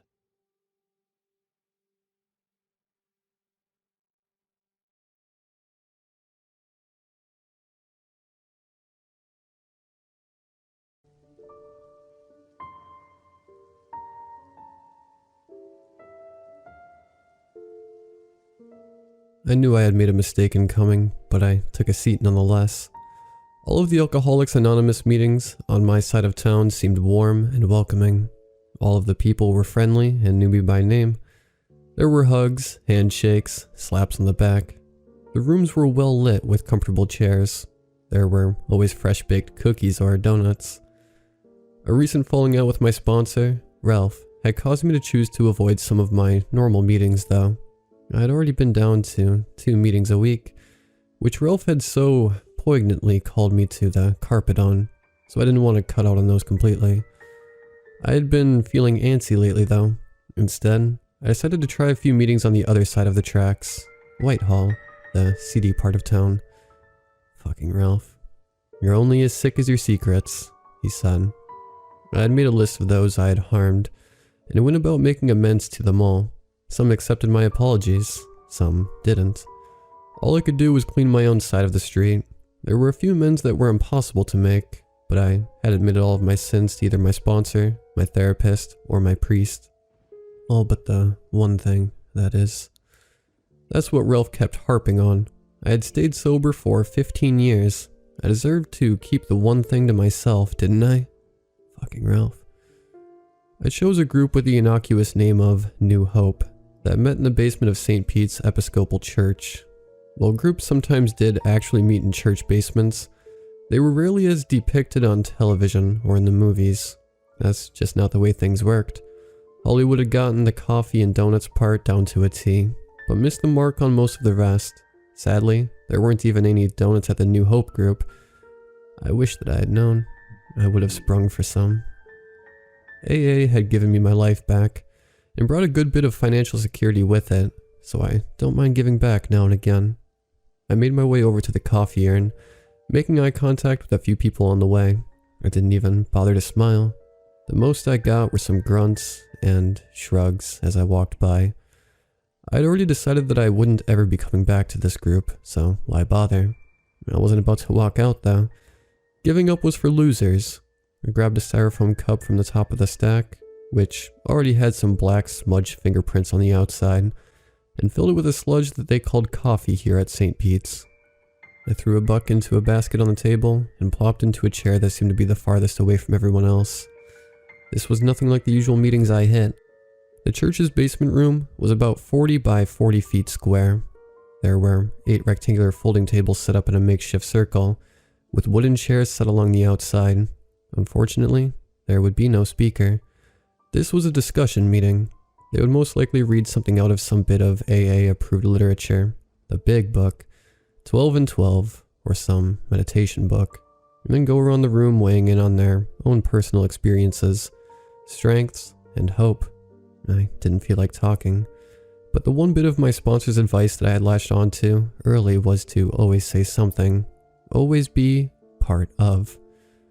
Even though the ceiling held banks of fluorescent lights, the room still seemed cold. Perhaps it was the type of bulb they used. Were there different types? Or perhaps was it the way the light reflected off the sickly yellow linoleum floor and institution green walls? It smelled funny too. Oh well, I thought. It's only for an hour. I'd spent twice that amount of time scraping together change for another bottle while fighting off the shakes in the past. In comparison, this would surely be more pleasurable than that. That's what it came down to, wasn't it? For me, to drink is to die. There were times that I had done the most disgraceful things in order to get drunk. Things that would have sickened me if I had been sober, and not feeding for the next drink. So if sitting through a boring meeting in a crabby place meant not drinking, even for only an hour, then so be it. Not a difficult choice. I'm not a snob, but I thought that the people there seemed to be a little lower class than what I was used to. I am by no means rich, but now that I've gotten my life together, I am back in the upper middle class demographic. The meetings that I attended were regularly frequented by businessmen, doctors, realtors, and other professionals. Frankly, even the blue-collar people at my normal meetings seemed to be upper class compared to these people. These people were, and I had to remind myself that I was being honest and not uncaring, the dregs of society, unshaven, unkempt, tattooed, greasy, foul-smelling. AA had taught me not to judge. There, but for the grace of God, go I. Still, it was hard. Just before the meeting was called to order, a man plopped down into the chair next to me. Oh, come on, buddy, I thought.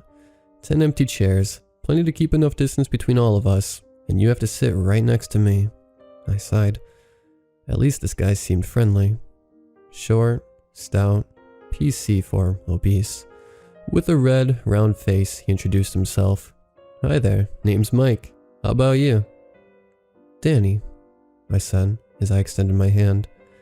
At least Mike was dressed well. Button-down shirt, slacks, dress shoes. He was even wearing cologne. Or was it the smell of booze? No, I decided it was cologne. The guy's breath smelled bad though. Not smelled as in drinking smelled, but just reeked. His teeth seemed white enough, but it was as if he hadn't brushed in ages. Mike tried to make small talk. I haven't seen you before. So how long have you been coming to these meetings? About 16 years, I replied. I came in for a year, and then decided that I wasn't ready to stop. I went back out for a while, and I've been sober ever since. 15 years, 1 month, 1 week, and 2 days. Wow. Mike seemed truly amazed. How many minutes? I just smiled. Me? Mike continued. Me. I've only been coming for about a month now. I'll have 30 days on Wednesday. Well, congratulations. For some people, those first 30 days are the hardest. Real white-knuckle time. Mike was definitely pink clouding it. That's the term for AAs in early sobriety, who think that life has suddenly become wonderful and carefree. After a good period of sobriety, it kicks in that drunk or not, life still has challenges. There's just no more alcohol to make the bad feelings go away. I'll be getting my chip. Mike was of course referring to the colored aluminum medallion that, although not universally used, has become almost synonymous with AA. Sobriety coins themselves do not help people stay sober as such. It's the meaning behind them that is important. When a person receives a coin for 1 month, 3 months, or a longer period of time, the coins give a sense of pride for staying sober as long as they have, and to motivate them to continue. If a person should feel the desire to drink again, they might finger the coin in their pocket to remind them of the headway they have made up to that point. It makes them ask themselves if they truly want to throw away all that progress. I never liked the chips. I would occasionally step back and remember exactly how much sober time I had. Remember that last drunk vividly, but I didn't want a constant reminder. I felt it would make it easier to ask the question, has it been long enough? Am I cured now? The conversation was surprisingly pleasant enough, but I was happy when the meeting began all the same. Same old, business first, then reading, then around the table sharing. When 8 o'clock rolled around, the chairperson indicated that it was time to close, and they joined hands for the Lord's Prayer. AA is not a religious organization, but saying the Lord's Prayer at the end is sort of a tradition in most, but not all, groups. It's a sign of unity, if nothing else. I really didn't plan to stick around for fellowship afterwards, but I always stayed long enough to help clean up. However, before I got to the door, Mike cornered me. Hey, am I going to see you around here again? I pulled a face. Probably not. I live on the other side of town. I just stopped in here tonight because, well, it was just convenient. I guess that had not technically been a lie. AAs had to be careful. Practice these principles in all of our affairs. Lies paved a slippery slope. Oh, Mike seemed dejected. It's just that they say to get phone numbers. You know, to call for when you feel like drinking, and I was wondering if I could get yours. My shoulders relaxed a little. Of course, Mike. That's never a problem. Never feel like you can't use it. Mike wouldn't use it. Most of the newbies never did. I pulled out a pen and jotted it down in the back of Mike's meeting pamphlet anyway. There you go. Thanks, Danny. Mike shook the pamphlet. I'll definitely use this. You're a lifesaver. You guys are great. Mike bounced away. I made my way out into the parking lot and slid behind the wheel of my 2012 Kia. I said a little prayer for Mike. Hope he makes it. Who knew? Maybe being at the meeting was God's way of putting him in the right place at the right time. I rolled through the Burger King drive-thru on the way home to pick up the artery-clogging dinner. I just wanted to flick on the television, eat, shower, and get into bed. It had been an exhausting day. I had barely pulled into my garage when my cell phone began to jingle. I finished parking, unbuckled my seatbelt, and answered the phone right there in the front seat. It was an old habit, probably not a healthy one, but I just had to pick up the phone when it rang. I could not bear the thought of someone leaving a message. I had heard stories of AAs who were never able to get through to someone, and things didn't turn out so well. Once their faith in the system was broken, especially the newcomers, they didn't trust it anymore. Hello? Dano, it's Mike. I shifted the phone to my right ear. What's up, Mike? Oh, no. Don't worry, Dan. I'm not thinking of drinking. I just wanted to test out the number. Practice call, you know? They say to get used to calling when you don't need to, and that way, it'll be easier to call when you do need to, right? Yeah, Mike. That's a good idea. So what's up?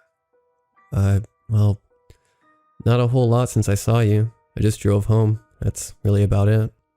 I said with a smirk on my face. I'm about to have some dinner and then it's off to bed. Oh, okay. Mike replied. You go have your dinner and have a great night. Maybe I'll talk to you tomorrow. Sure, Mike. Tomorrow. I showered, toweled off, and patted my way into the bedroom. I slid into a pair of silk boxers and fell into bed. I didn't imagine that I would have any problem sleeping. I was physically exhausted, but as usual, my mind raced a mile a minute. I was never able to fall asleep without the radio turned on, even when about to pass out. My head would hit the pillow, and the stinkin' thinkin' would kick in. That's how I discovered the wonders of talk radio, dialed into a pundit recapping the day's news in a soothing voice. I pulled the chain on my bedside lamp and plunged the room into darkness. The pillow was cool. My stomach was full. My mind had calmed. Sleep began to. My phone jingled.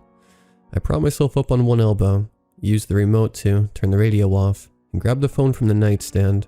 Its screen had lit up with the number of the incoming call, but I didn't recognize it.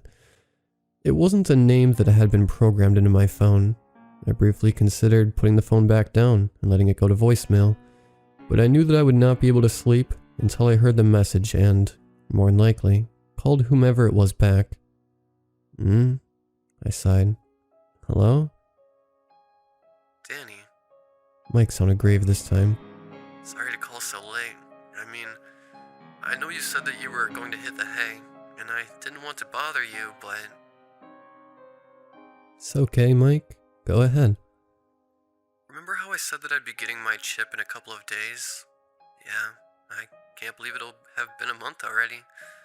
You know, the day I took my last drink was a special day. Every day's special when it's your last day drunk, Mike.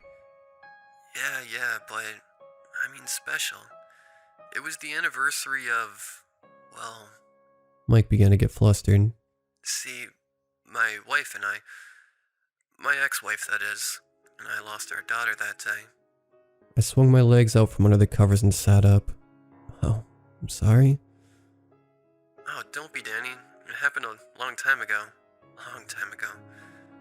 It would have been her 21st birthday. Mike trailed off. So long ago. The denial, the depression, the sadness, the anger. I started drifting afterward and just never thought to stop. Until now, that is. That's a long time to be stewing in it, Mike. Do you want to talk about it? Nah, Danny. No sense dredging up the past. Not when I'm doing so well. You're only as sick as your secrets, Mike. God, I hated it when my sponsor was right. Yeah. Maybe when I'm feeling a little more stable, Danny. Maybe I'll talk about it then. I'm just not doing so well right now. I spoke with Mike for about a half an hour, and when I was convinced that Mike was over the urge to drink, let him off the phone and promised to meet him the following day. I laid down my phone and swung back under the covers, a smile on my face. What was it they say? Even if Mike went out and drunk that night, at least I stayed sober. Help yourself by helping others. I forgot to turn the radio back on, and that night, I dreamt about the one thing. I woke to the sound of my phone. It wasn't the alarm tone, but the ringtone. Another phone call. I'd come to recognize Mike's number by now. This was getting a little annoying, but sometimes that's the way it went. Mike would either fall off the wagon soon, or he would start to make new contacts. In the meantime, I would just have to deal with it. Good morning, Mike. Dan, my man. Good to hear your voice. Yeah, I said, scratching the back of my head. It's been like 6 or 7 hours now, huh? Oh, yeah. I'm not bothering you, am I? No. Yes, I thought. So, how did it go last night? Didn't drink, did you? Nope. And I owe it all to you, Dan. Well, Mike, you picked up the phone and made the call, so you can give yourself a little pat on the back. That phone can seem real heavy when it stands between you and a drink. Ain't that the truth? So, are you hitting a meeting this morning? No, Mike. I have a job. I try not to sound ticked off. I have to work today. I promise that we'll get to one tonight. You pick it out, and call me back around 6, okay? Got it, Dana. 6. Talk to you then. My worst fear came true. 3 more calls during the day. Mike had picked a group called As Bill Sees It on my side of town. I decided that I would need to have a talk with Mike that evening. Calling when in need, or even for occasional friendly support, was fine. But there was such a thing as abusing the system. You know, the boy who cried wolf sort of thing. I was about ready to throw my always answer the phone policy out the door. I didn't look forward to the conversation, and had a rough time forcing my dinner down that evening. I wasn't hungry, but, as usual, I tried to keep my stomach full. Halt. Hungry, angry, lonely, tired. 4 things an alcoholic never wanted to be. Any of those could be a setup for another drink. As I was finishing my second hot dog, wrapped in white bread with ketchup, just as I like them, my phone rang again. I checked the screen. Fucking Mike. Again, I decided that I wouldn't answer it and let it go to voicemail. Seconds later, it rang again. Didn't that guy get the message? I let it go to voicemail again. Another few minutes passed and it rang again. I wondered if Mike had changed his mind. Maybe he couldn't make it to the meeting after all. Still, I let it go to voicemail. Thankfully, more minutes passed and Mike did not call back. I felt like a heel, but I just couldn't deal with it anymore. At around 6:45, I tied my shoes and gathered my wallet and car keys. As I headed toward the door, my phone jingled. Mike. This time, I answered. Hey, Mike, I'm headed out the door right now. Oh, thank God, Dan. I couldn't get a hold of you, and then I started to worry. I wondered if maybe you went out drinking again. Mike, slow down, buddy. I was beginning to let my temper get the best of me. Would you... Ah, look. Just wait for me at the meeting? Outside? We need to talk. Mike was breathing more regularly now. Oh, Danny, you really had me going there. Well, anyway, you can ride with me. What? I strode out the back door and pressed the button to lift the garage door. As the door rolled up, it gradually revealed a battered, green Honda sitting in the drive. Mike sat behind the wheel with the engine idling. I was taken aback. I walked briskly up to the driver's side door and motioned for Mike to lower the window. For a moment, and with a confused look on his face, Mike hit the button and the window glided down. What's wrong, Dan? Hop in. I thought that maybe we could ride to the meeting together. Then maybe grab a cup of coffee after, huh? I was fed up. No, Mike. No meeting, no coffee after. I don't have time for this. I don't know what to do with you. You cannot keep calling me. How the hell did you even find out where I live? Oh, Mike looked shamefacedly. I guess maybe I, might have followed you home last night? What the hell? Sorry, Dan, I'm new at this.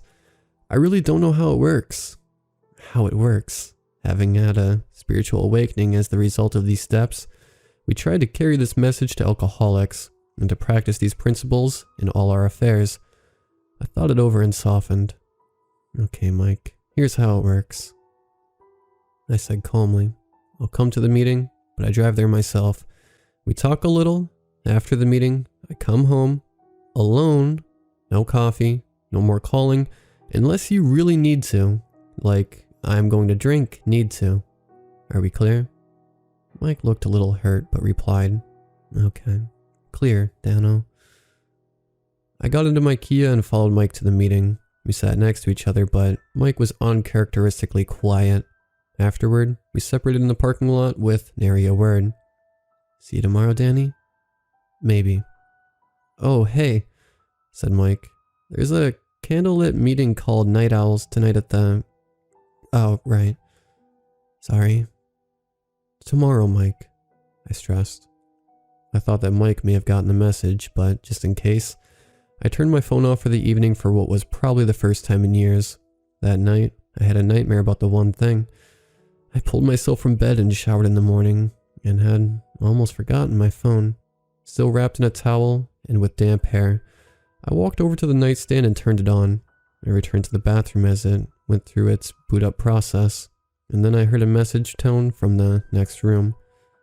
Wonder who that could be. 6 missed calls from Mike. 1, 2 voicemails, 4 texts. Thanks for coming, Dan.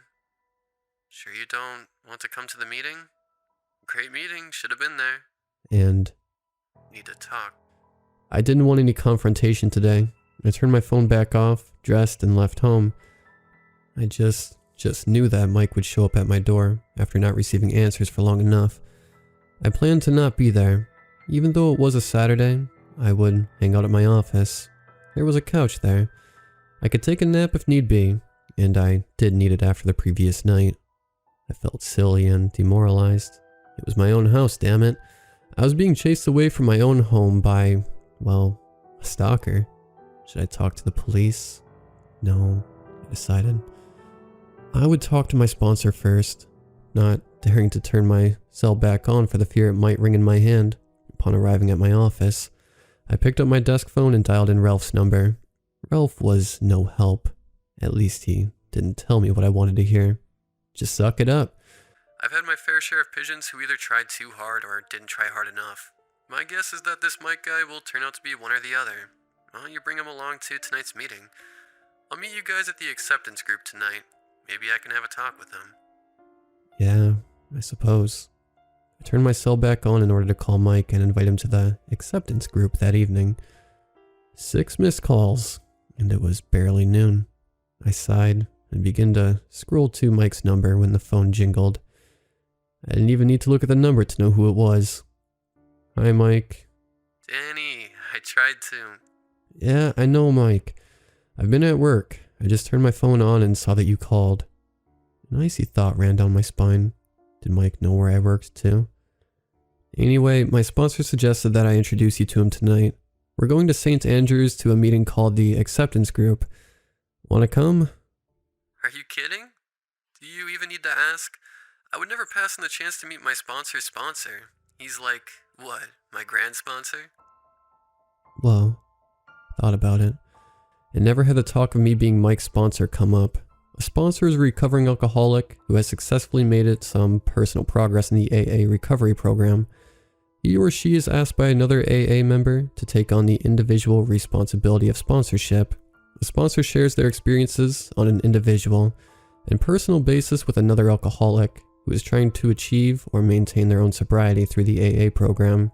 They help the person focus and navigate through the stages of the program.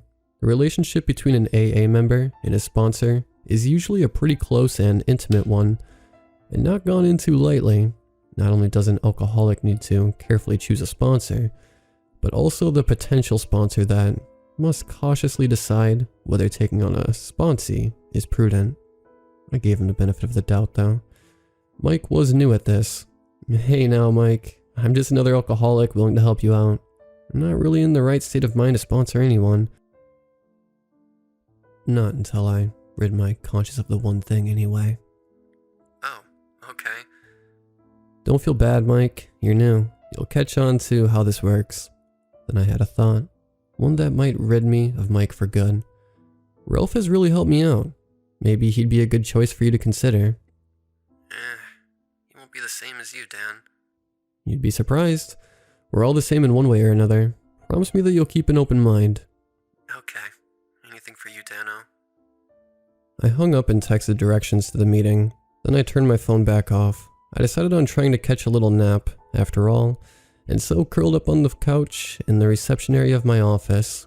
I drifted off almost immediately, but it didn't last long. I woke screaming and in a cold sweat just 45 minutes later. I felt my face and realized that I'd been crying also. I had dreamed of the one thing. Why had thoughts of it returned, and in such force. Fucking Ralph. He brought it up and started pressing me. That would make sense. Although, I had a feeling that Mike had something to do with it. Guilt over avoiding him, constantly having to look over his shoulder and avoid phone calls, or perhaps the fact that Mike had lost his daughter. I pushed the one thing to the back of my mind once again, and decided to cross the street to McDonald's to get in at least one more meal before that evening's meeting. I had to cross a 4-lane street in order to reach McDonald's.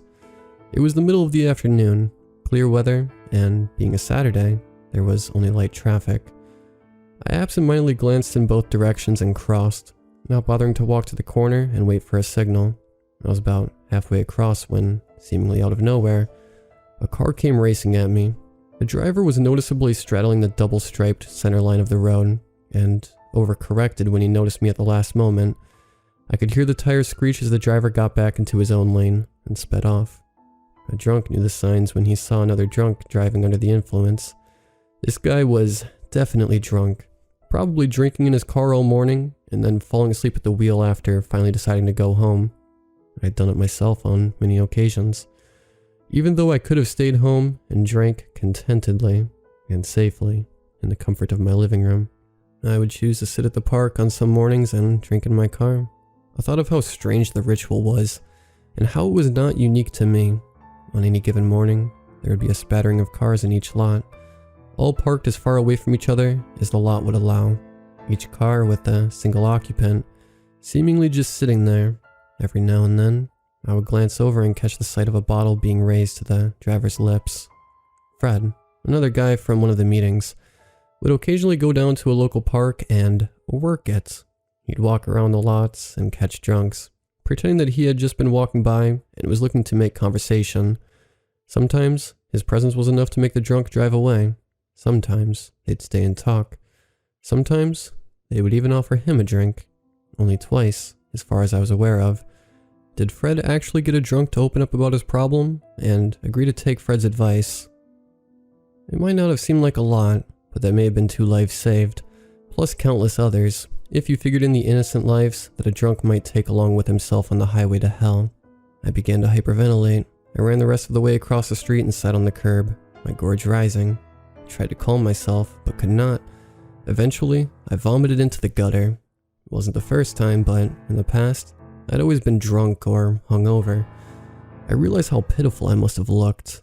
I'd never seemed to care in the past. Eating was out of the question. I went back to the parking lot of my office, crossing the street with extra care this time, and got into my car. I drove straight to the church. I would be almost an hour and a half early, but that was okay. Someone was always there early to open up the rooms and make coffee. It was nice to show up and shoot the shit sometimes. Not surprisingly, Mike was already there when I arrived. He was sitting out in the parking lot, but remained in his car. It looked like he was dozing. I walked over and rapped on the driver's side window a few times. Mike startled, and he rolled the window down. "Danny, you're early. That's great." "Yep, couldn't wait to get here, Mike," I said sarcastically. "Tell you what, let's go around back and grab a bench." I led Mike behind the church. There was a small, outdoor chapel of sorts. Just a few benches facing a large wooden cross and overlooking a small stream. I motioned for Mike to take a seat, and then sat down next to him. "Mike, let's talk." I felt surprisingly calm. "I know that you're pretty new to the program, and this may be skipping ahead quite a bit, but let me explain how the 4th and 5th steps of AA go. They are, to me at least, probably the most important steps of all 12. They are where you begin healing." "Sounds great, Dan." "Not really. I did a really shitty job on my 5th step. Remember how I told you that you're only as sick as your secrets?" Mike nodded. "Yeah, Danny. The 4th and 5th steps ask you to make a searching and fearless moral inventory, and then admit to God, to ourselves, and to another human being the exact nature of our wrongs." "I can see where that would help.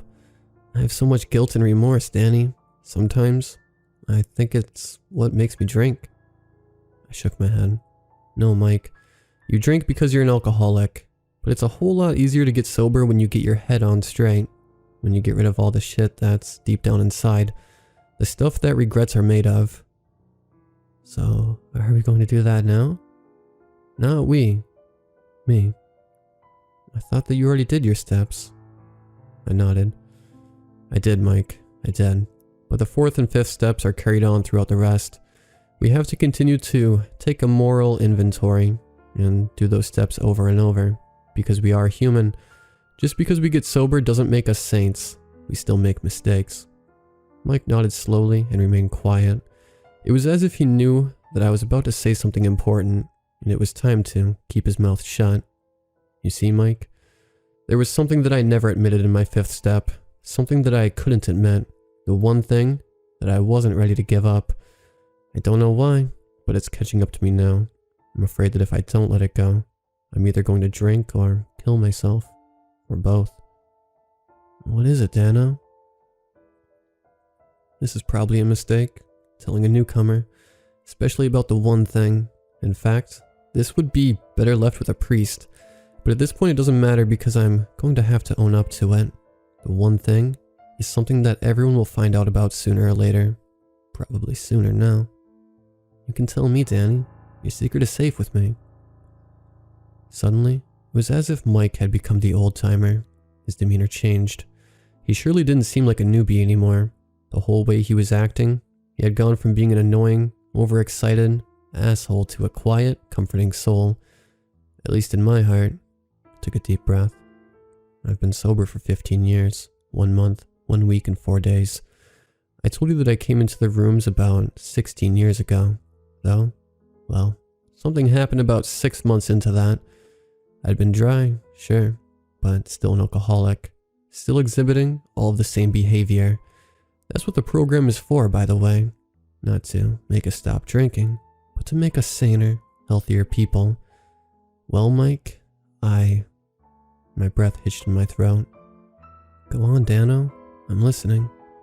It was late summer, around 7 o'clock, dusk. I was driving up Parkside Avenue. You know the place.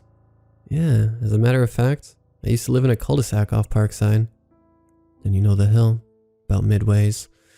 Anyway, I was coming up over the crest of the hill, tooling along, pink clouding it, stone cold sober, mind you. A girl, a little girl, damn it. She came out from between 2 parked cars and just ran right out in front of me. God, Danny, no. Yeah, I couldn't stop. I fucking ran her down, Mike. A little girl. It's horrible. Mike grimaced. But it was an accident, Danny. You said so yourself. You were sober. She ran out from between the cars. You couldn't have known.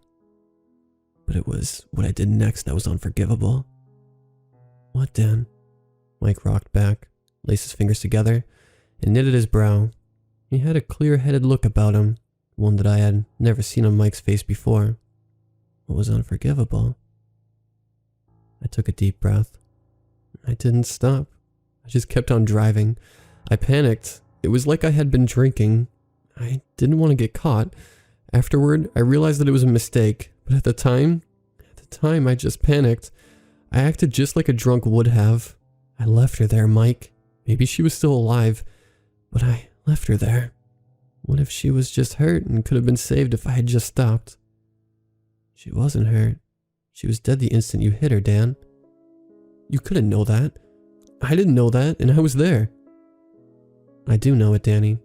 That's what the EMT said. Dead on impact. I jerked my head up. It was as if my stomach had dropped out from under me, like the first hill on a roller coaster. What did you say? When I got there, that's what the EMT told me. Dead on impact. She didn't suffer. She probably had no idea what had happened. What the hell are you talking about, Mike? She was my daughter, Danny. I was speechless. I sat still for a moment, and then started shaking my head violently. No, fuck you, Mike. Her father is dead. I followed the story in the papers. He killed himself 2 months after the accident, got drunk and drove into a bridge abutment. Why the hell would you even say something like that? Mike had tears welling up in the corners of his eyes. Because I know, Danny. Now I know that you are ready to free yourself on the one thing. Fuck you, Mike. How can you pull this shit on me? How can you even say something like that? Do you think that this is a joke? Fuck you. I stormed away, sobbing, and walked towards the church. Ralph had arrived and was walking in himself. He noticed how upset I was and stopped me, grabbing my shoulders and turning me around somewhat forcefully. Danny, what's wrong? What's going on?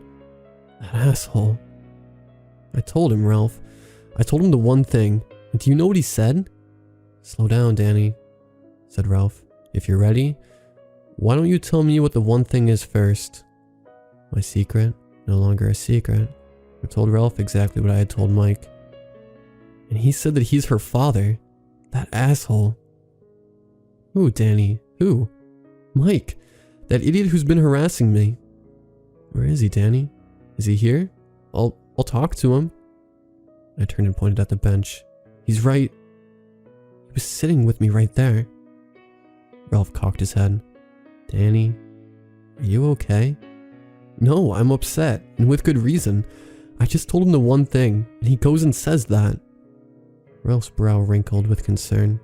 Danny, I've been here for 20 minutes waiting for you to go inside.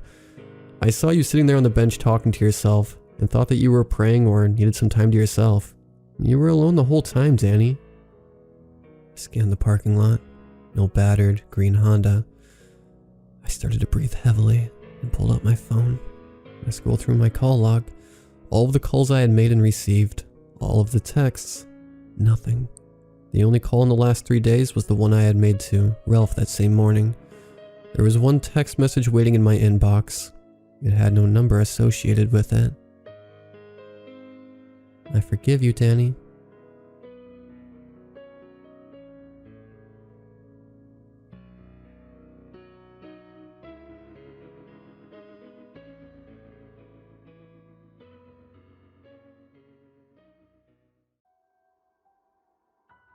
Cradled in my hand, being given as much care as a newborn, was my cup of coffee. The rich aroma filled my car, crawled into my nose, and flirted with my taste buds. I needed a caffeine-laced pick-me-up for that day's commute.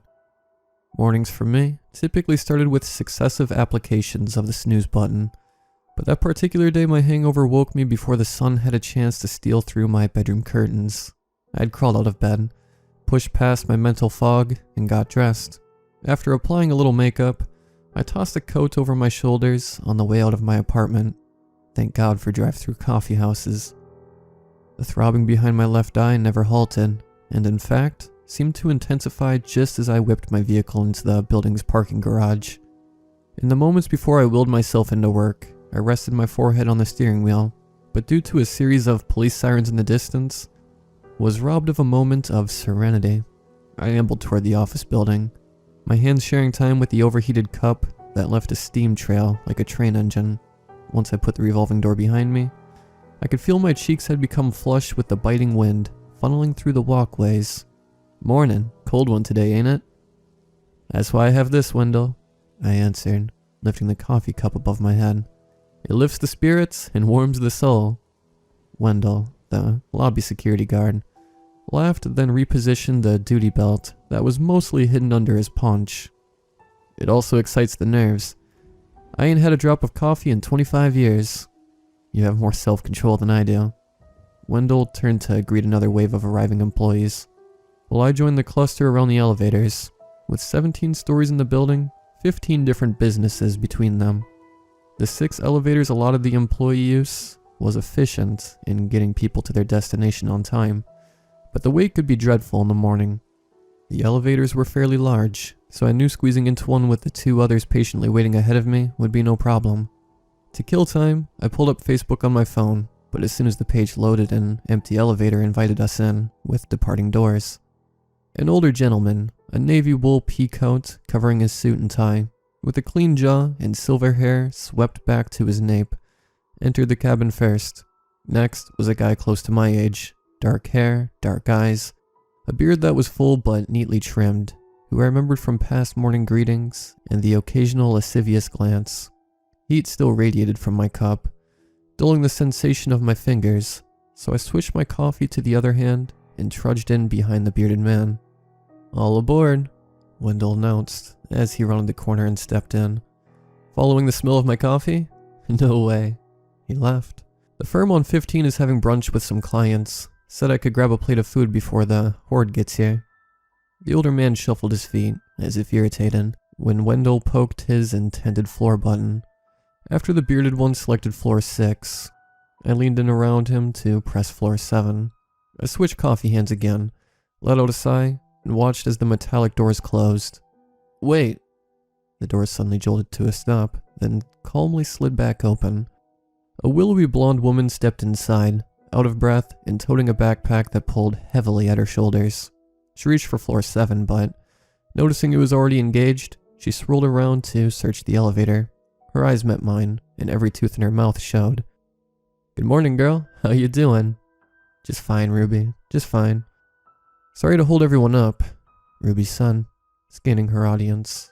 I haven't been late all year, and I didn't want my streak to end. No telling when the next elevator would reach the bottom floor. Wendell nodded.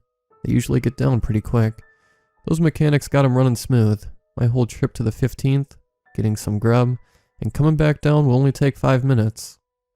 The interior bulbs encased in the ceiling of the elevator reflected light on the metal sliding doors.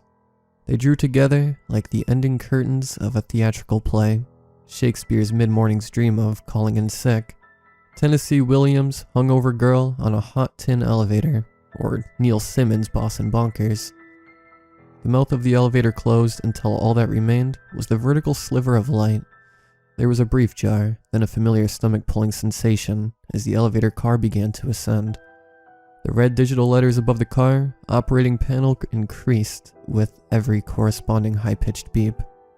It was like a little tune that counted down the seconds until being forced into the cubicle for the day. Ding ding. Welcome to floor. My student loans won't pay for themselves. Should be shut tight. Ain't supposed to see through it. Wendell said as he inspected the strobing space between the doors. I'll have to call it in, see if they can send a repairman. Ruby looked edgy. If that's the case, then I won't be taking this elevator the rest of the week. Then, as if irony had followed us inside the elevator, the car jolted to a stop, sending myself and Beard overlapping each other on the floor, and a harsh, gabbling scream shooting out of Ruby's mouth. Everyone was wide-eyed and panicked, except the older man who clutched a handrail so tightly, his knuckles grew pale, staring at the door with pure annoyance. Beard used the handrail to get back on his feet, but as he did, his forearm nudged my breast. Hey asshole, I felt that. I screamed. Felt what? Keep your damn hands to yourself. Beard furrowed his brows to me, then searched the cabin for anyone to join his side, but was apparently abandoned. Really? I didn't do anything. She fell on top of me. Bullshit. For the love of God, shut the hell up, the older man said, then faced Wendell. Why is the elevator stopped? Wendell pressed several buttons on the panel, but the doors never opened, and the car remained still. However, there was a sliver of light to the top third of the space between the doors, which signaled we had stopped short of an opening to a floor. Wendell thumbed a few buttons more, but the older man sighed dramatically. We better not be stuck. Sir, stay calm. Don't foist your pity on me. I am calm, but irritated. Oh, that's another story. Oh my god, Ruby said, waving her hands in front of her face. Are we, really stuck? Are we really? The old man checked his watch. I have a meeting first thing this morning with top billing clients. We need this solved immediately. Wendell thumbed another button, but the older man pushed his way through me and Beard. You're pressing the wrong button. Here, see? The one with an alarm bell on it. He emphatically held down the button while staring at Wendell like he was a mindless child.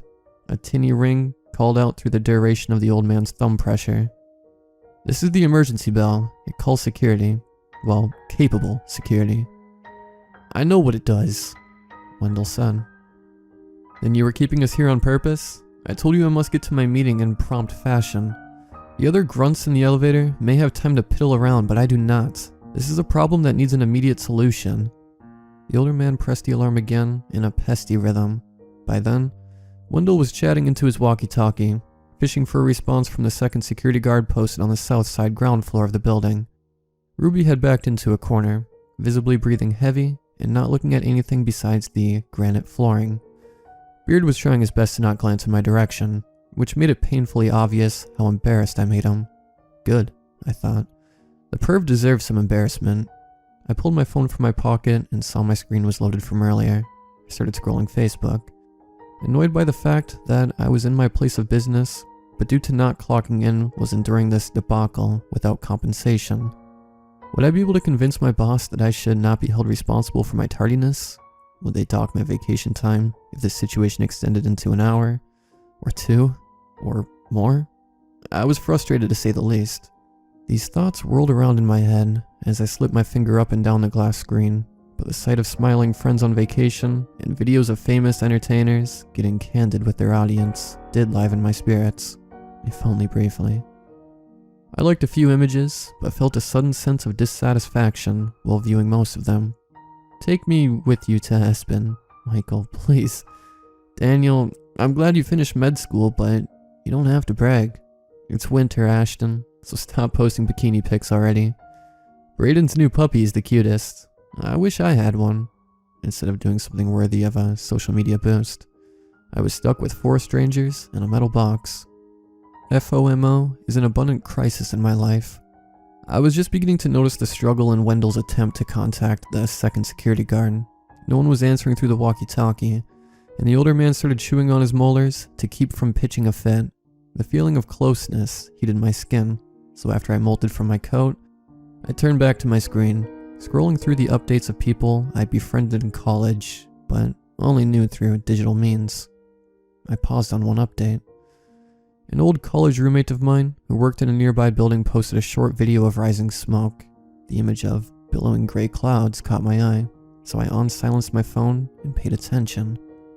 It was a video capturing 2 streets over from where I currently was stuck. An antiquated government building had a massive chuck removed from the south wall, and from the hole, smoke poured out with the occasional lick of flames curling above the roof. In the video, people were running from the destruction in chaotic fashion, zigzagging in and out of stores, slamming into parked cars, and even tackling one another. The camera's operator, my old college roommate, zoomed in on one particular group as they mercilessly thrashed at a helpless teenager. Then comments from onlookers in the video began coming through my phone speakers, forcing the attention of my trapped elevator mates. They're eating them. They're eating them. My phone rang out. They're killing them. What are they doing? As Ruby, Wendell, Beard, and the old man gathered behind me, we were all in disbelief at the scene. Strangers savagely attacked one another, sprinting suicidally into storefronts or speeding vehicles, before dragging people into the street, ripping limbs from screaming victims. Elderly women eviscerating men half their age, and devouring what was taken. Children clawing at construction workers, all in broad daylight. None of us said a word. We were too dumbfounded, too scared. Then the screen went blank, and a message appeared in the video's place. This video has been disabled. That's 4th Street, ain't it? Wendell asked. Ruby answered, yeah, that's where I get my nails done. So, like, a terrorist attack just happened? That's a few streets over, the old man said timidly. Ignoring the old man, I responded to Ruby. Appears so. Looked like a bomb exploded from inside the building, but I don't know why the pedestrians were going crazy. I want to go home, she said. That's a few streets over, the old man repeated. Wendell got into his face. We know. Did you not see it? Yes, we watched the same video as you, sir. No. Did you see when it was posted? We all turned to the old man. Before someone removed the video, I saw it half an hour ago. Those people, those brutes, have had 30 minutes to get here. A blast of static filled the elevator, and a muffled voice beckoned from Wendell's walkie-talkie. Wendell? Where are you? Wendell, we have people running in the lobby. Wendell replied, James, I'm stuck on the elevator. What's going on? Even through the static, James' panic was obvious. Bunch of people ran into the building, hitting people and biting. Blood everywhere, man. Police. They bit my shoulder, and I locked myself in the break room. Over the next few minutes, Wendell tried to reach James, but the walkie-talkie remained silent. I instinctively dialed 911, but being trapped in a metal cabin disabled my cellular service. Others tried, but their cells ended with the same result. When Wendell halted his communicative venture, we sat in silence for several minutes. Ruby had taken to the corner, her hands folded over her nose and mouth as she bobbed silently. Beard was scouring his phone for any additional information, but the incredulous scowl across his face implied his search was fruitless. The old man had tilted his head to the ceiling, eyes closed. We have to get out of here. My son, propose something, the old man snapped. Don't they have escape hatches up top? Be my guest. You don't have to be an asshole. I'm just brainstorming. Listen, you can't speak to me that way. I can get you fired like that, he said, snapping his fingers. Wendell took a step between us. Mr. Stacy, we need to stay calm. You're Stacy? Beard asked bashfully. You're Mr. George Stacy. Damn, I thought. Of anyone to insult in the building, I insulted the man whose name was on the building. Regardless, I was past the point of no return.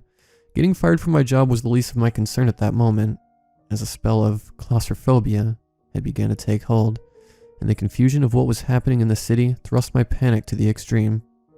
Don't call me names, you privileged asshole. I faked a punch in Mr. Stacy's direction, and he shuddered into a corner. Security, arrest her. She's trying to assault me. Do it. People, Wendell said. We need to find a way out of here.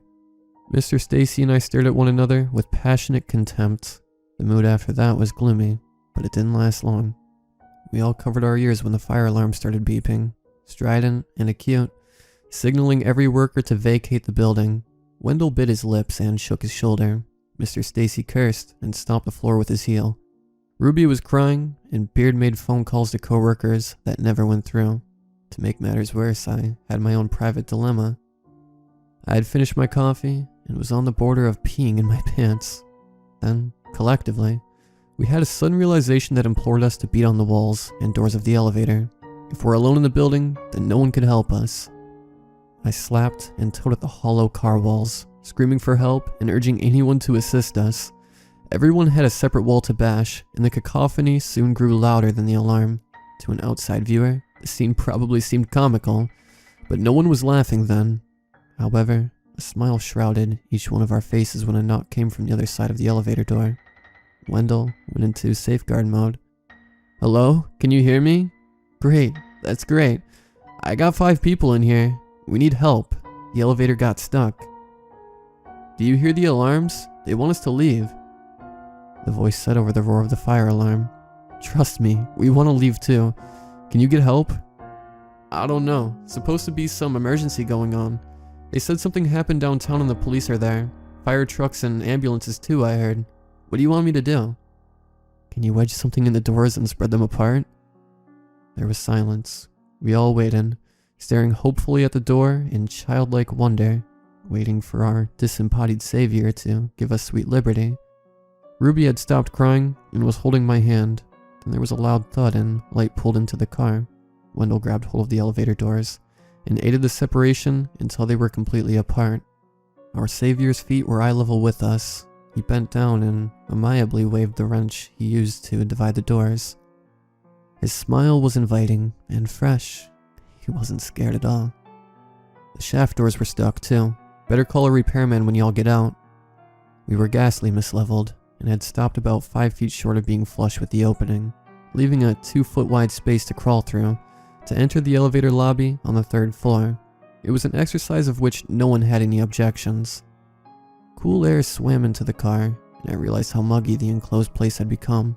I felt at peace, mostly because our predicament was solved, but also because a bathroom visit was in my immediate future. Because Ruby had a meltdown earlier, Wendell hoisted her up first, and her slender frame slipped through with ease. The young man who opened the doors for us was very helpful, grabbing Ruby's hand and easing her to her feet. He was especially alert when noticing Mr. Stacy was among us, and went to calling him by name in a very toady tone. "Mr. Stacy, hello. Help me out. We missed you in the meeting this morning. We were wondering where—" "Shut the hell up and get me out of this piece of shit." Wendell rolled his eyes as Mr. Stacy used his thigh as a step stool. The old man floundered and writhed on his stomach, squirming through the space and into the elevator lobby. His knees were still in the opening when I heard the guttural screams. The young man assisting Mr. Stacy shot a look down the hallway. His face was overcome with terror. Ruby was the first I saw that was slammed to the floor, her eyes now level with mine, gory hands groping her body, her weak hands doing little to stop the violence. A group of 3 people, covered in blood-soaked suits and ties, ripped at her skin and face, one gnawing at her screaming jaw. Soon, the eyes I watched were lifeless. They did this with such swift lethality. I knew the only item on their mind was bloodlust. The young man slammed his wrench into the head of one attacker, drawing feral shrieks from its mouth, before it fell down and ceased all movement. But the young man couldn't fend off the remaining 2, and was hurled out of our view. His squeals of pain and agony that echoed around the metallic cabin shook me to the core. I retreated to the back wall, unable to understand the carnage in front of me. Beard and Wendell were trying to close the doors, but Mr. Stacy was kicking and squirming his way back inside the elevator. He leveraged his weight with his arms and dropped to the bottom with a thud, and in so doing swept the bloody wrench into the car with him. There was yelling from every party, and the din reverberated off the hollow metal with such amplification I had to cover my ears. Mr. Stacy got to his feet and assisted the other men with sealing the doors. Gnarled fingers and bloody palms extended through the threshold as the attackers made ferocious efforts to gain entry. The next thing I remember, I had the wrench and was swinging madly, crunching bones and fighting the raging invaders into a retreat until the doors slammed shut. We all collapsed to the floor, panting and wild-eyed, but the clunks and bangs from the other side kept us wary. We sat on our butts, staring at the shiny metal barrier, unable to speak or even think properly. It was in this brief window of waiting in limbo that I realized I had urinated on myself. Mr. Stacy, whose face was sprinkled with foreign blood, unfolded a gingham handkerchief and squashed it to his neck. He let out a sigh and winced when he applied pressure. Beard withdrew to his phone and made several calls that never went through. To whom? I do not know. Wendell used the handrail to get on his feet and paced around the elevator with his thumbs lipped under his belt, lips moving in silent conversation with himself. After a few circuits, he stopped and looked at each one of us individually before speaking. "We may need to use this eventually," he said, and upholded his pistol. "Why?" Mr. Stacy said, pushing through pain. "Did you not use it earlier? It all happened so fast. I was just trying to get the doors shut." "None of my calls are going through," Beard added. "What's going on out there?" "Part of me thinks we might be safer in here," Wendell said. Beard laughed mordantly. "We can't stay here." I was watching Mr. Stacy blot at his neck, each removal showing a new patch of red. "You need to keep pressure with the same spot on the cloth. Helps with clotting so the bleeding stops." He was apprehensive but soon warmed to my advice. "Thanks." Wendell glanced down at Mr. Stacy's wound. "What happened?" "One of them bit me when I was on the ground, right on the neck. Burns like hell. What's the matter with those people?" I used the handrail and rose to my feet. "It might have something to do with that blast." "I don't see how," Beard objected. "Ain't no point in trying to figure out something like that," Wendell said over the bleeping fire alarm. "Not while we're in here anyways. I don't hear those things anymore. I think they moved on. Now, I got an idea." Wendell began jumping up and smashing his fist into the ceiling. Mr. Stacy's glare was piercing, but he seemed too weak to make a complaint. Suddenly, a plastic panel crashed onto the floor, and in the cavity were strands of wires and a roof hatch. Beard grinned. "Hot damn, so that is a real thing." Wendell nodded in my direction. "Too high for me. Here, see if they're gone." I placed my foot on his thigh, but swiveled my head around before Beard could. Help me balance by grabbing a handful of ass or breast, or whatever was on his pervy mind. He understood what my glower meant, so he withdrew beside Mr. Stacy. After propping my foot on Wendell's shoulders, I was able to grab hold of the hatch lever. The lever was surprisingly easy to open and, after raising it slightly, peeking into the third floor shaft entrance, but saw and heard nothing. Soon, I was standing on top of the elevator car, straddling the steel support bar and pulley system. The opening to the third floor rose waist high when I got to my feet. The ones who attacked us were no longer in sight, but, to my disbelief, the bodies of Ruby and our helper were absent as well. A network of cables scaled up the shaft until disappearing into the void above. I leapt over the support bar and investigated the elevator lobby. Nothing was there except pools of blood left by the encounter. Expecting a pleasant acceptance of my good news, I was horrified to find the three men in a tussle when I plunged my head into the open hatch. I watched in awe as Wendell held Mr. Stacy to the floor by the throat, the old man hissing and clawing at the neck of the security guard uniform. Meanwhile, Beard kicked the old man's ribs. "What are you doing?" I yelled. Fingers sprouted around the hatch edge. "Help me!" I lifted Beard atop the elevator. We watched as Wendell overpowered the savage old man and hit him twice in the skull with the wrench. Mr. Stacy dropped, giving Wendell ample time to escape the doomed car. However, as we huddled around the elevator ropes, a bloody bulbous head budded from the open latch, then a shoulder, then an arm surfaced and scrabbled at our ankles. Wendell kicked Mr. Stacy's face, but the blows proved ineffective. The three of us crossed into the lobby and rushed down the hallway that strobed and bellowed in the affections of the fire alarm. Around each corner we halted, briefly spying our next line of sight for any tears, before sprinting toward our North Star, the stairwell exit sign. On our last turn, I heard a grunt behind me. Mr. Stacy had followed us, by a heightened sense of hearing, or by a newfound smell of fear, I don't know, but he barreled toward our group with foam and stark fury on his face. In a rapid lurch that leaned his bearing into a sprinter's slant. His splayed fingers were out like a hawk's talons, ready to grasp onto any living thing. His legs churned much too quickly to be that old. His navy peacoat was ripped and trailing his torso like a malicious cape. "The stairs, go!" Wendell screamed, then removed his pistol. I grabbed his arm. "We can all make it." He jerked away and lowered into a shooter's stance. "Go." Beard was already holding the door when I arrived. We raced out of the hallway and onto the landing. Already out of breath, we overcame the steps to the next landing, then the next. The loud pops of gunfire echoed in the concrete-lined stairwell, and as the third door lazily closed behind us, the shooting lapsed and the sound of high-pitched shouts were replaced by the low, agonizing screams of demise. We stopped at the bottom floor to catch our breath. I felt a warm hand on mine. "Hey," Beard said through labored breaths. "I didn't do it. I swear." "Didn't do what?" "Earlier, I didn't touch you. Or at least I didn't mean to. Honest." His eyes met mine. "I was just trying to help you up." "Why didn't you say so?" "I tried. Besides, would you have believed me? After what you said? Would anyone have?" I could see the indignation on his face, hear the truthfulness in his voice. "I'm sorry. I just wanted you to know the truth." Without allowing me to say another word, he slipped through the door. I was alone. I'm not sure how much time passed before I willed myself to sneak a look through the door. In the time it took me to do this, I heard no noise or confrontations on the opposite side. In those fleeting minutes, perhaps 10 or 30, I'm not sure, my soiled underwear became a nuisance both to my nostrils and my chafe legs. I tightened the laces of my shoes and discovered a piece of a fractured cinder block to use as a weapon, but left it lodged between a riser. When considering its cumbersome weight, I readjusted my ponytail, then looked out into the first floor unknown. The downstairs lobby and small conjoined atrium showed no life. All was quiet and unmoving.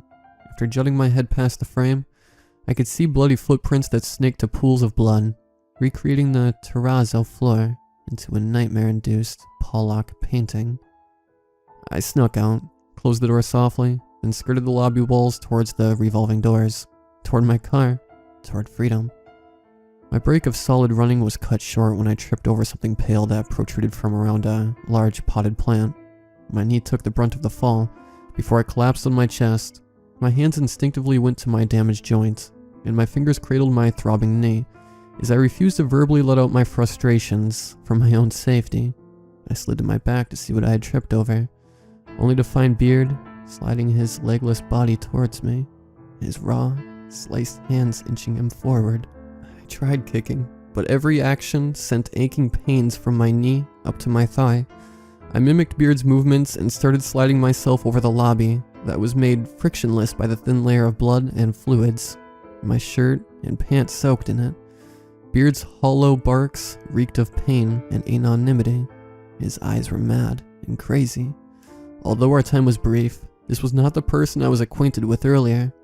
The thing crawling toward me with predatory intentions induced his distance from me much faster than I reduced my distance to the door. With the reduction in weight from having no legs, he was gaining on me. Strips of bitten flesh trailed loosely from his thighs and torso. I decided that a rolling technique would be more efficient, but the pain was intolerable. So I returned to crawling. While I'd stalled, Beard had persisted.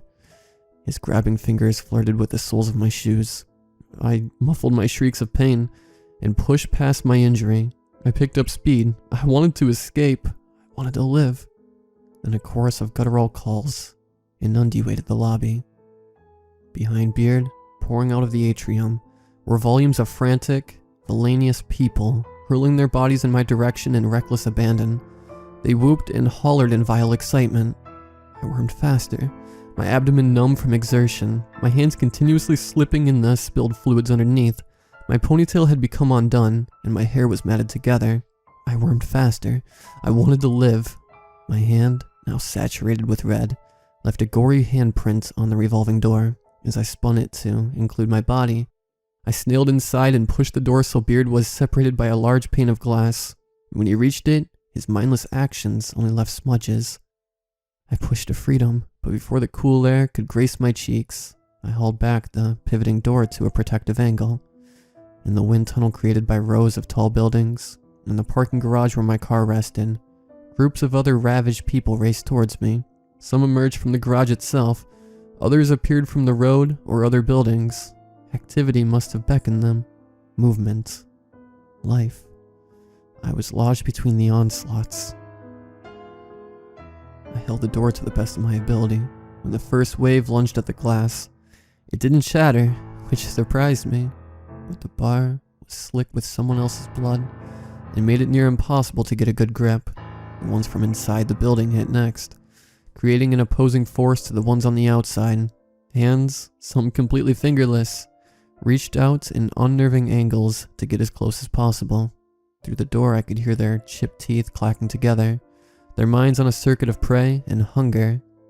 I noticed some were people who worked in the building, but I didn't know their names, only vague faces of recognition that had been distorted by bruises or gashes. Using what little weights I had, I used my good leg as a doorstop and leveraged my back against the other door wing. I wept when the sound of cracking glass pummeled around the entryway drum. I thought of my family, my friends. I knew once the doors failed that I would be ripe for the picking, a fish in a barrel. The tension in my leg waned. My body started to lighten. I was giving up. My dread was quickly overcome when the drumming of split glass grew loud and sporadic.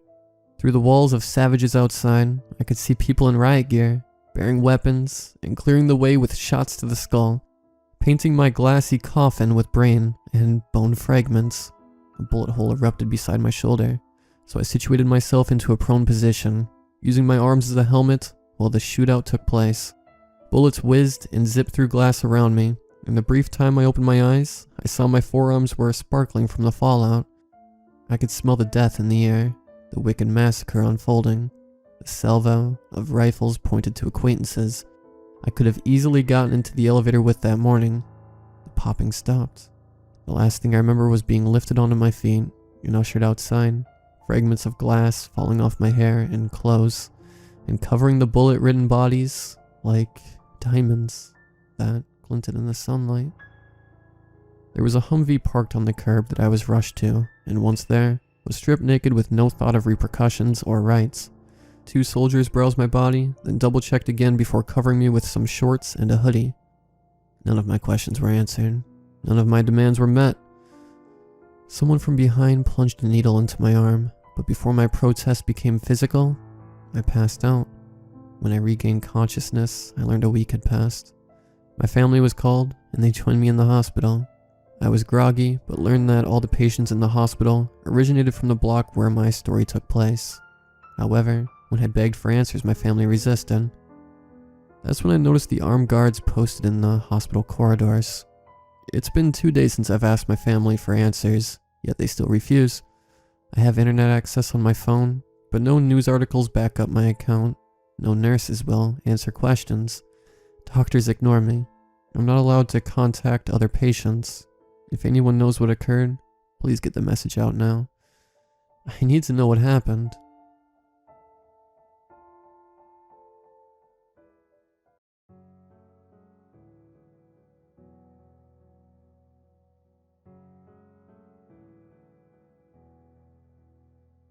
Last night started off pretty normal. Most of the downstairs lights were off when I got home, but that was to be expected. Mary doesn't mean to do it, but she always seems to forget that her husband works the graveyard shift, meaning he will be coming home most nights when both she and the son are fast asleep. It was nothing to be angry about though. I simply planned to bust her for her constant forgetfulness the next morning and nothing more. Anyways, I hadn't eaten anything in the last few hours, so rather than going straight to bed like I always do, I decided to pop a frozen pizza into the microwave, just to silence my growling stomach. That break of routine, as meaningless as it seemed at the time, is probably the only reason I am writing this post. Once I opened the beeping microwave, I saw that the clock read 2:49 a.m. I almost regretted staying up to eat this pizza, and I truly could feel my eyelids getting heavier with each second. Rather than move to the table to eat, I ate right in front of the microwave. I or Mary could clean up any mess in the morning. I just wanted to get some food in me and get some rest before I had to follow the same tiring schedule all over again the next day. From where I was eating, my front door was roughly 90 degrees to my left, and only about 15 feet away. I could see my front door and the small window beside it if I was looking that way. But at that point, I wasn't focused on anything other than devouring my pizza. Out of the corner of my eye, I noticed that the motion lights had just unexpectedly turned out. Other than being surprised, I didn't pay much attention to it at that time. We live in a pretty wooded area and get animals moving around through our yard all the time. I was sure that whatever was out there was nothing of note. Maybe a badger or something of the like.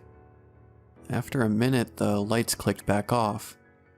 I assumed that whatever had triggered them must have been scared off immediately by the lights.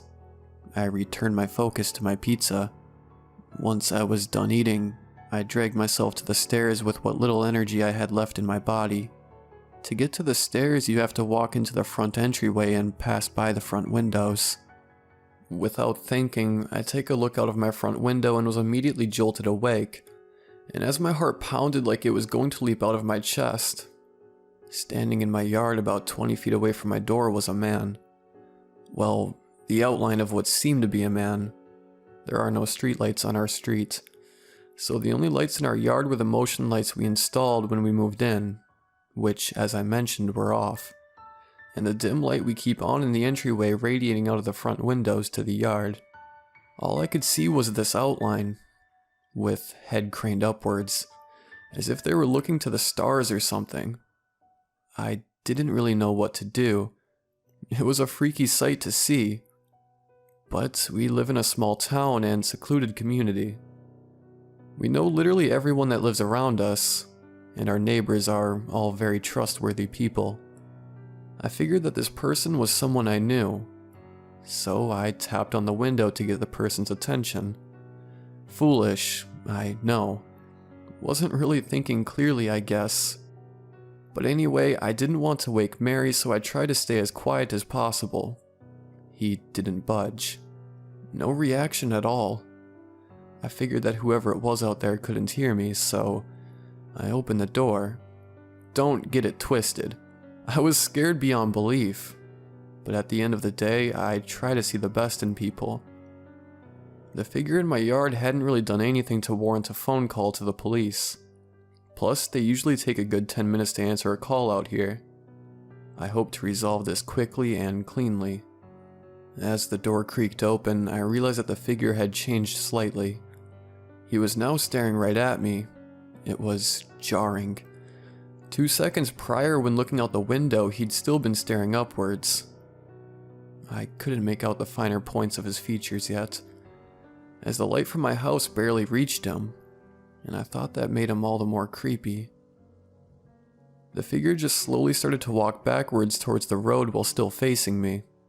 As the person sped up slightly, the motion lights finally came back on. He wasn't anyone I had ever seen before. He was relatively tall, 6'4" maybe, and crazy skinny. Borderline emaciated, really. He truly looked like he had never eaten anything a day in his life, and he was completely hairless. No eyebrows, no facial hair, and bald. I was speechless as this seemingly mute and sickly person just silently observed me, and I quickly realized that he was less terrifying when he was obscured by shadows. He turned and ran away from me through my yard, across the road and into the woods on the other side of the road. I was frozen in fear. Neither fight nor flight kicked in for me. Had this person wanted to hurt me or Mary, he had his chance, but he didn't take it. I locked the door and went upstairs, not really sure of what to do. I couldn't really have called the police once he was gone, could I? I mean, this guy didn't really do anything. Sure, he was on private property, but I'm sure the police wouldn't take it seriously. I figured it was useless, and that I'd rather keep my guard up in case this man came back tonight and worry about possibly phoning the police. I got very little sleep. I was sure that every rustle of the leaves or every gust of wind was the trespasser returning. I finally shut my eyes at 6 a.m. when the sun started to rise, but was up when I heard Mary shuffling to the shower at 8ish. Oh, good morning. Didn't expect you to be up. Aren't you sleepy? Yeah, but I couldn't really sleep. Tough night of work and all that. Since I'm up, why don't I make you some breakfast before you go to work? She smiled and nodded in appreciation. I wanted to tell her about the events from a few hours prior, but I knew it would freak her out. And why wouldn't it? It was a terrifying turn of events. I don't know. I thought maybe her favorite dish of bacon and eggs would make the news easier for her. Really dumb logic in hindsight. But I guess I was still experiencing a fear-induced shock. What are we going to do? Mary was trying to be calm, but I knew by the fact that she ignored her breakfast after I explained the situation that she was freaked out. I told her there wasn't really much for us to do right now. We argued a little bit, and she made it clear that she really wanted to call the police. I still didn't think it was a good idea. We had zero evidence to prove anyone was in our yard last night. Zilch, or so I thought. What about those cameras that Mrs. Maddox installed? Didn't you link them up to your laptop when we moved in or something? We moved in about 5 years ago because, even though it was the middle of nowhere, the house was actually a bit closer to both of our jobs. And honestly, we liked the privacy the community offered. We bought the house from Jason Maddox, whose mother was an old widower living there alone for a few years. She had been petrified of the neighborhood ever since the death of her husband. Her son sold the house on her behalf so that she could live with him, hopefully living out the final years of her life in peace with Jason and his wife and kids. Before she moved out, she had Jason install a few cameras outside her house, just to provide her a peace of mind. The things were cheap pieces of junk, and Jason himself said they rarely looked at them. But it turns out they actually came in more handy than any of us could have ever imagined. I shrugged. I guess you're the brains in this relationship after all, Mare.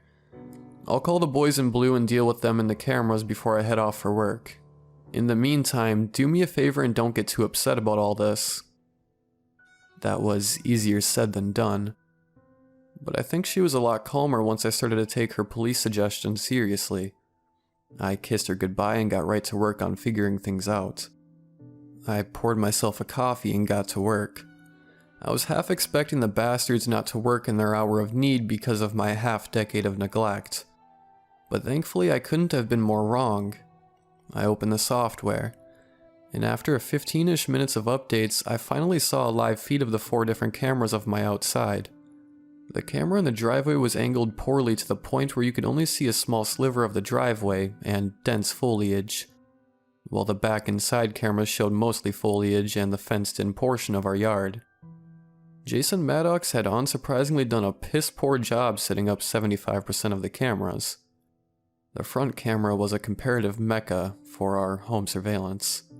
From what I could tell from watching the live feed, this camera was angled perfectly to have captured our uninvited visitor.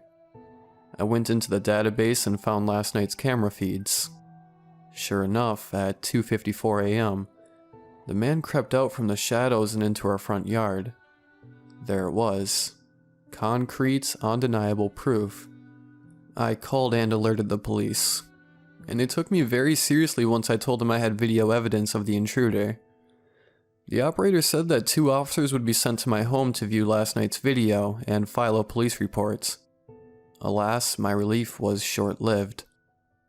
Something that the operator said made the hair stand up on the back of my neck. A logical and seemingly mundane question with immense ramifications. Something both horrifying and entirely possible that I simply hadn't thought of. Does this individual show up on the security cameras any other nights? All at once, I realized how entirely possible and downright terrifying this possibility was. I mean, how many times did I lay awake in bed and see the front lights click on at odd hours of the night? Like I said, it was a pretty regular occurrence for us. I immediately checked the feed from the night before I encountered the man face to face. I wasn't sure when he might come, so I started at 9 p.m. I played it at 2 times speed and made it through the night without anything of note. Momentary relief. I went back one more night prior. At 12:36 a.m., he creeps into the yard and triggers the front motion lights. I was stunned. But it got even worse. He stayed there, motionless, in complete darkness, until just about 5 a.m. He was so still for almost 5 hours that he didn't even trigger the motion lights again until he turned around and left for the day. Think about that. While our motion lights aren't very sensitive, I know for a fact that something as simple as a head jerk from a sneeze would set them off. This guy was essentially a statue for almost 5 hours. As I'm writing this, I am shaken. The police arrived moments after I made my discovery. I told the 2 officers about the new development, and they were visibly uncomfortable. Sergeant James, the veteran between the 2 officers, would later tell me that he never saw anything like this in his almost 23 years on the job. We went through 33 days of video logs, and found that the man had come to my home on 27 of those nights. Besides the nights I interrupted him, his briefest stay lasted 22 minutes and 15 seconds, which was 5 days ago. His longest stay occurred early last week. He arrived at 11:57 p.m. and left at 6:13 a.m. He always stands in a similar spot in the front yard, about 20 feet from the front door. I called in sick for work tonight, because I can't begin to describe how little I want Mary to be alone at this house when night falls. I'm terrified. So are the cops, especially since they don't have this person for much. So far all the evidence shows is trespassing and loitering on private property. If they were to catch him in the act and not find any reason to charge him with a more serious crime, he'd probably just get a fine or a brief stint in jail. They claim they'll have patrol cars scouring the area tonight, and 1 car stationed in front of my house all night, which makes me feel somewhat better. But their lack of answers and their obvious uneasiness about all this makes me extremely nervous. That's all I have for now. Mary comes home in an hour, and it will be dark soon. If anyone knows anything about this situation, or just has a theory or spots a detail I missed, please let me know in the comments. I will update you all when we learn more about the whole situation, or if something of note occurs. Until then, let's just hope we make it through the night tonight. Thank you to everyone who expressed their concern for my wife and I. Between all of your kind words and the kindness of the police, it's nice knowing we aren't alone through all this craziness. Fortunately, our night was mostly uneventful after all the bizarre discoveries from the previous day. At least 1 police car stayed parked in the front of our house from sundown until sunup, just as was promised. And there were no signs of the mysterious individual through the whole night. I know it's quite possible he could have been present somewhere else, but you take solace in the little victories when you can get them. At 2-ish, I heard the policemen moving around in the driveway. In the morning, they told me they thought they saw the person standing in the driveway, but by the time they investigated the driveway and the wooded area near it, there was no sign of the trespasser. I also appreciate hearing all your suggestions in the comments about how to get through these times of trouble. I'm not a superstitious man, but I definitely can't rule anything you suggested out at this point. After doing some research about wendigos and skinwalkers, I can say I'm thoroughly terrified by the similarities our visitor had with both of them. I sure as hell hope that our guest wasn't either of those things. Otherwise, this all seems pretty hopeless. Also, I do own a shotgun. I've never used it for anything other than skeet shooting, but having it definitely makes me feel a little safer. I'll be sure to keep it locked, loaded, and by my side until everything is resolved. Anyways, there have been some developments since last night, which I will share with you all now. For starters, I've decided not to tell Mary about the fact that our guest is a reoccurring visitor to our property. I told her that the police stayed out front all night as a favor to us, rather than their fear that we're dealing with something a lot more malicious than just a one-time trespasser. Plus, I'm worried that this might bring back some bad memories for her. She had an issue with a stalker when she was in college, and it persisted for nearly a year before she was able to get a restraining order on him. Even though she hasn't seen this person since, she's still very much disturbed by that painful experience 8 years later. I spent most of last night trying to convince her to make the trip to stay at her sister's, but she refuses to leave me alone despite how unsafe our house now is. I'm walking on eggshells here. So while withholding the truth from her feels dirty, I think it's better than the alternative if she's sticking here with me. I also made a trip to town around 9 o'clock this morning to make a few purchases that should let any upcoming nights feel a little safer. The most important purchase, 15 lights that are much stronger than the ones we've had dotting our property since we moved in. These new lights are set on a timer, so I plan to illuminate just about every inch of property starting tonight. I also made a stop to my friend Andrew's house after my shopping spree. He's on the road for work right now, but since he's been an avid hunter his whole life, I knew he had something that could really up my surveillance factor: game cameras. If you're not familiar, game cameras are cameras used mostly by hunters that are most often triggered by either sound or motion. Andrew's 3 game cameras were older and were only able to take still frames when triggered. But I think it's important to monitor the woods surrounding my house as well as my property. The more information I can gather on this person, the better chance we have of getting our life back to normal. After making these stops, I got back home around noon to both set up for another tense night and to continue to find answers on who it was visiting our house. It took an hour, but I readjusted all 4 cameras. I'm not very handy at all, and the 3 I had to unscrew and remount kept falling off no matter how much I tried to screw them into place. But, thanks to my efforts, I have a much better view of the entire property of the area surrounding my house. I really don't think I'll see much on the 2 cameras in the fenced-in parts of our property out back, as the back fence is tall and all that can be seen behind the fence on camera are the dense trees. But you never know what could happen. What feels much more useful now is the driveway camera, which finally actually shows every inch of the driveway. Since the cops may have seen a figure in the driveway, I wouldn't be shocked if I now caught this trespasser thanks to the new angle as well. I also picked 3 spots in the woods to set up Andrew's motion-activated game cameras as well. Since these cameras are older technology, I won't be able to see the stills they take until I retrieve them and download their images the next morning. Well, it's a little after 4 PM as I'm writing this, and I want to look through the older logs of the camera again. I'd like to go back to the earliest recordings from when Mrs. Maddox was still living here, to see if I could find any evidence of the trespasser showing up all those years ago as well. I doubt it though, since Jason or Mrs. Maddox herself would have noticed if they checked the cameras regularly like they claimed. But I figure it pays to check.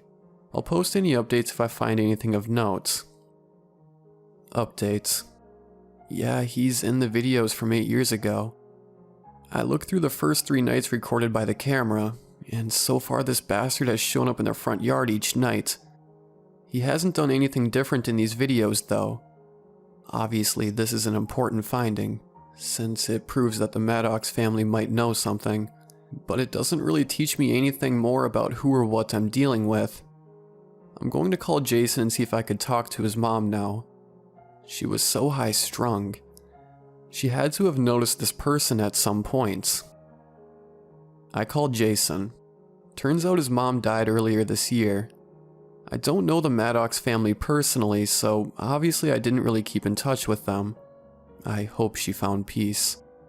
I asked Jason if he ever had noticed anything on the security cameras, and he told me he never even checked them.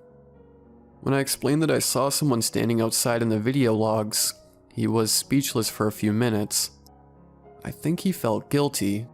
He admitted he always brushed off his mother's scared pleas to leave the house, as her mind finally slipping during the final years of her life.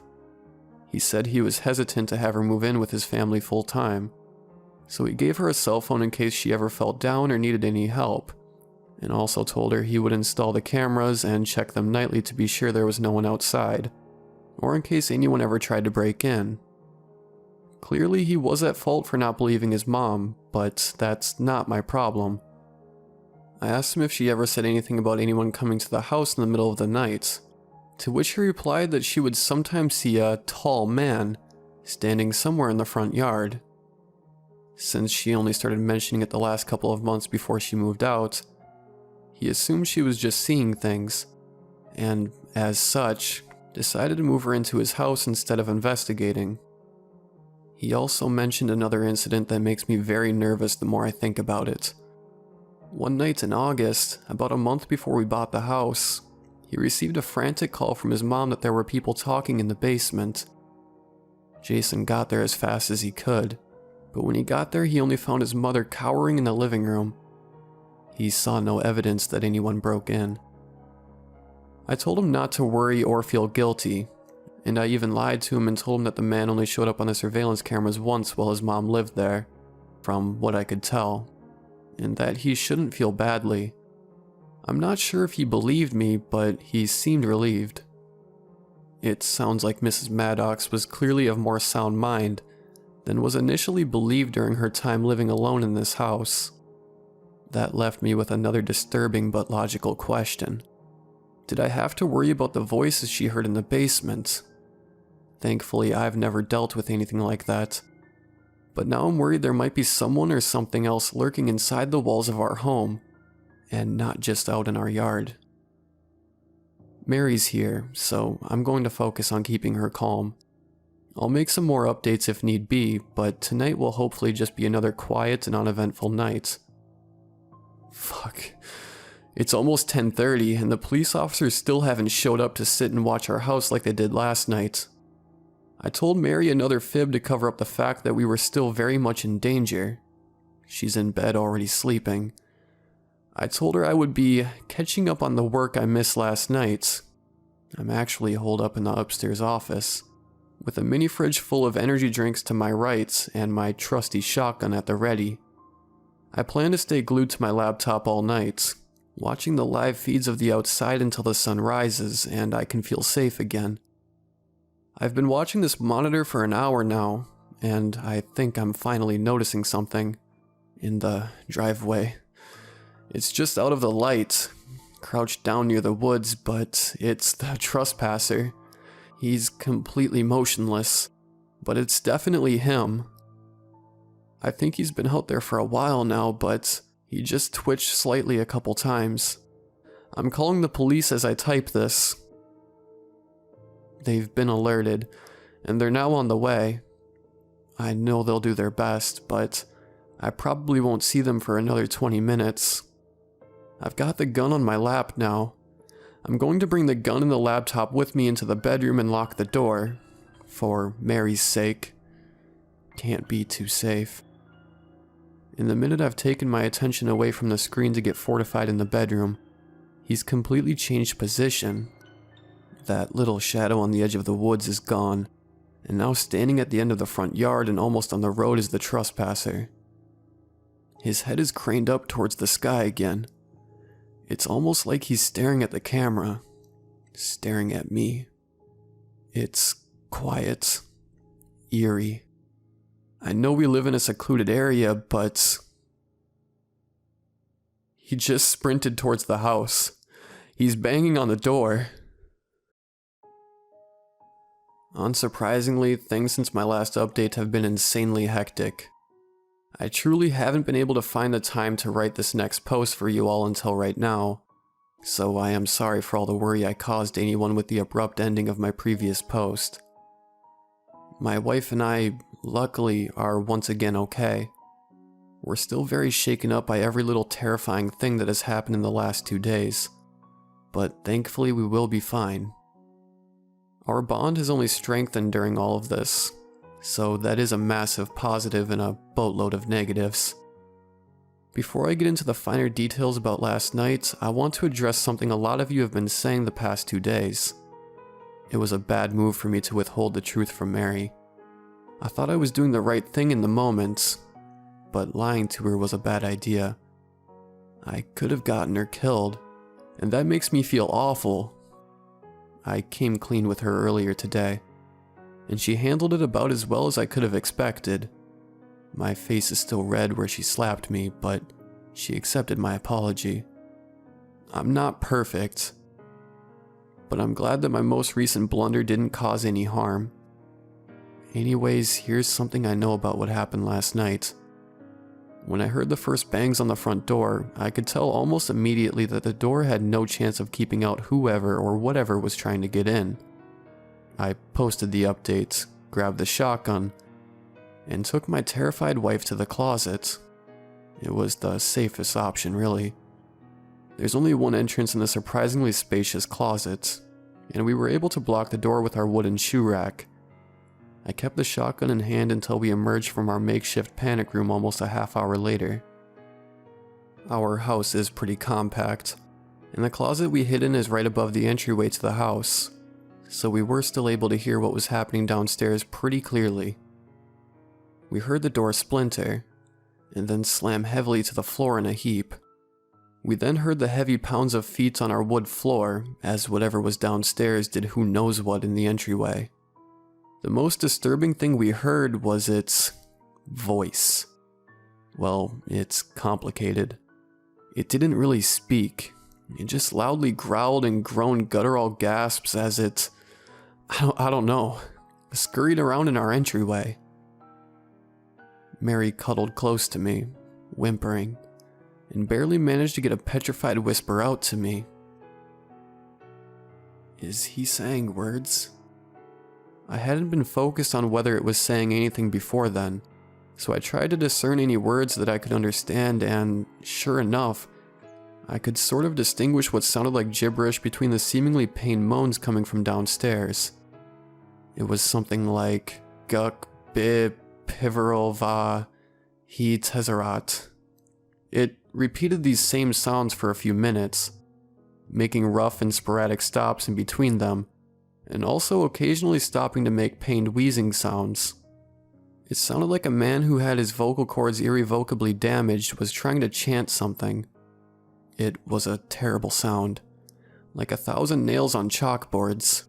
Then after moments of listening to this disturbingly melodic gibberish, our home fell silent again. Mary and I looked at each other. I'm almost positive we were both thinking the same thing at that moment. That we wouldn't leave the closet until we were 100% sure that whatever was downstairs was gone, no matter how quiet it got. And sure enough, after 5 minutes or so, we heard a loud shriek and the now familiar pounding of heavy footsteps on our wooden floor as it sprinted deeper into our house. My heart skipped about 10 beats as we heard it pounding on a door inside the house. We would have heard him coming up the steps if it was the door to our bedroom. So we both breathed a sigh of relief as we heard him forcing his way into our basement. Everything else happened almost too quickly to process. We heard the door to our basement break with a similar crackle as the front door, followed by a few thuds in immediate succession, followed by the bangs of footsteps it made as it charged down into our basement. We heard another relatively distant but still blood-curdling shriek come from the creature, and then silence again. It wasn't much longer before we heard a shout coming from downstairs. The police arrived on the scene in full force probably 20 minutes after receiving my call. I had told the operator I was fortifying myself in my bedroom and where my bedroom was, so I wasn't too surprised to hear knocking on the door minutes after they had entered the house. I was a little nervous to leave the safety of the closet, as my imagination had me worried about whatever had broken into my house and disguising itself as a police officer to lower my guard. But when the voice on the other side of the door addressed me by name, I realized that it was Sergeant James speaking with me. If you don't remember, he was one of the officers who came to my house when I first phoned the police about the trespasser. He escorted Mary and I out of the house while the rest of the police officers marched down into the basement. There were even more officers with their guns at the ready outside. I finally felt safe for the first time all night. Sergeant James took us to an ambulance parked at the end of our driveway, where paramedics awaited us to make sure we were okay. After we were cleared medically, we hopped in Sergeant James' patrol car, and he took us to the station for questioning. I should backtrack a little bit. Even though Sergeant James clearly wanted to get us out of the house as quickly as possible, I was to observe the chaos that lay on the floor just inside my front doorway. There were the expected but disturbing sights, such as the wrecked front door lying on the floor and the large scratch marks on the door frame. But there was one unexpected piece of evidence that disturbs me on a whole different level. The police have said nothing about it still, no matter how much I've asked. Starting on the front porch, splashed upon the splintered piece of door that lay upon the floor, and streaking all across the floor in a jagged line leading to the basement, was a dark crimson substance.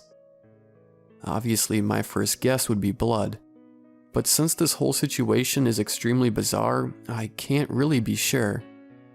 If anyone has any ideas on what it is, or why the creature would just be bleeding all over the place, please let me know. I don't know if the police are withholding information from me or simply do not know the truth themselves, but I can't stop thinking about it. Once we got to the police station, Mary and I were given time to relax as best as we could. We hugged each other and cried, and that's pretty much all we've been able to do since leaving our house. It's hard to relax during times like these. They began questioning us a little before 7 a.m. Most of the questioning was uneventful, or pertained to things I already mentioned in one of these 3 posts, so I won't bore you all with too many details. However, one of the detectives stated that whatever I had discovered in my yard 2 nights ago was most likely not human. He based this on an examination of the marks on my front door frame, basement door, and some of my walls. The examination revealed that they were simply too deep and too wide to be caused by normal human fingernails. They were caused by something more durable than fingernails. Maybe a large knife, or maybe large claws. And the forensics suggest that the marks are so uniform in length and distance between each other that they're too precise to be caused by separate blows. Unsurprisingly, they told us we won't be able to stay in our house for a significant amount of time, which I am perfectly fine with. Mary was able to get us a room in a cheap hotel for now, and we will most likely make the trip to Mary's sister's to stay with her until we figure out what to do. I'm writing this now from our hotel room. My laptop was kept as evidence, and I gave the police permission to check the surveillance cameras on it. So I'm using my phone to write this. I don't know what happened in my small, quiet neighborhood after I left my house early this morning.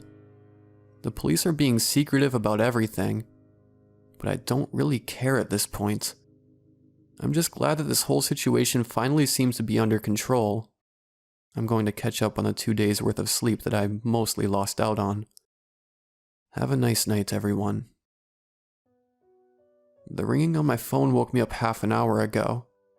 I answered. On the other end was Detective Laird, one of the detectives involved with combing the crime scene. I didn't know what to expect, since I'd already told the police everything I knew. He asked me how many exits there were to my house, to which I replied 3. There's the front door, the back door, and the storm door leading out of the basement. I said obviously the windows would be used as an exit as well, but he confirmed that none had been open or broken upon investigating the house. There was a long pause, and then I heard Detective Laird swallow air nervously. Then he explained. Well, your house is currently surrounded by police officers, and it has been since the moment we got here.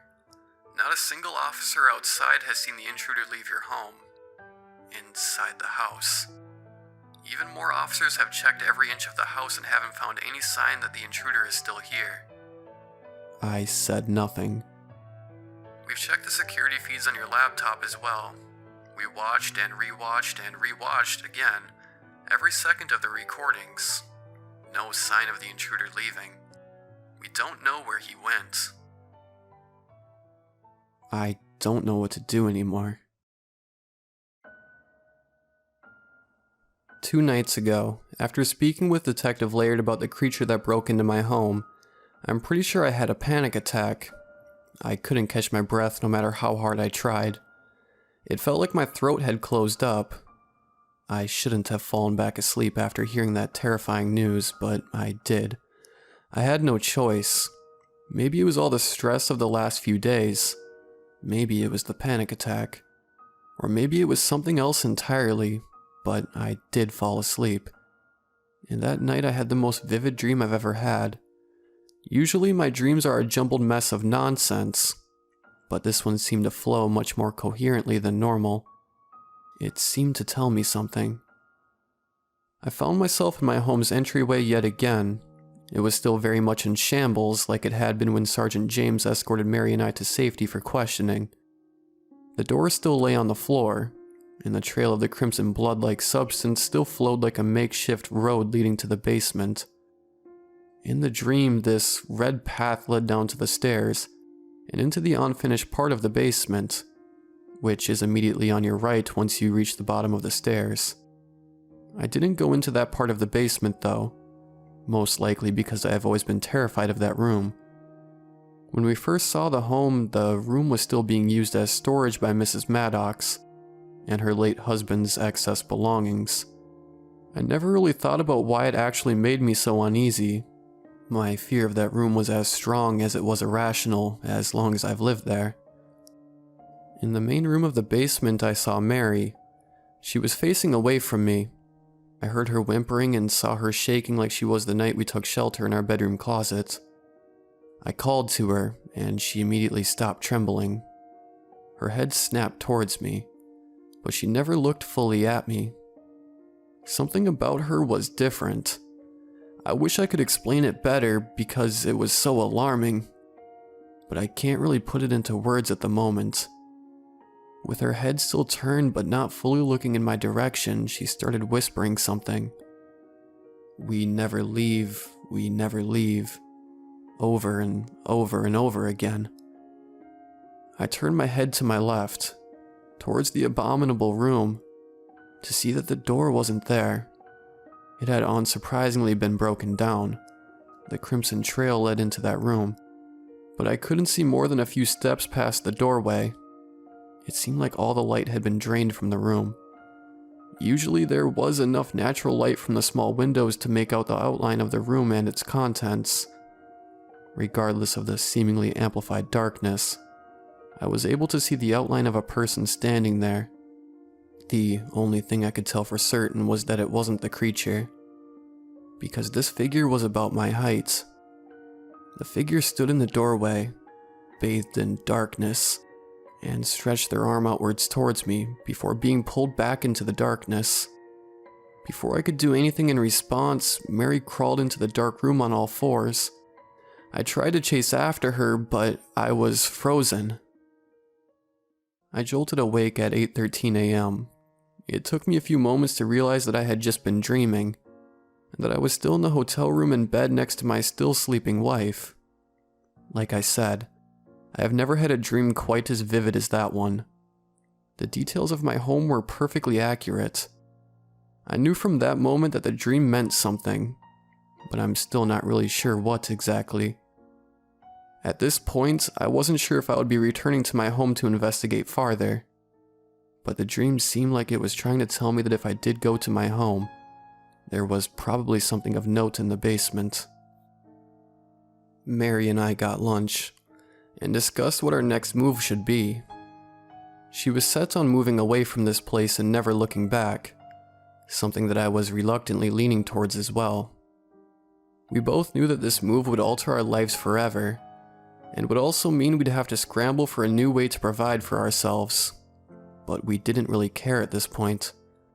We agreed that we would make a return trip to our home to get my car out of the driveway, and that would be the last time we ever set foot on the property again.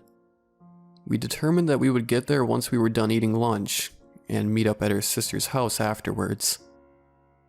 At our house, there was the expected hustle and bustle for a crime scene, especially for one as interesting as my home. I spoke with Detective Laird in the front yard. He told me that the house had been scoured at least 6 more times since we last spoke, and that there was still no creature sighting to report.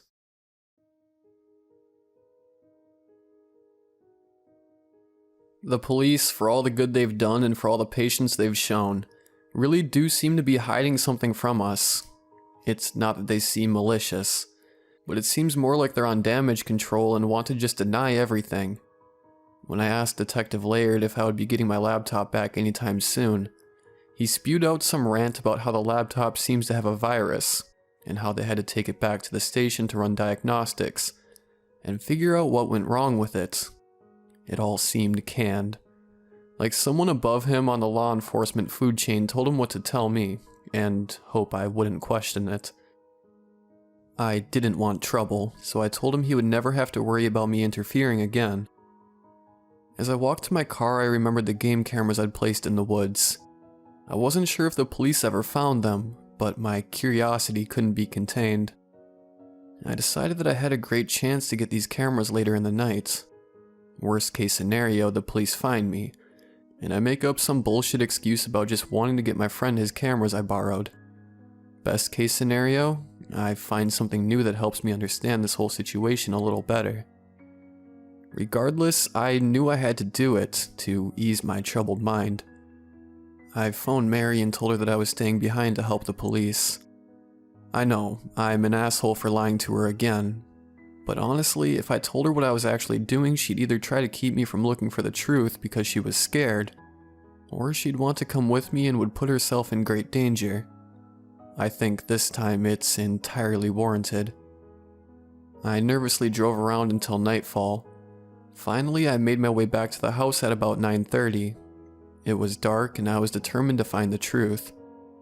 I really didn't want to be back at this place, but I knew that if I didn't at least look for any signs that might explain all this, that I'd likely go insane. Finding these game cameras seemed like the safest way I could find the truth. The first thing to cross my mind when I arrived at my house after dark was a simple observation.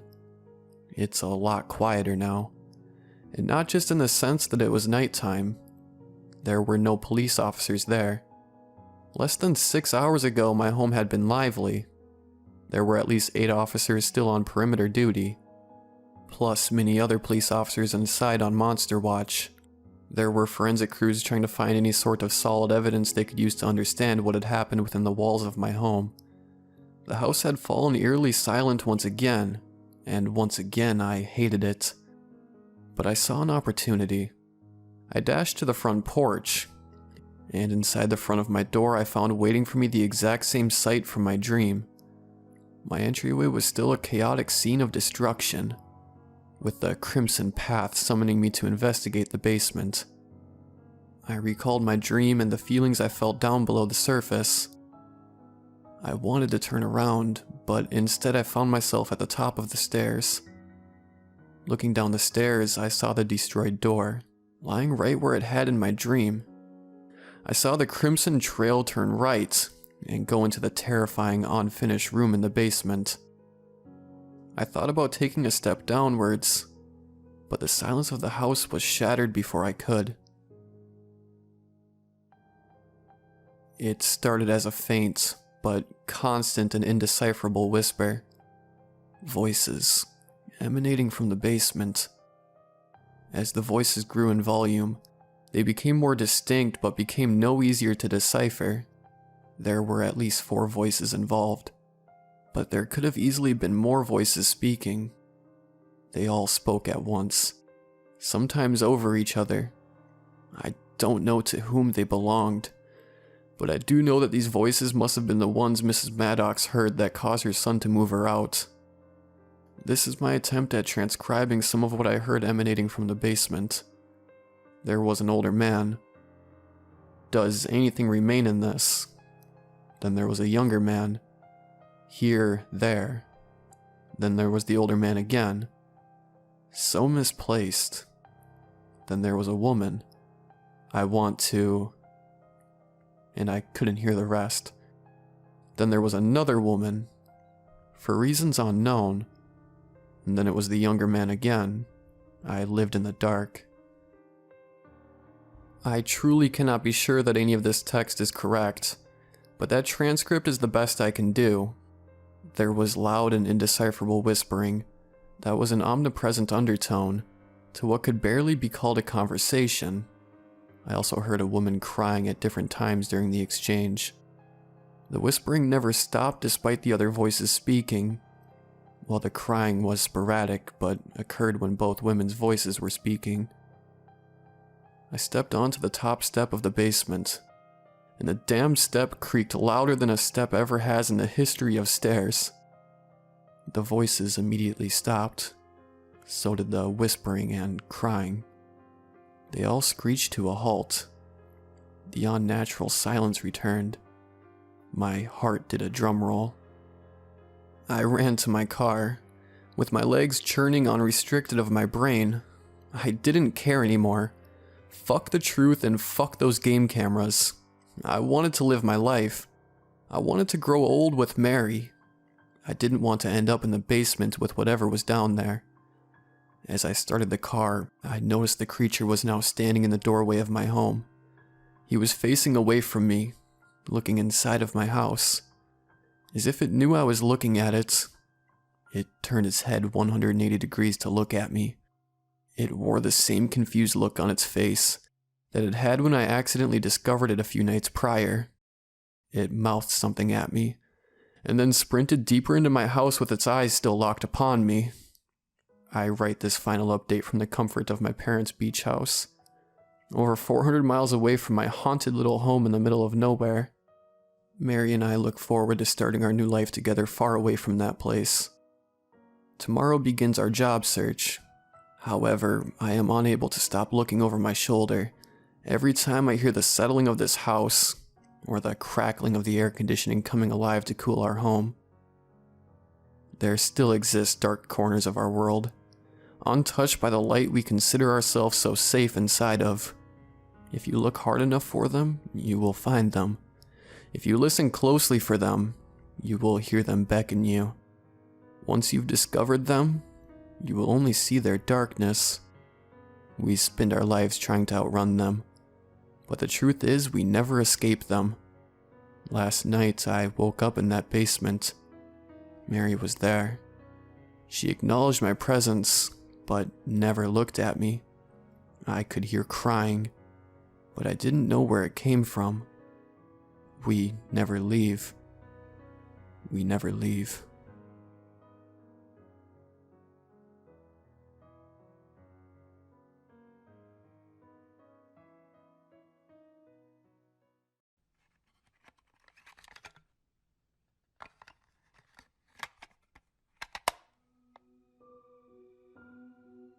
March 7th, 2011. The Federal Bureau of Investigation came across an abandoned shack in the countryside of Florida and happened upon something strange. A journal written by one Jake Rogers, a mysterious person deemed missing and whereabouts unknown. August 3rd, 2012. This journal has been documented by the Federal Bureau of Investigation and has been deemed classified by the government to not be shared until a specified date. All information is a journal by one Jake Rogers, a now retired doctor whose whereabouts continue to go unknown despite heavy searching. January 6th, 2014. Further attempts to locate and question Jake Rogers have ended in failure. It seems he and his companions refuse to show themselves and continue to move around, evading authorities at all costs. Report added to databanks. November 11th, 2015. Journal of a one Jake Rogers has been deemed unclassified and can now be found in public documents. Viewers be advised, what you are about to read is disturbing. Journal entry 1. Vacation begins. Strange disappearances.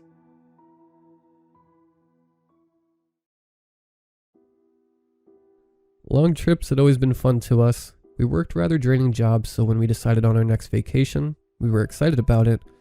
I and my wife had originally planned a trip to one of the more common beaches in the Bahamas or Florida, but we decided on a much more secluded place to be away from the masses. We're both a bit on the antisocial side. Public resorts and beaches tend to give us anxiety. We were content as we got the trip for an exceptionally good deal. We planned to leave sometime during July before it got too hot in August, but some issues with the family cropped up and we had to reschedule by a week. This was annoying but manageable, as we were planning to be gone at least 2 months. At first, We were worried we wouldn't have a view of the water, but soon we learned that the place recently got renovated and had a brand new inn made for people seeking the more eye-candy getaways. This was the main reason we chose this place. Because of where I and my wife lived, we had to take a flight there. It was cheaper than driving the entire distance, as gas prices here easily skyrocket to stupid levels, and is despised by our family with the most white-hot of passions. Before leaving, we left our 2 kids with their grandparents and told them when we'd be back, saying our goodbyes, as our kids had puppy eyes begging us not to leave. Now, I wish we had listened to them, for I fear we will never get to see them or our kin again. The journey to the airport itself was the most stressful part of the trip, as going through customs always ends with people thinking I was a damn suicide bomber or something.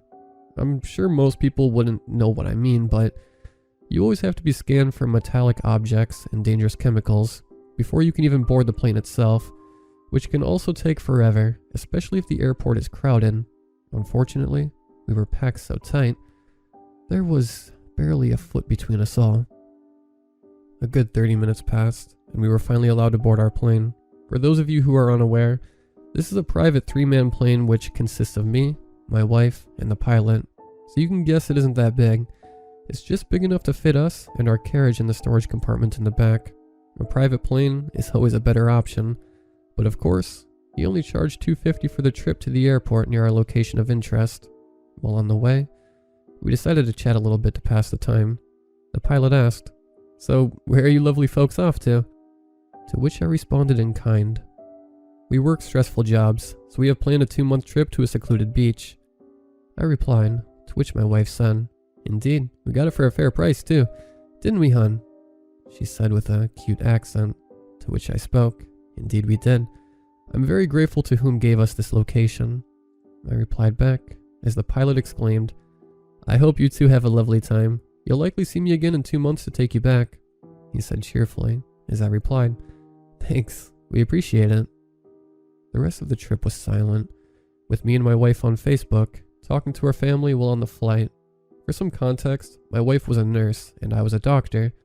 We both made a very hefty sum of $335,000 a year combined because of our field of work, which enabled us to live very comfortably with our small family, and we never went overboard with houses or vehicles. But we had state-of-the-art phones that could maintain a long battery charge and a hefty internet connection to boot. They were good. Around 3 hours of flight, the pilot notified us we were close to our landing zone. 30 minutes later, we were already down, unpacked, and on our way to a transit bus waiting to pick us up that we scheduled during the payment process. It came with the trip since the inn owned its own small transit section for buses to pick people up. They're small, but they get the job done. Fast and easy, just how we prefer it. From there on, it was very simple to pack up our stuff on the bus and make our way to Sebastian Inlet. While on the way to our destination, the surrounding thick brush and dark green trees provided very pleasant eye candy. It was very beautiful, and since it was a breezy day, the trees, thickets, and brush waved harmoniously in the breeze. Once arriving at the inn, we parked at Sector 24. To explain what that is, the inn has 25 reserved spots at maximum for long-term reserve vacations, as the inn only sports 25 rooms, a large dining room, and a beautiful mounted deck out back to climb up to. The deck itself sports lounging chairs, umbrellas, the ability to order drinks and small snacks, as well as a plate load of activities ranging from massages to mini-games to dartboards. Inside the inn is where the majority of the fun happens, serving up rare and exotic dishes from all around the world, with many talented cooks and waitresses. Our first day was precise as most would expect. We sat down, had a meal or two, and indulged in some of the delicious, exotic desserts they had to offer us. Unfortunately, we weren't able to spend much time in the inn dining area on the first day, as we had spent most of the day traveling, and we were frankly too tired. We decided the next thing we could do before heading back to our room is play a few mini games, like beanbag toss for example. I and my wife were up against another couple, and we scored top by beating the opposing couple by a good 23-12. Back home, we love playing this game as a pastime, so we're both very adept at it. It was 8:30 when everyone decided to turn in, so I and my wife followed suit. A waiter stopped us and told us that our room was room 24, the same corresponding number as our parking spot outside. I thanked the waiter for letting us know, as we were really tired and ready to turn in. I wrapped my arm around my wife, and we both walked casually down the aisle, sharing our opinions on the trip thus far. We knew after the first day it was going to be awesome, but we'd soon learn we were very wrong. How could we have been so blind? It was obvious by the low payments on this trip that something would go wrong. No use in bickering over it now. Not 2 days after arriving at our vacation spot in Sebastian Inlet, Florida, we started to notice some strange happenings. It was very apparent by the circumstances that were unfolding right before our very eyes. We grew nervous, unable to focus, and even worse still, we felt so isolated, so disconnected from the world we had left behind. Around 5 hours after falling asleep, roughly 2 a.m., we noticed some strange noises coming from way down the hall. It was muffled, to say the least. We didn't think much of it, of course, after all. Most couples come here to get away, but also to have a little fun without their kids around to hear or intervene. It felt like 10 minutes or so, and the sounds finally stopped. Before long, we were back asleep, not thinking much of it, of course. The next morning, we decided to head out for coffee. The morning sun peeled through the blinds in our bedroom window. I rose out of bed, greeting the new day with a fresh smile, and decided to let my wife sleep for a bit longer. She deserved it, given how hard she works. I left her a note telling her I went to get some coffee for us both. Upon leaving the dorm room, I hooked a right turn and made my way back down the aisle we had traveled down the night before. The rooms were numbered from 1 to 25. The last room, 25, is the one to our left. Room 25 was empty, as no one had supposedly taken up that spot in the inn. It didn't cross my mind once more after that. As I made my way down the aisle, I noticed room 1 at the very end was vacant. This wasn't right. I knew there was someone in that room last night. Where could they have gone? I pondered on it, and concluded that perhaps they only registered one night and were locals. I continued to the dining room to grab some coffee. It was free with the trip, mind you. After that, I made my way down the aisle again, back to my dorm room. By the time I made it back, she was awake, washing her face with warm water. I could never get over how gorgeous she was, even without makeup. Her long, black hair dangling over her shoulders, and those deep blue eyes. I then had the idea to document the entire trip in a small journal I happened to bring along with us. I was uncertain it would have any use. Now, of course, I'm glad I decided to bring it with us. I walked over to my wife, handed her the cup of coffee I got for her, and sipped on mine. "How'd you sleep, love?" she asked. "I slept alright, hon. What about you?" I replied, to which she responded, "That's good. Did you notice anything last night? Any sounds?" She said lowly. "Yeah, the people in room 1 decided to vacate last night," I responded. She nodded in understanding, and we took it off our minds. The rest of the day we continued as normal, enjoying the delights of the inn. We were finally allowed to go back on the beach since our schedule was now cleaned up, and ready for a long 2-month relaxation of no responsibilities. As adults, being rich enough to enjoy freedom like this now and then is a very good blessing. However, we've always been considerate of others in life, helping when and wherever we could. Not everyone is blessed with being able to go on trips like us, and we try our best to be as humble as possible to those around us. We even live in a basic home.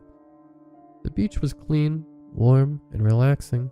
We spent a good 4 or so hours out there doing typical stuff, such as sunbathing, walking up and down the beach with fingers interlocked together, swimming in the low tides, sitting under an umbrella and drinking a beer or two.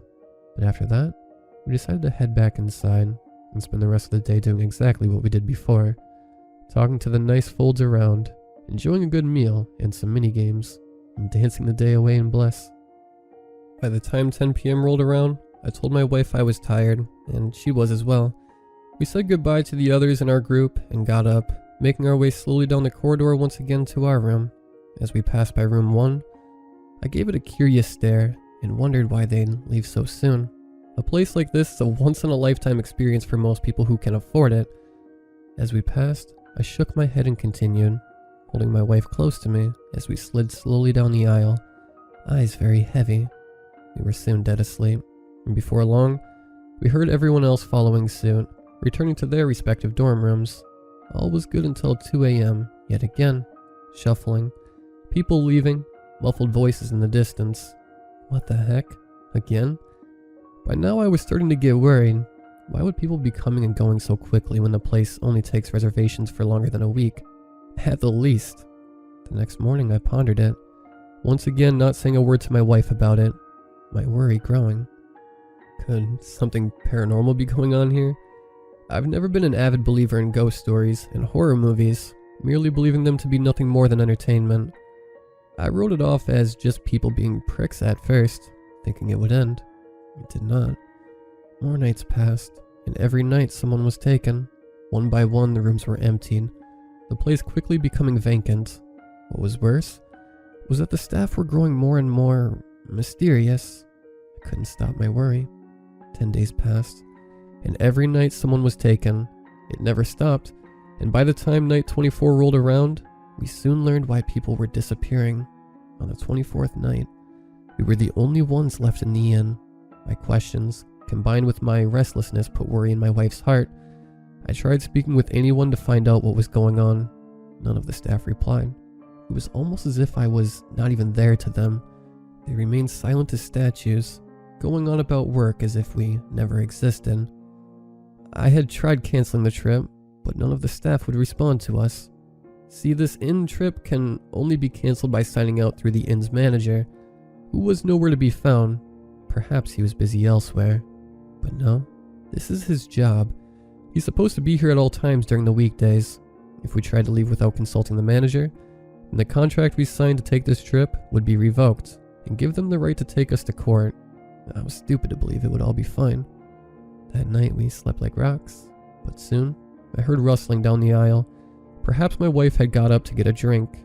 I sleepily looked over, my eyes still heavy and crusty from sleeping, to see her beside me still, sound asleep. I shrugged, assuming it was the staff team, perhaps cleaning the aisles, and trying to remain positive about things no matter how mysterious the circumstances were. I heard nothing from that point on, but by the time 2 a.m. rolled around, again, is where we learned the truth. The door was slammed open quick as a flash, startling me and my wife awake. But we didn't have time to react as two black figures had rags with chloroform on them and pressed them against both our faces. I struggled with all my might to be let go, but soon passed out. Their speed was so fast it was inhuman. I woke hours later to find me and my wife were both tied up inside a massive cage. We weren't the only ones in the cage. We saw the others, whom we thought left, but we were kidnapped. I looked around, and they were all beyond scared, their eyes wide, some crying and some struggling and screaming, begging to be let go. I had never been so terrified in all my life. I felt like a cornered animal at that very moment, and all I could do was give my wife something to lean on. She was terrified and bawling her eyes out. I felt the warmth of her tears trickling down my neck as she buried her face into it. I felt so many emotions: anger, terror, sadness, concern, helplessness. Journal entry 2. Imprisonment and transportation. The cage we were in, it was unlike any I had ever seen before. It looked alien in origin, completely different from any known material I had ever seen before. As a doctor, I know a lot about organic tissue. The cage itself was made out of something alive. Everyone else was unable to notice as they didn't know what to look for, but I saw what looked like pores and some skin-like wrinkles. The texture was slippery and smooth to the touch. I couldn't fully grasp what it was, but it felt like an octopus. Outside the cage looked like a large, conical room. From what I could tell, it looked as if we were inside a cone-shaped object with rounded off ends. It felt like we were moving, and I heard creaking sounds from the object as if something was pushing against it from the outside. Were we out at sea? I may enjoy going to the beach, but as far as being in the ocean, I despised the thought of being in a void of water, to where I could not see the bottom. Could we have been in a submarine? My mind hoped so. To my horror, the seasick feeling rolling around in my gut told me otherwise. I looked at the walls of the large cone-shaped object we were inside, and I grimaced at the sight I saw. From the minimal lights in the structure combined with my squinting, I could make out what looked like veins pumping blood all around in many different directions. The color of the thing appeared to be that of deep green, almost black like seaweed. My eyes looked up and I nearly threw up with what I saw. Tendrils were swishing around in the ceiling, and they were pinkish in coloration. The scary part, however, was the fact they were covered from tip to tip in barbs, and I saw one as clear as day moving down to a cage in the center of the room. I heard echoing screams of terror as the tendril reached into a cage and slammed tight around a person. The voice sounded like a woman, and another, a man. I saw blood shoot out from the puncture marks of the barbs, and I looked away, throwing up violently. As soon as I recomposed myself, I dared to look back, trying to control the intense feeling of horror and helplessness in me, but I couldn't. The tendril squeezed the woman like an anaconda. I heard bones cracking under the immense force as the tendril then rapidly retreated into the darkness above us. A massive mouth opened up at the top, revealing huge teeth, and a nearly endless pit upwards as the tendril threw the corpse of the woman up and proceeded to eat it. I started losing it. I banged on the cage with all my might, screaming, begging to be released from this hell, but it was useless. I recoiled and broke down into tears. I could feel my wife trying to comfort me, near losing it herself as I remembered grasping her and hugging her tight. I felt her tears hit my skin once again. It felt awful. We didn't deserve this, but it was happening. I looked up, trying to find out more about the place, and I saw far more cages than I did originally, my eyes stressing hard against the dark. There must have been at least 100 cages in this large, living organism, each one housing around 50 people each. It was now evident to me that there was thousands of people trapped in this creature, but woe unto us. It was only just starting. More and more people in the center of the room were being eaten, presumably to keep the transport creature sustained, while the rest of us were being moved somewhere. I had no idea where we were anymore. I tried looking at my phone, but got no signal. We were far from civilization, and I couldn't control my body or my tears. So many people were trying to break the cages to no avail. Some were even trying to scale them. It was a horrific sight to behold, and the only solace I and my wife had was that our family was safe. I looked up once again and noticed a dim shade of yellow in several places. They looked like glowing sacks of pulsating goo and organs that illuminated most of the top of the structure. I remember looking to my wife at that moment, knowing we would likely not be long for this world. As her eyes met mine, I couldn't help but grasp her hands, trying to assure her that we would be okay, that all of this was just some horrible prank and nothing bad was happening. It was hopeless.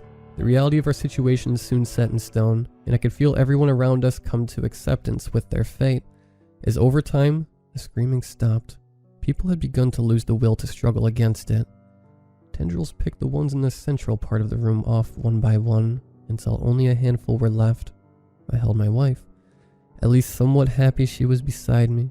Even if we did die there, we'd be in each other's arms, like many couples in the past, holding hands till death do them part. I could hear the whimpering and crying from wives here and there, or even the banging on the cages by a few male inmates. Soon, however, something shifted, and everyone felt it. The creature stopped abruptly. But why? We soon realized why. Doors began to open with organic gurgling sound, 4 of them at different sections of the room. I saw what looked like humanoids, but unlike anything I ever saw before. Their bodies were made up of a combination of chitin and tendrils, their eyes elevated up on stalks, and as alien looked as one could imagine. Their hands looked like lobster claws, and their feet were nothing more than tendril-like appendages they used to slide along the floor. Their mouths were circular with jagged, serrated teeth. It looked as if they simply tossed food in, and their teeth grinding it up before swallowing. A twisted sight indeed. I heard more gurgling noises like a door to our cage opened. I felt a very painful stinging sensation on my back as I cried out in pain, turning around to see one of the creatures demanding us to get up in a language I didn't understand. We were soon rounded up like cattle and forced to walk in an orderly line out of the cage. The creatures appeared armed with tendrils, used to whip disobeying slaves into submission, to do as they told, and at certain times, both me and my wife felt them. It felt like pins and needles tearing at my flesh. as blood trickled down the wounds. We exited the conical-shaped living prison, and my eyes widened. We were indeed in the ocean, and it was so dark outside, I couldn't see a thing. We were in a tomb made of what looked like a form of glass, and once again a living, breathing entity. It looked like one of those walkways underwater you'd see in popular aquariums. I heard what sounded like a slow beating heartbeat down the aisle as we were escorted by the alien-looking monsters. The aisles themselves appeared to stand 15 feet tall with yellow, glowing orbs of light, like before, all connecting to one central, massive dome at the center. From where I stood, it looked upwards of 25 miles wide from all four corners, like an alien dome housing a city made of flesh. It was all dark green with disgusting, wriggling creatures on them that I'd only describe in a horror film if I happened to be a director. But this was far from a film. It was real. Outside the domes, I saw massive glowing orbs being held in place by massive, moving tendrils that illuminated the entire sea in the region. I heard a low growling from the living structure as they towered like kaijus around us. As we reached the end of the tunnel, we saw the massive living city up close, with 10,000s or 100,000s of them, creatures as far as the eye could see. I didn't have enough time to take it in, as I felt my wife being pulled away from me.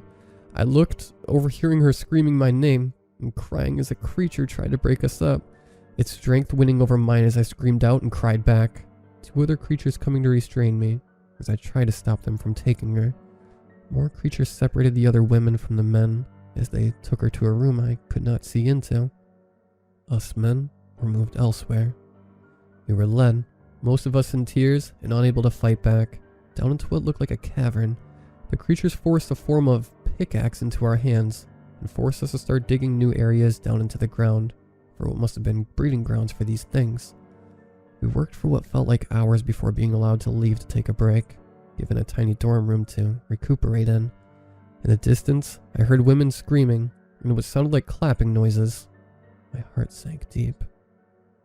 Journal entry 3. Tragedy. I knew I had to escape somehow, but how would I? And how could I possibly get out of here with my wife without being noticed? I didn't even know entirely where my wife was. I had a rough idea of where she would be, but that's barely anything to go on. Well, on break, I looked around my cell. For some reason, they gave me everything needed to relax, but other than that, it was beyond depressing. The fact I was imprisoned miles beneath the waves in a place I never knew existed was haunting. I started remembering things my dad taught me. He's dead now, of course, but I am certainly glad I learned strategic things and combat abilities from him. As for my mom, she was also in the military, as a computer hacker and communications officer. Between the two of them, I learned a lot. I was able to secretly fashion a lockpick out of things in the room, and during the nights, I would use what I made to sneak out and look around. The creatures slept like normal humans, and most slept in strange pods. The pods themselves were organic just like everything else, and very few things were made of metal or other alloys. My guess is certain organic tissue is very durable against the stress of the ocean. As far as technology goes, they seem to be just as advanced, if not more so, than us humans. On the first night, I simply walked around cautiously. The few guards that were stationed were pretty much unable to see well in the dark, so I could use that to my advantage. They took a liking to dark environments. Not only that, they didn't have eyes. They had sensory organs I could evade rather simply. While looking around, I wasn't able to find much of interest, so I ended up heading back to my room and pretending I did not escape. I didn't see any cameras or security recordings, so that wasn't an issue. I guess they wouldn't expect someone to be able to escape their confinement so easily. The next day, we were sent back to work, and by the time I got back, my muscles ached. But I couldn't stop. I needed to find a way to escape and possibly get as many out with me as I could, but above all else, I had to find my wife. The next night, I cautiously broke out of my cell again and explored some more. I was able to learn a lot about the anatomy of the buildings by observing them with my clinical teachings.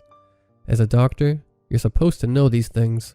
The buildings may have been organic, but they still function like modern tech, showing a technological and biological connection. This would cause several breakthroughs for humanity as a whole, but I wouldn't be able to backward engineer such accomplishments in such a short period. nor did I even have the means to bring them back with me. On the same night, I learned that the creatures have smaller submarines lined up in an aisle that you crawl into. I was able to figure out how they worked, and over a week, I told everyone near me how to operate them. They all gave me their best wishes on discovering more. On the 8th day, my muscles felt like jelly and about to collapse, but I was driven by a deep desire for freedom and the will to escape. However, I learned something that still haunts my memories to this day. Upon leaving my cell on the 8th night, cautiously sneaking around and evading guards, I stumbled upon a room. It looked like a storage depot. Jackpot. I quietly broke into the room, and what I saw confused me. I saw a staircase leading down, so I followed it. This didn't make sense. With every additional step down, I questioned why a storage depot would have stairs only that go down and not have any sort of weapons, food, or supplies. When I reached the bottom, I saw a doorway that was entitled Hybrid Room 1. I paused briefly, questioning what that meant. As I entered the room, I almost vomited from the smell. It wasn't gross smelling, but it was very strong and salty in odor. The room itself had another door with a see-through window, and the smell was coming out of that door. Upon walking over, my heart dropped into my stomach. I saw several women, propped up with their lower halves in a spread eagle. None of them had any clothes on from the looks of it. I quietly entered, and I saw they had been using our wives as reproductive pigs. I felt my heart breaking as I felt bad for them. Their cries in agony were awful, and it echoed into my eardrums endlessly. Every single one of them had oversized stomachs, blood everywhere, and some green substance on them. A green substance I didn't dare touch. I knew what it was. As I moved further down, I saw a number above the section which made my stomach curl. 24. It bloody said 24. I rushed over, and to my horror, I saw my wife. I broke down into tears heavily right there, and I felt my instinctive self rush over to lift her into my arms. She was barely awake, and all I could do was whimper her name. Attila, please, wake up. I saw her eyes slowly open, and she hugged me tight, crying as soon as she saw me. Jake, it hurts so much. They used us as... She whimpered out painfully, to which I shushed her. Save your energy, my love. I'll get you out of here. I swear to it. She smiled appreciatively, but then frowned. Hun, it's too late for me. Go save yourself. Get as many of the others out as you can, but I and the other women won't survive. I stutter screamed out. No, I won't leave you here. I can't. What would the kids think if I just left you here? My wife was unable to utter another word. She, as well as several other women, started to scream. I stepped back in pure horror as I watched her stomach shrink slowly, and out of her popped several creatures, each of them carrying loads of blood out with them. And as the last disgusting creature left her, she collapsed back onto the bed. The last shreds of life faded from her blue, marbles for eyes. As they turned gray, in a rage, I killed every single one of the creatures they put inside her. I left not a one alive, and my eyes were soaked in green blood mixed with my wife's. I ran over to her and shook her, trying to wake her up. She was dead. Several tears streamed down my face as I cleaned off one of my hands and closed her eyes with 2 fingers. I kissed her deeply one last time while her lips were still warm, and held her one last time too. I swear to you, they will pay for this. In some way, I'll make them pay. Be at peace, loving wife, and an amazing mother.